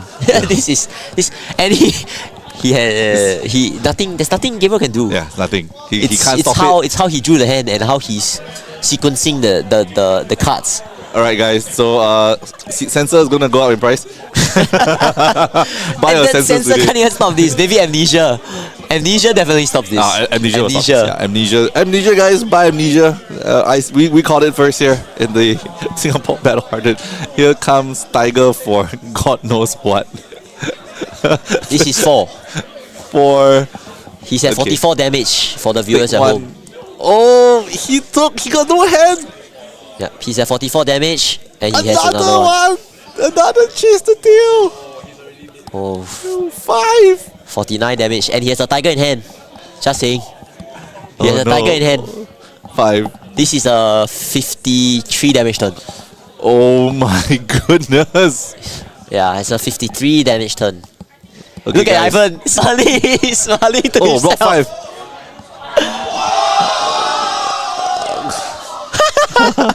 Yeah, the crowd is going wild right now. Oh my goodness, down to 9. This is the long journey up. Wow, look at that cleanup. Oh my god. This. It was 54 damage. Can we confirm? Yeah, it's 50. I think it's 54. He ate his whole hand, his armor, and he was at 32 when the turn started. Oh my goodness. Boys, ladies and gentlemen, record on stream 54. 54. There's really not like now when in retrospectively when you look at Katsu now, you say, hey, Katsu doesn't look that bad. No, doesn't look that I bad. had some autonomy to make my choices. This one was just savage. Just disgusting. And then now he draws pretty decently red because it's like I think he has 200 wins. 200 wins. It's like it's gonna chip damage. Yeah. This is the blue. It's gonna come for 1. Are you gonna block or you gonna not? Yeah, he kind of I think Gabriel can't afford to block the little pings anymore. 1. He comes for 4. Yep. So block 3, take 1, still eat. Tired. Yep. Alright, okay. And then here comes Kakara for 2. Not great to block it. They've learned 1 card, no arsenal, 3 cards. Not bad. Drop away 2 cards. Here comes the Tiger Swipe for just damage. It's 3. You should go. Yeah. Because at this point in time, all Ivan needs to do is to keep Gabriel to a 1-card hand. Yeah. Swing 3, take the 3, and pass. just send his 4-card hands every turn. Yeah, and slowly burn him out there. Slowly. Yeah, I mean... Oh no, he got preserved. Preserve tradition. Oh no. Well... I would arsenal it. I think I'll arsenal it. I think he can do it one more time. He can go crazy enough. If he has the combo in hand, he doesn't need to arsenal it. Because if he has bonds, he's gonna find the arsenal card from his deck. Yeah. It's oh my goodness. Yeah. This is what Zen does. This is like classic, like masterclass. Welcome everybody. This is not Battle Hardened Singapore anymore. This is masterclass of Zen with Ivan Teo. And see, Ivan's not. Because, okay, so right now, after the big combo turn, Zens do have the propensity to sort of break. Yeah. Yeah, when they don't draw the go again enablers like 100 wins, they cannot really start the turn. And then they're relegated to blocking and then 2 card 6, 2 card 7s, 2 card 6s. Oh, okay. And yeah, this levels of enlightenment combo, I would say, is the single most broken thing I think that Zen can do on our war turn, or in general. Yeah. In general, all these instant speed shenanigans, right? Just makes so many more lines. He puts the mauling chi back in, gets the chi. Yeah, and he's probably stacks- gonna get it. He's Yeah, probably gonna go get it he's because gonna- he can swing the Kakara, hit him with a tiger, and get the mauling chi that he just put under. Yep. It's like I feel like telling him, hey bro, don't put below lah. Yeah, Don't this lah, is, just save your time. This is like at this point he does not need to Arsenal. No. He sort of just needs to push the life threshold lower and lower and lower until every swing is taking 2 cards, 2 cards, 3 cards, and then And just it's taking damage. Yeah, you're just waiting. It's just a waiting game because they all come in for 4, come in for 5, Yeah. come in for 1. Come from 1. Yeah, Yeah. you don't want to block for Yeah, 1 you- because It's so hard. It's just pings. it's just not. Yeah. It's just pings. Yeah, you're not gonna like it. And then this is gonna draw a card. 3, go again. Very nice. Yep, and he does Has to the block. draw card, go again Yeah. with the instant speed. This is sure block. 100% block 3. And then Kakara for 2. Yeah. Are you gonna block here? Because the chi maul is gonna come for 6. He has to block the mauling, I think. Yeah. It's, right now it will be a 1 for 6, Yeah. effectively. Yeah. Ooh. He recognizes I it. wouldn't- I and then wouldn't the do tiger comes to 1. I don't know. At this point of time, in this juncture of the game, I would actually just try to fatigue Ivan Yep. But and throw everything. I just throw everything. I don't care. But Ivan still has gas. Oh, Yeah. yeah. He still has 2 Art of Wars, 3 Ancestral Harmonies, and he still has the sacred art of And he still sacred has, jade. yeah, and he still has 1 card in hand. Yep. I think it's a chi. Yeah, it's gonna. Is it a chi? It's not It's not chi. chi. Yeah, Okay. Asana. So, Yeah. pretty good chance it might be a starter. I think it's a 1 cost go against starter that he doesn't need to use it right now. Because I know his deck is really running low. So this is the strip 3 cards, let him swing for 3, block if you can't really use the card. Yeah. Yeah. And then just slowly chip him down. Okay, 100 wins in hand. Yeah, I think from this position, yeah, you're right. He might have to try to fatigue. Yeah, I think you really have to try to and hope that Ivan sort of draws bad. draws badly, or like he just has a hand of like no up. Oh, combo card. Normal. You get used to this all the time. This man is like as we said fated. it. Ancestral Harmony, without a doubt. This guy banishes it. 100% combo card. No doubt about it. This is +1 for every single card. This is Nobody's gonna love this situation. This nonsense comes for 2 go again. Yeah. This man truly ninja favorite, Yeah. ninja chosen. Ancestral Harmony is like one of the best cards. It's one of the best cards in Zen. Oh my god. It just does everything you does want. everything. Yeah, it just Now this is 4. This is 4. Yeah, It's it's a break 4. point. Confirm had to eat. Oh, he gave the greens. Gave the greens. Okay, he's trying to tick. He's. I think somehow he read my mind. Oh my god. Holy shit. Oh no! 100 wins for 5. Is it? Or is it more? It's 6. It's 6. It's 6. for each one. Yeah. It's every 100 wins on the chain. Oh my goodness! But he chipped everything. But oh no. Okay. Yeah. But So in actual, Ivan did the flip very fast because he didn't need the top card. Yeah. Yeah, he didn't need the top card. I'm concerned now. Yeah, swinging for 3. Okay. This is not good. Yeah. So it's like a post combo kind of thing, you know, Yeah. like a wizard, right? Really, yeah, Once really. Kanos can play the post combo game Yep. where they chip you low enough and then they just try to do the arcane like pinging and try to and you have 5 health yeah, and you you've only got- got 2 AV, right? This is exactly what Kano does. Transcend Right? Like Yeah. that. Okay. Tiger. And sometimes you have too many now and then you just need the tiger to enable your 1 for 4s. Oh, he still got gas. He still has 2 out of war. Yeah, exactly. He still got gas. He This still guy. has gas. He still has 2 hours, 2 harmonies. Oh my goodness.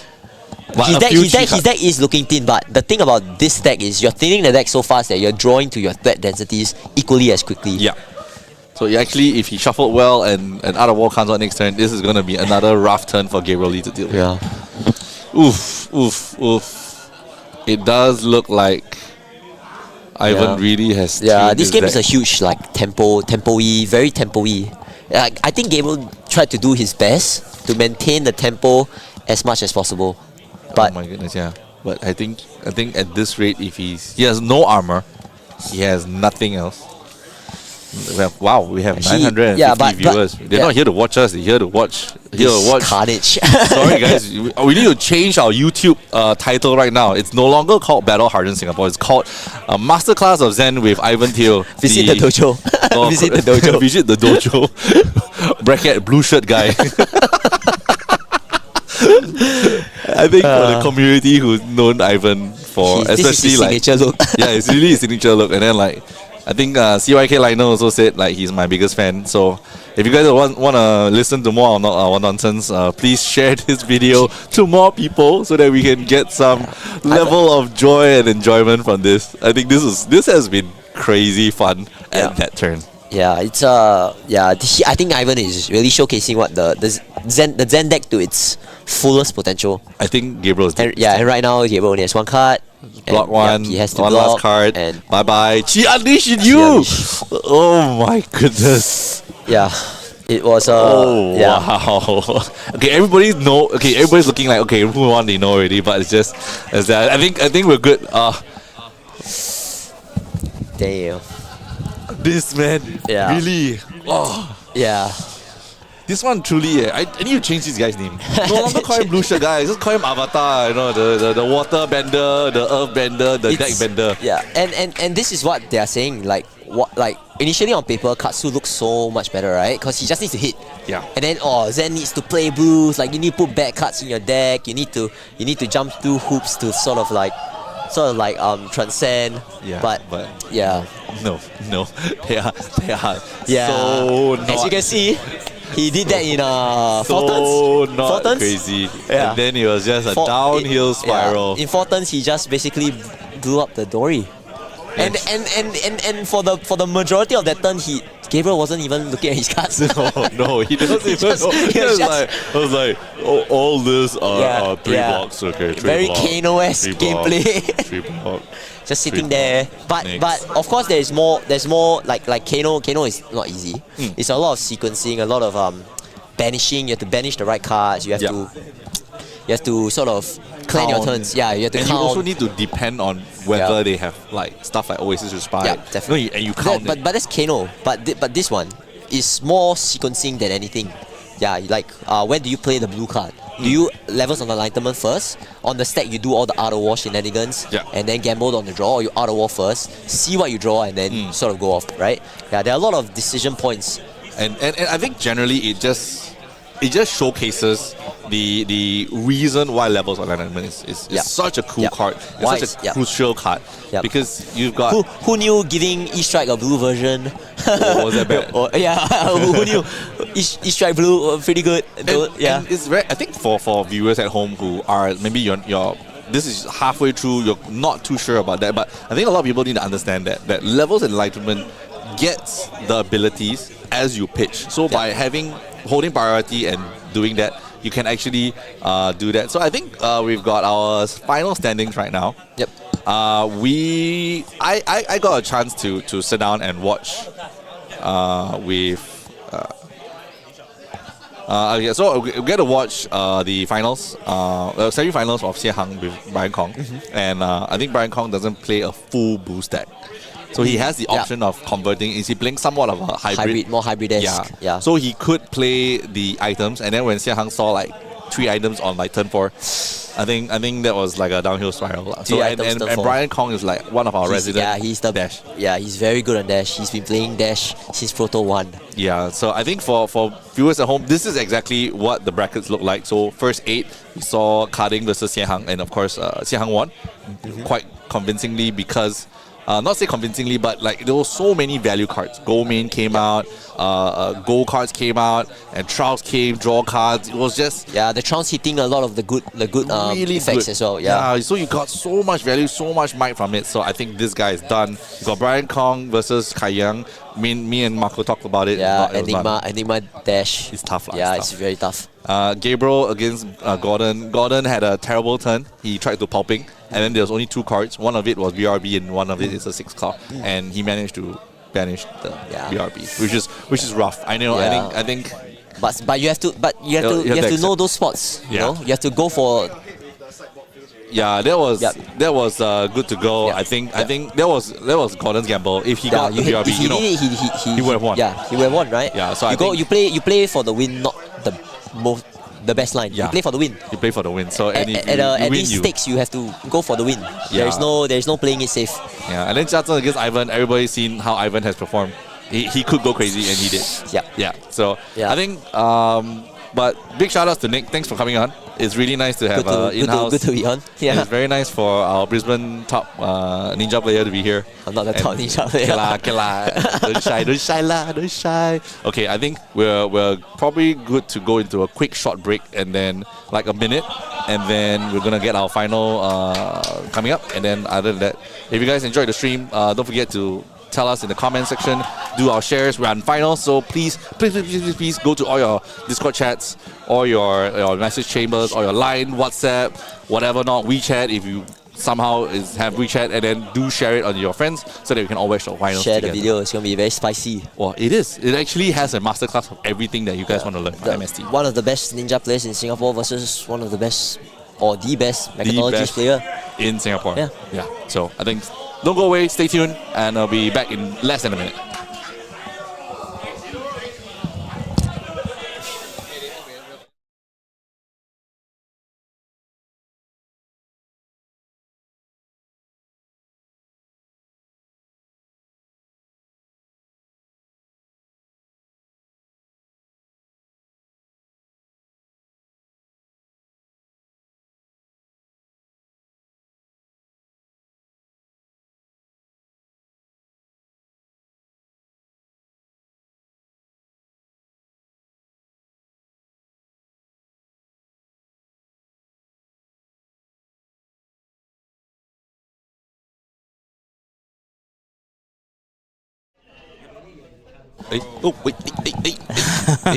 And we're back. Okay, so how was it out there when you were watching with the rest of the community? Yeah, man. Oh, man. I'm sure everybody on stream saw that last match. As far as I could tell, that was a one-sided game of Flesh and Blood. No. Let me rephrase that. That was Ivan playing a single-player game while Gabriel was there playing AI. As far as I could tell. Okay, he was just standing there, letting the waves of damage just flood over him. That was as far as I could tell, not a game of Flesh and Blood. Okay, that was card draw simulator. He was just testing out his deck. I think to be fair to Gabriel, I think the pivotal turn was the glistening.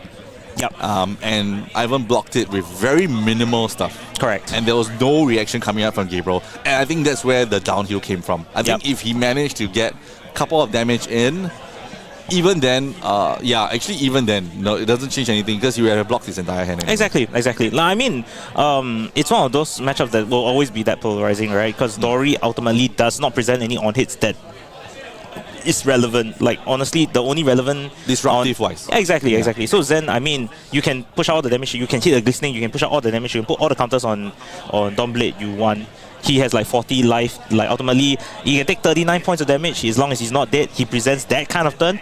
You're not winning the game from there, right? You're gonna block that stuff. Exactly. So yeah, I don't think Ivan was really real danger at the start. To be honest, he could have taken a lot more damage. He could have been, could have been worse. Yeah, he could have been a lot lower. Exactly, and he wouldn't. I don't think it would have changed the outcome too much. And I mean, Ivan also only drew into one of his Art Wars. He still had 2 more in his deck. So if he hit another one of that, I mean, the game would have been over even faster than we started. There was like about 9 cards on the combat chain. So that would be an additional. It could be an additional 9 damage effectively, and that would have. Yeah, I counted at one point in the midpoint during when they were like shortening the combat chain because they ran out of space on the board. I counted +10 of that out of war. They actually moved the phone just to put more cards. So I think we're good to go. We're gonna switch over. Yep. And so they're not gonna take a break here. I mean, Ivan running off that hot streak that he just just had. It just made sense for him to just run hot. Yeah, look at that Siphon Fei with that really cute hoodie. I love that one. Yeah, Ivan just laughing to himself at that ridiculous game of Flesh and Blood. And Brian Kong at this point, I wish I was I was able to read Brian Kong's mind and try to figure out what he's thinking, like whether this is a matchup that he could, after the beating, that fatal beating that Gabriel just got, actually, whether Dash, an OG hero has a chance here. But for Brian Kong, because he gets to go at the get-go, like it's just not something that he can just need to combo off. You need to look for certain pieces. You need things in the deck. Yep. Right now, Brian Kong just needs to present damage every turn. That's true. Non-stop. And then if Ivan doesn't get that combo piece before like maybe a 20 life, after giving 20 life, I think he's in danger. But on the other hand, it's the same argument as we had with Dorinthea earlier on, right? Like, Brian Kong's hits do not really have on hits. So, again, Ivan has 40 life. He could lose 39 of that. It'd still be fine. As long as he hits the combo piece along the way, he should be fairly safe. He should be, yeah. So, I think this is going to be a really quick game. Yep. As we can see here, Brian Kong has decided to choose violence as well, gone with the Teklo Pounder, opting to try to raise Ivan on damage. Yeah. And something that is very iconic for him is he plays the arm piece that blocks for 1, and then hopefully he could clock in for like a block. Quite interesting. I mean, I like that he uses it quite often, and also an option for one of his blue cards actually is to an Evo card. Yep. That is actually a gear. It's like equipment. So I think it's quite good into certain matchups, and blocking 3 makes it pretty good. So that would be the Teklo base arms, right? What's that called? So I think right now Ivan's gonna start first. Brian Kong being the 4th seed has the option here, so I believe he's making Ivan start first. You can cycle a card, but starting hand 1 pounder is yeah. And he has another pounder in hand as far as I can see. Hey, there's that arm piece we were talking about. So fast. Good block. Another one. Okay, 100 wins coming in for 4. So taking 1 off that. Oof. Oh, we're hitting the transcend here, going for the -1, I believe. Yeah. Oh no, but he can use it on the previous attack actually. Yeah, so, he can. Yeah, so doesn't change the math here too much. I think I think Chu Heng actually was watching me play in the Japan Premier. He was like, "Hey Mo, why you never go and -1 on the other?" I was like, "Oh yeah, you're right, huh?" Yeah. Those attacks are still on the combat chain; it hasn't closed, so essentially Exactly. I could still give a -1 on my previous attack. Exactly. And not have any effect on the damage resolution. So Yep, there's still attacks. Makes sense. So pretty nice. He goes for the Chi, gets the Tiger, throws the Tiger for 0/0. I believe so. Yes, coming for 0. 0. Because of the Shuko. Yes, you are right. And then Tiger Shuko would give that +1. big shout out to Jing Han for pointing it out. He was like, he waved at me, "Hey, hello, Shuko." I was like, "Alright, sorry." Well, it's been a long 8-hour stream, guys. No, it's also because I hate that freaking equipment. That's fair. No prevention. Pui. Terrible. Well, as an illusionist player, I empathize, but it's a necessary part of the ecosystem. No, it's not. It's a terribly made card. It should just be a +1, and then don't put that prevention damage cannot be prevented this way. Yeah, that would have helped for all our illusionist players. Yeah. Delusional us. Yeah. 7. Okay. Yep, Here we're we just go. going to start off with the boosty. Pain coming for train. 7. Let's go. All right. One of these two gentlemen is gonna be our BH champion. Is it going to be the new hero Zen? I mean, honestly, a masterclass on damage output and sequencing in the last game, or is it going to be Dash? I'll try to true, damage output machine. Yeah, right now damage output machine is doing pretty well. It's 7 and 4, 11 damage on this turn. I reckon it's load pistol shoot. No. Oh, we saw what that is already. Ooh, was it a pounder? I think it was a pounder. Yeah. Yep. 2 play pounder. Double pass. pounder. Nice. It's gonna be bad. It's gonna compound a lot of damage. Takes 11, gets like 6 more value on the table. Yep. Plus that 4 more that's left. So that's 10 damage essentially on the table. But then again, back to what I said regarding Ivan and his Zen, right? Like those damage, the damage that was being output didn't have any on hits. Didn't need to be blocked. Kept his 4-card hand and just used that to push for tempo instead. And BK Brian Kong actually blocked, so Red Descendants. 3 go again. Is this going to be another Bonds turn? I guess he has natural. No, he doesn't. Not necessarily. No. Coming in for 0, coming in for 4, creating another Tiger. Yep. Forcing 1 block. 1. 1 Tiger for 1. 1 from Shuko. Yep, makes sense. Slow, chip, and steady. 2 card hand from Brian Kong.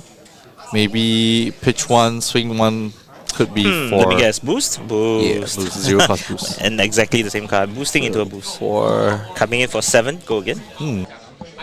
slow and steady damage. 7. Still need to load more bonds related cards inside the deck. Three hands in, I think, and we're still not seeing an Art of War yet. Yeah, no Art of War. Chi card. I think it was Passover in the arsenal.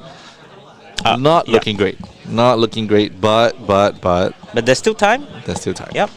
Brian Kong still has like 1 block on the heart, 2 blocks on the justice, 1 block from the hand. So 4 health plus his current 37. 37? Yep. 37? And Ivan actually has more than that, right? Because he has 2 block arms, 2 block chest, 2 block head, 1 block legs, giving him a 7 on top of that. So yeah, 36. They're still honestly fairly close. Takes 4 Spark of Genius for Spark 0, draw a card. Tech core time. Yeah. Good value though. I mean, he's definitely playing what the deck is supposed to do. Sprocket Rocket, once again, really good. 0 cost for 3. Potentially going up to 4. Yeah. And then on top of it, every single +1 that you can get right now against Ivan is going to make a bigger difference. Yep, for sure. And you still get to draw a card of Spark of Genius, allowing you to have an arsenal. Yeah, it could go anyway. I mean, I think him compared to Carding treasures the Goliath Gauntlet for huge damage. Him being a bit more on the defensive side because you can both play your hybrid. Like how he played against Sehang, he played the more item-centric against him. And you, as a Guardian player, you know how boring that is when you see 3 items on turn 4. Well, I mean, that's to be expected. It was always Dash's strength as well as her weakness, right? The lack of flexibility on that front. In terms of, like, you choose a game plan, that's your game plan for that turn. And that's all you can do. Just build that game plan out, elaborate on that, and use that for the win. Alright, so here we go. We got Descendants into Bonds combo. Pulls out a 100 wins red. This Brian Kong has already taken 3 damage. So I think Descendant, I believe, we'll see how much more he's gonna chip. I think this is very dangerous for BK right now. I think Dancing with Death. I wouldn't want to go any lower. I think at this point, right, it's still a fairly trade all the way down. I think a key indicator that we will see later on, that Ivan has already showcased in the last few games, was when he gives up the helmet. Yeah. And that's when you know it's go time. That's like go Power Rangers. Yeah. You just rip off the brakes, you know, turn it up to 11 and just go to town. 25, 21. Full no blocks. Go for it. 2 resource. Max Fellow in Arsenal. Is this gonna be the hand? This is go time for BK. I think 10. 10. Sorry, double pounders. Yeah, 10. Crazy. That push him to 15. This is pretty much Ivan's chance to go time. I think taking 10 here down to 15. 3 more cards and then 4 more cards in hand. Ooh, not good. But is he gonna draw the cards he need to? Ooh. Yeah, on average 4, 3 4s and a Max Velo. Another 4.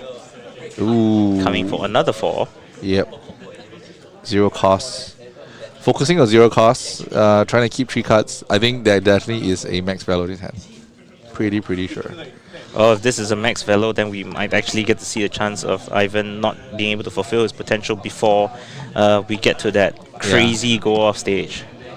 Because I think he's going to need the Kasaya to keep getting resource, so he can't burn that. I mean, an insane thing to say, but would you compare this to the tortoise and the hare, where in this case Dash is the one going slow and steady? Yeah,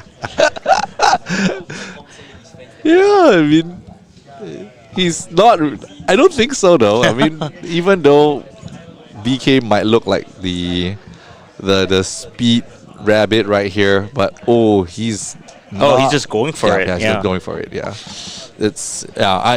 it's definitely 4 plus 10 right here. It's gonna be 14 down to 1. Ivan needs to decide here. Can you not?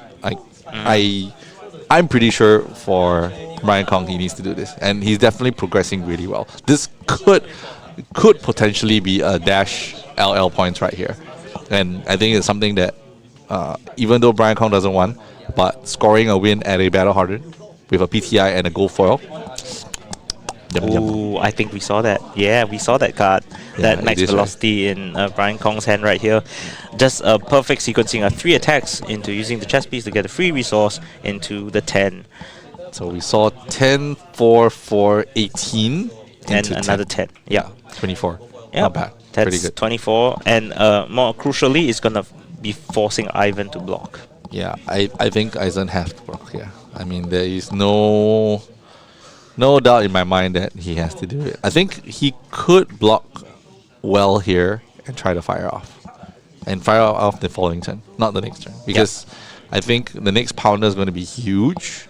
And then a lot of the 6s and the reds have been played out. So we see red T-Bone, red Pulse Wave, red Throttle twice. 1 or 2 of the Sprocket Rockets already. 2 of the Sprocket Rockets already. 1 red, like 0 to 60. Not bad. Quite a lot of the reds are out.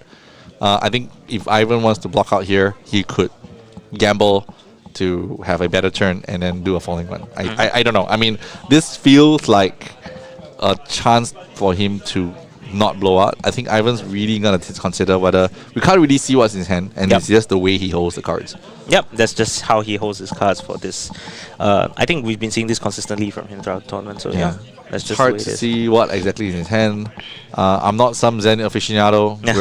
we already plan to maybe edit the title for this video, for this like live. It's like it's no longer Battle Hardened Singapore. It's gonna be like it's gonna be like masterclass with Ivan Teo. Yeah, I think so too. I mean, honestly, to be fair, this is a masterclass on both sides, right? I mean, even Brian Kong prioritizing setting up the second pounder, and then just being very cognizant of what his game plan is, which is to put out as much damage as possible.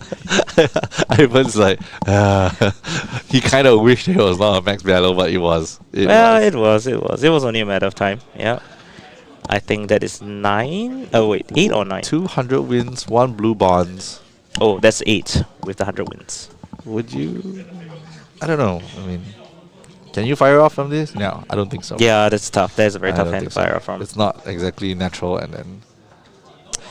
Well, Ooh. that's not looking good for Ivan Teo. Draw. I'm thinking whether he used up all his luck from last turn. Yeah, from the last game. Oh, it's a no block in hand. I see. Well, that is unfortunate. Yeah. So Tiger Swipe. Okay. I mean, at this point, you're just trying to throw as 0. much damage as you can, right? So that makes sense. And 3. 4, I believe. 2 plus 2. 2 plus 2? No. Can we get Tiger Swipe here? So yeah, it's 4. Tiger Swipe is 4. Then, then the Shuko comes out and takes 1 more. Exactly. Just to push the damage out. So I think it's 16. Yeah. Because it was 21, then 4 plus 1. So it's 5. Yeah, so 16, correct. Oh, this might be over, guys. Oh no. That is a high. Oh no. Whew. So that's 5, sorry, with the pounder, giving him an additional action point. This might be over, guys. Yeah. I don't think the Zen should get the block. Yeah. I think the last turn not blocking was rough. But then again, it was just it's just no way. Yeah, if he had to gamble and like decide whether he got max value, and he did. Yep. I think Brian Kong drawing that it's gonna be tough. I think just playing the lines that he was, given, right? Yeah. Like there's nothing much you can do when Dash tries to max value you. Yeah, Kasaya plus a card for 5. Okay. 1 action point. Yep, 2 action points. 2 action point. So Float 3 action points coming in for another 3. Pistol. 2 for 6. Yeah, 2 it's not for- looking good. No, it's not looking good. I think this is a block turn either way. Yep. Oh, that's no. Oh no, that is not what you want to see. Oh, he's shuffling, so I assume he's using Stir the Pot first. Yep. And then bring back the Stir, bring back both cards, transcend cards in. Oh my god, that was a terrible draw. Yeah. Like this, yeah, you're right. Maybe this might be it. No, 2 block, only 2, no blocks in hand, 1 card. And Brian Kong still has 2 cards in hand, so potentially he might Yeah. have another 0 for 4 before he cracks everything for his pistols. Essentially, if he has 1, 2, 3, 4, if he has enough resources for 4 pistol shots, he's got it. Yep. That blocks for 2. Yeah. Uh, Then Kasaya gives. Ooh, we're going for the Zen State play. I have never seen that happen. This is the first time in this tournament, I believe.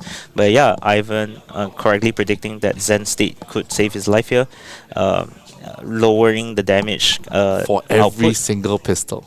Ooh, yes, it affects pistols as well. So yeah, he might not be dead. Ooh, can we pull out a Zen State token? Yeah, And Zen let's State. reconfirm that and Yeah. We have to be. Wow. Yeah. Clearly, we've not been reading up on our new ninja card. So, 12 it's 12 petal if you will Kasaya. be dealt damage. prevent one Exactly. of it. 12 petal Kasaya has more text rather than just gaining that resource of Transcend. Is this a comeback turn? Oh my goodness! I mean, I don't know. I don't want to over jinx it. I mean, I would like to see a huge turn coming from Ivan, but equally, I also want to see Brian Kong, who has been diligently playing very well with his dash. Yep. In order to take a win. I think this is gonna be cool. This is gonna be cool. I think this is coming in for 2, I believe. 3. Oh, before the Zen State is 3, I believe. Is it the blue? Yeah, Yeah, the it's the blue zipper hit. Can, So if it deals damage, it'll deal 2. yeah, you wouldn't want to. So at this point, I think we're just giving up on the 2. pistol plan Okay. altogether. Oh, nope, 2-2-2. Or just 1-1-1. He Oh, he's breaking the chain here, chain, I believe. Yep. pistol for 2. 1 actually, because of the Zen State. One take one, one take one. You don't want to. Oh, you don't really want to pop the shoes too. You don't really. Oh, but he's not going to really get enough time to do it. Yep. Pistol for 2. I mean, he's still gonna get 3 shots out of this because he can always use his chest piece, gain 1 more resource, and then crack the boots to get 1 more shot out, which would still force him out of that last card or that last equipment from there. Foundry Yep, Heart. going Foundry Heart. 2 pistol shots more. Yep, 2 more 1 shots here. golden. And that was shooting through a Zen State token, man. Yeah. Can't block. Give the stride. Yeah. Take the tiger. Blocking the 1, creating the tiger, Shoot. and shooting Use the for Shuko. 1. Okay. Alright, alright. Wow. Survived. Survived. 2 chi cards, 1 tiger. Take out 1 balance token. Left traverse. Tough fight right there. Yep. Pull out the card. Get the tiger. I think it's tail. Chase the tail. I don't think he has resources for Chase the Tail because he No, gave up his yeah, Kasaya. Tiger. So at this point, it's probably just going to be a 0-0-4. Yeah, 0-0-4. Ooh, block 3 and Blocking 4. the 4. At this point, Gotta go again. 0. not really relevant in terms of the damage output, but he does need to clear those tigers from his hand and hopefully draw into Yeah. 3 blocks 1 or into an health. attacking hand. You gotta pray that Brian draws into blues right here, but I don't think so. He got Yeah, 1 blue. that's unlikely. He still has a pistol No after all. pistol. 5. Yeah. 3. 3 go again. Have to block. Coming in for 2, he could technically block with a 2. Zen Oh. State is still active. 2. Yeah, and then he can traverse. Calm down, my friend. I think traverse is a pretty good block right here just to ascertain whether it's gonna. Ooh, this is tight fight. Yep, I mean, for sure. this is gonna. I think this is going to be a slog all the way down. Ivan is going to fight his way to stay alive. Thinking. Okay, try to see whether he can break chain. Yep, Foundry breaking Heart. chain to get more resources out of this. 5 go again. Oh, 4 no, go coming again. in for zipper hit, coming for 4. So it might deal 3 damage here. Yep, 3 block will cover the 4. Then pistol for 2. No. Well, for 1 technically, but it's the same here. Yeah, he has to block anyway. But Wong. And block. another one, pistol Achilles. for 2. Shoot. For 1. Does he have a no block card in hand? Yeah, I think Ooh, he has no forced block to give the helmet. That is not great. Yeah, he has a no block card in hand. Yeah. If not, I think blocking would have been still. Yeah, keeping the traverse 1 more turn would be really great. Yep. But I mean, at this stage of the game where he's just gonna die if he doesn't do that. So yep. Yeah, I see. We saw 2 G cards in hand. Exactly. So I mean, it's unfortunate that we Oh, played Brian to this state. looks confident. Looks like Brian's gonna take it. What he could. No, Brian's No. probably gonna take it. Yeah. It's a very tough position to be in, right? You're at 1 life and all the tempo is on your opponent's side, and we can say a lot of things about the dash deck, but ultimately the main thing we'll draw from it is that it's very consistent. Yeah, right. It has been There's really more attacks. consistent. Exactly. And I think if you have the right setups and the Ivan doesn't get, like example, the Zen doesn't get the cards right in the graveyard, I think this is pretty tough match to beat because you're being pounded so hard right from the get-go from the pounder. Exactly. Like your answer, and it's the same both ways, like what we mentioned earlier, right? Like Ivan also is not presenting any on hits that would be considered relevant here, so it's just a matter of damage. So unless you're threatening lethal, doesn't really matter. Yeah, 5-1-5-9 down to final attack from Brian. Got no Achilles, so he just needs to be very. But it's all the breakpoints. We're in breakpoint land right now. Oh no! I think this is it actually. I think this is it because I saw another. Yep. 5 boosting then and pistol for 2. And that is the GG right there. Well played. Yeah. So ultimately, wow, we got a lot of BK supporters here, but a lot of hype coming from the crowd. Still, guess who won Battle Hardened Singapore? I guess ultimately, with all the new heroes out and all the new tech that's been going along, the tried and true method still works. Dash. Original Dash is still our champion here at Battle Hardened Singapore. Wow. Big shout outs to Brian Kong. Well done. Singapore Battle Hardened champion. I think he did great. He's been playing like Dash since the beginning of Dash, as far as I can tell, and he has only consistently played it all the way through. Yeah, I think a big shout outs to him. We'll pull him in for an interview in a short while with one of the other headsets. But at the way, end of the day, both decks are very viable. Yeah, for sure. I think anybody's out there, if you think about it, if it was a Victor versus Zen, the Victor could easily win. Yeah, it was anybody's game. I mean, at that point, if Zen drew it into an Art of War, drew into his Ancestral Harmony, he could definitely have taken the lead there, hurt the tempo, and it would very well have reversed, it'd be in reverse position from there. Exactly. So I think if you guys out there are just thinking, you know what, this deck won, not necessary. You could play something else. If you need any evidence to suggest that, right, just go watch the match that happened before this. Okay, clearly Zen has legs. Zen has legs. It just didn't happen that the legs came at the right time. No blocks came at the wrong time. Yeah. And I think end of the day, you guys can decide who is truly your hero, your own spirit animal. If you like the Illusionist and you think Enigma is your game, like me, I love it. She looks pretty. Hopefully I can cosplay as a male Enigma version so I can challenge Toran to a cosplay 1v1. I would look forward to that for sure. Yeah, I'll kick her ass. I'm gonna do it. I'm gonna win that Taylor, and then I won. Male Enigma is gonna be pretty cool. I think we're looking forward to that. Was it Manila? Were you going? No, well, I haven't decided. Okay, I have the free time now to be announced. To be announced. Yeah. If you guys wanna, I don't know, maybe you can support my Twitter if you guys enjoyed it. Maybe. And I think looks like we've got BK ready. So let's pull a chair. Let's pull a chair over. And come in. Should we? Yep. You come in, then you jump over. Oh, yep. Sure. Sure. Yes. So I need. Yeah, come. Let's grab Yep. Sorry guys, we're just moving it around. Chaw. What? Okay, so it's alright. Champion! Hobo! Okay. Oh my god. Alright, sorry. Hobo is like a good or not in this language. But okay. Yes. Hi, welcome Brian. Yes. Brian Kong, ladies and gentlemen. Good so far. I mean, I think that was a very strict Dash masterclass on how to pilot Dash, right?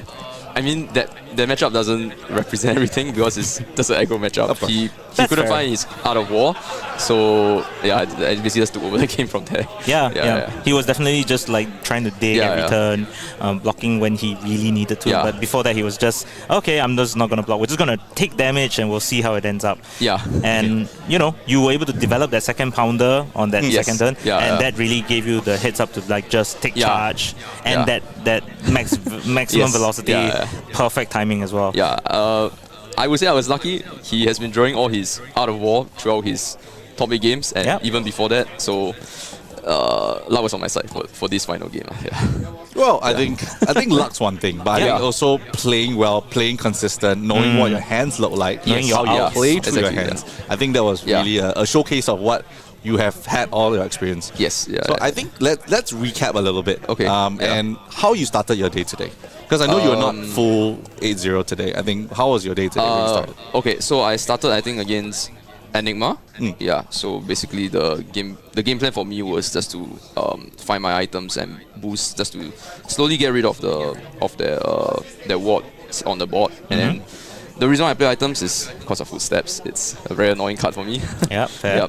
Yep. Subsequently, I think I played against Phi. Same thing. I found my Mistveil. He didn't find his other wall, so I won the game. So a very similar matchup to what you played in the finals. Third match, I believe was who was it? I understand that yes, you know it's a bit long day. Yes, it's the quite a long day. corpses So that lay on the road behind you. It's not as relevant. So, no. It's just been a long day. but I think out of all the recaps, what was the most hardest match that you had to deal with today? That got you into top 8? Kept in your mind. I think there was one Levia matchup where I think it was very, very close. Yeah. So he had a very insane turn, and I think the only reason why I won is because he decided I pulse wave harpoon with 3 combat chain, and he showed me his diabolic offering. Oh, so I took that's gonna hurt. Yeah, a 0 block, and I think that was a very close match. Yeah. All right. So I think you see exactly. Levia is actually not too bad. Yeah, it's still very strong. Yeah, they threatened like 30 damage turn. I had no choice but to either block out or trade some damage in there. Yeah. Fair. So sure. I think the other thing that audiences probably want to know is what's your list like? Because when I watched you play against Xia Hang during your semis, you look like you were item heavy. Yes. So before this whole event, I was basically playing a less item heavy deck, less D-Rex. In response to the current meta, I've decided, you know what, let's just play it safe, and I put like 9 D-Rex in the sideboard. So basically the whole sideboard is used for D-Rex and items, and that's it. And then my clean 60 is just for when I need to go aggro against the other aggro decks. Yeah. So surprisingly, I think it actually harkens back to the last few, back to 1 year ago, where that was really just the meta, right? You either choose a path, you want to go items, or you're going to go boost, and you just choose a path to go and just stick to the game plan. Yes, so it's basically just hybrid. So it's just being versatile with your matchups and all that. Yeah. Yep. Either Then defensive, from there, aggro, or mid-range. Yep. Then just using your experience, knowing the matchups, and just sideboard accordingly and stick to the plan. Exactly, yeah. Just stick to the plan, yes. So casually, how many years have you played Dash? Ooh. I started in Tales of Aria. I think I picked up Dash at that time. Yeah. Like I went into the game. We play on Discord a lot. I was playing Blitz, Dash Blitz. Yeah, I know. You dated all, man. Yeah, I mean I tried. Oh wow! Yeah. So so I basically played Dash from then, and I mean I have played other heroes here and there as well, but mainly Dash is what got me my wins. Yeah.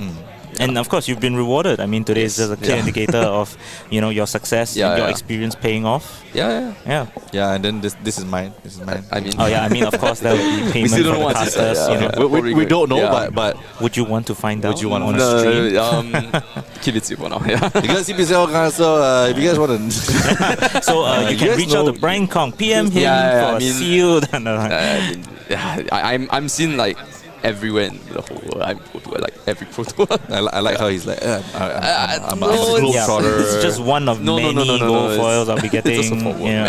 No, I'm just gonna throw it onto the stack of gold foils at home. Actually, I think the most of the world knows him as the guy sitting at the computer with a desk full of $1, $2. You're like, 1, 2. Yeah, that's true. They see me with like carding, which is like people know him as Joseph. Yeah. So if you did not know, carding was the other Dash player in the top 8. So essentially, you can see them at the One Call booth. If you see them around One Collectibles, in any of the worldwide events, just look for the 2 fellas there. Both of them play Dash. Both of them work at One Collectibles. So, weird coincidence, but that's just the way it worked out. Unfortunately, we won't be able to get to play Dash very soon because I just added another 25 more Good points. job. Good job. Well done. She's like You're like actively putting your favorite hero into the yeah, ground. she's Just like perfect. 7 roll Roll events of away. honor, Brian Kong. Well done. You did it. Yeah, I'm a bit sad that I may not be able to play Dash for our nationals, but you know, Oh, that is yeah. definitely a so possibility, right, for sure. maybe I'll find another hero to play already.